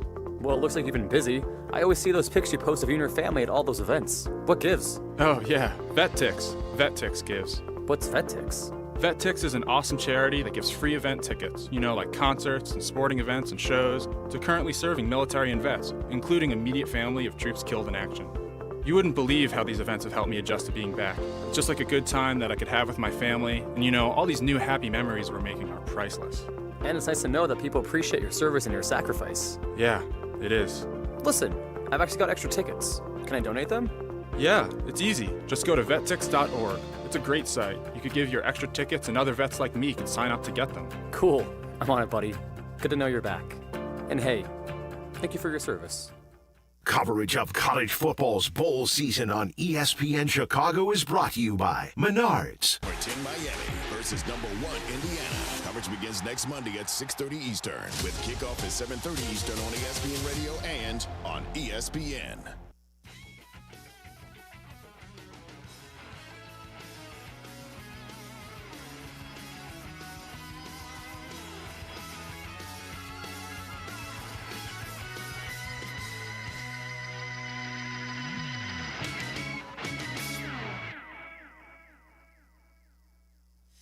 Back here on the Rich Eisen Show, ladies and gentlemen, 844-204-RICH is the number to dial. Hiring for your small business can feel like a full-time job, so it's important you hire right and do it the first time. LinkedIn Jobs AI Assistant takes the heavy lifting straight out of the whole process. It filters applicants based on the criteria you set and then suggests 25 great fit candidates daily so you can invite them to apply and just keep things moving along. So get started by posting your job for free at linkedin.com/Eisen. That's linkedin.com/Eisen to post your job for free. Terms and conditions apply. O'Shea Jackson Jr. is here on the Rich Eisen Show, recording a No Contest Wrestling that drops Wednesday. Good to see you over there. How are you, sir? Man, I'm feeling really good. You are? Yeah. Okay, and why is that? Well, after I sweated out about 6 pounds watching the Rams versus the Panthers. Yes, sir. And obviously we getting the victory. We got the Hardy Boys on No Contest Wrestling Podcast, which is huge. Okay. Yeah. TJ, I haven't heard you chime in on that, so you must be excited as well. I really haven't had a chance to talk wrestling with all this football. But with all this football talk? This is amazing. Okay. Awesome. Time. All right, so that'll be dropping on Wednesday. guys. That's exciting for you. So where did you watch the Rams game? Oh, I was at a hookah lounge known as The Spot. Shout out to The Spot. So they've got football games at a hookah lounge? Is that what you're saying? Oh, yeah. That's because Bobby, the owner, when it's LA Sports, he puts them on, the big TVs. But when I went to the hookah lounge, I found out that Bobby, the owner, is a Niners fan. So he was trying to put bad juju on us. There was also another random couple, a couple tables down. They were Niner fans. Hate y'all. But, it worked out in Shay's favor, which is the best day. Did you just go third person on me right there? Got to sometimes. It's Monday. I'm feeling good. You were sweating it out, though. Yeah. Oh, my goodness. It definitely stressful when you see Stafford constantly, grabbing that hand. Right. Uncharacteristic drops from Puka and Devontae on top of 10 penalties. It just did not seem like a recipe for a victory, but that was the Rams. They pulled it out. Did you hear what Stafford said in the huddle? Did you hear that sound? No, I didn't. All right, let's call up Devontae Adams. Because Devontae revealed it in his post-game press conference. Okay. Hit it. Yeah, I think he said, let's go snatch these guys' hearts. And that was pretty cold. That was pretty cold. Just to hear that, and I actually literally smiled in the moment because I thought that was one of the most gangster things you could say in that moment, honestly. And to hear him say that and the look on his face, and then throw the touchdown, and then the look on his face after that was just MVP stuff. MVP stuff. Yeah. We'll make a T-shirt out of that, right? Let's snatch their hearts. Snatch their hearts right now. Good, I like that. Yeah, man. For LA fans, that's a Kobe quote. Oh, yeah, back when he was going up against Philadelphia in the finals, he talked about snatching their hearts out, which Philadelphia loved. They loved hearing that. Do you think Stafford purposefully quoted Kobe, or he heard that before and he just said it? No, Matthew Stafford is just a dog. And once he was locked in, not even Chadwick Boseman could have saved the Panthers. Look at you. He was ready to go. He was ready to go. And that last drive, it was beautiful. I was so upset because I picked Jalen Coker during fantasy, thinking he's going to come back week 6 and just be one of those picks that everyone avoids during the draft. Right. And no, it did not work out for me well. But as soon as I see him in the playoffs, he wants to have the game of his life. He did.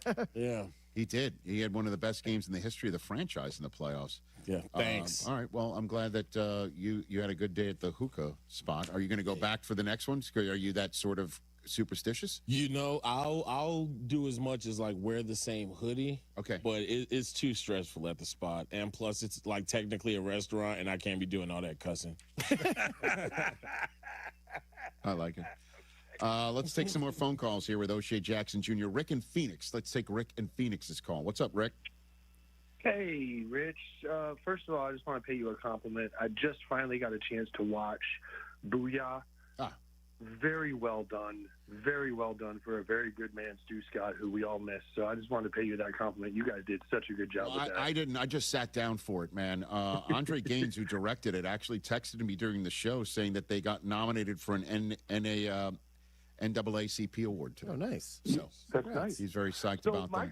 My question is, not really a question, but more of a comment. I'm a big Chicago sports fan, born in Chicago. I don't think that Chicago has had a better day since November 2nd, 2016, and we all know what happened then. Then Saturday. Okay. They sign Alex Bregman, and then the huge comeback against the rival Packers. And by the way, Ben Johnson is the first Bears head coach after 3 games to have a winning record against the Packers since Lovie Smith. You could do the math at how long that's been. It's been a long time. And again, November 2nd, that's the day the Cubs won the World Series? So you're saying? Oh, there he goes. Right. Whoa. The Cubs won. We don't talk about the World Series. He's out. Out. Oh, what happened? I just don't know. Or that could have been the day that had to be. With the Pope was named too. Had to be the Pope's in the mix too. Yeah. Guys. I mean, that had to be the Cubs. You know? Well, the Pope has a thing with Seattle. Have you seen that? No. The last 3 times there's been a new Pope that year, Seahawks go to the Super Bowl. What if it's a Seahawks-Bears NFC Championship game where there's that papal fact in the Seahawks' favor and the actual Pope rooting for the team that's in Seattle? What would happen? What, are you going to Google that one? That seems like a good Paul Rudd name, a papal fact. Papal fact. Good fantasy name there. A papal fact. Kenny in Washington, D.C. I've got about a minute for him. What's up, Kenny? Hey, Rich, how you doing? What's going on? Man, I'm highly pissed off, brother. Man, my Eagles lost, and I'm just still trying to get it together. But Patullo, he would have had his credentials snatched as soon as the clock hit 000. He could have left with the fans, and I would have mailed him all his things, man. Last night was just abysmal. The offense needs to get overhauled. Missy Elliott, he got to go. I mean, Jake Elliott. You know what I'm saying? Missy Elliott. What a nickname for a kicker that's got some accuracy issues all of a sudden. And A.J. Brown, I love him, but just like a beautiful woman, sometimes, the talent ain't worth the drama that he brings. So we're going to have to figure it out. But I just wanted to say that, man, because I love my Birds. It's go Birds till I die. But last night was a damn shame, man. Kenny in Washington, D.C. I like you. Yeah. You like I like Kenny. Fantastic. You sound like Will Ferrell getting darted in old school. I like you. I like you. That's crazy. Eagles Missy fans are on Elliott one right now. Crazy. You appreciate that one. That was solid. What a bar. Missy Elliott. Not what you want to be called if you're a kicker named Elliott. Makey Elliott. Now that's a different one. Yeah. We'll wrap up this show on Disney Plus in a second. Wow. Hey, it's Rich Eisen for Pella Windows and Doors. Sometimes teams take a timeout to regroup and call the right play. When it comes to your home, Pella Windows and Doors always has the winning game plan. They do it every day, and that's why your neighbors trust them. Visit Pella.com/Eisen today. Right now, Pella Windows and Doors of Greater Chicago and Northwest Indiana is offering buy one, get one 50% off and everyday 0% financing. Some restrictions may apply. See store for details. Offer ends January 31st, 2026. Talk about stepping up. Bang! Bang! It's time to level up your game. Introducing the all-new ESPN app. All of ESPN, all in one place. Your home for the most live sports and the best championship moments. The electricity is palpable. Step up your game with no annual contract required. It's the ultimate fan experience. Level up for more on the ESPN app or at stream.espn.com. Sign up now. All right, Waddle and Silvy coming up here in just a couple of minutes. Load up the phones, 332-3776. It is a glorious Victory Monday. A Packer win. The Bears defeat the Dragons. They slay the Dragons, 332-3776. Waddle and I talking about it next. Hey, it's Kap. Playoff time is here, and this is when you need to be locked in. But if you're not sleeping well or you can't breathe, good luck focusing on anything, let alone the playoffs. That's where my great friends at Sinus and Snoring MD come in. Breathe better and sleep better with in-office treatments and same-day appointments. Now's the time to take care of yourself and start 2026 feeling your best. Call 847-545-0147 or visit sinusandsnoringmd.com and get ready for a better night's sleep. That is sinusandsnoringmd.com.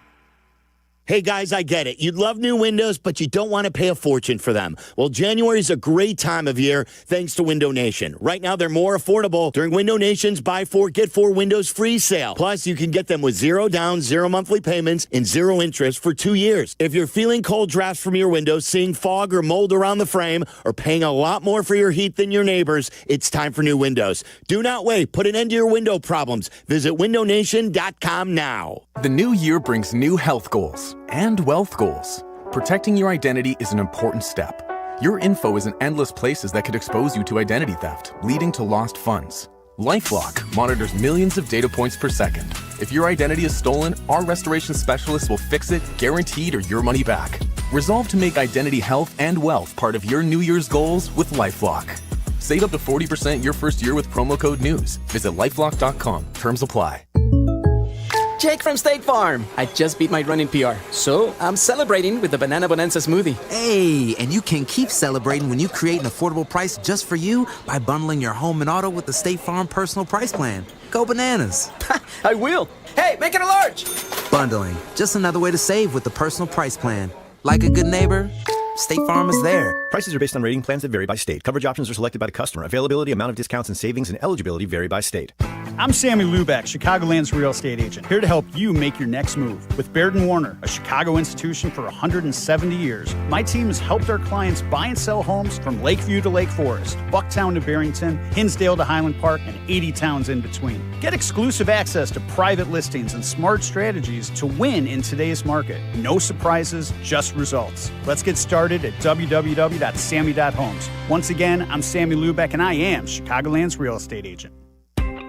When your life turns upside down after an accident, you need an advocate like Wallner Law. I'm John Wallner, and for over 50 years, Wallner Law has fought for people just like you, injured, overwhelmed, and searching for answers. We don't just take cases, we take care of people, and we win for you. From car crashes to workplace injuries, Wallner Law stands by your side every step of the way. So call us today, 312-8-MILLION, and win with Wallner. Live from State Street in the heart of Chicago, this is the home of the Chicago Bears, ESPN Chicago. And this is Waddle and Silvy, WMVP, WTBC, HD2 Chicago, a good Karma Brands radio station. Hello, everybody. How's it going? Sweet.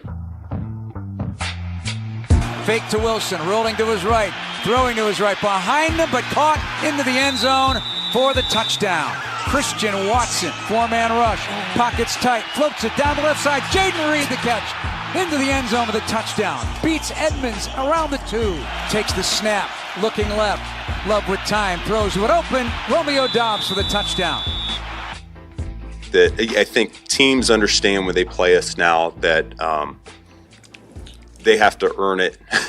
They got to really close us out if they want to get the victory, because we can score points in bunches. We can do it in a short amount of time, and I think we've proven that.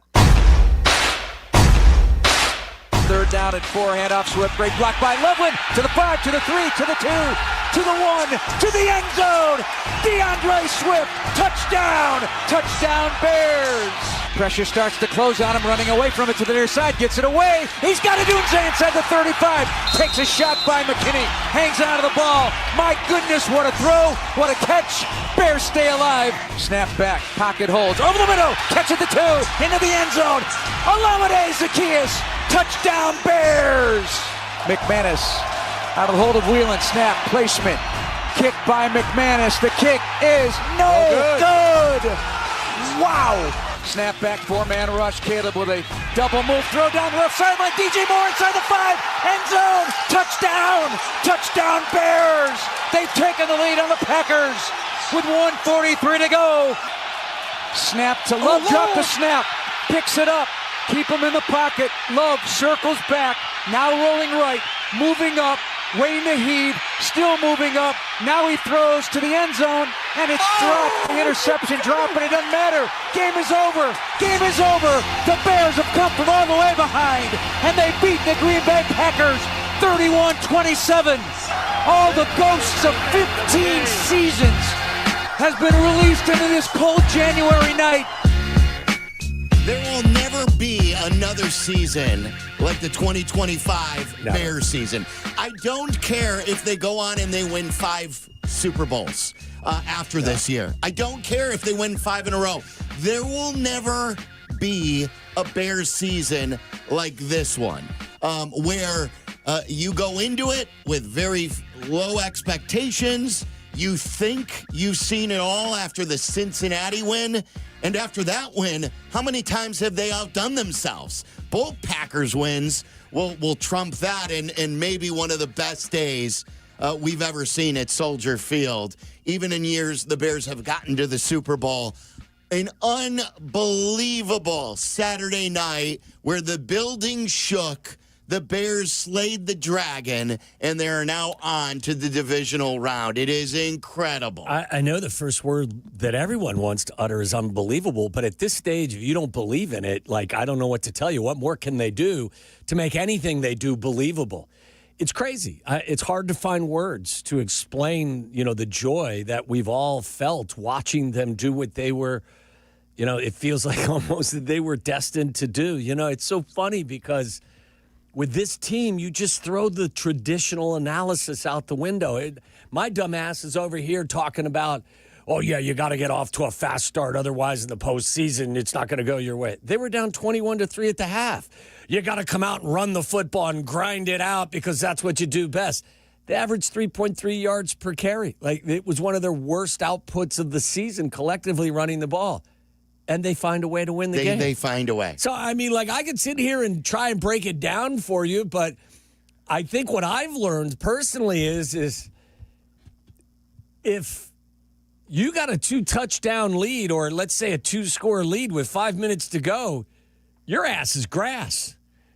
Because this team's going to come back and stick it to you. Yeah. It's crazy. Well, if you do think about it, the Bears did have a 2-touchdown lead in the Cincy game. They did. And almost lost that. Yeah. They had a lead against the Vikings early in the season. The opener, they lost that. They almost lost in Minnesota. So it's like they like being in that position. We don't. But as long as they win, hey, we could have a heart attack a week as long as the heart attack is happening during a win. That's what I was telling people. Seth Rollins, it was an incredible experience. Seth was on our pregame show. He watched the game, I believe, with his brother. If that's not his brother, he looks exactly like him. But he was in our suite, and he looked at me a couple of times. He goes, why does every game have to be this? And I'm like, hey, dude, as long as they win, we will absolutely take it. I believe this. What do you guys think? And Charlie and Tyler were there too. I believe there has never been a game on that last play that you just played, Charlie, where Chicago was yelling the same phrase all at once, no matter if you were at the game or in front of your TV. And the phrase was, get him.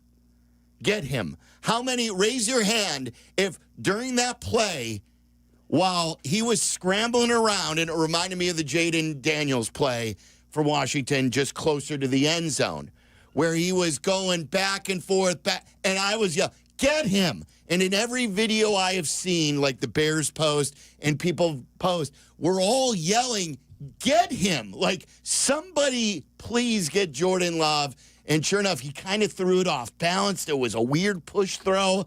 And it was nearly intercepted, and once that thing hit the ground, it was celebration. It's hard to explain, kind of. I know that there was a lot of despair at the half. And I'm not saying this for the sake of having, playing radio. While I wasn't comfortable with how they played, at no point did I ever feel like all was lost. At no point would I have told you either that I would have guaranteed you they were coming all the way back to win. Sure. But I never felt like this was hopeless and it was all lost. In fact, when McManus misses the extra point, and it's now an 11-point game versus a 12-point game, I'm in my office. It's the only place I like to watch especially important games. You bunker down, huh? I do. I don't. My wife's not. No, I'm not. She's allowed wherever she wants, but she stays in the family room, and I stay in my office. And I yelled out. I said, "That's huge," because now it's touchdown 2-point field goal. It's not 2 touchdowns. So, however the game would unfold after that, I thought that was a monumentous moment in the game where I think the Bears sideline could draw some hope. So You can't make this up. If I told you to write a novel about the upcoming 2025 Bears season and make it as unpredictable and unbelievable as humanly possible, I'm still not sure you would have put this script together. Like the way they have won all of these games, the way they have beaten the Packers twice, the way you beat them in this postseason game. It is all of our football dreams. Yeah. And I don't think this is over-exaggerating. All of our football dreams have come true in a short amount of time. We had hoped when they drafted a quarterback number 1 overall, there would be moments in throws just like the one to Rome Odunze, just like the one to DJ Moore, just like the 2-point conversion to Loveland. When you hire Ben Johnson and you're talking about a coach and that coaching matters, and that this isn't just, hey, a guy to draw up a few plays. This is everything. This is rebuilding the culture. This is coming with a playbook. This is holding the guys accountable. This is developing players. And not even a year later from when the day he was introduced at Hallis Hall, he has you hosting a division game after beating the Packers 2 out of 3 times. This is everything we have dreamt about that would come down the road that has now hit us in a short amount of time, and the fan base deserves this. Yeah. Those players deserve it. Ben Johnson deserves it, and I'm so glad that we're all fortunate to witness this. We talked a lot last week that, the future is bright. The present is what's most important right now, but the future is bright because you have your quarterback, you have your coach. And Twitter's an evil, odd place where, some that were backing the Green Bay Packers would argue, do you really have your quarterback? Do you really have your coach? I would tell you that the last 2 touchdown passes were scheme-related touchdowns, where Zacchaeus is wide open, where DJ Moore is wide open. That takes nothing away from DJ and Zacchaeus and Caleb and the offensive line. Everybody shares in that success. Those are scheme touchdown passes. That's why guys are wide-ass open, because the play was perfectly called for the defenses they were expecting. The Caleb 4th and 8 throw is a pure Caleb Williams accomplishment. So you've got your quarterback and you've got your coach who can game plan and play call. It's pretty fun to watch. I think Orlovsky has tweeted that he's calling it the throw of the year. Oh, yeah. It could be like how many, like that's Mahomes, maybe Josh Allen. Yeah. And maybe nobody else.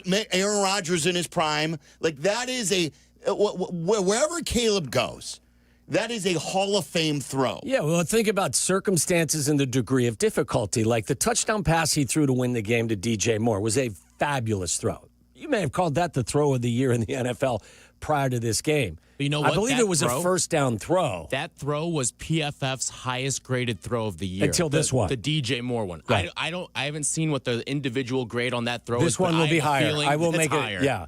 And think about the circumstances of this one. You're down 2 scores at that point, right? There's 5 or 6 minutes to go. Like if that 4th and 8 isn't converted, it's going to be a really difficult game to scramble back from. It wasn't single coverage where you were throwing to a spot, your pocket is clean. He's rolling to his left. It's the scramble drill, and he throws it. There's 4 defensive players in the vicinity, and he drops it perfectly into Rome's arms about 25, 30 yards down the field. Like the degree of difficulty and the moments, the importance of that moment, you put it together, and I don't know that I've seen a better throw, and a more important throw, and a more clutch throw. Like I'm sure you could come up with one, but it would take a while for me to kind of rack my brain. These are that's why we've always said you can't measure the success just on stats. No. You know what I mean? It's moments like these where you win because of where we've never really truly, Jay at times could do it. You'd win because of him, but this is truly like everything we have wanted. This is everything. The Bears have never had one of these dudes, and they got that dude for a coach. They got that dude for a quarterback, and they're still not perfect, like you said, but they're winning while they're not perfect. Well, that is almost the perfect scenario. Here's an example of where stats don't tell the full story. Caleb Williams was 24 of 48. That's 50% completion rate. In an era where 65 is basically the barometer. He had 2 interceptions. He had a 71.6 quarterback rating in that game. I would tell you he was the most important player on the field, and I will tell you he was the MVP of the game, despite all of those statistics. Because the first interception, I'm not so sure. I don't know what Luther Burden is doing. He throws the mailbox up. Burden, he could have dropped it on the shallow route to it, but whatever. It was fourth down. It's essentially a punt. Yes. And if Green Bay had a chance to do it all over again, what you should have done is just knock the ball down, not catch it. The second interception's also on a fourth down play where Dolman gets completely blown up. He's got nothing. He's backpedaling. The guy's on him immediately. He's got nowhere to go with it. Again, it's fourth down. He throws the ball up. Whether he throws an interception or he throws an incompletion, it doesn't matter. You have not converted the fourth down. So, yeah, I got a couple of interceptions on my resume for this game, but I'll go back and show you film and tell you that there are 10 top shelf throws that he makes in this game. 10. 10? 10 top shelf throws in this game. They all don't compare to the 4th and 8, but the layered throws, the corners, throwing that, rolling a little bit left and sticking that deep in route. There are a couple of misses. You're going to have misses when you throw it 48 times. There's no doubt in my mind. There were also drops, too. Yeah. Like Loveland, Komet, they both had critical DJ drops. had a drop as well. I never thought, there have been other people, Caleb stunk for 3 quarters again and then turned. I don't think he stunk at all. He did. Again, there were some I would tell you there were more misses in the second half than there were the first half. Just because they were throwing it more? Yeah. And then a couple of times where he had guys open, too. Yeah, I mean, a couple of misses, but, for the most part, I thought he played, especially with the circumstances and the stakes, I thought he played exceptionally well. Now, again, I take nothing from the other quarterback either because he was outstanding. That is going to be a fantastic rivalry going forward with Jordan Love underneath center for the Green Bay Packers and Caleb Williams under center for the Chicago Bears. Get ready for a decade of thrilling games. I am jacked up, too. I'm wearing my Ben Johnson shirt from Avia shirt, so if anybody is watching us on YouTube, could always tune us in on YouTube, youtube.com/@Waddle and Silvy. Make sure you click on the watch live button. Also, twitch.tv/@ESPN1000 Chicago. This is the obvious shirt where Ben Johnson has his shirt off. And, I think, and we'll get into it later, the criticism of him saying F the Packers is one of the dumbest, quote, controversies I've ever heard. It's Do you know how many times that's been said in a Bears locker room or in a Packers locker room on the other side of it? And you know how many times it's been said and it probably hasn't been caught because of the proliferation of social media and everything? This isn't new. I mean, this is stuff that has been going on for decades. The thing about it, I know Dick Vitale, Chuck Swirsky, others. I think there are some salty Packer fans. Might as well get into it now then. Guys, this is everything we've ever wanted in a coach. Yeah. We have had as milquetoast of coaches as we've ever had in years past. They spent time and energy a year ago editing Hard Knocks to get out swear words. And these are management people. This isn't Kevin Warren and Ryan Poles were in the screening process to scrub swearing from a Hard Knocks. That is misused energy. We have now a coach who speaks like a football coach. We have a coach who's not just saying he likes beating the Packers twice a year. He's doing it, and he lives it. He is showing you that he hates the Packers. It's what we've always wanted our coach and our players to be like. He is the difference-making coach that Caleb Williams needed, this organization needed at the perfect time. And there are people out there who are choosing to be outraged over him saying F the Packers. I would tell you to stop watching sports. Stop watching sports because you don't want to see how the sausage is made. No. This is like Waddle said. You don't think Steve Mongo McMichael was yelling that Dan Hampton was yelling that Richard Dent and Walter Payton were yelling that Mike Ditka was yelling Well, how about the other side? That was yelling it as well in their locker room? This is what we've wanted. and people are offended because he on camera said F. Like, the last thing I want this Bears team to do is ever to tell Ben Johnson to do things differently. Yeah. To get in his way. Oh, Ben, remember the cameras are on you. He addressed it too, and he said him and George spoke about it, and they're on the same page. And I hope Ben tells him, look, we're winning football games. That's all that matters. Yeah, that's all George cares about. This organization has run from guys like Jim Harbaugh in the past. And now we got a guy who's every bit as good, if not better than Harbaugh, and has that same type of attitude.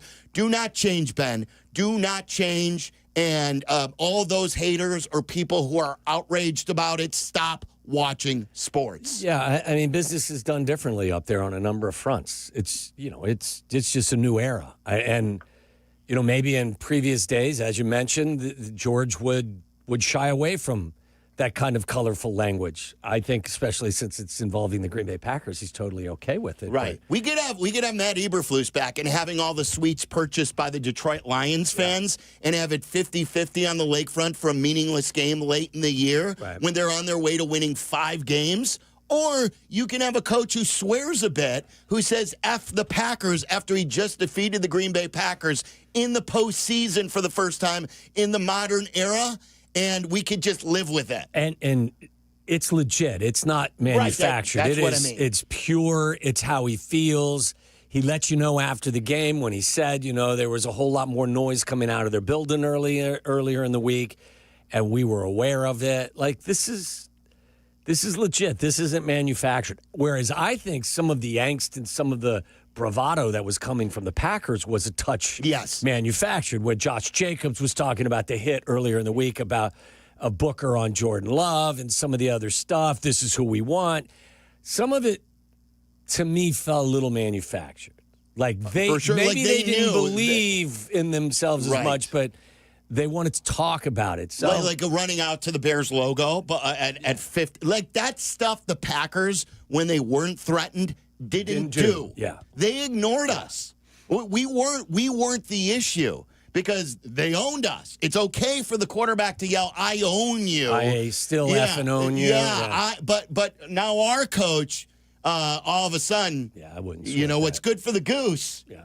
3-3-2-3. Do you have that, Charlie? Can you play the Ben yelling, and we'll play the good, better, best later with the Caleb giving Ben the game ball is just, it's like out of a movie. It's just like you wanted your football dreams. It's what you wanted your quarterback and head coach's relationship to look and feel like. Absolutely. So this is the beginning of it. It's coming out of the prayer. So it's always funny because he's kneeling. Dear Lord, thank you so much for protecting us out there. I hate the Packers. And they sound man, and then he's like, hell yeah! And that's how every good, better, best starts. So this is do you have the part with it? He says F the Packers? Yeah, this is him saying F the Packers, like right as everybody gets super hyped up, if you can hear it.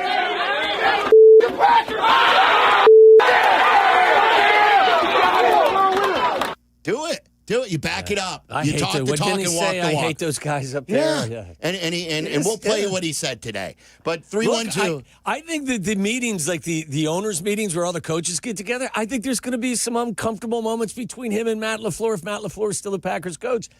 And it is what it is, it's everybody. Good. Yeah. It's rivalries are what makes sports. Yeah. Hawks, Red Wings, Bulls, Pistons, Bulls, Knicks, Sox, Twins, Cubs, Cardinals, all this stuff. That's when it was at its best. All those things at their best. Finally a real rivalry because both teams are good and both teams are capable of competing for a championship. You've always said, and it was from Jurko about the hammer and the nail, about both have hammers. What did the rabbit say? Or what's the? It ain't so funny when the rabbit got the gun. No fun when the rabbit's got the gun. Yeah. Ain't no fun now, is it, Packers? Packers fans, ain't no fun now. The giggle's gone. Yeah, because we have some ammo now. Look, I'm looking forward to the future. I'm looking forward to this game against the Rams, but I'm looking forward to years of very competitive Bears-Packers games. I think we're all aware of the fact that the Bears did not run a single offensive play with a lead in this 3-game set. Like, it is really crazy what has transpired. That they never took an offensive snap with the lead and found ways to win 2 of these 3 games. And that is an enormous difference between our team and their team. our team, in a short period of time with this new coaching staff, has found ways to win games. We talked about this last week. That's a Packers team that this entire year found ways to lose games. Tyler had a good stat about, them leading with little time left in their record. I'll give you the one where they were 0-3 this year in games where they didn't punt. They lost to the Broncos punting once. They have consistently this year found ways to lose in the final moments. He's popping timeouts like Tic Tacs. They get a penalty on it. I said thank you at one point when he called the timeout. Yeah. I'm like, oh, this is one less for you on a final drive if the Bears take the lead. Listen, if the Green Bay Packers were, because I still think Matt LaFleur is a really good coach, and I know I said all last week it'd be good for the Bears if they did get rid of him. Like, there's a lot on his, there's a lot of mud on his tires with this game. Like, how they handled the clock was awful. They got a delay of game penalty coming out of a timeout. They came out flat as a pancake at the half. 3 and out, 3 and out, 5 and out. They ran 11 plays in the third quarter. It almost looked like that team was just leaning on the fact that they had a 21-3 lead coming out of the first half, and they didn't have to do anything other than show up in the second half. That's your coach. Whereas our coach is in the locker room telling them, this game ain't over yet. It felt as if their coach was telling their guys, this game's over, guys. Yeah. So, yeah, right. Yeah. Exactly. All right, so let's take all your calls. I want experiences. I want emotion. Where were you? How you took it in. There's someone already on the line who wants to apologize to the Bears about a take that he had earlier in the year. Whichever way you want to go, Bears fans, this is about you guys. We also have PCA on the show today at 4. He took in the game. He's taken in multiple games. He has formed a friendship with Caleb Williams. I think we need to buy him a winter coat. He never looks like he is warm enough. That's good. You're right. You're right, but he continues to. I know. He continues to go. Good to be young. One of the most glorious wins in Chicago sports in my lifetime. I'll tell you where it ranks.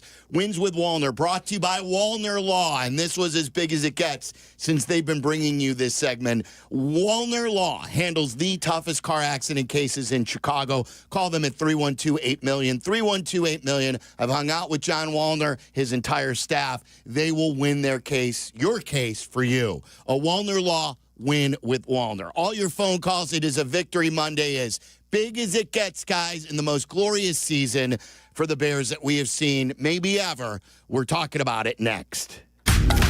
This is Waddle and Silvy on ESPN Chicago, Chicago's home for sports.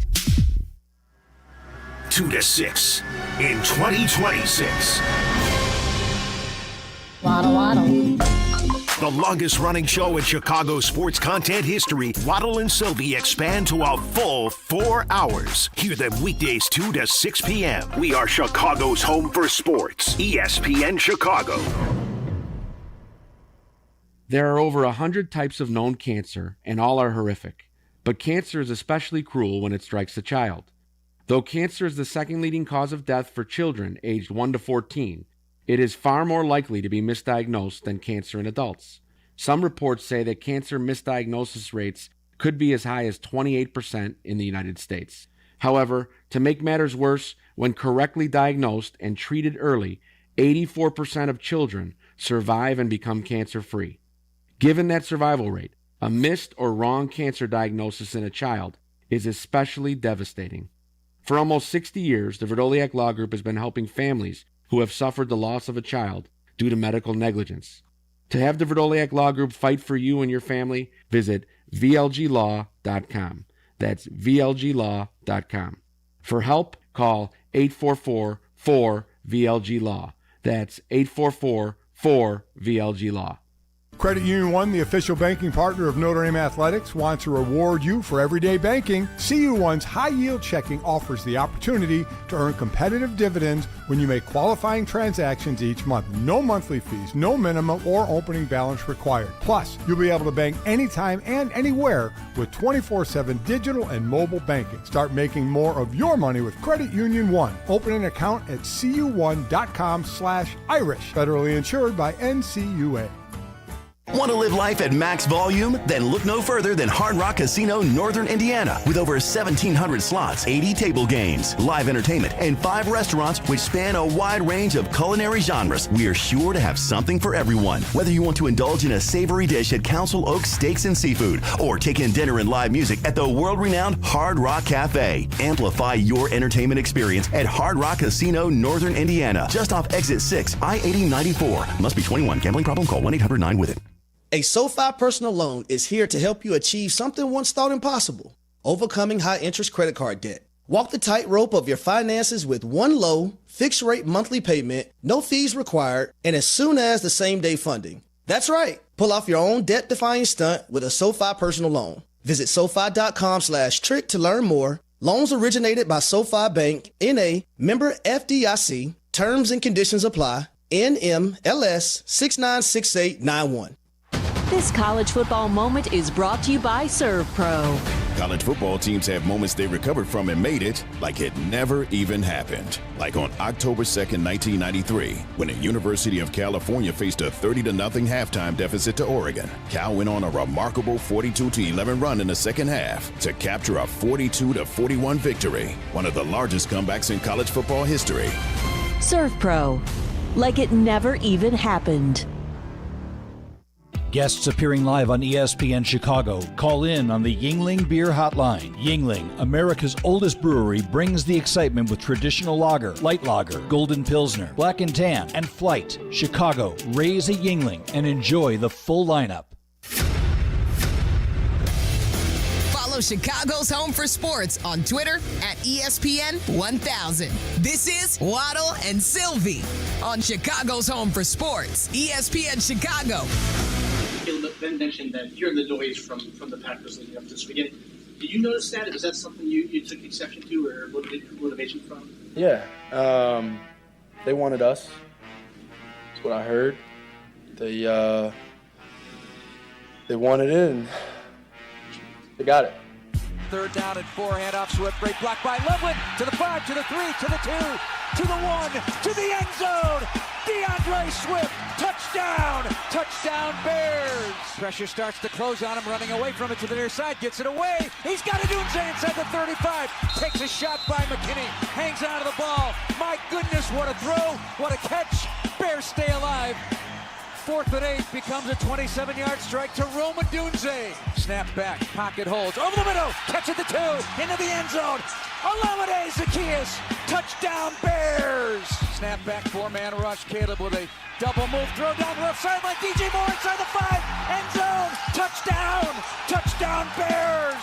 They've taken the lead on the Packers with 1:43 to go, 25 yards, the same connection, week 16, a walk-off win, this connection, a 3-point lead. Joniak and Thayer in your home for the Bears, along with J-Mac, ESPN 1000. Bears on this Victory Monday, the most glorious Victory Monday we've had in years and years and years. Here, Joniak's call about the 15 years since the last playoff win as well. We've been through a lot, Bears fans, and it's all worth it to just enjoy it the way it is. Like, I put this, I texted the group, and I've told a lot of people, I've been lucky to be at a lot of great events. This is things that I've been at. So I was at MJ's last shot in Salt Lake City. I covered the Bulls the last 3 years and covered every road game in the NBA Finals, home and a road. So his last shot with the Bulls, the year before that, the flu game, the Cubs World Series in 2016. This is, for me, for most memorable games and things that I've been at. And look, I could say maybe the Jordan Shrug game or the move against the Lakers, and if we're going to really hold me down. But, like, I think the Bears-Packers from Saturday night is like 4th or 5th on that list of things in person that I have witnessed all time. Building environment, the importance of the game. It signifies more than just winning a wild card game and beating a playoff team in the first time in 15 years. It's beating the Packers in the postseason. Al said he'd been, he'd done 31 or 33 games in the building and never felt it shake. Yeah, that's what a lot of people said. It was moving. Yeah. You moved. You moved. In a What number of about ways. you guys? You guys were there. Could you feel the ground underneath you? I mean, it was, and this is what I love most about this game because listen, Green Bay and Green Bay fans. There's a bunch in the city. There's Wisconsin not too far away. It was 95% Bears fans in there. I agree. There was not a lot. I did not witness a lot of Packer fans there. When I was walking in, I think I could count on one hand how many Packer fans I saw. And to shut them out of that building. Now, you were blind drunk, so you may not have acknowledged. I mean, counting was not my strong suit at that point. But no, like seriously, I think that's what makes these games so much fun is when it's all for one in that building. Everyone is pulling on the same end of the rope because that's when you get atmospheres where the building shakes. My hope is that, easy for me to say, I'm encouraging 60,000 people. I hope they bring the same amount of intensity and the same fever for this game as the last game. And I get it. It's not the Packers. But the next one after this gets you to the NFC Championship game. So please bring the same energy. Yeah, look, did you see Ben Johnson in the thing with after he said F the Packers? He also told the group during that, he goes, you met everybody when you talk to the media, you go out of your way to tell them how the fans impacted the game. No doubt. How often did you guys sit? I don't think I sat at all. I didn't sit once. Those are my dream games. This is what I was talking about. Those types of games where you just stand the whole game and it doesn't bother you. You're not tired because you're so juiced up. What'd you guys do after the game to celebrate? We went to a bar, and then they all went home, and I went to another bar. I was out way too late. How late did you stay out till? I think, you know what, let me check. By the way, Uber. Tyler was, I'm not suggesting you were out of control. You weren't. You were in fine shape. No, I was. But you were oiled up by the time, 7 o'clock. Oh, yeah. It was very much oiled up. But it was to stay, did you stay out till like 2 o'clock? Yeah. Probably. Wow, that's impressive. That's some stamina. Let me find my... Charlie, as a kept man, had to go home. Yeah, well, the like you hear about like people who like when your adrenaline crashes and you are just like ready for bed. Like it was 10 minutes into being there, I was like, I might fall asleep right now. And I looked at Shay and I was like, I think Shay's about to fall asleep too. Like we were just it was time to go to bed because the high that we were at 30 minutes ago to the adrenaline like crash that we were at, like I just looked up and I was like, I could fall asleep standing up right now. Especially after you have a gummy. I had a good buzz and then I did a gummy. Is that advisable? No, I don't think it's the best thing to do. I've told you it's called crossfading, I guess. And when you throw a couple of ice cream sandwiches in, then what do you call that? I took less. Tri-crossing? So it was glorious. I devoured a bottle of wine by myself in our suite up there, had a maybe extra drink or two. And I stay there because my wife works in the suites till she leaves. She drives. And I had 2 M&M cookie ice cream sandwiches on the drive home after that. Beast mode. It was Those glorious. sound small, though. They sound like, are they big? Yeah, no, not the biggest. And I could have had another one for sure. But a whole pack of them. 2 was all I had. All right, let's take your calls. Aiden in Glenview, you're on ESPN 1000. What's up, Aiden? Hey, what's up, guys? Man, how's it going? You don't even know where to start.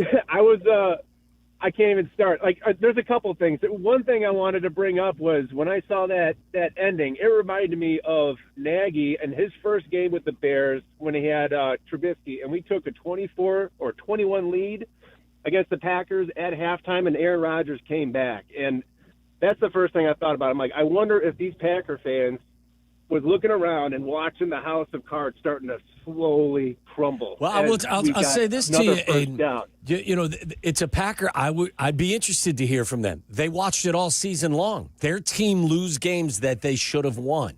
So I would understand if at some point they just felt the house caving in on them. They saw it a couple of weeks ago when the Bears beat them in come from behind fashion, in miraculous fashion, out at Soldier Field. They've seen it all season long, where they have actually not punted and lost games. They've had big leads. What was the stat? Well, Tyler's on the phone. That the Packers had like a double-digit lead. What was the stat? So they had 9 games this year where they had a 10-plus point lead with 5 minutes or less to go. They're 6-3 in those games. And like 6-3 sounds like a good record, but the fact that you three losses. Losing 3 games where you're up double digits with 5 minutes or less to go is insane. Yeah, I think it sounds better when you say the Packers have lost 3 games this year with a double-digit lead in under how much? 5 minutes. 5 minutes to go. That's incredible. And so, if you're a Packer fan and you want to tell me that you were convinced that you were going to win, especially with about 5 minutes to go, I may want to put you on the truth serum. You're in denial. Yeah, like the Bears. Look, don't look now. The Bears have won 3 out of 4 in the rivalry. Now, the first one happened with Caleb up at Lambeau against a team that wasn't playing, but they won 2 out of 3 this year. And then the one that they lost a year ago was when Cairo had his. They were in position again to do something. Yeah. So they've come back. So whether Packer fans want to admit it or not, one thing is clear: the Bears are here. What the Bears do, we'll see. But the Bears are here. Kevin in Bolingbrook, you're on ESPN 1000. What's up, Kev? My blood pressure's up. That's what's up. In a good way, though. Yes, sir. Yes, it is now. But I want to publicly apologize to the Bears. I roasted them when they drafted Colston Loveland. I was so wrong, and I'm so thankful they drafted him. We're looking at probably one of the top 2 best tight ends in the NFL and for a long time to come. So I will acknowledge my being wrong, and I'm so happy they drafted him. I will say this for Waddle, too, because I know he usually doesn't take an I told you so lap, unless it's with me. That's not true. But you were like, when Tyler Warren was doing big-time work and Colston Loveland was hurt and they didn't work him in yet, you stood up and you go, look, guys, I know what Tyler Warren's doing. Just wait. He's a good player. Tyler Warren's a really good player. And you said this on draft day. You said it well before draft day. When we were at the Combine was the first time you told me, I don't like Tyler Warren as much as I like this Loveland kid. And you saw it. You saw it coming, and thank goodness the Bears did too. Well, and listen, I have as much faith in Ben Johnson as anyone. I mean, but when you kind of pair Ben Johnson with a kid like this who is a mismatch for people, go back to the 2-point conversion and just think about how brilliant that play is. He throws 13 personnel on the field, 3 tight ends. Before they get under center, they shift and everyone splits out. But when you throw 3 tight ends into the huddle, what do? They come in with heavy personnel defensively. There's no linebackers are out there covering our tight ends. Yes. So as soon as you get a linebacker over Colston Loveland, you know exactly where you're going. And it's a linebacker who barely plays, right? Yes. Isn't he more of a special teams guy? Yes. Because he was in for heavy personnel, as you mentioned. And that's the same thing. Like someone else I saw on Instagram dissected I think maybe it was Chase Daniel. Somebody showed you how he set up the Luther Burden screens early. Yeah. With the same formation where they then found DJ for the touchdown, the go-ahead touchdown. That's where I said same formula, and then all of a sudden now they hit you deep. Yeah, that's where I said the last 2 touchdowns, that one and the Zacchaeus touchdown and the 2-point conversion. Everybody's got to do their job, but those are team touchdowns, and they include the offensive game planner and the play caller because he has set up those plays by doing different things before, earlier in the game. It's fun to watch. We haven't seen that here in this town. No. Michael in Woodfield, you're on ESPN 1000. What's up, Michael? Are you freaking kidding me? The best game I've seen in my entire life. Like, holy crap. What were you saying, Michael, at the half? What were you saying? Be honest. 100%, you could ask my brother. I did not waver from the start to the end. I knew the Bears were going to win. I like it. And I will tell you why. Yes, our defense is hurt. It needs a little work.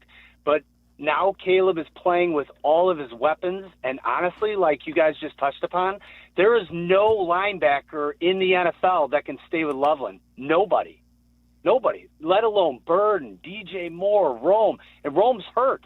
I think he's going to get a little more production against the Rams. But, you can't stop. You can't stop all these weapons. And when you have Loveland coming across the middle and a linebacker's got to guard him, good luck. So when he missed the field goal at halftime, I said that is going to be one of the biggest misses, biggest plays of this game, and it was right. But, what you guys were touching upon, if anybody is, offended by Ben Johnson, football is raw, football is emotion. We've had the other side of the line here. Now we have a guy that's real. He's in it. He would put on pads and go on the field with him if he could. This is what we've been waiting for. We have a quarterback, a coach. We have Luther Burden, Loveland. I mean, I'm best game, hands down, I've seen my entire life. And to be honest with you, I kind of like our chances against the Rams. I think the Bears are going to win. It'll be a close game, but I think the Bears are going to win. Yeah, Michael, thank you. They got to find a way, and I know a lot of people are banking on the Colts, but that's an offense that could do work. Yeah. Those are receivers who can cause. If Romeo Doubs can cause those problems for the Bears, think about what Devontae Adams and Puka Nacua can. Well, and remember, obviously the weather is going to be an issue. Puka Nacua played for Brigham Young. Like, they're not playing in 75 degrees and sun late in November and December. And Devontae Adams played a bunch of years up in Green Bay. Yes, so right. that's in all these games. Yeah, yes. And Stafford played games in Soldier Field. I know he hasn't played well, and they've got, it's more to the offense than just those guys. As Parkinson can play, they've got two backs who can run the football. Yeah. It's going to be a tough game, but we have longed for a tough game like this in the divisional round, hosting a postseason. Yeah. And forever. Bring it on. You bring it on. 312-332-3776. I saw real live zombies over the weekend, and I will tell you where that happened. I bet you can make your guess right now. That's coming up next. Waddle and Silvy on Chicago's home for sports, ESPN Chicago. Hey, fellas, it's your pal Jurko, the good kid. Sometimes you all need a little extra confidence when it's your time to perform. And guess what? That's where Blue Chew comes in. Blue Chew provides access to chewable tablets that can help you feel and perform at your best. Stronger, harder, longer lasting. Like somebody gave your downstairs a pep talk and a gym membership. And here's what I love. It's simple. No awkward doctor visits, no pharmacy lines. Everything is online. Their licensed medical providers work with you to find the right option. And it all ships in a discreet package right to your door. Think about it. Whether it's a big date night, an anniversary, or just a normal Tuesday, showing up ready makes all the difference. Confidence counts. Guys, this isn't just about performance. Give her group chat something to talk about. Be the legend of the night. And right now, I've got a special deal for you. Your first month is free. Just go to BlueChew.com, use promo code ESPN, and pay only $5 for shipping. That's it. Chew it and do it. Blue Chew, a small chew for a big difference. Creed, Limp Bizkit, the third annual Summer of 99 and Beyond Festival at Credit Union One Amphitheater in Tinley Park. Saturday, July 18th, Limp Bizkit with Cypress Hill, Seven Dust, Kitty, Puddle of Mud, Magnolia Park, and more. Sunday, July 19th, Creed with Bush, Mammoth, Candlebox, Hoobastank, Sleep Theory, and more. Get tickets now at LiveNation.com. Apt, your #1 destination for the home, has everything you need to start your New Year's resolutions. Explore our collection of smartwatches and fitness trackers. Whatever your goal is, you'll be able to track your progress. Create the perfect home gym with our selection of treadmills, ellipticals, and exercise bikes. And don't forget the small kitchen appliances like a juicer or blender for that post-workout protein shake to add in muscle building and recovery. For free local delivery, professional installation, and complete satisfaction, shop where I shop. Apt. ABT.com. Apt, pleasing people since 1936. Presented by Robinhood. He crosses, spins, pulls up. With Robinhood Prediction Markets, buy or sell your predictions all game long. No house odds, just you versus the market. Put your sports IQ to work. Trade every shot, block, steal, run, and moment that shifts the game. With Robinhood Prediction Markets, trade every play. Visit Robinhood.com/predict to start trading. Futures and cleared swaps trading involves significant risk and is not appropriate for everyone. Event contracts are offered by Robinhood Derivatives LLC, a registered futures commission merchant and swap firm. Has the excitement of betting turned into worry? Feeling overwhelmed every time you roll the dice? Problem gambling doesn't just affect your wallet. It can impact your health, relationships, and peace of mind. But there's hope. Gateway Foundation is here to help you take back control of your life with personalized treatment options. You don't have to face this alone. Call Gateway Foundation today at 844-444-5780. That's 844-444-5780. Texting enrolls you into recurring automated text messages. Consent not required to purchase. Message and data rates may apply. 4? Man, my drives have been getting weaker and weaker. The same thing happened to me when I turned 40. Men over 40 lose more than just their golf game. Energy, strength, stamina, it all goes downhill. I got Nugenix Total T2 and started feeling like my old self in no time. America's most trusted testosterone-boosting brand is back. Nugenix Total T2. Crafted with a unique new formula that combines the ultimate free and total testosterone booster with a powerful nitric oxide booster that works in just 3 hours. Feel like a new man, leaner, stronger, with more energy and drive. Get your complimentary bottle today by texting BEAT to 369-369 now. All right, let's test this out. Wow, that's on the green, man. Looks like I got my drive back. Text BEAT to 369-369 for your complimentary bottle of Nugenix Total T2. Text now and we'll even throw in a bottle of Nugenix Thermo X, our most powerful fat incinerator ever. These statements have not been evaluated by the FDA. Product not intended to diagnose, treat, cure, or prevent any disease. Hey guys, you'd love new windows, but don't want to pay a fortune for them. Well, during Window Nation's Buy 4, Get 4 Windows free sale, you could also get 0 down, 0 monthly payments, and 0 interest for 2 years. The sale ends soon, so schedule your free estimate now at windownation.com. ESPN 1000, Chicago's home for sports. You're listening to Waddle and Silvy. Watch us and join the chat. Follow ESPN 1000 Chicago on twitch.tv or the Twitch app.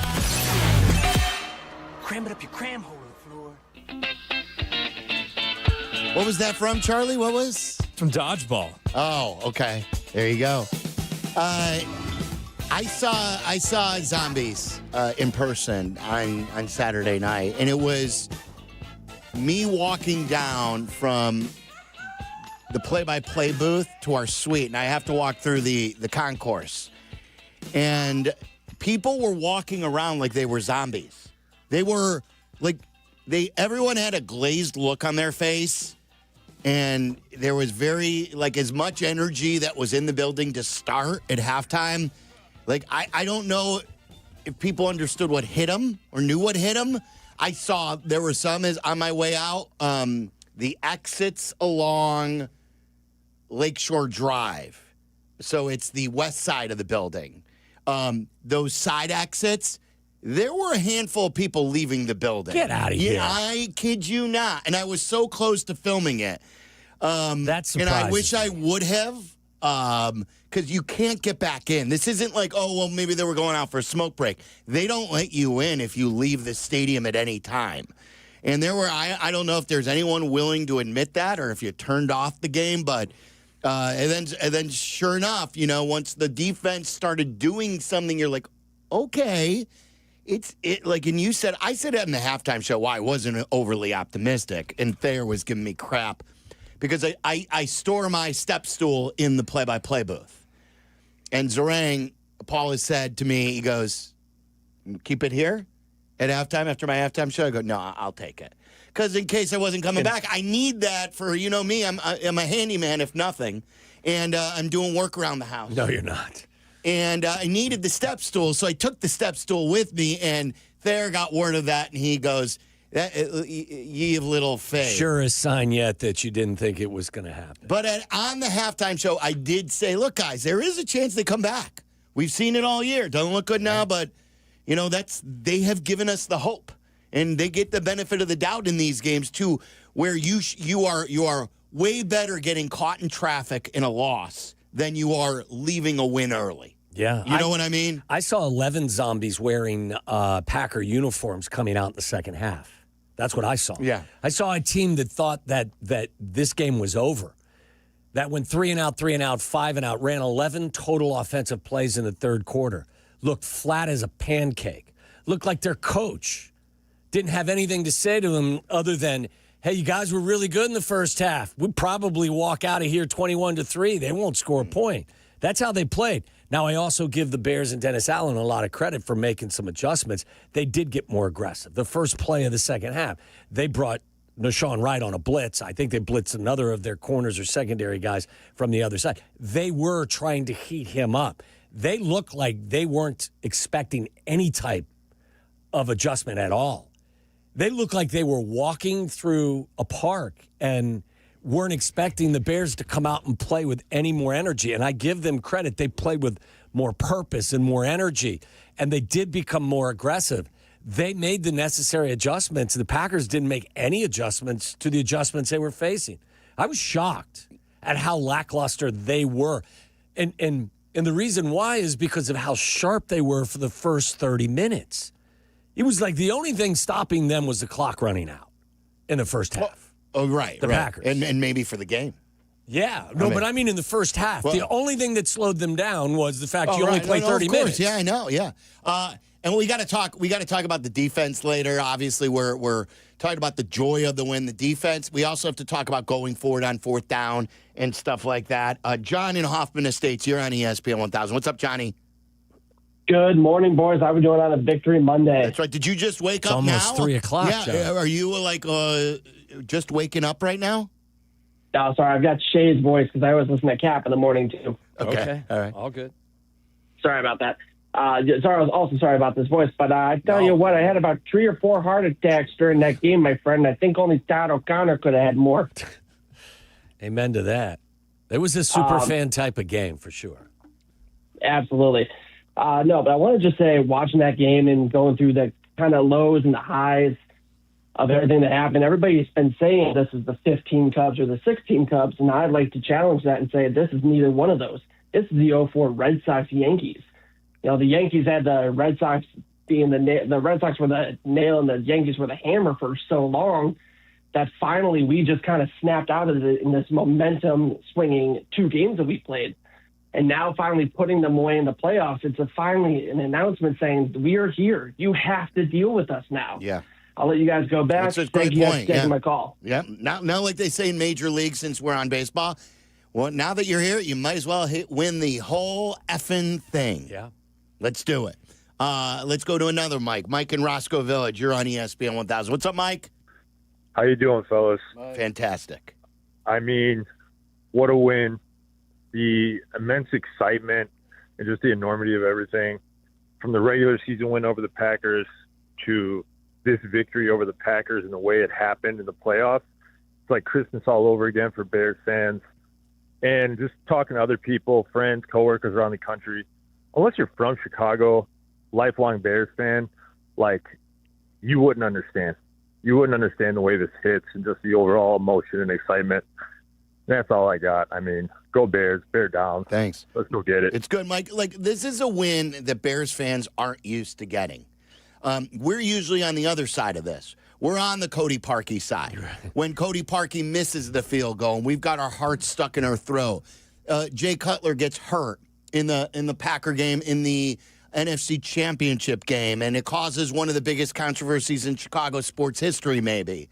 The touchdown barrage in 05 from Carolina and Steve Smith. It's usually the letdown. It's Donovan McNabb coming home in 2001 and closing down the old Soldier Field for good. We're finally on a memorable playoff win where we get to brag, we get to enjoy, we get to live it up. This is something that Bears fans just haven't been used to. Enjoy it. I was telling Tyler after the game that, like, that last drive, like, the secret sauce of the Packers kicking our ass isn't necessarily that the Packers just beat us by 30 points every single time. It's the way they do it, where it's like it's the Chris Conte game, or yes. it's there the you go. That's 20-3, one, yeah. and then they come all the way back. The way that this game normally ends is the Bears do pull ahead late, and then Jordan Love marches down the field in that final minute, and they do get that touchdown. But what happened on Saturday was he didn't get the touchdown. And that, to me, is like the real poetic flip in this thing. Well, and it's the difference between our team in 2025 and their team. Because our team, for the most part, has had that capacity to find a way to win. They have not. That's why maybe, I don't know, maybe that, because I spent a lot of time talking about that last week, that, hey, try to get in their heads early or try to take some of the juice out of them early, because they will get down on themselves, and they will. I mean, some of it becomes a self-fulfilling prophecy. When you've experienced it before, exactly. where you snatch defeat from the jaws of victory, you start to say, uh-oh. Whereas on the other sideline, guys are like, we've been there. We're going to get this thing done. Yeah, that's maybe why I didn't feel like all was lost, even when it looked like all was lost. Yeah, and Ben Johnson, believe it or not, back in training camp, set the stage for this. I want to play you something that he said. 312-332-3776. It was also one of the greatest sports days that we can remember in a long, long time. You will hear all the sounds from that coming up next. The afternoon drive is easier with Waddle and Silvy. Chill out. They're coming right back. ESPN Chicago. Here comes the boom. The Chicago Bears podcast. It drops daily on the ESPN Chicago app, and its rotating co-hosts make an essential pod for Bears fans. Join host Pat the Designer and company for the Chicago Bears podcast from ESPN Chicago. Your home for Chicago Bears content. Yep. Guys, you know how much I love college hoops, and I'm back with DePaul. I grew up as one of DePaul's biggest fans. And they finally have a great direction right now. Chris Holtman, they lost a close one against UConn. They were in it most of the game over the weekend. They had a couple of Big East wins before that. Big game on Friday against Marquette. I will be there with a family, so come on out. You'll see me at Wintrust. You'll have a great environment for Big East college basketball. DePaul's right in the middle of the Big East standings right now, and they continue to progress and get better and better each and every game. You're going to love the experience, whether it's for you, your buddies, or an entire family. Buy your tickets right now at DePaulBlueDemons.com. That's DePaulBlueDemons.com. I'll see you Friday against Marquette at Wintrust Arena. You wouldn't hire an electrician to read a radio ad. Service Construction of Illinois. I think 2 wires bad. You wouldn't hire the deck pro either. Service Construction of Illinois. Now, I would layer that with a few coats to make it smooth. You see, I, a professional announcer, can barely change a light bulb, but I can tell you with a soothing voice that Service Construction of Illinois has the craftsmen, contractors, and specialists to do it all. Whether it's a small job or complete renovation, start at serviceconstruction.net. Hard work beats talent when talent doesn't work hard. So when it comes to hard work, nothing works harder than a Chevy Silverado. On the road or off-road, Silverado is built for tough performance in any condition. Rain or snow, mud or ice, we run over it. That's why Chevy Silverado is the official truck partner of the Chicago Bears. Hardworking and dependable. Together, we are one team. We're on a mission to win. Check out the full line of Silverados at Chevy Drive Chicago. Now more than ever, it's all about drive. It's playoff time, Chicago. Time to bet on the road to the championship on Circus Sports Illinois. Circus Sports Illinois is sports betting the way it should be. From championship and conference futures to sides, totals, or prop bets for every round, there is simply no better place to bet. Circus Sports offers high app limits, player-friendly pricing, exceptional customer service, and no bet fees ever. Download your new bookie today at circusports.com. Got to be 21 years or older. Gambling problem? Call 1-800-GAMBLER. With Progressive Customer Service, there are lots of ways to connect with us, so you never have to miss a second of your favorite sport. Because you'd much rather watch a ball go through a net 124 times in 48 minutes when you don't really have to pay attention until the last 2, and then somehow those 2 minutes will take an hour. You don't want to miss all of that. Luckily, you can chat with Progressive on our app, online, or over the phone without missing a single one of those times the ball goes through the metal circle. Progressive Casualty Insurance Company, affiliates, and other insurers. Not available in all states or situations. Rich Eisen here. Hiring for your small business can feel like a full-time job, but LinkedIn Jobs AI Assistant takes the heavy lifting out of it. It filters applicants based on the criteria you set and suggests 25 great fit candidates daily, so you can invite them to apply and keep things moving. Hire right the first time. Post your job for free at linkedin.com/Eisen, then promote it to use LinkedIn Jobs' new AI Assistant, making it easier and faster to find top candidates. That's linkedin.com/Eisen to post your job for free. Terms and conditions apply. Then promote it to use LinkedIn Jobs' new AI Assistant, making it easier and faster to find top candidates. That's linkedin.com/Eisen to post your job for free. Terms and conditions apply. $2.4 million. The Verdoliak Law Group wins again for their clients. That's right. The Verdoliak Law Group recovered $2.4 million for a client who was injured in a train accident. If you're injured, make sure to call the Verdoliak Law Group. Live from State Street in the heart of Chicago, this is the home for every Bears game. ESPN Chicago. And this is Waddle and Silvy, WMVP, WTBC, HD2, Chicago. A good Karma Brands radio station. Swinging a high drive. Left field deep. Half backing up all the way to the wall. See you later. Off the bench. 3-run bomb by Bregman. How's that for a block, says Jalen Smith. Herder for 3. Don't hurt him, Kev. To Bernard in the corner. Nice little move. Cuts in front. They score. What a pass by Bernard. Snap back, 4-man rush. Caleb with a double move. Throw down the left sideline. DJ Moore inside the 5. End zone. Touchdown. Touchdown Bears.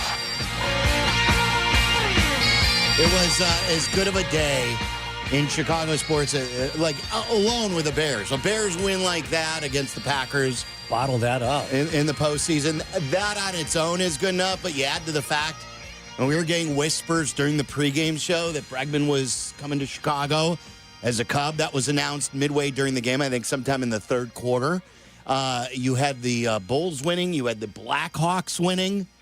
And just a glorious Saturday night in Chicago. It's wins with Wallner. All those wins right there. We had CHSN in the mix.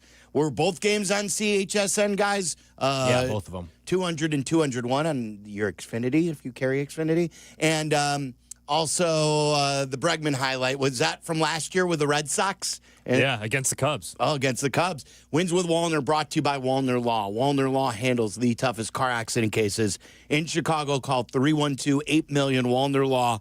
Win with Wallner. We'll talk to PCA, like more importantly about the Bears, but also about the addition of Bregman over the weekend and his game. So that's in an hour from right now as PCA joins the show. Can I play? I got to make sure everyone stays warm. So, I'm the one that's going to acknowledge that PCA looks a little cold out there. We need to get him a better winter jacket. See, that's a better PSA for PCA than it was for Wayne Larrivee.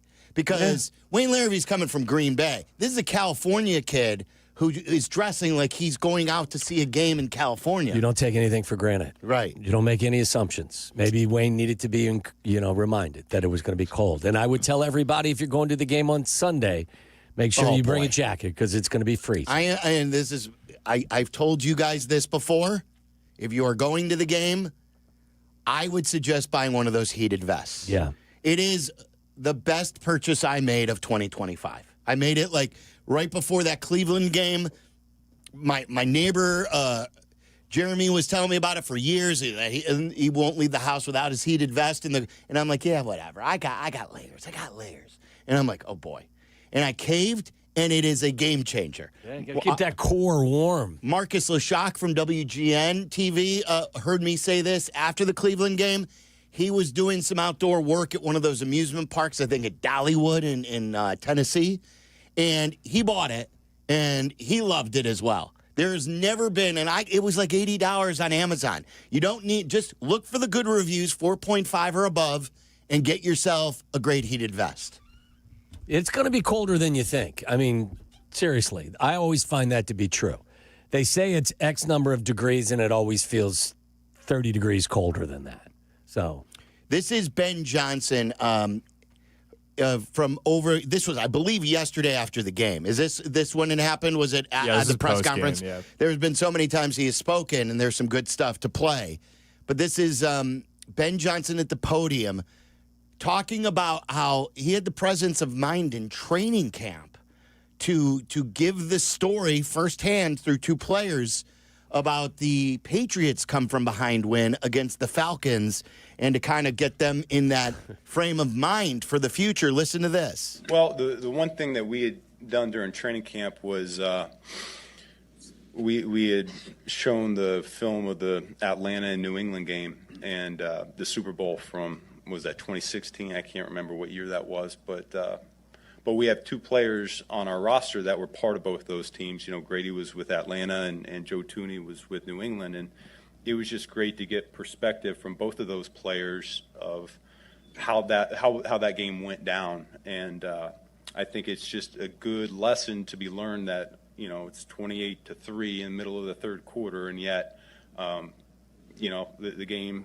still being played and there's a lot of time left. And that was my message to the group, was just reminding them that this has been done before, and rather than saying woe is me and oh crap we're in a hole, it's more, this is a great opportunity for us to turn this thing around into a game that we'll never forget, and that's what they did. Pretty good presence of mind to do that in training camp. Little did he know he was going to need that speech every effing week of the season, because they found themselves in that situation more than a handful of times. Yeah, there's another great sound bite from the weekend. This is Max Crosby, I guess, and he sung the praises. I've always had my antenna up on this. He does a podcast, so it's his job to talk about football, or what that's what he gets his followers to tune in for. But he did this after the Vegas game, complimenting Caleb and Ben Johnson. This was after the playoff game, him complimenting Ben Johnson. And I believe that the Bears are going to make a run at him to trade for Max Crosby. I think he would be a perfect Bear. He's exactly what they need to improve this defensive line. We could talk more about that in a minute, but this is him singing the praises of Ben. He's one of the best in the league, one of the best play callers without a doubt. He does an incredible job in all facets of offense. You know what I mean? Like the run game to the pass game to the trickeration. He's really got all that. He's somebody I respect a lot. I can't say much bad things about him. You know what I mean? Every time you go out there against an offense led by him, like you got to be on your and be at your best because he's going to make it difficult. So yeah, respect the hell out of him. So think about if you're a defensive player who's been on bad teams, and you know on the other side of the ball that you've got one of the best play callers. It makes it intriguing. I'm sure he would be happy going to many places, but I really believe since the experience of playing against Caleb and seeing what the Bears are doing, that this is a place that he would love to come to. And they need him because I said to Waddle, Ben in his locker room speech gave a game ball to Montez. It really surprised me because the way he teased it, he said this guy was around the quarterback the whole game. Yeah. I thought he was talking about Austin Booker. I did too. Who has been hustling his ass off. I didn't feel again Montez Sweat. I mean, he's the coach. I'm not. You tell me what you saw. I think Jervon Dexter has been awful. You don't feel him at all. He missed the fumble on top of all of that. But those are the two that I always circle and say, if you want to get pressure, it's got to start with a guy who was a second-round pick, who you thought was the best guy in the middle, and a guy that you went after at the trade deadline, and you traded a second-round pick and gave him $25 million a year. I didn't feel it. Did you? No, I thought when he was making that speech, I thought he was going to hand the ball to Booker. And having watched the film again this morning, I would tell you, from my perspective, which is not a defensive perspective, that Booker had a bigger impact on that game than Montez Sweat did. That's what I thought. I think Booker's a really good player who's only going to get better. I think he's the prototypical, quintessential rotation pass rusher. Like he definitely plays the run because he's a hustle guy and he's active and he'll make some plays. He'll also get driven down the road quite a bit because he's light. So if you can limit, instead of having to play him 90% of the snaps, if you can play him 65% or whatever the number is and rotate him in a mix, but he can't be your dominant guy. You have to have a dominant guy and get after quarterbacks. That's supposed to be Sweat. To your point, I would say from my chair, I thought that Booker had a greater overall impact on that game than Montez. I think Sweat, in my opinion, has underachieved. I think Dexter is underachieved. Dayo Adingbo, before he got hurt, was underachieving. But Booker has shown you that all that stuff that you mentioned and should be a good rotational piece. You just need a guy like Crosby. You need a stud. And you need some more stuff.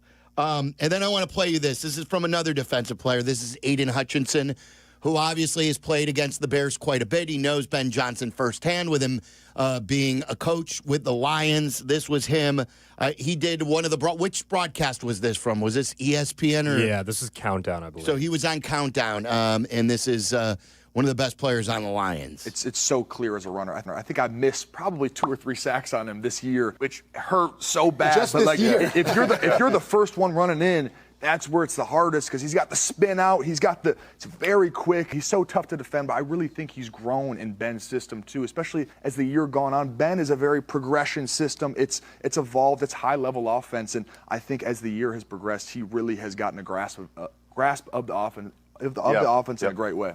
Do you remember last year we were playing all these bites about people calling the Bears like a train wreck, just a lost cause?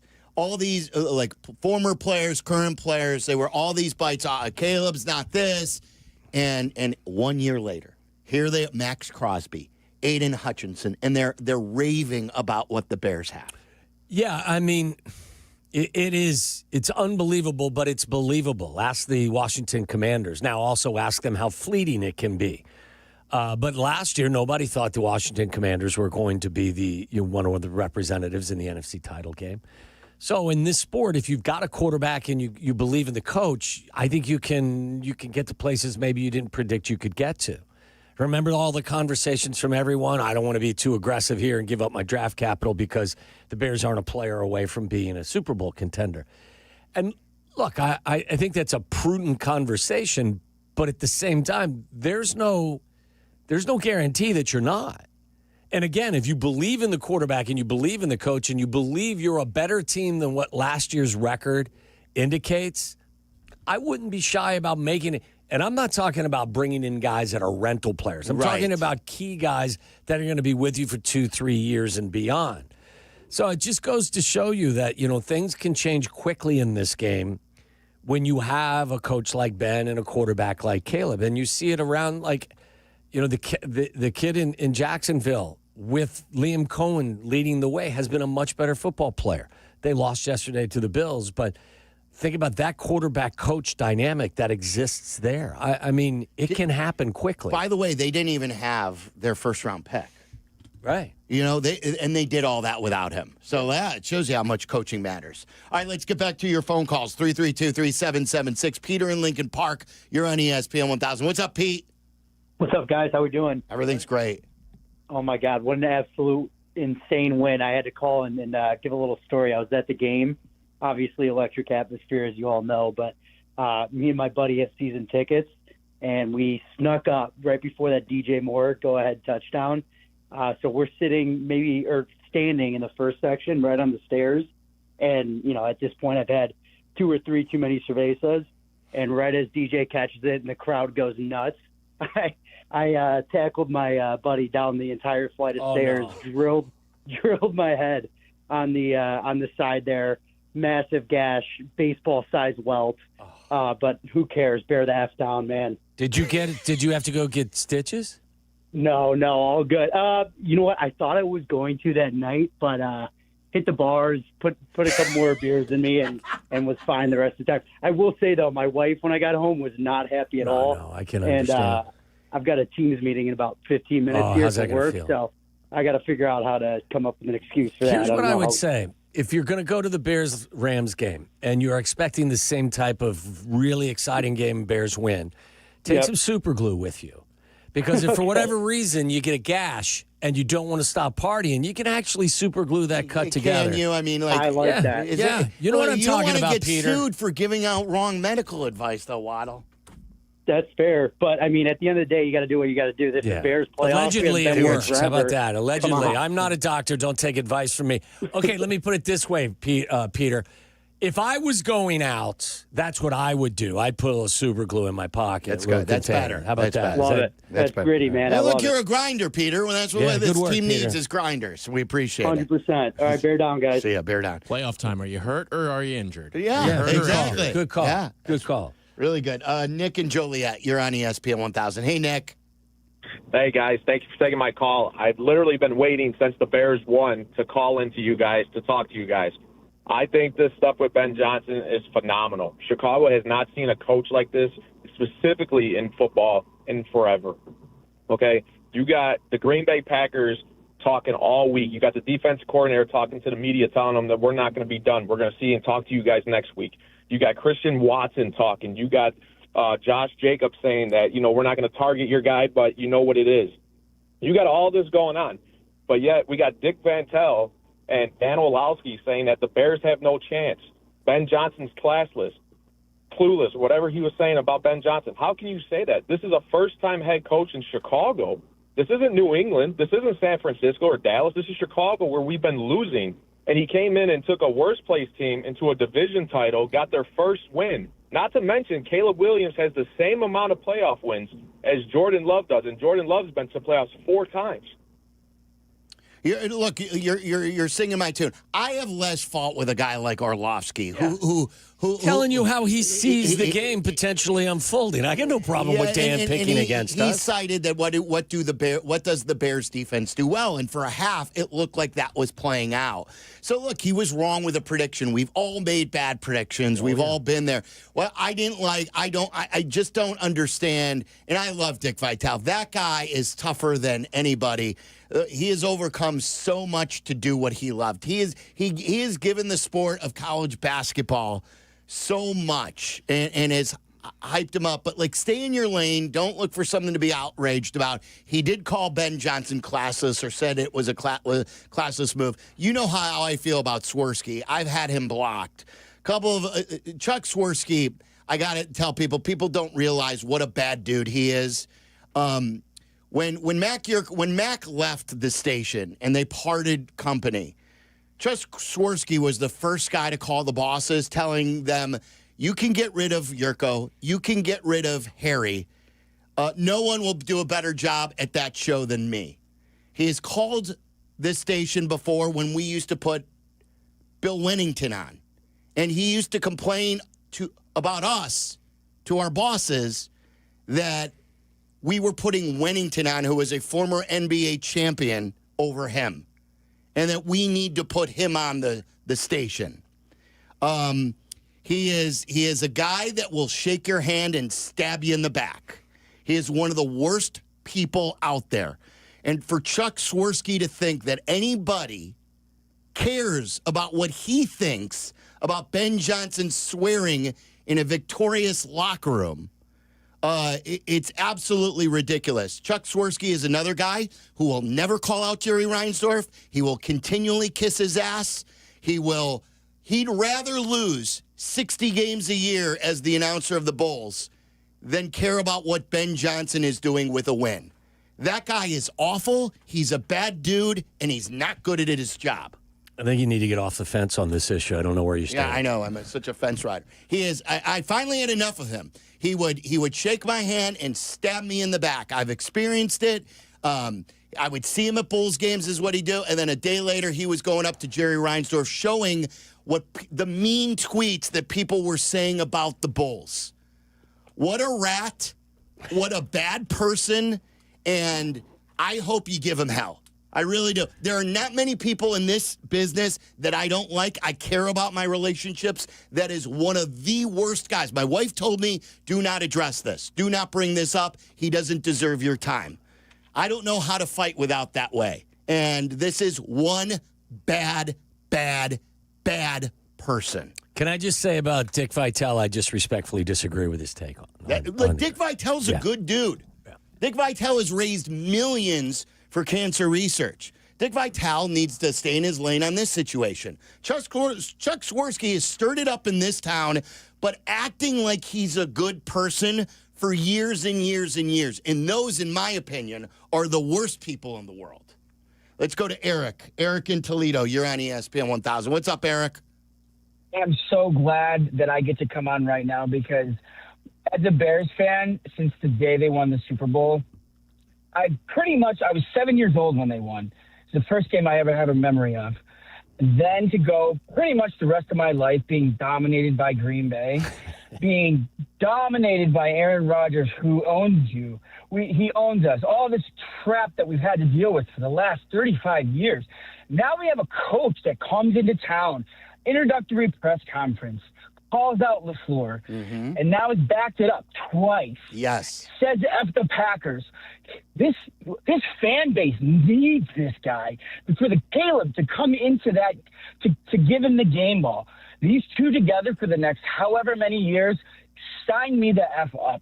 I was at that game on Sunday. I took my daughter, who's a cheerleader for Boston College. All right. Yeah. There you go, Waddle. We screamed our heads off. I couldn't speak all yesterday and most of this morning. I am so overjoyed to be in this position. Finally, Dick Vitale, God love him, hasn't been a diehard Chicago Bears fan. He hasn't lived through the heartbreak and the gut-wrenching losses we have. And now it is our time. Bear the F down. Let's go. I love it, Eric.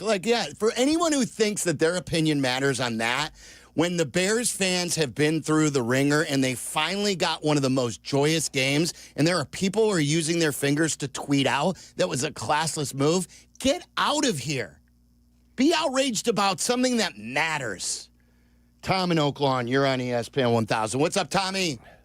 What's up, guys? So I was at the Ramona Theater for the Shy Sports Bums watch party, and it was nuts. And I'll say this: I wore the Waddle jersey that you signed for me at Bourbon Street in the first half, and I was standing. And then I had to take the jersey off and sit and change the vibes and everything like that. Whoa, it wasn't my jersey that was causing them to be down 21-3, Tom. I'm just saying that we had to change the vibes. I had to do something. What did you do? Did you put on a different jersey? I had it. No, I had a shirt underneath. It was a homage, a 1988 Fog Bowl shirt on. So I had a shirt underneath. I didn't go all topless or anything like that. So, and then my guy Dougie on the Sports Bums got into like an inflatable Bears suit, got us all revved up, and then they started coming back, and everybody was going crazy and nuts. And then when they scored the DJ Moore touchdown, everybody went freaking crazy. And then when they won, I was high-fiving everybody. I was hugging people I knew, hugging people I didn't know.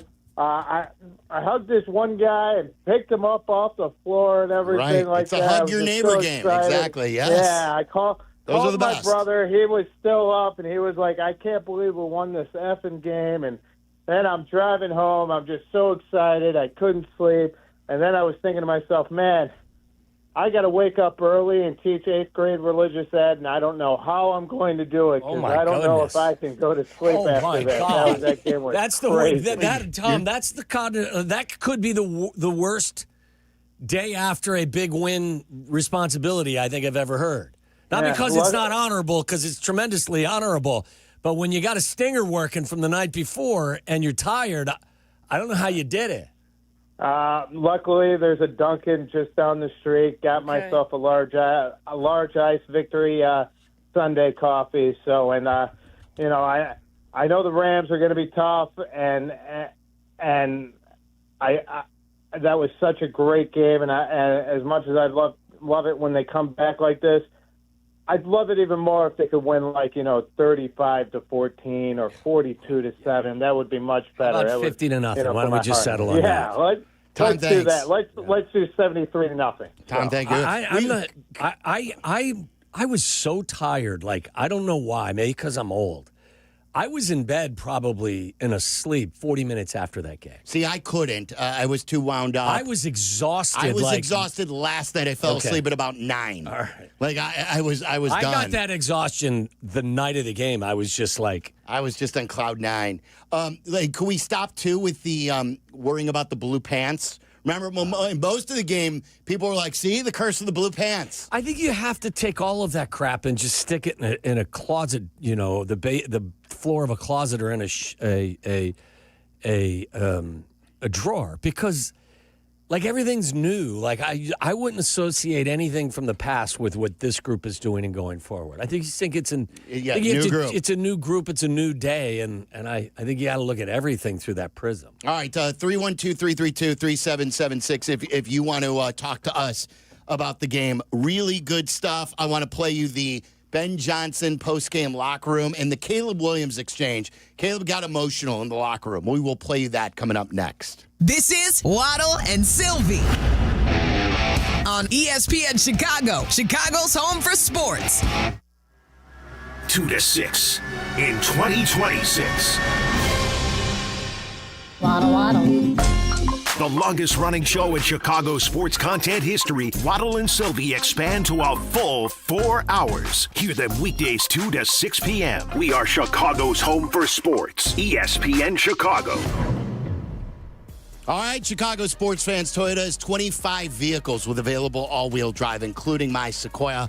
which I absolutely love, or vehicles that have four-wheel drive. It's more than any other auto brand out there, from the versatile RAV4, which I used to drive, to the stunning Crown, the sleek Camry all-wheel drive, the Corolla Hybrid, the rugged Tacoma, the tenacious Tundra, and my wife now drives a spacious Grand Highlander and loves it. It's perfect. Carpooling all over town, perfect for family trips, and it will keep you and yours safe. So let's go, Chicago Winter. You bring the action, and Toyota will bring the traction. They're also the official vehicle of the National Football League. Find yours at Toyota.com or visit your local Chicagoland Toyota dealer. Toyota, let's go places.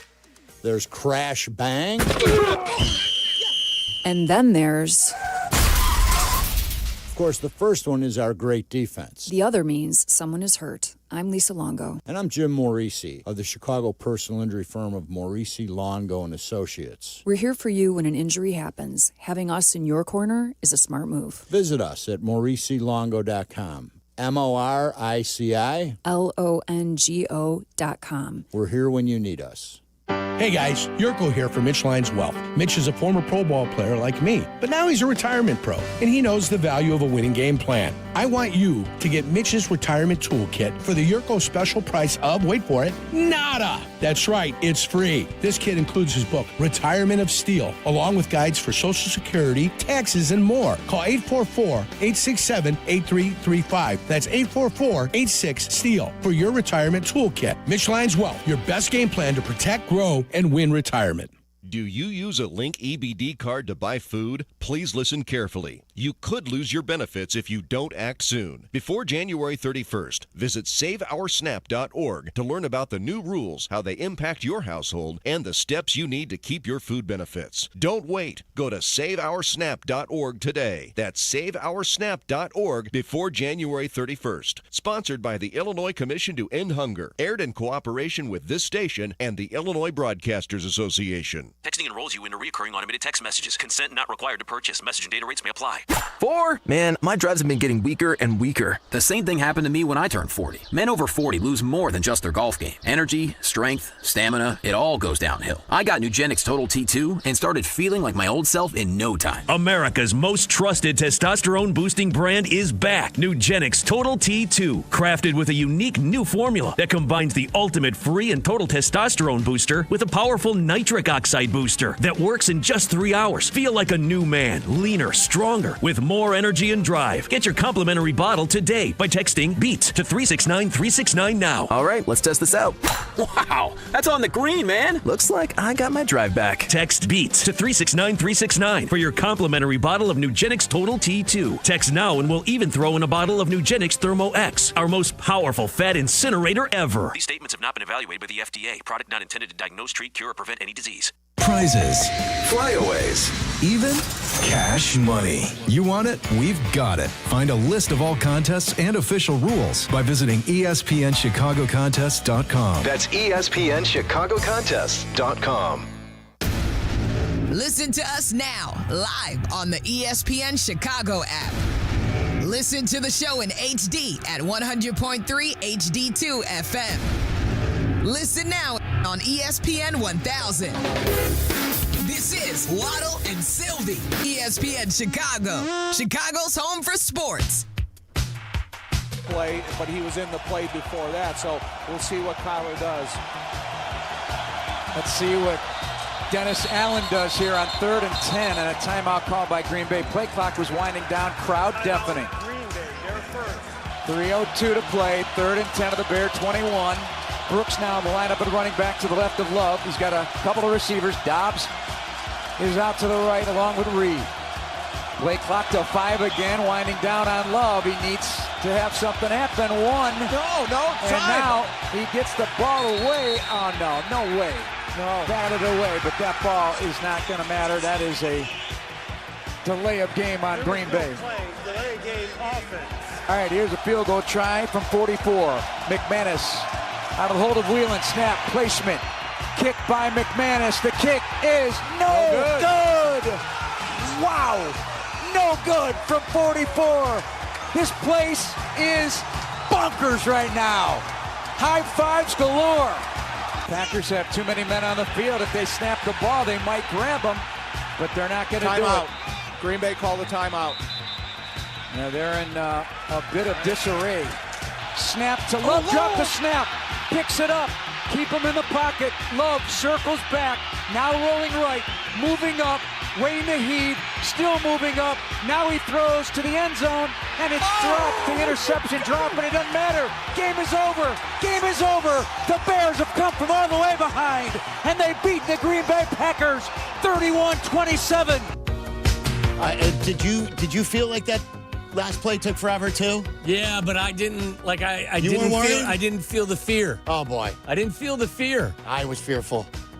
There were so many Bear defenders that were at the goal line that you could only send like 4 guys out. I just didn't. When they rushed 3 and they had all the defensive backs back there, and they were just patrolling I don't the know goal why line. I had an unusual sense of calmness throughout that entire game. Wow. Disappointment in the first half, but I just didn't ever feel myself thinking all was lost. I don't know why. Weren't you guys yelling, "Get him"? How many people in your sections were yelling, "Get him, get him"? I was like, my seats were in that end zone, so I could see like the entire play developing. There was nobody open. Like, Nobody close to open, but covered. there's still that part of you that's like he's just going to throw it up, and then one of them is just going to materialize and he'll catch it.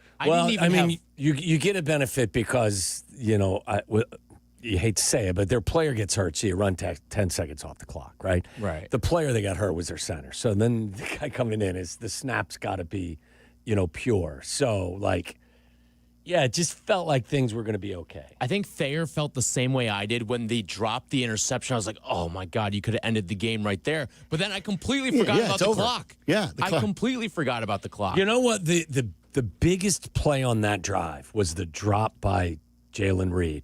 Because he would have gone out at about the 20 or 18-yard line. Seconds at the 20. And you would have had 40 seconds left. I mean, he dropped a ball that was perfectly dropped on him. And that, I thought, was really the play of the game. Also, speaking of the player that got hurt and they had to run 10 seconds off, I don't know exactly what the story is with Ozzie Trapilla. I know that the coaches said that, he's more than likely done for the remainder of the year, whatever's left of it. Think the kid has played as a BC guy. I think the kid has done a really nice job in a difficult situation. And I don't know if it was what was on his mind or it was just him trying to be the tough young man that he is. But with a partially or fully torn patella tendon to limp off the field and not lay down and have, the car come back on, yeah. Yes, and then have your own situation like that. I give the kid a ton of credit for everything he's done this year and facing a lot of the adversity, and I wish him well. Do they need another left tackle? Do they need a left tackle? Do they still need to go out? And this would have been my question at the end of the season, even before he got hurt. Has he played well enough as a starting left tackle to ignore that again? Because you need to fix the defense, and everyone always you can't do everything. Well, you can do a lot, as the Bears showed us. They did a lot. It'd be interesting. I don't know. Again, it's. If you don't know, do you isn't that your sign? You did just use a second-round pick on it. Yeah. Do you remember Garrett Bowles, who's now an All-World? He is now first-team All-Pro left tackle instead of Trent Williams. He's for Denver. I want to think in his first season he was awful. He led the league in penalties. That's right. Was his debut against the Bears or one of those first few games? I think it was the comeback game. Yes. The Denver came back against us. Was he from Boise State, Charlie? He's a Utah guy. A Utah guy. Okay, so his first year, I think he was a first-round pick, right? Yeah. Just horrible. The kid from the Giants was similar, not good his first year. So I don't know that you can. I don't know the true answer to your question. While he didn't make any all-rookie teams, I don't know that you can come to that conclusion after, just the singular season. What I just don't want happening is next year saying, they should have taken a left tackle. Yeah. You had a chance to trade up for this guy and you didn't. I think you draft pass rusher first, you draft pass rusher second, you draft pass rusher third. And a defensive tackle. If you want to address the pass rush from the inside, fine. I'm just looking all the way across the defensive line. Do you remember, too, the Billings conversation from last year? Oh, yeah, when Big Bill went out, our run defense died. Right. Oh, my God. How could the Bears? No wonder the Bears are losing games. It's without Billings. Billings now is terrible. Awful. I want to play you this from Ben Johnson. This is after the locker room and the good, better, best thing. This is the part with Caleb. So he gets the game ball and then gets emotional, and he turns the table on Ben. 4th and 10. 4th and 10. I don't think either one of his feet was on the ground when he threw this ball. Ice. It's just straight ice. Let's go, 18!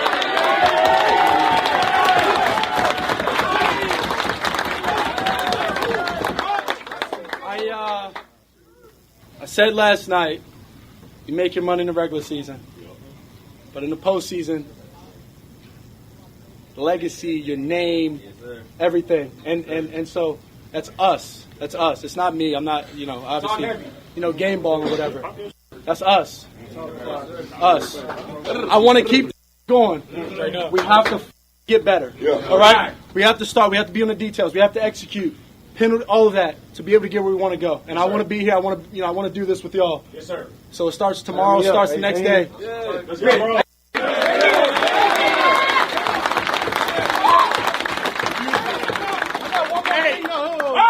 Hey! 15 years, they said. It's haven't beaten, Green Bay or whatever since whatever, right? Talk heavy. Look at this guy right here. First playoff win. Everything he's done for us as a coach, everything the other coaches have done for us. And it started with him, with bringing in everybody and all of that, right? And for me personally, he's been get emotional. For me personally, he's been monumental in my life so far. Yeah.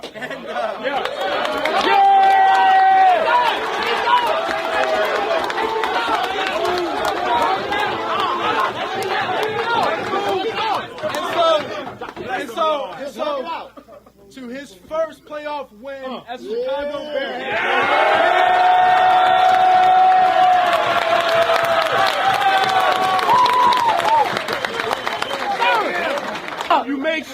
You make sure when you talk to the media, you talk to them how this crowd tonight made a difference. Yes. They made a difference, all right?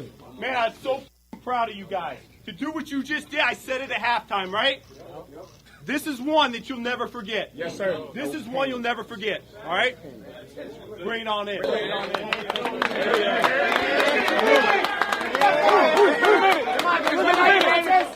Good, better, best! Never let it rest!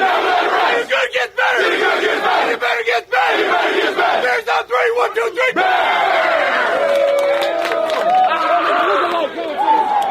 3! Just say it with me. Coaching matters. We uttered it all last year, and we have seen it develop and blossom in front of our own eyes. My guess is his halftime talk was not a pleasant one, and it was one to tell them to all collectively get your heads out of your backsides. This is a playoff game. We need better effort, especially. We need more of a performance from the defense in the second half. And I think you saw a group that was flying around a lot quicker, played with purpose. They did make some adjustments, but they, more than anything, I thought they played with more adrenaline and more purpose on defense. Let's go to LJ in Florida. LJ, you're on ESPN 1000. What's up? What's up? Good afternoon. Good afternoon.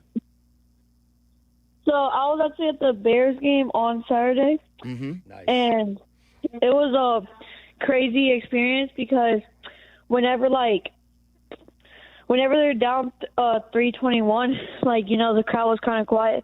But whenever Ben Johnson said and made those changes, he definitely hyped up the team. And the experience was crazy. We got some autographs, and nice.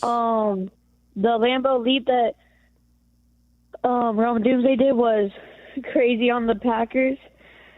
It was after the game, yeah. It sounds like, LJ, it sounds like you've been waiting years and years for an experience like this. Yeah, I have. It was like the first game I actually went to was a Bears versus Packers in Lambeau. I mean, not in Lambeau, Soldier Field, 2023. Yeah, that's a lot of years. It's a lot of years you've been waiting. You've put it in. You deserve this, LJ.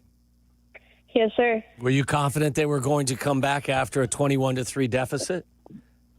Yeah, I mean, after the whole year that they are comeback kings, I mean, I knew they were going to come back.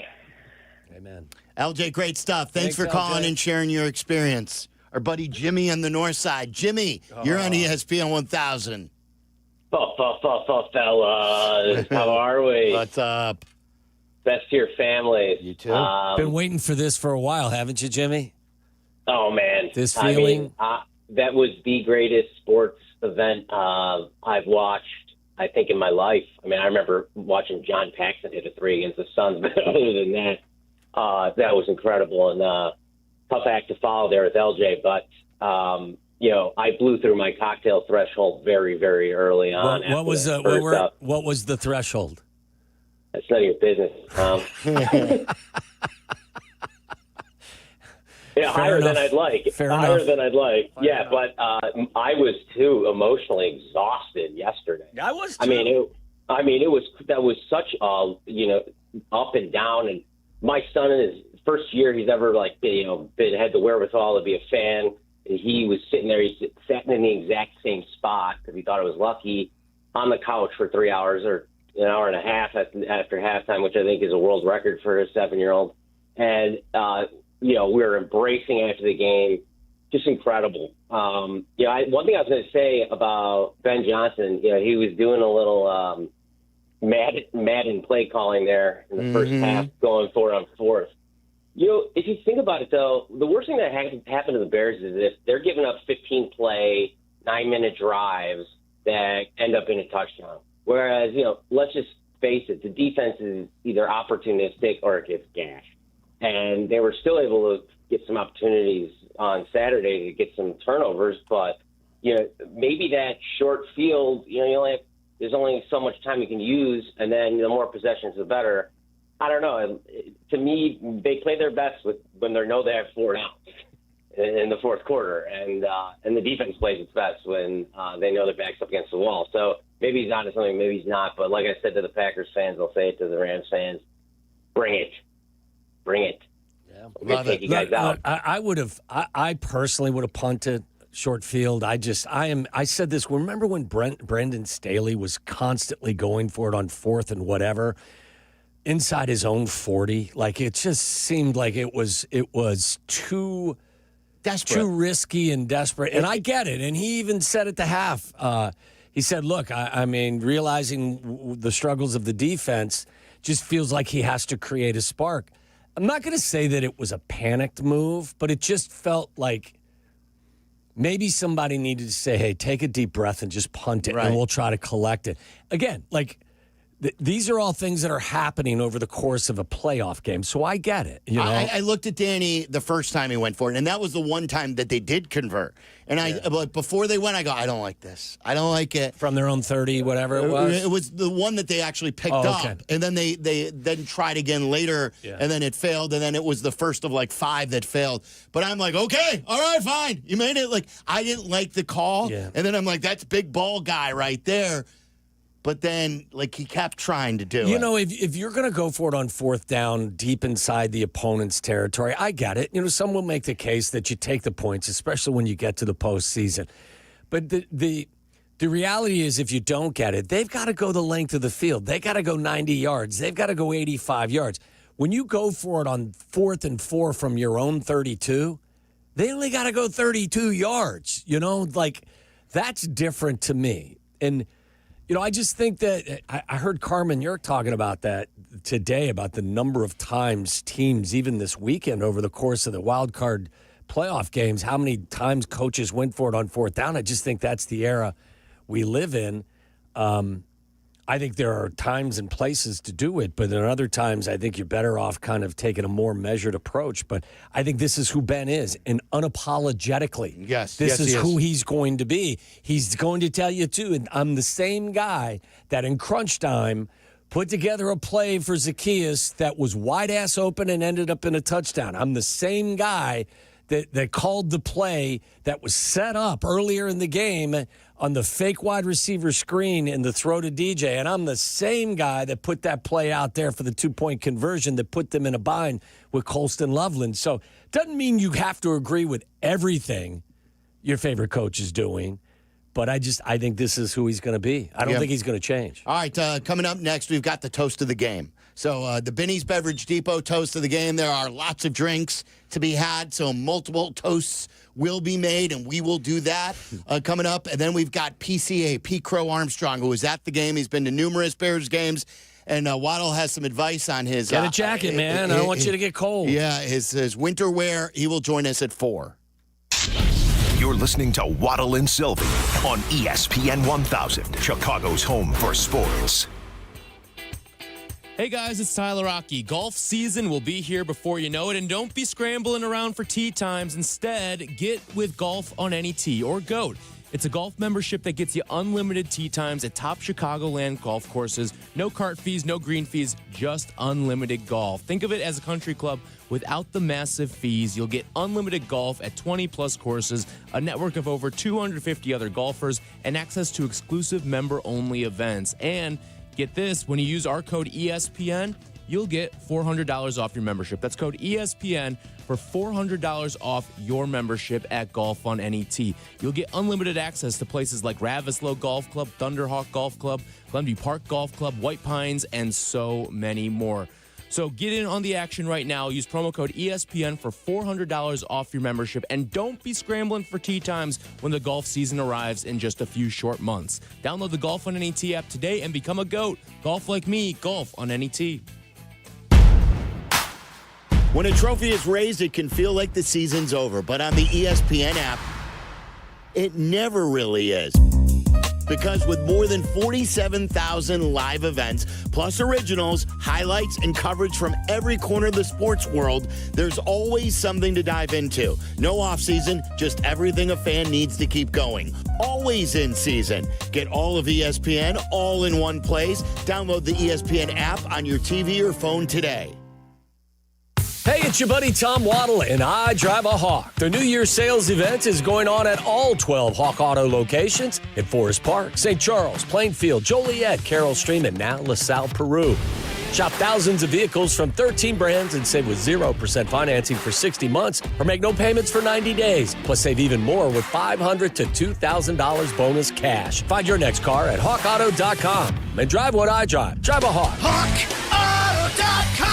Financing on select models with approved credit. We're here at Menards Bag Sale, asking shoppers what they're putting in the bag to get 15% off. Paint, batteries, tools, toilet paper, extension cords, grocery items, hardware for my cabinets, snack items, crackers, and some canned goods stuff. Shop vac supplies, toothpaste, cereal, coffee, dog treats. I've got a lot of stuff to grab. The list goes on, but the sale ends January 24th. Hurry in for Menards 15% off bag sale. See store for complete details. Save big money at Menards. Texting enrolls you in a recurring automated marketing text messages. Consent not required to purchase. Message and data rates may apply. The team's looking good this season. I think so. Man, I miss playing football. Ever since I turned 40, I just can't find that fire I used to have. Think it could be lower testosterone? What do you mean? I was feeling the same way. After 40, the body has less testosterone, and men lose their edge. That's why I take Nugenix Total T2. That's the testosterone booster, right? Yes, but Total T2 is their brand new formula that skyrockets nitric oxide levels in as little as 3 hours. Since I started taking it, I've been lifting like when we played for Coach Carter. My energy is way up, and it even spiced up things between me and the missus. Are they still giving out complimentary bottles? Yep, just send a text. Text AREA to 42424 for your complimentary bottle of Nugenix Total T2, the next generation testosterone booster. Text now and we'll include a bottle of Nugenix Thermo X, our newest, most powerful fat burner ever, absolutely free. Text AREA to 42424. That's AREA to 42424. These statements have not been evaluated by the FDA. This product is not intended to diagnose, treat, cure, or prevent any disease. Every 40 seconds, a child is reported missing. Find the Children is a nonprofit organization dedicated to helping find missing kids. You can be a part of their mission by donating your unwanted car. Call 1-800-294-0222. You'll receive the maximum tax deduction, and we provide fast, free pickup. Call 1-800-294-0222. Donate your unwanted or unused car. Call 1-800-294-0222. This advertisement was paid for in partnership with Cars R Us and Find the Children. My name is Whitney Allen. I am a widow. My husband, Ryan, died. We never thought in a million years we'd have to use life insurance. The unexpected happened. With Ethos, it is so fast and easy. It's 100% online. You can get a quote in seconds, apply in minutes, and get same-day coverage. No medical exams, and you can get up to $3 million worth of coverage through Ethos. Get your free quote at ethos.com/game. That's ETHOS.com/game. Time spent on application may vary. Online health questions required. $2.4 million. The Verdoliak Law Group wins again for their clients. That's right. The Verdoliak Law Group recovered $2.4 million for a client who was injured in a train accident. If you're injured, make sure to call the Verdoliak Law Group. Waddle and Silvy, from our State Street studio to your hellish commute home. We're there with you, making it bearable. Never mind. Back to Waddle and Silvy on ESPN Chicago. Ahead of Monungai. Now the Bears shift out of that to the shotgun. Smythe's the slot. Right boundary is Komet. Left boundary Loveland. And Monungai. Snap to throw. Front left pylon of the end zone. Caught. Two-pointer. Colston Loveland. What can't Colston Loveland do tonight? Colston Loveland's so good. He's been... he's their gotta-have-it guy. They need something. They gotta have something. 15 targets. They go to Colston Loveland. 15 targets. That tells you how the coach and the quarterback feel about it. It's time for the Binny's Beverage Depot toast of the game. Binny's Beverage Depot, the official champagne provider of Chicago Bears radio. If you can't find it at Binny's... Probably not worth drinking. You want to start? I think there'll be plenty of toasts, and I won't take the obvious to start with. I'd like to toast the fans who brought it as loud as they have ever brought it, probably at Soldier Field. Don't take it from me. I was on my couch. But Al Michaels said he's been in the building for 31 or 33 games. He's never felt the building shake. I think that many people have had the same response. So great job by all the Chicago Bears fans, and I would encourage you this coming Sunday, bring the same energy against this Rams team. But I got a ton of stats from Doug Coletti. And Doug Coletti said, trying to find this. Still asking him for win stats? Deion Miller asked me for the win stat. And it was for, the weather guy. I think the weather guy wanted to give something. It was for, cold temperatures and a high wind. And I even said that. Did I get ripped for asking him for that? No, we were just talking, and he was like, I don't know that I can find a stat for when the ball, I think he was talking about kicking for Cairo. Because the wind will vacillate. Sometimes it's blowing when you kick the ball. Sometimes it's not blowing when you kick the ball. It's a matter of when you kick the ball. Here it is. So Doug started, he gave us 10 different stats. And he said, that was the best Bear game I have ever seen. Wow. And so How many has he seen? And that was my follow-up. I go, this is a man who's been the statistician and do as many Bears games as maybe anybody out there.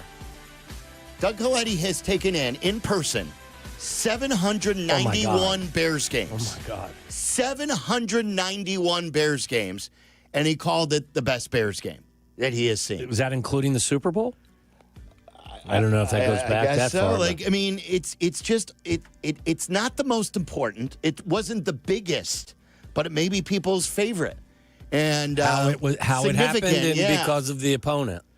So anyway, I'll take the obvious. I'll take Caleb Williams. This is the stuff that we've been dreaming of when we were in the running to get the number 1 overall pick, when you were determining to go with Caleb Williams, the natural skills. We saw it last year when he would bring the Bears back in games. They couldn't finish the games, but he certainly would drive them and give them an opportunity. And now we're seeing him win games and win on the biggest stage in the playoffs. I think it was the best... The highest yards thrown, too, by any quarterback in Soldier Field history, other than Randall Cobb in one of those playoff games. Or not Randall Cobb, Randall Cunningham. So, Caleb Williams, my toast is to you. Tyler? My toast, I'm going to go with the guy that we heard the highlight from on the way into this segment, and that is Colston Loveland. He has very quickly become my favorite player on this team. He's just always right place, right time, making a big play for this team. And it's not just that. He's engaged in every facet of the offense, whether it's running the ball, passing game. He's got his fingerprint on everything. He's a hell of a blocker, I mean, too. He's looking like he could be one of the 3 best tight ends in the league. Like Charlie and I were talking about this back here. It's especially now that Kittle's got the injury that he's got too. Like, he's got a chance to really establish himself as maybe one of the 2 or 3 best. Trey McBride was the first-team All-Pro tight end this year. But if Colston Loveland plays like this over the course, and I'm not saying he's going to go out and average 130-plus yards per game, but if he's going out there and playing like this fairly consistently over the course of 17 games, he very well could be an AP All-Pro first. Do you remember teamer. who else told us about him, raved about him on and off the air? Is J.J. McCarthy's dad. His dad, yeah. He loves him. Yeah, he said, yeah, there's no question. I mean, he's a hell of a player. He's 21 years old, people. So Youngest young. guy on the team. Oh, what's your toast? Yeah, my toast is to Matt LaFleur. Some interesting tactical strategies. Like, if I'm Matt LaFleur, I'm probably not going to want to delay a game after a timeout. But, like, you know what? You took a swing. That's a bold choice to get a delay a game right after a timeout. I think the analytics would tell you want 11 players on the field, but he had 12. And, like, that's innovation. So hats off to him for taking big swings like that. I love it, Charlie. Charlie with tight 3 right there. Not even a tight 5. Got it out quick. Good job. Love it, Charlie. Tyler, would you like to co-sign with me an extra toast to Cairo Santos? Yeah, I was going to say, if I got around to me too, I was going to give it to the entire special teams, not just Cairo, but how about a couple of Devin Duvernay long punt returns? But what Cairo Santos is doing in the cold and the wind over another, 51 yards? Yeah. Like, he made big kicks. He had his best game the first home game against the Packers. Do you think that team wished they had Cairo Santos instead of McManus? they do. Yeah. Like, it was more turbulent than Cairo has given us in past years, but he continues to deliver. Coach knows, right? Yeah. And the coach is the guy that said several weeks ago, thank goodness for Cairo Santos. Yeah. And many more you could pick from. All right, coming up next, we'll talk to Pete Crow Armstrong. He has been all over the Bears going to these games. Waddle would like to give him some cold weather advice. He has formed a brilliant relationship with Caleb Williams, and we'll talk about that. The toast of the game, presented by Benny's Beverage Depot, official champagne provider of Chicago Bears radio. If you can't find it at Benny's, probably not worth drinking. We talk to PCA next. This is Waddle and Silvy. Waddle and Silvy on Chicago's Home for Sports, ESPN Chicago. YouTube, exclusive content from ESPN Chicago. Subscribe today at ESPN 1000 Chicago. All right, guys, Window Nation is where I got my windows from, in the living room, in the kitchen, in my master bedroom, and in the kids' room. We loved them. We used to have drafty windows where the cold would come in on really cold days like we're going to have this weekend. Call them today. Make sure you get this great deal. Buy 4 windows, get 4 free. That's right. You'll get 8 windows for the price of 4. Plus, nothing down, no monthly payments, no interest for 2 full years. Think about all the money you're going to save right there. After we replaced our windows, we saw our energy bills go down, especially in the winter, saving 30% year over year because the cold air was coming in and the furnaces had to work harder than ever. So call them today, 866-90Nation. Check out all they have to offer at windownation.com. A little bit about the company, a family-owned business that built it from the ground up. They have over 45,000 5-star reviews. They are A-plus rated by the Better Business Bureau. And my guy, Alan Favada, their sales manager, big fan of Chicago sports, big fan of the station, and will take care of you. So call them today, 866-90Nation, or go to windownation.com and let them know that Sylvie sent you. 1. Some say it's the loneliest number, but when one is a collection of many, one can stand for all. Blue Cross and Blue Shield of Illinois is one company serving their communities across one country for nearly 90 years. And as they continue to empower whole person health with compassion and innovation, one member at a time, Blue Cross looks forward to keeping you and the ones you love at the center of everything they do. Blue Cross and Blue Shield of Illinois, through it all. Attention basketball fans, the DePaul basketball season is here, and tickets are on sale now. Don't miss your chance to see the Blue Demons live as they take on some of the top teams in the country. There's no better place to experience a game than Wintrust Arena, home of the DePaul Blue Demons. Get your tickets today at DePaulBlueDemons.com/tickets and be part of the action. That's DePaulBlueDemons.com/tickets. Go Blue Demons! Whether you're building a single roof or a successful roofing business, roofing contractors like you need the right tools for the job, and software is no exception. Service Titan is on a mission to be the most powerful software platform for the trades, with purpose-built technology proven to maximize revenue, streamline operations, and deliver 5-star customer experiences. We are taking roofing companies like yours to the next level and beyond. Service Titan, we are built for this. See what we can do for roofers at servicetitan.com. Pete's back on the links with all new golf clubs and hopefully less swearing. Dang, sliced it. He worked with Empower to help him get good at money, so he can be a little bad. Heads up! Oof. Talent sold separately. Guy said these were slice-proof. At least he has money for lessons. Invest well, live a little. Start today at Empower.com. Guests appearing live on ESPN Chicago. Call in on the Yingling Beer Hotline. Yingling, America's oldest brewery, brings the excitement with traditional lager, light lager, golden pilsner, black and tan, and flight. Chicago, raise a Yingling and enjoy the full lineup. Hey guys, are you craving that legendary Chicago pizzeria taste without the wait or the price tag? Meet Connie's Frozen Pizza. Premium pizzeria-inspired pies from your freezer to your table. Oh, yeah. Born in Connie's restaurants, now in your freezer. Connie's brings that unmistakable flavor that says, I could have gone out, but why? Hosting, dodging cooking, or are you just hungry? The solution is Connie's. Find Connie's Frozen Pizza in your local freezer aisle. Connie's Frozen Pizza. Authentic Chicago taste without the pizzeria prices. Live from State Street in the heart of Chicago, this is the home of the Chicago Bears, ESPN Chicago. And this is Waddle and Silvy, WMVP, WTBC, HD2 Chicago, a good Karma Brands radio station. Burden and a bunch sent to the left side numbers. Snap back, 4-man rush. Caleb with a double move, throw down the left sideline. DJ Moore inside the 5, end zone, touchdown! Touchdown Bears! They've taken the lead on the Packers with 1:43 to go. 25 yards, the same connection. Week 16, a walk-off win. This connection, a 3-point lead. Wow! Oh, Joniak said wow about 4 or 5 different times. You're home for the Bears, ESPN 1000. Jeff Joniak has been doing those games forever. He deserves it. Thayers knows the Bears as well as anybody. As a former player, kid who grew up in town. And what did he say? What number Bears-Packers game that he had been a part of, whether he's in person, 82 or 83. Crazy. Nobody understands the rivalry better than him. Nobody. And J-Mac, all that good stuff will be back out at Soldier Field on Sunday. We have not seen the time yet. Have they determined the time yet? I don't think they'll give you the time until after tonight's game, correct? Yeah, you're right. And so we'll be there at the Dr. Pepper patio inside Gate O.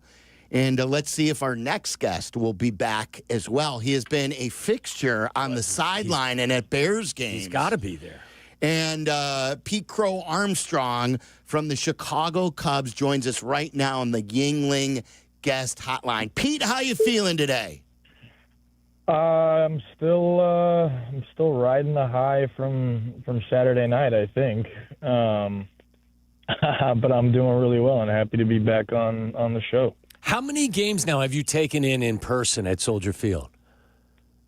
Oh, man. The other day was 3. Okay. That was my 3rd career Bears game. And were any of the other 2 even close to as exciting and nail-biting as this one? Nail-biting, well, yeah. I mean, the Bears-Browns game, I mean, we obviously kind of, I think, controlled the way that game went. But I think that one was equally exciting just because that was my first trip. And then, I mean, that first Green Bay game that I was at was pretty nuts as well. But, I mean, playoff football, man, that was pretty special. I don't think I've ever had such an attachment to a team other than anyone that I've been on. So, all 3 in their own right were pretty special to me. Pete, so explain that. Like, what drew you? Obviously, you play in town, but it's this, and we've talked to you about the relationship with Caleb before. It seems like you're all like younger guys who are coming up at the same time. But explain to us why the attachment right now with the Bears and why you feel that way. Well, I think I would say first and foremost, just the fact that I have spent a lot of time in the city this offseason. I would be a fool for not taking advantage of football season being a thing right now. But I would say most importantly, and what's most special to me is definitely just, the appreciation I have for other athletes and their craft, but specifically Caleb. Our relationship's gotten to grow a little bit over the last few months, and it's just it's such a special thing that I get to go watch him do his thing, only because of the responsibility he holds as the quarterback for the Chicago Bears, being such a storied franchise. But I am just such a fan of what those guys got to go through on a week-to-week basis, and I've always loved DeAndre Swift, and so just taking an opportunity to be a fan and getting to switch up my viewpoint of professional sports and this city specifically, it's the best place to do it. So I would say that all of those things, I know that was a lot, but the players specifically, and just having a lot of respect for what they got to do. What can you expand on, like, how your relationship with Caleb has grown? Yeah, I mean, we've kept in touch here and there, and I guess when the off season came around, I'd shoot him a FaceTime here and there, but he's always been so supportive of me, and I think our relationship got to be a little more personal when it was then my turn to kind of give him that same support back. So we've spent some nice time together here recently, and I obviously got to do the food handout with him and Cole Bennett, not Cole Kmet, but Cole Bennett. And just from there, I think he's just very inspiring to me. His mindset and getting to make the relationship not only about sports and our own specific craft, but getting to know him as a person. I think he's a special guy, and I think his heart and his mind is in the right place. It's really good stuff. Pete Crow Armstrong joining us. It's Waddle and Silvy on ESPN 1000. And you have been in some big games in the playoffs. You have experienced what Chicago fans are all about. Your dad obviously grew up here. You became a Cubs fan then later in life out in L.A.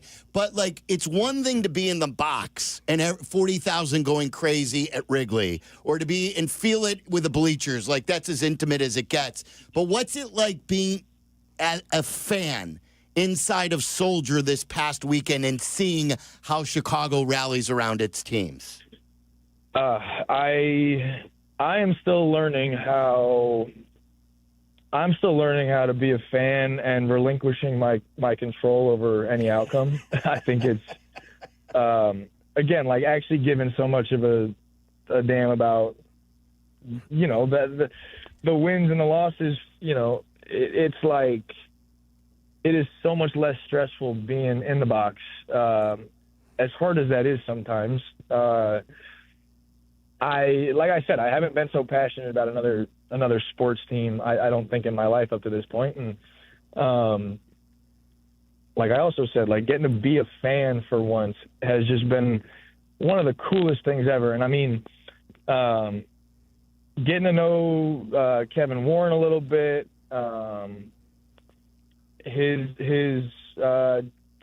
think he's the chief of staff, but Nor Davis, the way that they treat their guests is so incredible to me, and it really does feel like I've known them for such a long time, and that they remind me that I am now family. And I think, getting to go to a game knowing that I get to see those kind of people and spend time with them, it just feels so personal. And I don't know. I mean, getting to be a fan for once is just, I think, one of the more cool experience. Such an honor of mine to get to go root for such a cool organization. At any point on Saturday night, being all dialed in the way you were, did you have any urge to go onto the field in the first half and tackle anybody? Yeah, every single tackler, probably. I mean, it's got to be so hard to take a hit in this kind of weather. And, I know the sidelines are kind of heated and everything, but the elements that these guys got to endure is kind of ridiculous. So would I love to go try and contribute physically somehow? Yes. Would that really help the cause? Probably not. But no, I mean, I think that is what the city is kind of doing, is contributing in everyone's own right, which is showing up and staying in the stands, even when it doesn't look so good for a second. Like, you didn't see anybody waver. Obviously, the boys on the field, but like getting to watch kind of from above and then be on the field pregame and really, really feel the love and the excitement for what these guys are doing it's so cool. I'm not going to lie, whether it was the Cleveland game, which was hideously cold, or this one, the father of four in me is a bit concerned that you don't have a warm enough jacket, because every time I see you on the sidelines out there, it looks like you're still dressed like you're in California somewhere. Are you cold out there, and would you like a warmer jacket? Would you like us to buy you a jacket, Pete? Hey, you know what? I'm okay. I'm pretty ignorant when it comes to how I've dressed and being at these games, but I'm learning my lessons. I don't think that the last two games were that bad, actually. Okay. Compared to that Cleveland game, I feel like after that I'm kind of built for this, Hey, in all seriousness, being, a high-profile, high-level performing athlete at a young age like Caleb, what is it about how he goes about doing his job that you can actually learn from or connect with regard to him? Well, I mean, I was just picking his brain the other night about his recovery process, and I mentioned the elements and just the weather and having to take hits in this weather. Like, the mind over matter. Like, we all saw Caleb roll the crap out of his ankle, but you just can't. You couldn't tell the rest of the game. Like, that was gnarly, and to be able to conquer maybe the physical pain he was feeling and show everybody that he has one of the better mindsets in sports,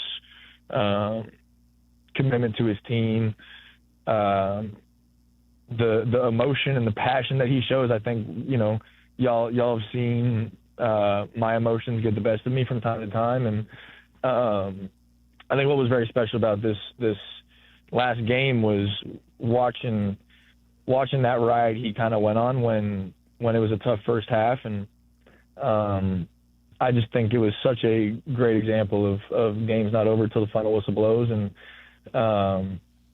I've just been interested in getting to talk to him about his actual, routine and his regimen during the year and then during the off season as well. So I'm always, y'all know me, I'm always willing to take little bits and pieces from athletes that I respect, whether they play the same position as me, pitcher, first, or the quarterback of the Chicago. But like, I'm always looking to learn, and I think he's already shown me a lot without us having all that many conversations yet about stuff that could really benefit me. I think what he just showed the whole world was that it ain't over till it's over, and definitely good example of a really, really strong, honest, passionate leader.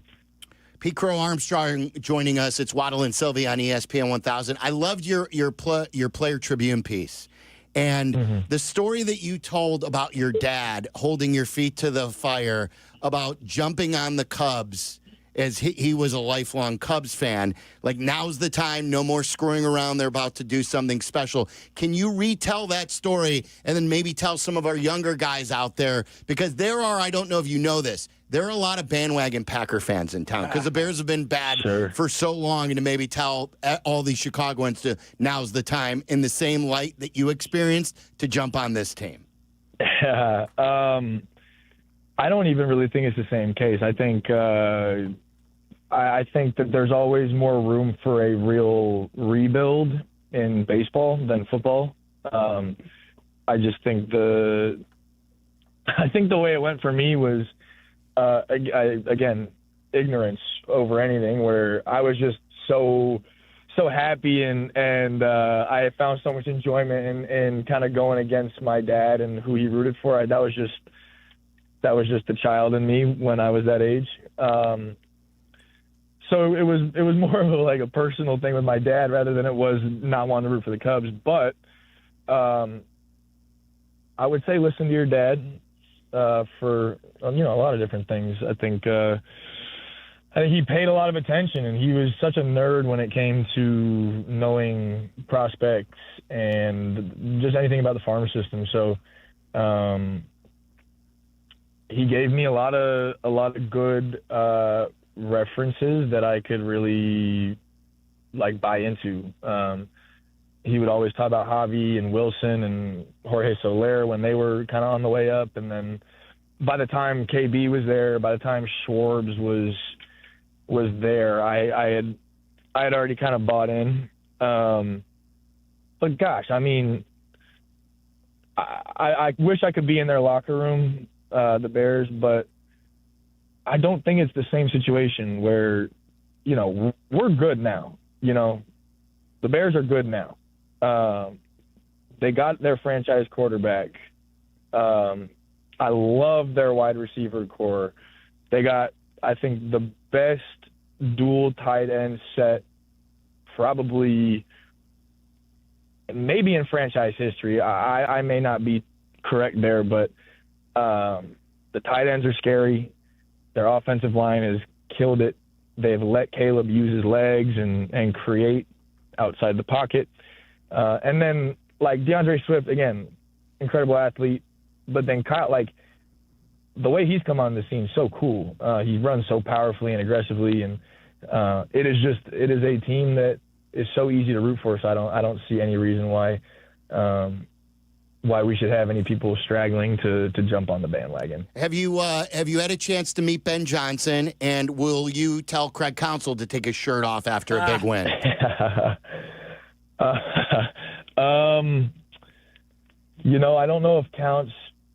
I don't know if Counts possesses that same fiery energy. He definitely let it show a little bit as we got later in the year, but I'm definitely going to encourage him to give the city their wiener circle moment. I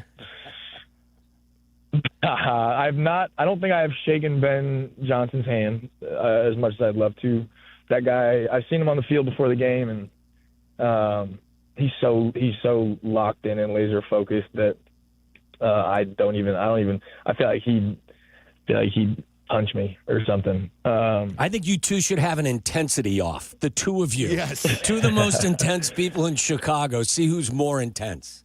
He might have me there, man. But I love what he's done. I love the energy he's brought to this team and the city. He definitely made a couple appearances at Wrigley this year, and I'm sure him and Counts have had some pretty cool conversations. They're some pretty smart guys, but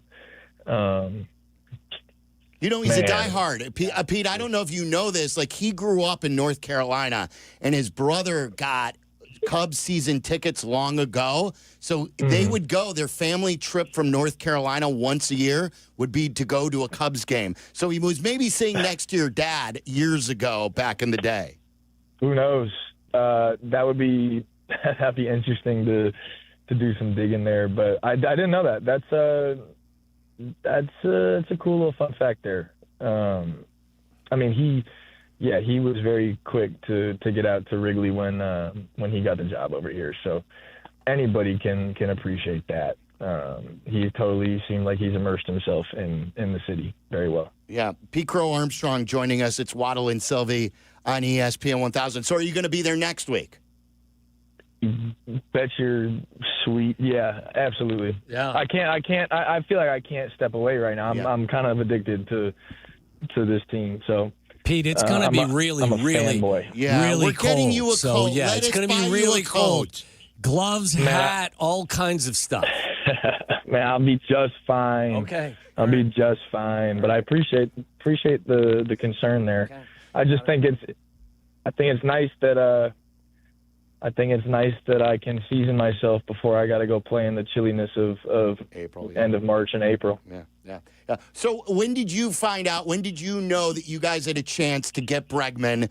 And did you find out during the game like us, or did you have an idea beforehand? No, I found out during the game. I tend to stay away from obviously any of the rumors in the media, and I also don't want to be up in Jed and Carter's grill when it comes to this off season, because it's a hard job they got to do right now. But I was sitting next to one of our coaches, AJ Lewis, during the game, and he looked at me and he said, "It's official," and I had no clue what he was talking about, but I was very quickly ecstatic. Like, that is a guy that is going to, I think, have such a strong presence in the clubhouse and such a good impact on me. I've been really lucky with veteran presence in my early stages of my career, and I couldn't be more excited to get to work with possibly a future Hall of Famer like him. Pete, how meaningful is it to get something like this that makes you feel, yes, your organization is truly, truly pushing forward, trying to do everything they can to get even beyond where you guys got this past year? Yeah, I mean, that's kind of all we can ask for. I think the general consensus amongst the boys that I've talked to, at least like my teammates, is that we were pretty confident in our lineup and our ability, even without the addition before that was a thing. But like, I also know that Jed's got a very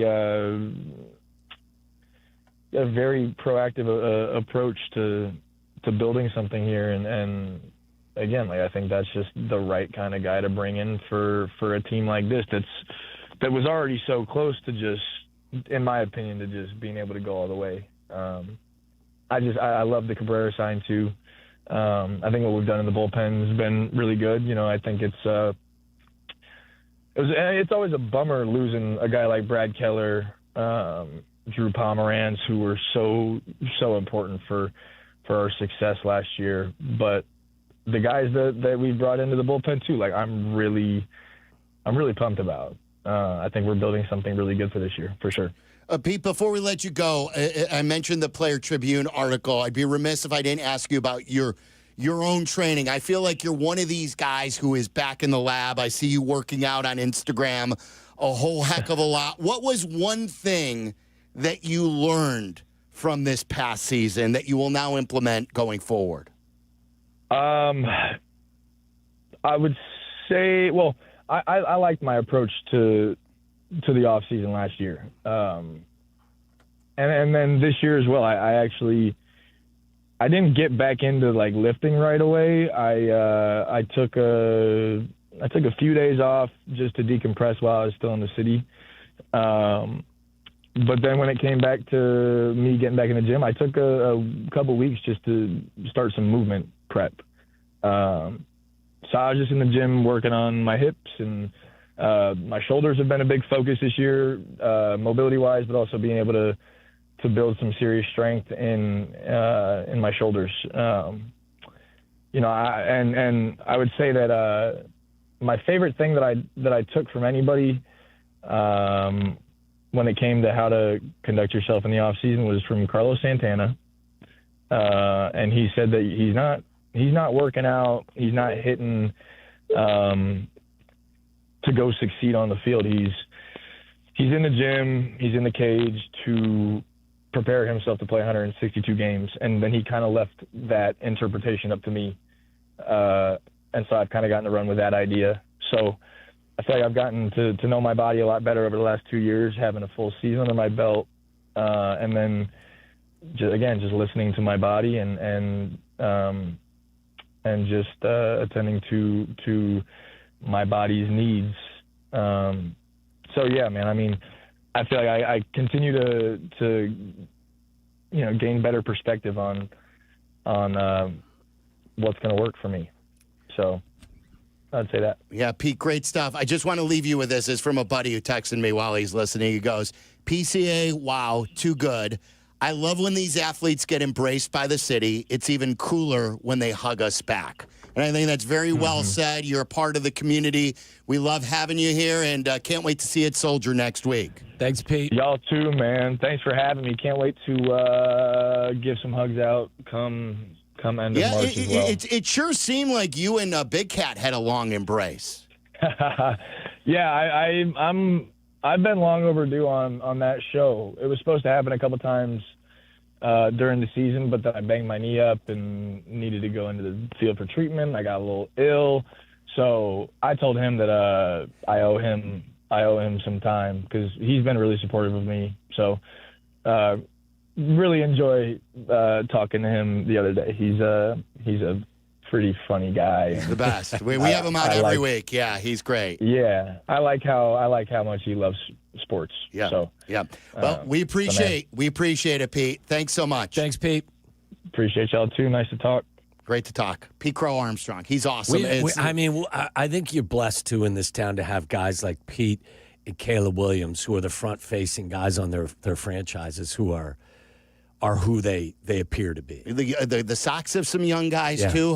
Montgomery, with what he does, Teal, people love. Haven't gotten the chance, really, to learn more about those guys yet. We will, but Modest with the Bulls. Like, there's this good young core. Yeah. Bedard, obviously, is where it starts with the Blackhawks. Bedard and Caleb and PCA, Montgomery and Teal and Modest, so it's great. I thought I knew that would be good, and you could tell he really cares about the Bears now, and that's great to hear from our own athletes and to stick around here. All right, coming up next, the good, the bad, the dirty. More of your Bears phone calls on this memorable Victory Monday. It's ESPN 1000. You're listening to Waddle and Silvy on ESPN 1000, Chicago's home for sports. 2 to 6 in 2026. Waddle, waddle. The longest running show in Chicago sports content history, Waddle and Silvy expand to a full 4 hours. Hear them weekdays 2 to 6 p.m. We are Chicago's home for sports. ESPN Chicago. Guys, when the trophy goes up and confetti falls, hopefully we're celebrating our team, first of all. But it's never, hey, the season's over. Now what? Nope, not when you follow sports around here, because being a fan in this town means you need more information. What went wrong? What's next? Who's coming? Who's going? We all need those answers. That's why the second the game ends, we're all on to the ESPN app. Highlights, replays, deep dives. Then suddenly we're watching something we didn't even plan on. And that's because ESPN's got more than 47,000 live events, plus originals and coverage from everywhere. There is no off-season, just all of us trying to figure it out. Always in season, get all of ESPN all in one place. Download the ESPN app on your TV or phone. Want to live life at max volume? Then look no further than Hard Rock Casino, Northern Indiana. With over 1,700 slots, 80 table games, live entertainment, and 5 restaurants which span a wide range of culinary genres, we are sure to have something for everyone. Whether you want to indulge in a savory dish at Council Oaks Steaks and Seafood, or take in dinner and live music at the world-renowned Hard Rock Cafe. Amplify your entertainment experience at Hard Rock Casino, Northern Indiana. Just off Exit 6, I-8094. Must be 21. Gambling problem? Call 1-800-9-WITH-IT.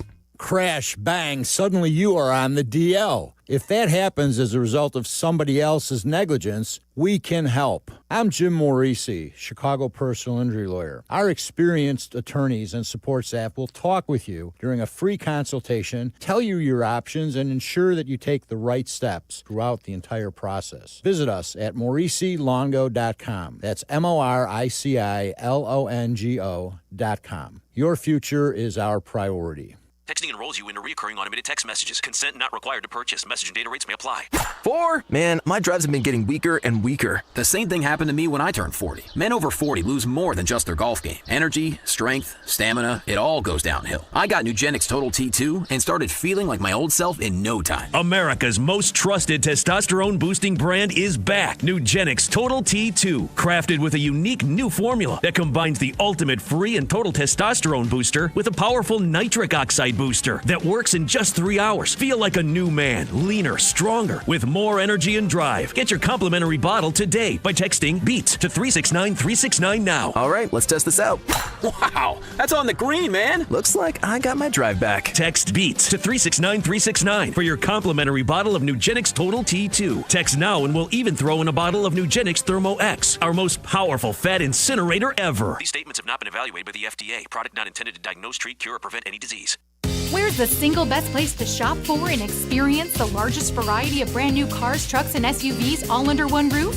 The Chicago Auto Show, February 7th through the 16th at McCormick Place. Find out more and buy tickets at ChicagoAutoShow.com. Waddle and Silvy are back.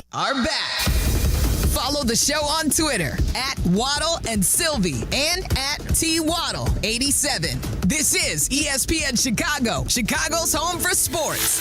The good. It's gone! Oh, my God! The bad. That is so bad, that is absolutely brutal.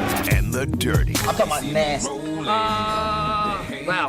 So many stories are running through my head right now.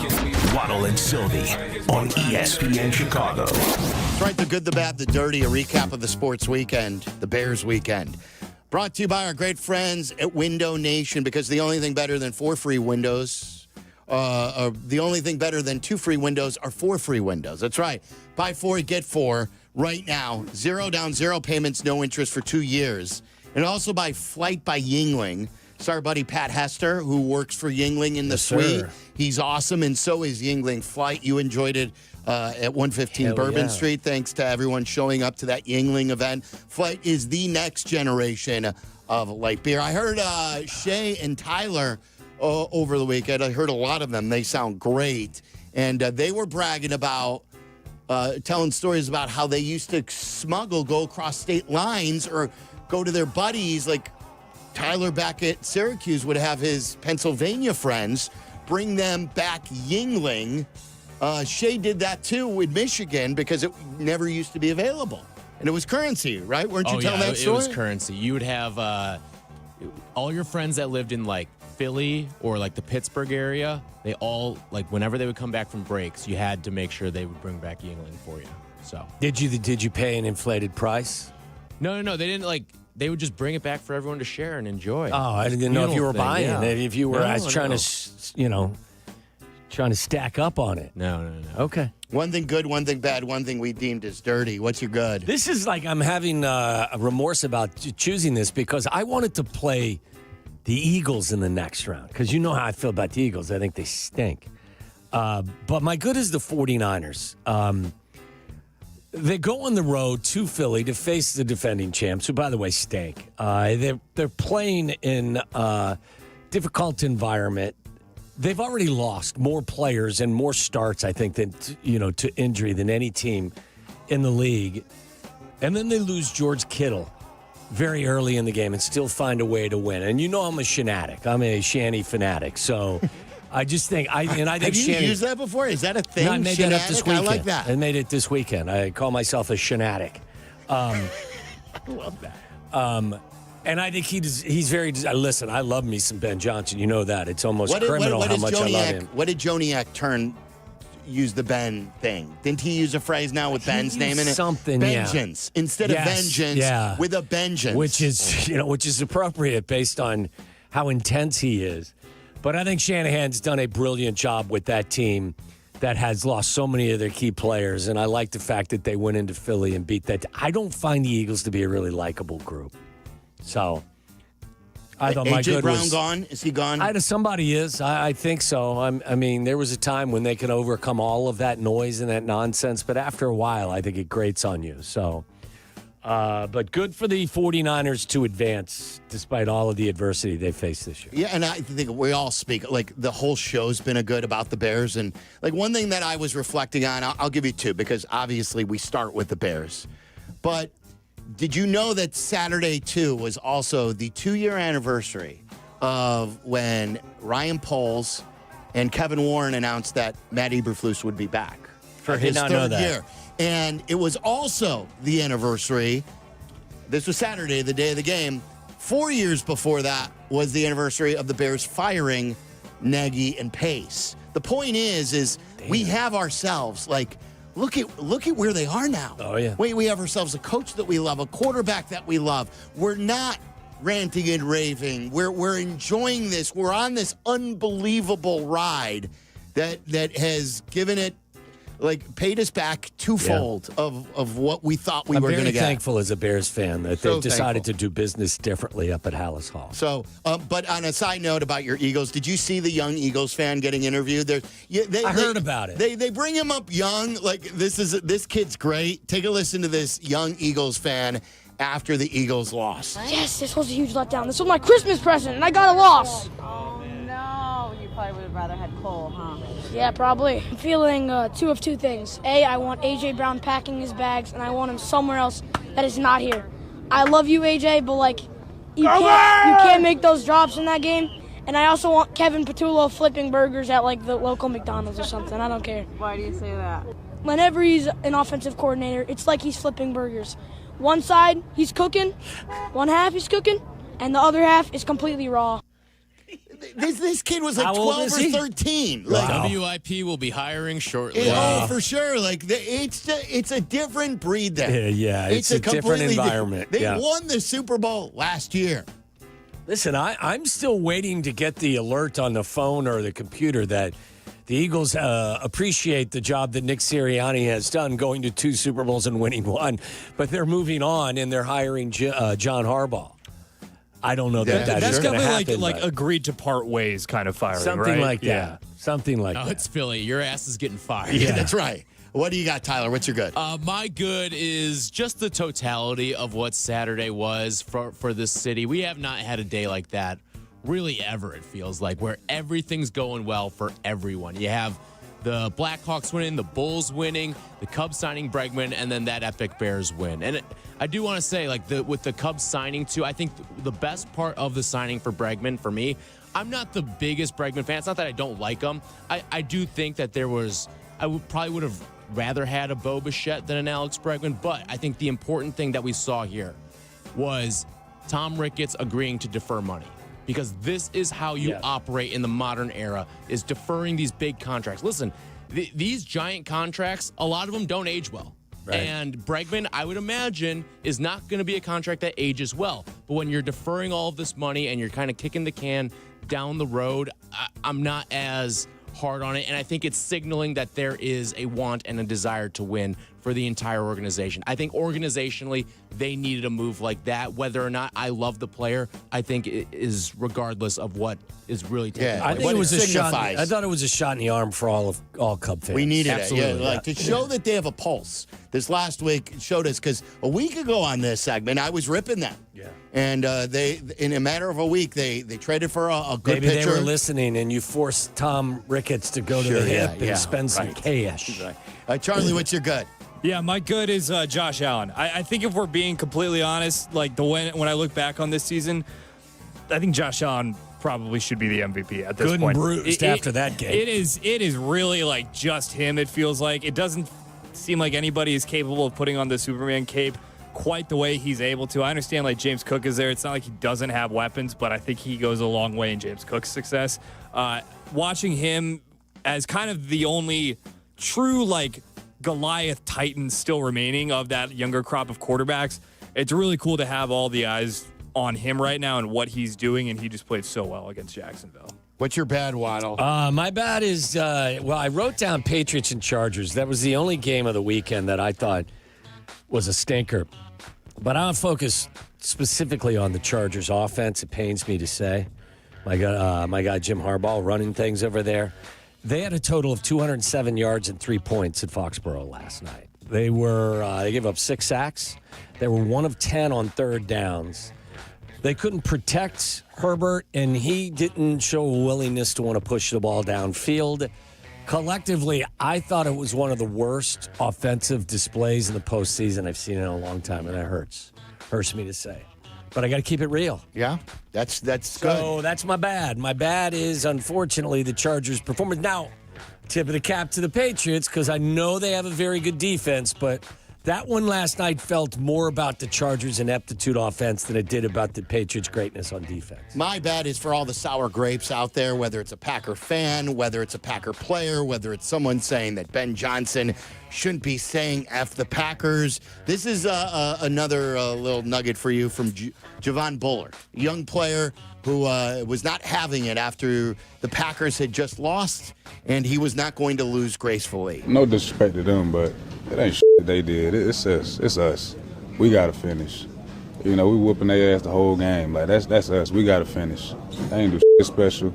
We got to finish. We ain't finished last time. We ain't finished this time. So that's some shit we got to work on within us. It ain't nothing new. Chicago ain't do shit special. You know, they ran what they did. They did what they did. They made plays. Okay, cool. But a lot of this stuff is on us, and we got to fix it. Look, you can debate whether he's right or wrong. I'm just happy it is another team. It's the Packers talking about this in defeat after the Bears game. Like, we've not had this. The only time anyone is more mad, like you can tell anybody is more mad, is when they say this is their Super Bowl. Like, nobody. That's right. Yes. There are very few people who are as upset as somebody saying, well, we lost this game. You didn't really win it. Yeah. You know who talked about that today was Kyle Brandt. Kyle Brandt's like, okay, fine. It was our Super Bowl. And by the way, you lost it.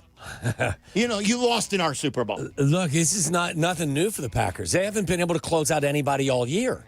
Like, this is a problem. And he can sit and say all he wants that they didn't do anything.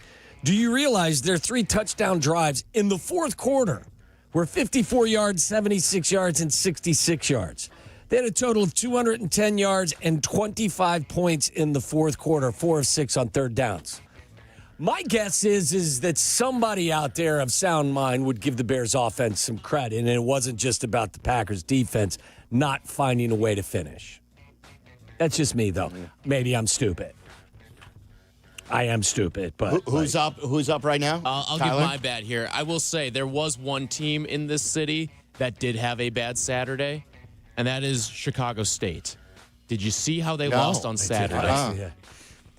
They were up 2 with 0.1 seconds left. Whoa, tipping? Inbounding the ball. And a foul? They called a timeout they did not have. Oh, no. Technical foul. Stonehill goes to the line, hits 2 free throws, wins in overtime. And the Bears beat them. That's right. It's very Packery of them. That's got to be the worst way to lose possible. That's crazy. 0.1. If you can't get the ball in, how was that on your radar? Did you? I just saw it on social media. Yeah, but like if you can't get the ball in, just throw it off someone.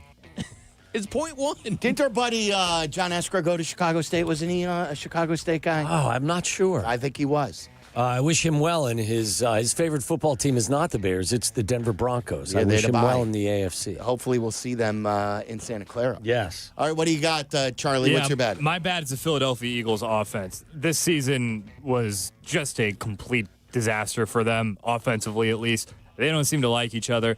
It really feels like there's going to be some pretty massive changes coming there. And if they were getting booed with the lead in their own building last night. And here's the thing, I don't really blame them. Like, I don't really blame the fans for doing that. Their offense has been unwatchable for basically this entire season, and I don't see how things aren't different by the end of the week in Philly. It'll be interesting to follow that, and I'm glad it's not our team we're doing that anymore. We're talking about another playoff game. What do you got? Well, I'm going back to San Francisco being the shanatic that I am. I think the NFL has done the 49ers dirty. I mean, the schedule that they have kind of put them through, they will now play the Saturday game after being in Philadelphia on Sunday.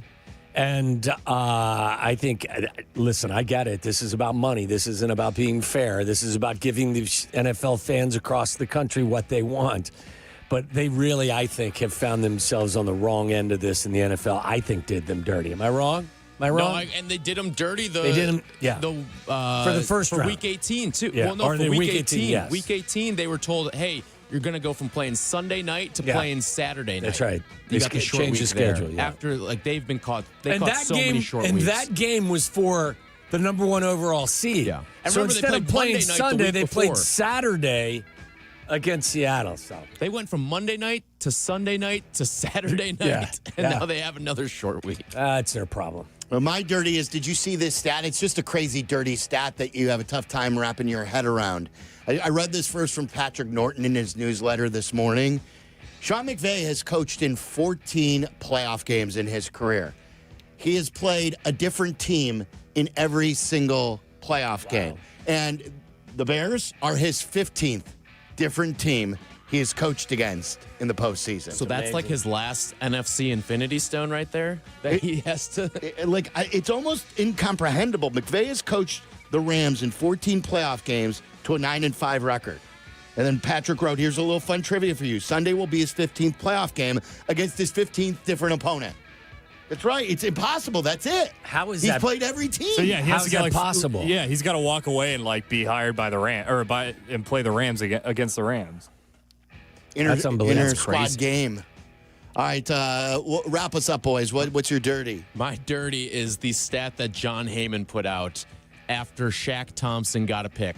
So Shaq Thompson, playing for the Bills, gets a pick of Trevor Lawrence.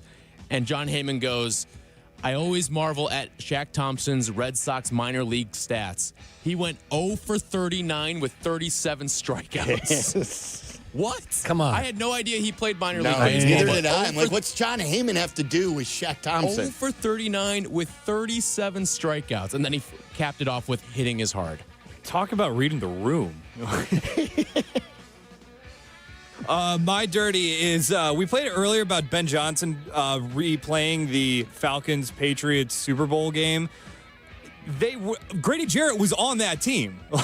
They probably brought Grady Jarrett had to relive. Joe Tooney was on the Patriots team. Grady Jarrett had to relive the worst day of his life. And I'm guessing they didn't just hey guys, we're going to watch the replay broadcast. They were probably stopping it and watching the all 22 and being all right, so Grady, you played well, but you missed this tackle here. This is why you don't give up, because of Grady right here. That's brutal.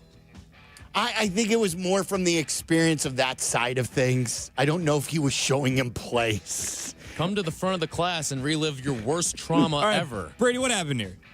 I will say this about Grady Jarrett, and he's obviously lost a step or two. I was telling the guys earlier, and then Waddle showed me on film.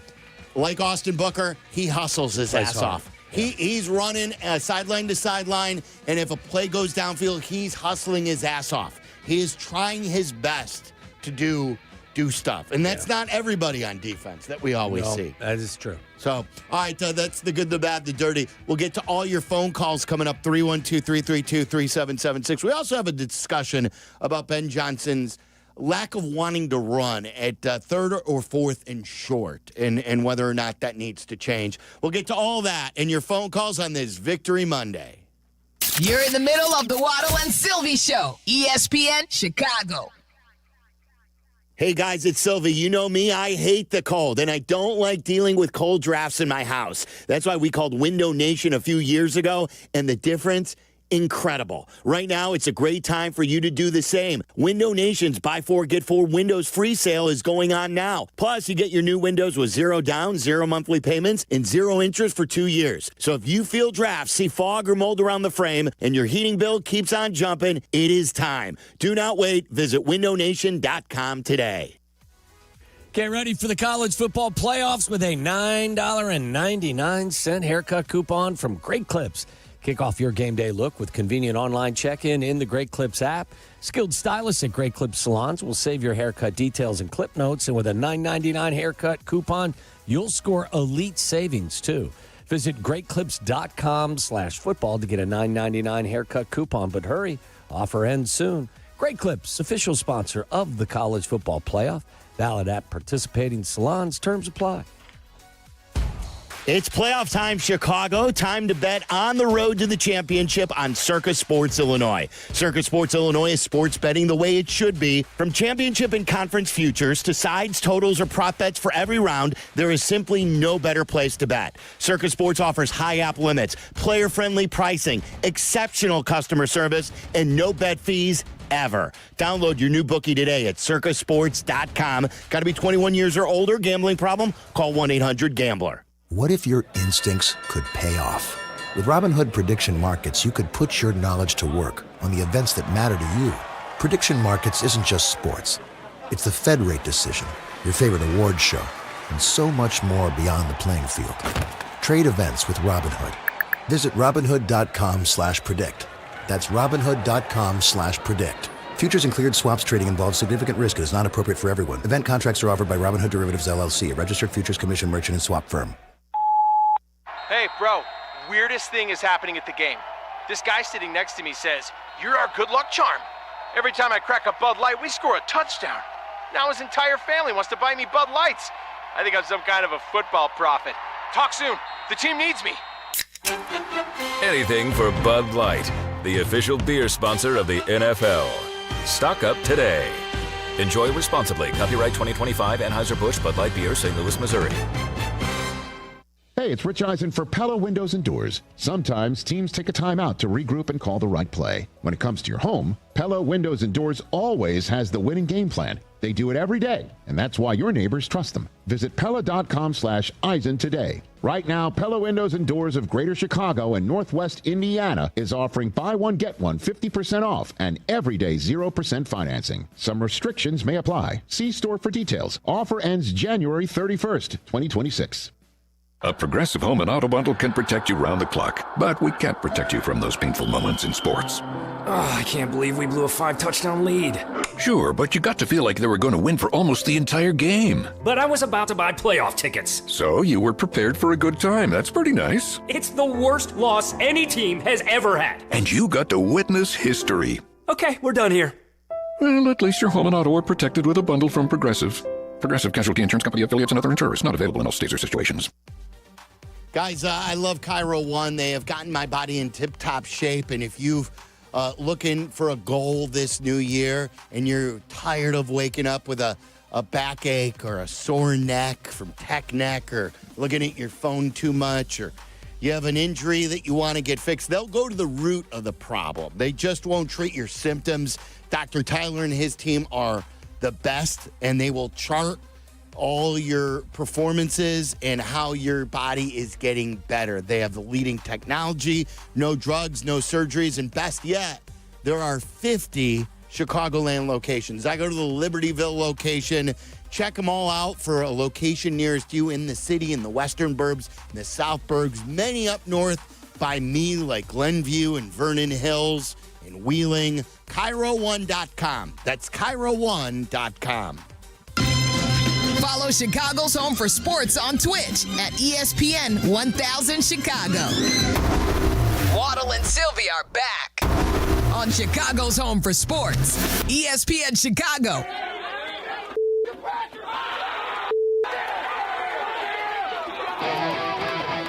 Was that the Packers line? I love it. I love that the coach cares as much as the fans and the players, and this is meaningful to him. I will never rage against that sort of stuff. It's also their locker room, and what I don't want happening. I don't want Ben Johnson changing. Don't change, Pony Boy. Don't change, and I don't want the Bears. So I think the Bears social media group has really given us all access. I think they've gotten really good at this. They've done a nice job, I think. And by the way, that doesn't go out without getting approved. Right, so right. And like everyone in the building is okay with it, and I guess George McCaskey is too. Well, I don't want him because of a couple of tweets from high-profile people that they all of a sudden now say, oh, no, we can't give the fans the access that they've been getting all year. I think it's real. It's raw. There's nothing scripted there. This is who Ben Johnson is. This is who this team is. And I love and I'm thankful that the Bears have given this to us. Like, I hated the way things were with Hard Knocks, where they would scrub. You couldn't even say swearing. Couldn't say the word booger on Hard Knocks, I don't think. Basically, and like Caleb was swearing in there, and like it's what athletes do. Well, most professions do. If you don't want to swear, that's fine. That's your own choice. What I your won't kids rip you. do around your house. Sure, we don't like it, but we know it's just inevitable. saying it happens. Kenny in Dallas here on ESPN 1000. What's up, Kenny? Kenny. Ken. Hold on real quick. Some of the phones are going a little crazy. Is Kenny, Kenny Can't get out of here fast enough, can we, guys? Let's reset the phones or figure this out, and then we'll take all your calls. There are a couple lines open now at 312-332-3776. Ben Johnson got the game ball from Caleb Williams. You'll hear Ben from his exclusive conversation with Jeff Joniak. We'll play that coming up next. And all your phone calls. The Bears have beaten the Packers in the postseason. They get the Rams on Sunday. We'll know the time after tonight's game. We'll talk about it all coming up next. This is Waddle and Silvy on ESPN Chicago, Chicago's home for sports. Are you tuning? Take a stop at the ESPN Chicago page on YouTube. We got shorts to scroll, pressers to parse, interviews to intake. Subscribe and see it all at the ESPN Chicago page on YouTube. All right, Chicago sports fans, did you know that Toyota has 25 vehicles with available all-wheel drive and four-wheel drive? Whether we were getting that snow right before the game and things got slick, Toyota's got a vehicle that handles all that weather and even then some. From the versatile RAV4 to the stunning Crown, the sleek Camry is all-wheel drive. The Corolla Hybrid, did you know it's all-wheel drive? The rugged Tacoma, the tenacious Tundra, and what we drive now, the Grand Highlander, with all-wheel drive. It will keep you and yours safe. Toyota is the official vehicle of the NFL. So let's go, Chicago winner. You bring the action, and Toyota will bring the traction. Find yours at Toyota.com or do what I did and visit your local Chicagoland Toyota dealer today. Toyota, let's go places. Hey, football fans, it's Adam Colopy with the Village of Bedford Park. Just like a winning team needs great players, your business needs the right support to succeed. And that's exactly what you'll find in Bedford Park. Our team works hard to block obstacles, open lanes, and help drive your business into the end zone. Plus, we offer a safe and reliable Lake Michigan water supply. Ready to move the chains for your business? Contact me, Adam Colopy, at ACOLLOPY at villageofbedfordpark.com. Hey, this is Courtney Cronin. If you're injured, you want a legal representative that gets you and where you come from. Exactly. When you call us, you're not getting some out-of-town mega firm. You're talking to Chicagoans. That's Julio Costa of Costa Iavoni, and his partner Anthony is also here. Thanks, Courtney. We're proud of the trust we've built here in town. There's an immediate connection with Chicagoans. They know we'll take the time to understand what they're going through. And then we will fight to win. At Costa Iavoni, we get you. Costa Iavoni, your trusted local personal injury attorneys at 708-4MILLION. Good Karma Brands is proud to be an equal opportunity employer, providing equal employment, development, and advancement opportunities to all teammates and applicants. To learn more about careers with us, please send an email to talentacquisition@goodkarmabrands.com. That's talentacquisition@goodkarmabrands.com.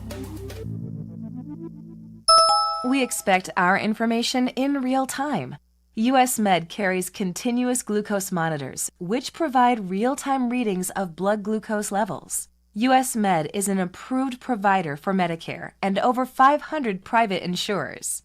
So call 888-665-0696 today for a free insurance and Medicare benefits check as easy as... That's 888-665-0696. My name is Whitney Allen. I am a widow. My husband, Ryan, died. We never thought in a million years we'd have to use life insurance. The unexpected happened. With Ethos, it is so fast and easy. It's 100% online. You can get a quote in seconds, apply in minutes, and get same-day coverage. No medical exams, and you can get up to $3 million worth of coverage through Ethos. Get your free quote at ethos.com/game. That's ETHOS.com/game. Time spent on application may vary. Online health questions required. Bulls fans, don't miss the action at the United Center this season. Single game tickets are available for all Bulls home games with matchups against the biggest teams and stars. Visit bulls.com/tickets to secure your seats today. Live from State Street in the heart of Chicago, this is the home of the Chicago Bears, ESPN Chicago. And this is Waddle Silvy, WMVP, WTBC, HD2, Chicago, a good Karma Brands radio station. Fake to Wilson, rolling to his right, throwing to his right, behind him, but caught into the end zone for the touchdown. Christian Watson, four-man rush, pockets tight, floats it down the left side. Jaden Reed the catch, into the end zone with a touchdown. Beats Edmonds around the 2, takes the snap, looking left. Love with time, throws it open. Romeo Dobbs for the touchdown. I think teams understand when they play us now that they have to earn it. They got to really close us out if they want to get the victory, because we can score points in bunches. We can do it in a short amount of time, and I think we've proven that. Third down at 4, handoff, Swift, great block by Loveland, to the 5, to the 3, to the 2, to the 1, to the end zone. DeAndre Swift, touchdown! Touchdown Bears! Pressure starts to close on him, running away from it to the near side, gets it away. He's got it inside the 35. Takes a shot by McKinney, hangs on to the ball. My goodness, what a throw, what a catch. Bears stay alive. Snap back, pocket holds, over the middle, catch at the 2, into the end zone. Olamide Zaccheaus, touchdown Bears! McManus out of the hold of Whelan, snap, placement. Kick by McManus, the kick is no good! Wow! Snap back, four-man rush. Caleb with a double move, throw down the left sideline. DJ Moore inside the 5, end zone, touchdown! Touchdown Bears! They've taken the lead on the Packers with 1:43 to go. Snap to Love, drop the snap, picks it up, keep him in the pocket. Love circles back, now rolling right, moving up, waiting to heave, still moving up. Now he throws to the end zone, and it's dropped. The interception dropped, but it doesn't matter. Game is over. Game is over. The Bears have come from all the way behind, and they beat the Green Bay Packers 31-27. All the ghosts of 15 seasons has been released into this cold January night. Joniak was texting me over the weekend, too. It was yesterday, where he was talking about the thing about the 15. The numeration, I guess, is what it's called. And, like, with 15 years since their last playoff win, Rome Odunze's catch, number 15. Couple other things. Guys got some witchcraft going on, huh? Got a little witchcraft working? Sometimes, like, you know, football witchcraft? It just is like the power of numbers. Let me see if I can read. The power of the right arm of your quarterback and the power of the brain of your offensive-minded head coach. That's what I was telling him, too, about, like, 18. You could say 18's a big number because it was Caleb Williams. It was since the first Bears home playoff game since 2018. Whatever the fact, I'm pretty positive about this. How about the power of 2? 2 middle fingers for the Chicago Bears going towards the Green Bay Packers. How about that? The power of 2. The power of 2? Power of 2. Oh, that's pretty good. Yeah, the power of 2. Here's what he said. He said 15 seasons, 15 reasons, 15-point deficit, 21-6. Number 15's catch saves the day. And I said, well, wait a minute. The deficit was 18 at the half, 21-3. Why are you ruining a good story? And like, you're going to piss him off. It's Caleb Williams, 18. It was since 2018 that they hosted a playoff game. He didn't sleep last night because you completely derailed what he had going on. Yeah. But I am, like, someone gave me some pushback. Hey, Silvy, it doesn't matter until they win it all. I want another Super Bowl in my lifetime. I am pretty, listen, I think this is factual.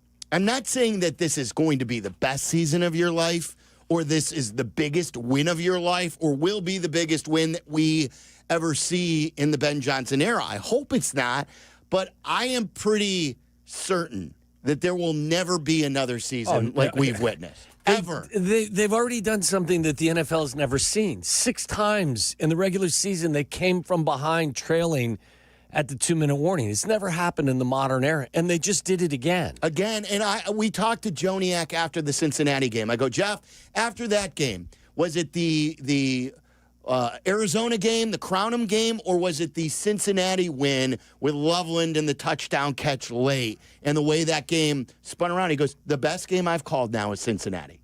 And then the Packer regular season game happened. And then he said, wait a minute, the best game I've ever called is the Green Bay regular season game. And I bet you when we talk to him Wednesday or Thursday, he will now tell us that the greatest game he's ever called is probably this comeback. Like we've seen all of this in a span of weeks, including the Vikings game. There will, whether or not they get to the mountaintop, this year is going to be one of the greatest, most fun years we've ever experienced as Bears fans. Well, it's because of how it happened and when it happened. It happened a little earlier than people thought. Will they ever have the same sequence of events in a season going forward? Probably not. But I also don't think they'll be nearly as unreliable on defense going forward either. Yes. Will they be as healthy as they have been, from left guard to right tackle? I know they lost Ozzie, which is not good, but they've been tremendously healthy on their offensive line, and I personally believe that their play collectively was what turned their offensive season around. I don't know, because I know last year Jonah Jackson missed 13 games and Drew Dahlman missed 9. Neither one missed a snap this year. I can't sit here and predict that next year and the year after that, everything will fall into line the way it has. But I can say to you confidently, there will be areas where they have been less than spectacular this year that I think they'll improve in next year. And they're winning while improving. So, just don't take any season like this for granted. That's what I would say. Enjoy it. Yeah, I want to play you this. This is from Ben Johnson's exclusive interview with Jeff Joniak. You can find it on our ESPN Chicago YouTube page. Ben's on camera in these as well. So they played it during Carmen and Jurko today. This was Ben talking about him getting the game ball. Yeah, it's probably still before I can reflect on the whole season in terms of just big picture of all that. So like in a moment like that, it does mean a lot. It's why you get into coaching to start with, and everybody in that room, coaches, players, support staff, we all make significant sacrifices from a time commitment to relationships. There's a million things that we give up to get a chance to compete in this game. And so when you feel appreciated like that, anybody, I think it means a lot to you. I want to play this too. This is also from that same interview. This is Ben breaking down the throw to Rome Odunze, the throw and the catch. Yeah, well, I think you got to give Rome some credit too, being able to run away from coverage like that and create some separation. And then, you really can't explain what Caleb it comes natural to him. I think he's just proved that. That's who he is as a football player. He's done it at all three levels now, high school, college, and pro. And, he's a menace back there. He's really hard to bring down, finds ways to elude the rush. And some of these throws he makes, they're just one of a kind. You can't replicate it. You really can't drill it. Can't explain a lot of it. And, to see him do it in a prime moment like that is just so critical. I think it just is very reflective of how powerful of an athlete he is. And, I just think he's going to continue to ascend. Our Bears dreams and our quarterback dreams are coming true. One of my questions leading into this season was whether or not the coach and the quarterback were going to connect.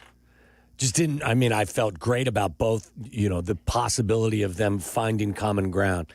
But you never know. And even the coach has said, and even Caleb has said, he wondered if the coach even liked him. And Ben said they were hard on him. I think all you got to do is listen to how Caleb talked about the coach after the game, giving him the game ball, and see how they've dealt with each other to understand that Ben Johnson's the best thing that ever happened to Caleb. Yes. Without a doubt. Because look, would have Caleb have been a really good player without the guidance of a Ben Johnson?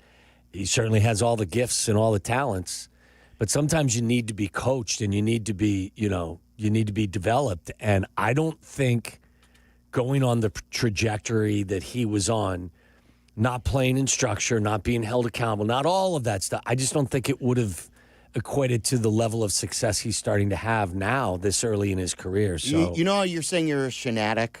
I am a shanatic. So then this is for the young Kyle Shanahan. When Jay had the elder Shanahan, Mike Shanahan, like you saw his best production. Yeah. Like he had Ron Turner, then he had Mike Martz, and he had Mike Tice. You say the same thing for John Elway. John Elway, if you saw the Elway special, didn't you? Yeah. Elway really didn't feel like he was unlocked until Mike Shanahan was his guy. And so, like, I always felt like if the Bears would have landed Arians, this is, way back in the day, that it would have benefited Jay because he would have coached them the same way hard. Yeah. He coaches them hard. And now we're seeing it pay off. Exactly. One more thing I want to play, then we'll get to all these calls. And we appreciate everyone being patient, wanting to be a part of the show. This is Ben Johnson at the podium today. He was asked about, how was the question asked, Charlie? Because I didn't hear this. Was it a lot of it? It was kind of on the. He basically was asked, "Have you talked to George about it?" Kind of with the saying F the Packers. Yeah, and kind of with the subtext of like we kind of know how George is and how they operate with like profanity and stuff like that. Yeah, I mean, like I said before, there's a rivalry that exists between these two teams. Something that I fully recognize and I'm a part of. And I mean, there's I don't like that team. So George and I have talked, and we're on the same page. I hope he's like, hey, you keep winning football games, you do things, you've changed the culture, do not change. Listen, he told you exactly where some of the red assness comes from, and that's they were chirping up in their building. He said it. He said their building, it was louder coming out of their building earlier in the year, and earlier in the week, and we heard it. Don't forget, George, before the home game against Green Bay, in the regular season when the fan tried to get in the picture, he pushed him away. Like, he hates the Packers too, Kenny is back in Dallas. Kenny, what's on your mind? Hey, guys. Good afternoon. How we doing? Good. Hey, thanks for taking my call. Yeah, it was absolutely incredible the other night. And one thing I'm going to add to your sorcery there that you had, Silvery. My hotel room was 1823, so whatever that's worth. Yeah, the Caleb Michael thing, and the logo, the Jumpman logo, and the Caleb. Have you seen that? Is that not incredible? Yeah, like we've known that for a while too. I wear a hat from Obvious Shirts that has like the Caleb Williams throwing style, and a lot of people confuse it and they think it's an Air Jordan logo, and it's fantastic. Yeah, it's super cool. So.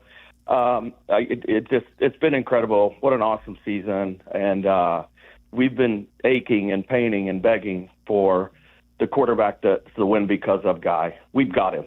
He's there. We've got him. And you guys have nailed it. Having the coach there too and having Caleb wanting to work hard and put in the work. And it's just so much fun. And this is what we've been waiting on. So let's all enjoy it, soak it all up, and let's go Bears, bear down. And I'll see you guys on Sunday. Sounds good, Kenny. I love that you continue to come in town. Mila, another young fan in Naperville. Mila, you're on Waddle and Silvy. What's up? I just want to share my experience of watching the Bears games this season. It has just been so cool because this is my first year I really got into football, and I chose a great year to do it. Oh, yeah. And this weekend we had a bunch of people over, and I also made $500 because my dad was so down at halftime. He said if the Bears won, I would get $500, and it ended up happening. So Wow, you didn't even have to risk anything. Dad just said if this team wins, I'll give you $500. Yeah, he had he thought it was done, that there was no way they would have won, but they came back, so yeah. Shame on Dad. Shame on Dad for that thought. Mila, he has set the bar now. You understand this, that any other game where they're trailing, $1,000. You up the ante and you say, hey, at $1,000. If he says, no, go back to $500, so you did it to me before, and it helped. It's good luck. If the Bears come back, do I get another $500? Yeah. Go Bears. Go Bears. Bear down. There's Mila. I have to give my wife, not even if she wants it, she just takes it anyway. But she said to me, I don't know where you're going with this. She said to me weeks ago after a miraculous win, she goes, I want you to bet $100 on the Bears to win the Super Bowl. And I said, I have 39 cents in my account. I'm not going to do it ever. I said to her, if they go to the Super Bowl and win, I'll give you $1,500 instead. I'll take your bet. Not that I was betting against them, but I didn't have. Right. You'll play the house. I'll be the house here. So if they go to the Super Bowl, But if you would make the bet, maybe she could win $1,500 and get $1,500 for you. Maybe, or she should open up her own account. And you told me you told me that one of your daughters, Georgia did. Georgia bet the game. Georgia was at the game. My oldest daughter was at the game with her husband Jack and his sister Annie and her boyfriend. And at half, my daughter, I think, bet $40 on the Bears money line to win and won like $400, $300. I love that Georgia is gambling. I love it. I don't. She's a grown woman with 2 kids. Yeah, she'll be 33 on Saturday. She doesn't need to be gambling. She's got 2 kids. And I just got done spending about $2,000 buying tickets for all of my kids. So the Waddles are fully in for this divisional game with the Rams. I love it. Regis in Rogers Park. What's up, Regis? See, this is how it starts molding young minds when it comes to gambling. Mila's dad offers $500 if the Bears win. Now this week, Mila's going to say, okay, like Waddle suggested, Daddy, how about $1,000 for this game? No, Mila, you now have $500. Place a wager with Daddy. And then we're going to talk about lines and juice. Yeah. And now we've molded another gambler. I love it. I don't know if this was done the appropriate way because she didn't have to risk anything to win, so it really wasn't even gambling. So isn't that okay, though? That's okay, Daddy. Not though if Mila kind of starts to think that it's just free money and there's nothing you really have to do other than pledge your allegiance to a team. Well, it's the right team to pledge allegiance to, Tommy. Agreed. I love the shirt, Sylvie. Where'd you get that? So this is an obvious shirt. It's the Ben Johnson shirt off. You should just take your shirt off. If you want to honor Ben Johnson, just do the shirt. We don't need to see my B cups in the wild. And then it's got the Wiener Circle logo on it, too. Excellent. Yeah. But that was my point to my call. And I think back, I don't want to sound like old man 85 Bears, but I love the experience that kids are getting with this team. When at least I was in 8th grade with 85. Sylvie, you might have been a freshman in high school. Yeah, I was. But I love the experience that these young kids are getting with an energetic team and building more Bears fans and not more apathy. It's such a great point, too, Regis, because had they beaten a team that wasn't the Green Bay Packers, it would have been fabulous. But I don't think it would have brought the same level of energy that beating the Packers did on Saturday night. It was like that's why we've compared it to the 15 Cubs, because they slayed the Cardinals. Right. And so I think that naturally what it does is it amps up the fan base and juices up the fan base even more than just a win against another NFC opponent, which is great for the fan base, which is why I think you feel all of the energy from everybody. Yeah, and if for those, the naysayers or skeptics who may say, well, everyone's going to be a Bears fan, maybe the large amount of kids growing up will be Bears fans, but it's good to see the kids, love the team and not, start to loathe them at an early age, like the last few years. If you're not winning, kids will, as we've seen, they will go elsewhere. Oh, yeah. Yeah. They will be fans of other teams. And that's why we have a boatload of jerseys from other players in the past. Right. Now, hey, do you want a Luther Burden jersey? Do you want a Colston Loveland jersey? There are so many jerseys on this team that kids want. Before it was just it's Urlacher or it's Cutler. Or you're wearing a CMC jersey from another team. Yes, exactly, or Josh Allen. But now, have at it. Chris and Glen Ellen, you're on ESPN 1000. What's up, Chris? Hey, guys. Thanks for taking my call, man. Long-time listener. I listen to every show every day I drive for work, so love every one of you guys, even Kap. I got something to bring up, too, about Kap at 5:30 here. Okay. Yeah, I called in about 3 years ago telling you guys how much fun it was watching games with my son, who was 8 years old at the time. I believe you have a 11-year-old son. Is that right? Yes. Yeah. So he's 11 now. He got into Madden last year sometime. This year he's a full-out full-out Bears fan. I'm so blessed I get to watch every game with him. It's so exciting. It's incredible. Best. Yeah. He's the best partner ever to watch games. I used to go watch games with buddies. No, I won't do it anymore. But you were talking about a memorable season. I will never forget this season, no matter what happens from here on out. Just being able to enjoy every game. I mean, he cries. He's 6-7 times this year with the miraculous comebacks. He's got tears of joy in his eye. We're jumping up and down. It's been amazing. It's been amazing, and to be able to share it with my son who loves the game. I couldn't think of a better season. Yeah, it's good. Obviously, be able to Special. top it off with a Super Bowl. Thank you. Appreciate it. Let me give it, because we've got Aki's A-list coming up. I remember how Kap went off about the L flag with the Brewers. Oh, yeah. I sent this to Kap. I don't know if anyone else has put the lines together. I asked him this morning, I go, have you guys discussed the L flag curse? Like, ever since the Brewers took an L flag out in their celebration, the Brewers got swept in the very next season, or very next series. The Bears won the division. The Packers lost to the Bears twice, including the playoffs. Bregman on the same night goes to the Cubs, and Giannis keeps getting hurt. And by the way, Marquette is in last place in the Big East.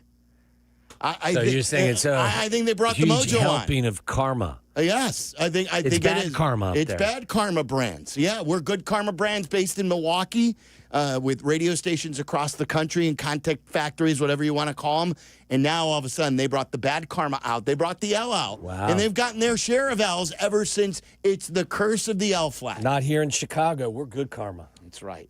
Tim in Uptown. You're on ESPN 1000. What's up, Tim? Hey, guys. Thanks so much for having me on. got it. How lucky are all of us for this awesome Bears victory Monday? I mean, maybe not as lucky as Milo winning $500, but, man, is it just awesome. Before I get to my main point about Caleb's game ball after the game, how cool is this cultural moment that we all get now after these Bears wins, where we all kind of wait on pins and needles for like an hour, 2 hours, 3 hours until these post-game videos drop? I mean, I texted the boys in the group chat after this last one and said, guys, this video might level the city. Like, there might not be a Chicago left after this one hits. It's right. Like, I know whether you're an older fan like you or my kids, it's the first thing. He is scrolling. My youngest son is scrolling for good, better, best. He can't wait for the locker room celebration to come out. And that's why I hope they never stop. It's so cool. Yeah, I hope they never stop, too. I don't know if he's going to keep it going next year or not, but either way, we're lucky to have it this year. No, my main point is, aside from the win and all the cool moments in that post game, something that just makes me so excited for the future is the leadership we're starting to see from Caleb. Not just the giving credit to Ben Johnson stuff, which is, of course, like a trait of a great leader, but you notice how the teammates are starting to prop him up in these moments? Yes. And you know how you be a leader? It's not just being the best. It's being authentic.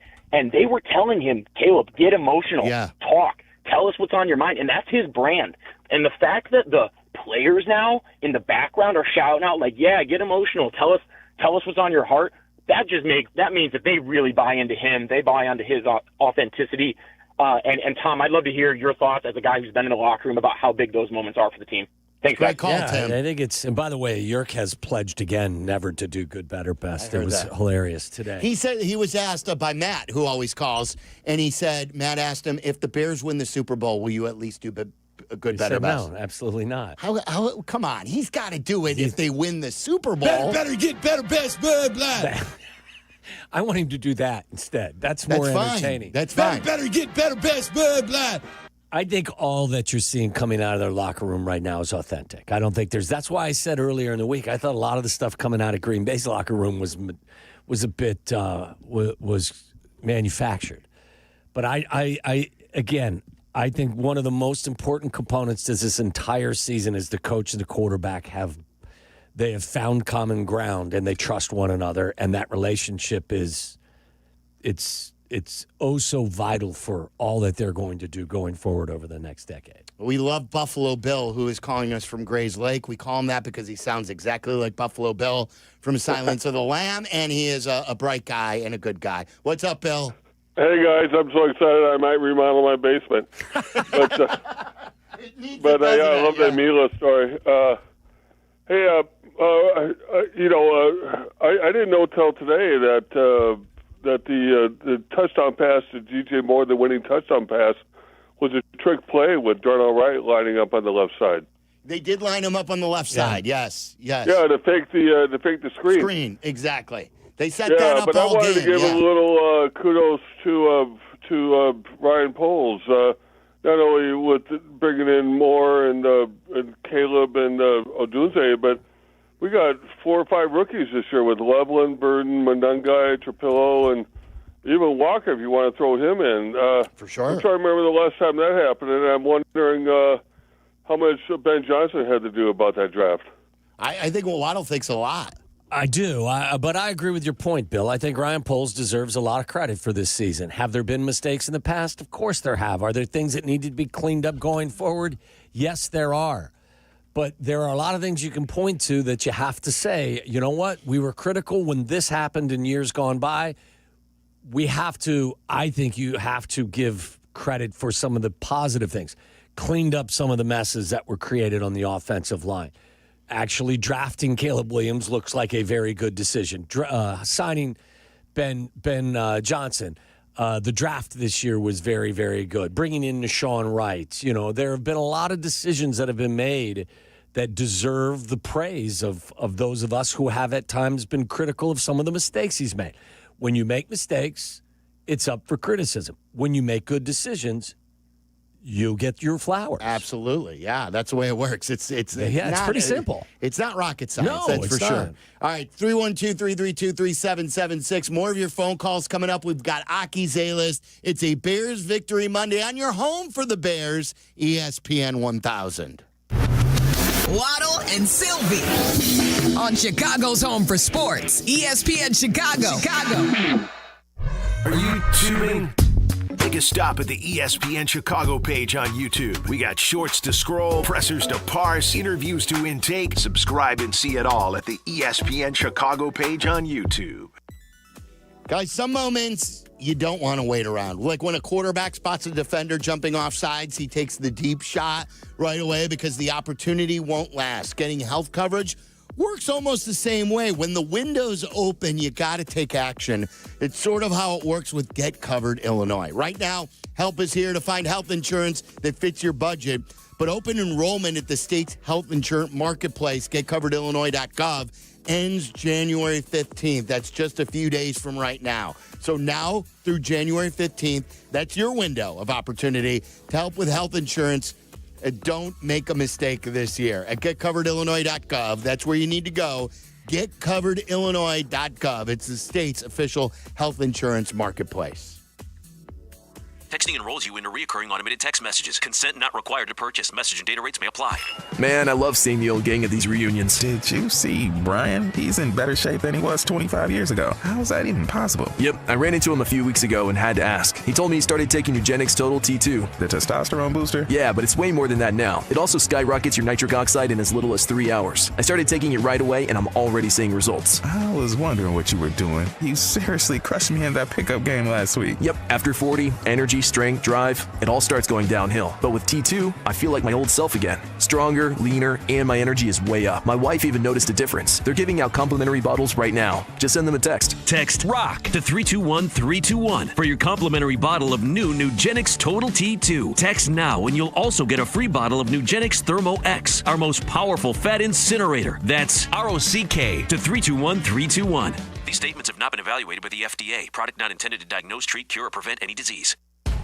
It's playoff time, Chicago. Time to bet on the road to the championship on Circa Sports Illinois. Circa Sports Illinois is sports betting the way it should be. From championship and conference futures to sides, totals, or prop bets for every round, there is simply no better place to bet. Circa Sports offers high app limits, player-friendly pricing, exceptional customer service, and no bet fees ever. Download your new bookie today at circasports.com. Got to be 21 years or older. Gambling problem? Call 1-800-GAMBLER. This is the story of the one. As an HVAC technician, he and his digital multimeter are in high demand. So when a noisy office HVAC turns out to be a failing blower motor, he doesn't break a sweat. With Grainger's easy-to-use website and product information, he selects the product he needs to keep everything humming right along. Call 1-800-GRAINGER, click Grainger.com, or just stop by. Grainger, for the ones who get it done. Smalls here. Life is full of choices, some big, some small. And when you choose an H&R Block Tax Pro, you're choosing the largest network of tax expertise to be in your corner. For when your big ambitions need help with the small details. For when your six figures come from 6 different places. For when your gaming stream becomes your revenue stream. For when your business's year one needs 70 years of tax know-how. At H&R Block, they've seen it all. And they're here to help you make the most out of your money for life outside the box. Good Karma Brands is proud to be an equal opportunity employer, providing equal employment, development, and advancement opportunities to all teammates and applicants. To learn more about careers with us, please send an email to talentacquisition@goodkarmabrands.com. That's talentacquisition@goodkarmabrands.com. Hey, football fans, it's Adam Colopy with the Village of Bedford Park. Just like a winning team needs great players, your business needs the right support to succeed. And that's exactly what you'll find in Bedford Park. Our team works hard to block obstacles, open lanes, and help drive your business into the end zone. Plus, we offer a safe and reliable Lake Michigan water supply. Ready to move the chains for your business? Contact me, Adam Colopy, at ACOLLOPY@villageofbedfordpark.com. The 5 o'clock hour of Waddle and Silvy is brought to you by Steinhoffels with 7 Chicagoland locations, including their newest in Maryville, Indiana. Shop in-store today or online anytime at steinhoffels.com. Listen to us now, live on the ESPN Chicago app. Listen to the show in HD at 100.3 HD2 FM. Listen now on ESPN 1000. This is Waddle and Silvy, ESPN Chicago, Chicago's home for sports. The Chicago Bears select Colston Loveland, tight end of Michigan. So they go tight end, but it's not Tyler Warren. I'm glad they did that. Wow. That is so good. I like that. I like that. Good. So a 2-by-2 formation, safeties backpedal deep, snap back, good pressure, throwing over the middle. He's got Loveland, makes the grab at the 43-yard line. Packers can't put him down to the ground, they never did. 3 or 4 players. Here's the take of the fake, and Cato with green grass throws. It's caught Loveland inside the 20 to the 15. Chopped down there. Bears are back in the red zone and on the move. Again with good protection. Got a loft to throw. He's got an open man. It's Loveland again inside the 35-yard line of Green Bay. And another first down. Bears on the march. Again with good protection. Got a loft to throw. He's got an open man. It's Loveland again inside the 35-yard line of Green Bay. And another first down. Bears on the march. Oh, boy, I didn't realize that ESPN Milwaukee, that was them laughing at the Bears when they drafted Colston Loveland. Yeah, some fellas really certain in their football evaluations, right? Caleb Williams is good for the Packers. That's right. That was a few weeks ago. That was Ben Brust's take. Do you know? There's some ones that are floating former around. Bears fan. I texted him, too. I go, I told you. Wrong time to switch. I let him know that this is like... How did he respond? It's like switching to being a Cardinals fan in 2015. Is he sad? I don't think so. I don't know. I think he knows he's working in Wisconsin. He played for Wisconsin. And so I think he's patronizing the fans. But I don't think it's authentic. So you're saying that he's just playing a role? Is that what you're saying? Like a role in a movie? I think he's doing a character. Is he doing a character? I think he understands kind of like what Jurko used to say. Like you bleed the color of your paycheck. Because he's making a living in Milwaukee. He made the choice, a career choice, and he lives now in Milwaukee, and he played for Wisconsin. So your honesty's purchasable. All right, I'm just trying to listen. I'm just trying to do a little detective work and figure it out. Do you know who a lot of people were trying to compare Colston Loveland to from Ben's perspective? Remember who it was? Yeah, in Detroit, they're tight Sam end. Laporta. Yeah, he's better than Laporta. He's a better athlete than Sam Laporta. Laporta was a second-round pick, wasn't he? I think so. And Sam Laporta's a fantastic player. But Colston Loveland's a better athlete than Sam Laporta. Yes. I think he's a better blocker, too. Yeah. Have you heard He's 21. Have you heard what Brady calls him? Brady calls him Mini Gronk. Yeah. Like, if that's he's 21. If he's getting that comp from Brady and nobody knows Gronk better than Tom Brady, oh boy. I just think it's I think it's silly to, have these definitive takes on, first of all, at the day of the draft. I would even tell somebody, I forgot what it says, Caleb's definitely better than Jaden Daniels. I would say to everybody, I love where Caleb is right now. Bears have their quarterback. I said this to you the other day, before I would say, this guy, Drake may win the MVP. Give it 3 years before you come to terms with making a long-term projection as to what that draft class looks like. What I always said about the Mahomes-Trubisky thing was, it's one thing to miss on Mahomes. It's another thing to totally miss on Trubisky. Like, if Caleb's not the best, but he's still a great quarterback of the group, I'll have no problem. Right. You just, as long as you get a quarterback right. Well, we may find out that all those guys, Bo Nix, I'm not the biggest Bo Nix guy, but to give him credit, he's done a really nice job. They're the number 1 seed. Drake May has had a fabulous second season. Jaden Daniels got hurt, something that concerned me coming out of school, but he was rookie of the year in his rookie season. Like, to come to some sort of definitive conclusion as to who a lot of these guys are after 1 year, even 2 years, I think is just let it breathe. All right, let's get to Aki's A-List. It's time for Aki's A-List. From the mind of the man who understands the 4 Ps of Waddle's world. Aki's A-List. The top questions and topics floating around in Tyler Aki's mind. Are these really the questions that I was called here to answer? Aki's A-List on ESPN Chicago. Tyler's got questions. We'll provide some answers. Sometimes Tyler even gives us a thought and says, what do you think? So what do you got today, Tyler? All right, let's start with Ben Johnson's 4th downs decision-making, because it's something we haven't really hit too much on. We've brought up a little bit today, but this is something that I think has left some Bears fans a little uneasy, and we've talked about it. Like, Ben's not a perfect coach by any stretch. He has his moments where you're scratching your head at times. The Bears go 2 of 6 on 4th down in this game, including the decision to go from it from around their own 30-yard line on 4th and 5. As a whole, what did you make of Ben's 4th down decision-making? I didn't like the decision to go for it on 4th down on your own 32. I thought he told you at the half he didn't like what he was seeing from his offense or his defense.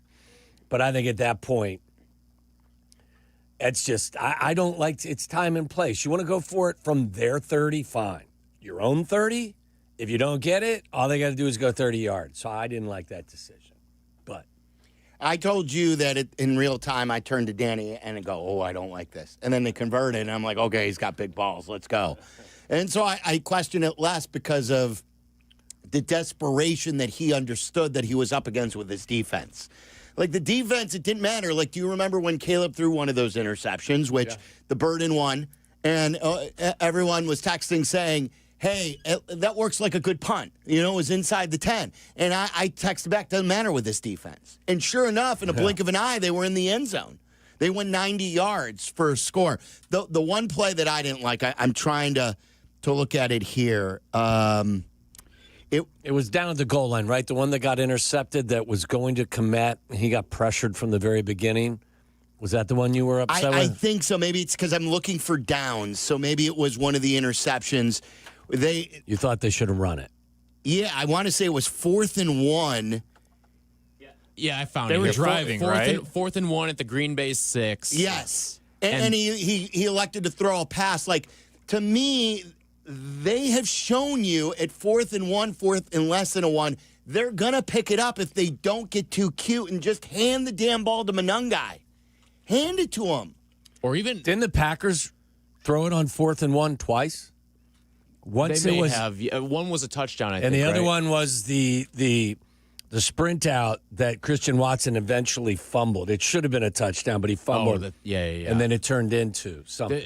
The one thing, too, that they've done a couple times this year, QB sneak with Caleb has worked pretty well, too. I know he's not, like, the strongest guy from, or like, I shouldn't say the strongest guy because that's not true. He's not like the biggest guy or like a Jalen Hurts type where he's just going to run through it, but he finds like the little gaps in the defense pretty well, I think. You don't have to run a tush push per se, but we see it with Brock Purdy too. They did it with Brock Purdy all the time last night. Yeah, he was great at it. Here on that same drive, you had a 2-yard run by Swift, a 7-yard run by Swift, a 3-yard run by Monungai, 1-yard run from Caleb on a scramble, 5-yard pass, 3-yard run. Like you picked up 1 yard on every one of those. Why not there? Just beat them. You don't have to trick them. Beat them. And I felt like multiple times this year he has passed up running ball. It's my only complaint. That more so, they've got to run the ball. I like the DJ Moore run, lost them 3 or 4 yards. Enough. You are such a great play caller with formations and the way you set up plays for later in the game. You don't need to trick them. So, it's just my take. Do you think he's a little bit? Do you think he's like? There was 1 or 2 where I was like, I think this is an emotional 4th down decision. I thought the one on the 32-yard line was. Like it was the third one. I won't call it a panic, but it felt like he's like I don't want to give the ball back. Like I am sick of giving the ball back. You know what this all stems from for me? And it's not to say he hasn't been aggressive all year, but remember they caught him in that moment on the sideline of the Detroit game saying I should have gone for it. I thought of that when I saw them going for it at their own 32. That's good. That's good philosophy. What else? This is the craziest stat that I think has come out of this entire Bears-Packers series from this season. This is from Josh Dubow of the AP. Offensive plays run with the lead in the 3 Bears-Packers games this season. The Packers have run 106 offensive plays with the lead this season in the Bears series. The Bears have not run a single play with offensively with a lead against the Packers this year, and they are 2-1. It's incredible. I could not believe that. It's one of those statistical. It's not even an anomaly. It is so off the chart to go 2-1 with that. And like the first 2 games, they never had the lead. Yeah. Until and it wasn't a lead, they walked it off. And this game they were playing from behind most of the game. If you would have told me though, and I said this at halftime, that the Bears would have run a 16-play drive to start the game, and then told me that they'd be trailing 21-3 at the half, I never would have believed it. Like the first drive was exactly what we wanted. We wanted them to receive. We wanted them to take the ball downfield and score. They ended up with 3. It wasn't perfect. You would have liked 6. But never when you started the game like that did I think they would fall quickly behind like they did. You know, there was a quote I thought I saw from Robert Saleh that said about the Packers, if you take them out to deep water, they'll drown. Oh, really? Meaning, I thought I saw that somewhere. I'm looking for it right now. And Saleh and Matt LaFleur are like best of friends. Yeah, remember, Robert Saleh came in as a consultant after he got fired by the Jets last year. The point I'm making is like, I think it's it's been a theme for them this year. They don't know how to win games. They don't win games. It's evident by your stat, Tyler, that they're 6-3 in the 9 games where they had a 10-point lead or more with less than 5 minutes to go. I mean, I think that there is something to a team that knows how to win and a team that doesn't know how to put people away. And I think that Packer team is just that. And don't think for a second Ben Johnson wasn't telling his guys, especially in the fourth quarter. You got one more quick, Tyler? Yeah, okay. I want to talk about the flip side of this with the Packers and moving forward here. Because if you're Green Bay and if you were to put your Packers hat on here, would you fire Matt LaFleur after what happened on Saturday night? Because I went into this saying the Packers would be stupid to fire Matt LaFleur. Then I saw how Saturday played out, and that's not an isolated incident. You kind of see it a couple times every single year with this team. And it's still not what I would do, but I would understand it a little bit more after seeing what happened on Saturday. I'm kind of in the same camp as you. I just would say to Green Bay, be careful what you wish for. I've said this about their quarterbacks. You just don't simply go from Favre to Rodgers to another Hall of Famer, and he's pretty good. Like, he had statistically a good game. He was really good. Well, look, I would be good He was having a catch with his kids in the backyard. I know. Listen, the defense had no resistance. I get it. I like our guy better. Jordan Love played exceptional football last Saturday. When Romeo Doubs is running uninhibited downfield wide open. Like DJ Moore? On that play? Yeah. I mean, it happens in a game that guys get wide open. But that's neither here nor there. I would just say that this isn't going to happen either with coaches. You're not going to get it right every time. And you can do far worse. If they know they're getting Harbaugh, fine. He brings on his own set of issues, but you got to know your replacement. I say as a Bears fan, you want to fire LaFleur, go ahead. I'm with you. Try and get it right. Yeah, I mean, look, I think there's more good than bad there. I don't know what their problem is, though, not being able to win games. Like, I got to trust in our coach that he'll have the answers to the questions late in the test. I'm not so sure about the other group right now, especially what I've seen lately. And I'll take it a step further and see what I saw them come out and do offensively to start the second half.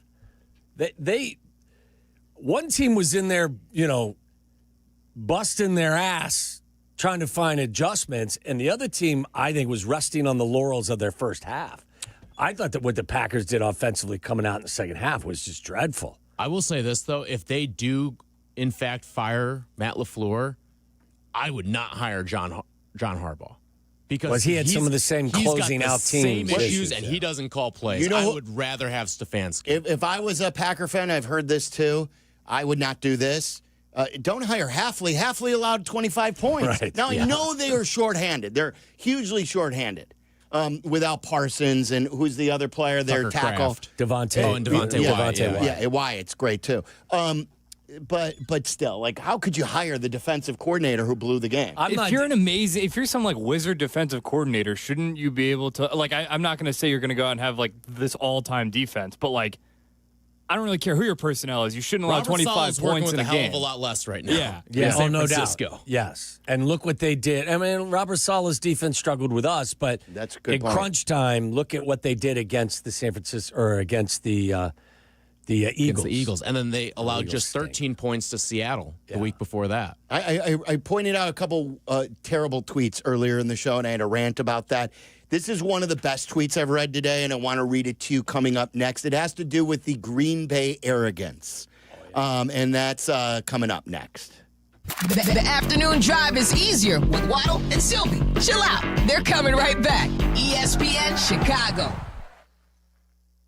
Here comes the Chicago Bears podcast. It drops daily on the ESPN Chicago app, and its rotating co-hosts make an essential pod for Bears fans. Join host Pat the Designer and company for the Chicago Bears podcast from ESPN Chicago, your home for Chicago Bears content. Yeah.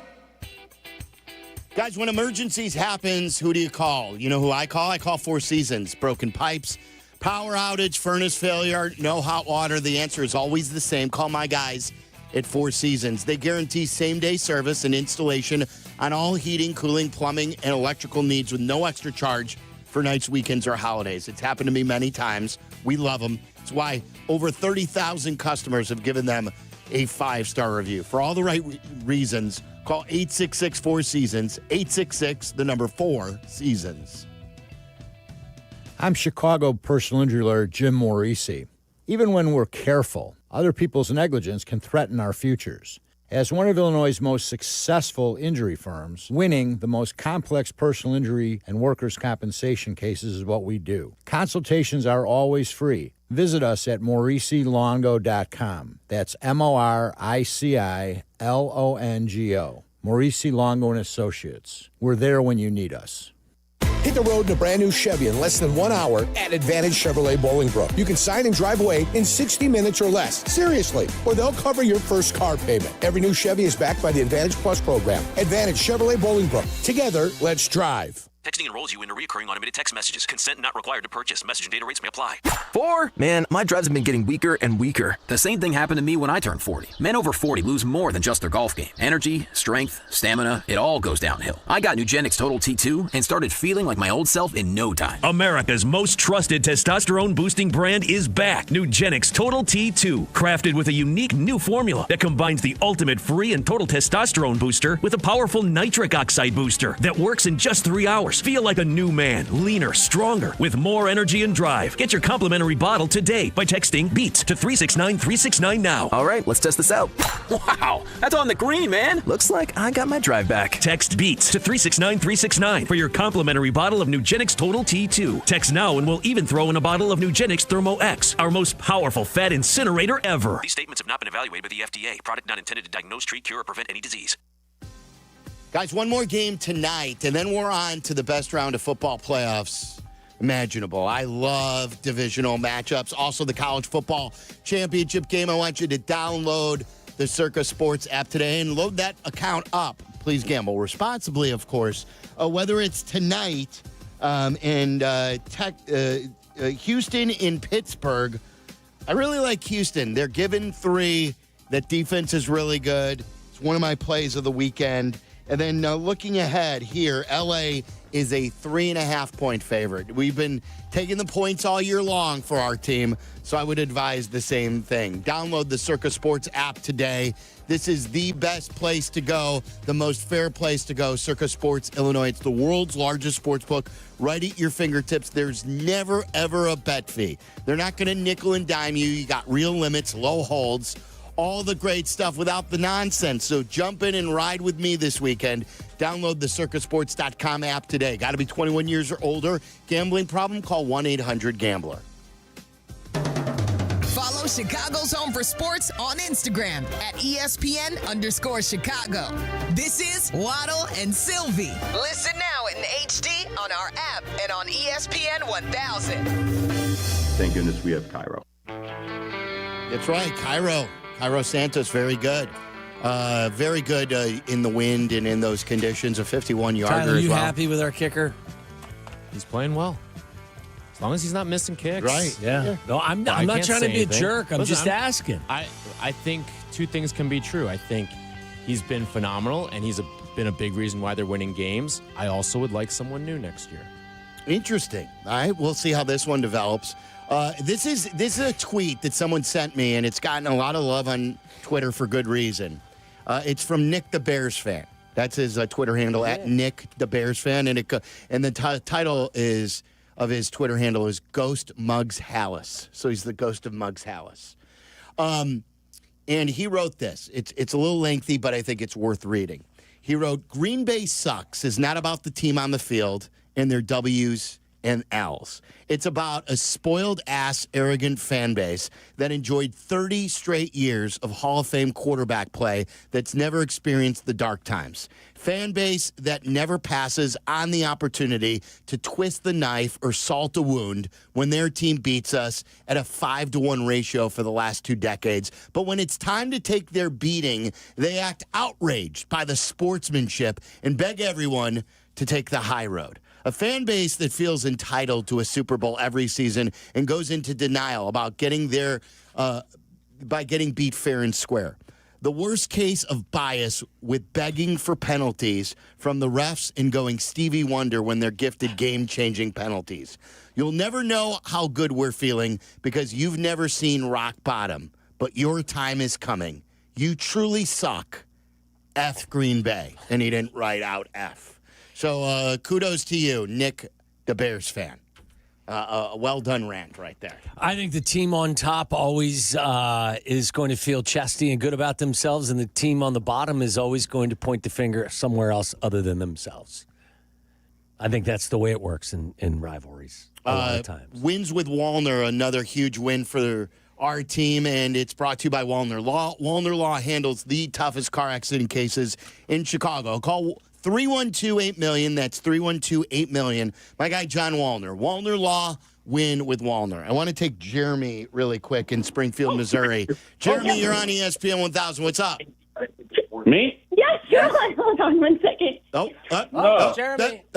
Sorry, wrong phone. Got 2 phones going. Had to shut it down. First-time caller. You working? First-time caller. Thank you. What were you doing with the other phone? Listening to your live podcast. Oh, okay. All right. Now I'm on my girlfriend's phone, who is kind of the topic of our conversation. So she never a sports fan. I mean, she's the go sports girl, never liked sports. But I I took her to the Vikings game week 1, and she has fallen in love with the Bears. She loves Monungai. I got her a Kyle Monungai jersey for Christmas. And but the point of the call, she predicted after the Bengals game, as soon as Loveland ran that touchdown, she said, the Bears are going to the Super Bowl this year, and called it. So I wanted to call in and let you guys know that, and we'll call back if that happens. And just what did you to call say? What did hey. you say when she said that? Well, so every game, I mean, I'm trying to just not have a heart attack during the game every week. But every game I'm negative Nancy, we've been Kyle Brandt. She was trying to prop you up. I've been a Bears fan since I was 5 years old. Mm-hmm. Springfield, Missouri, we had WGN growing up, so I got to watch Bears games as a kid, even from Springfield. I loved Walter Payton. He was my favorite player ever.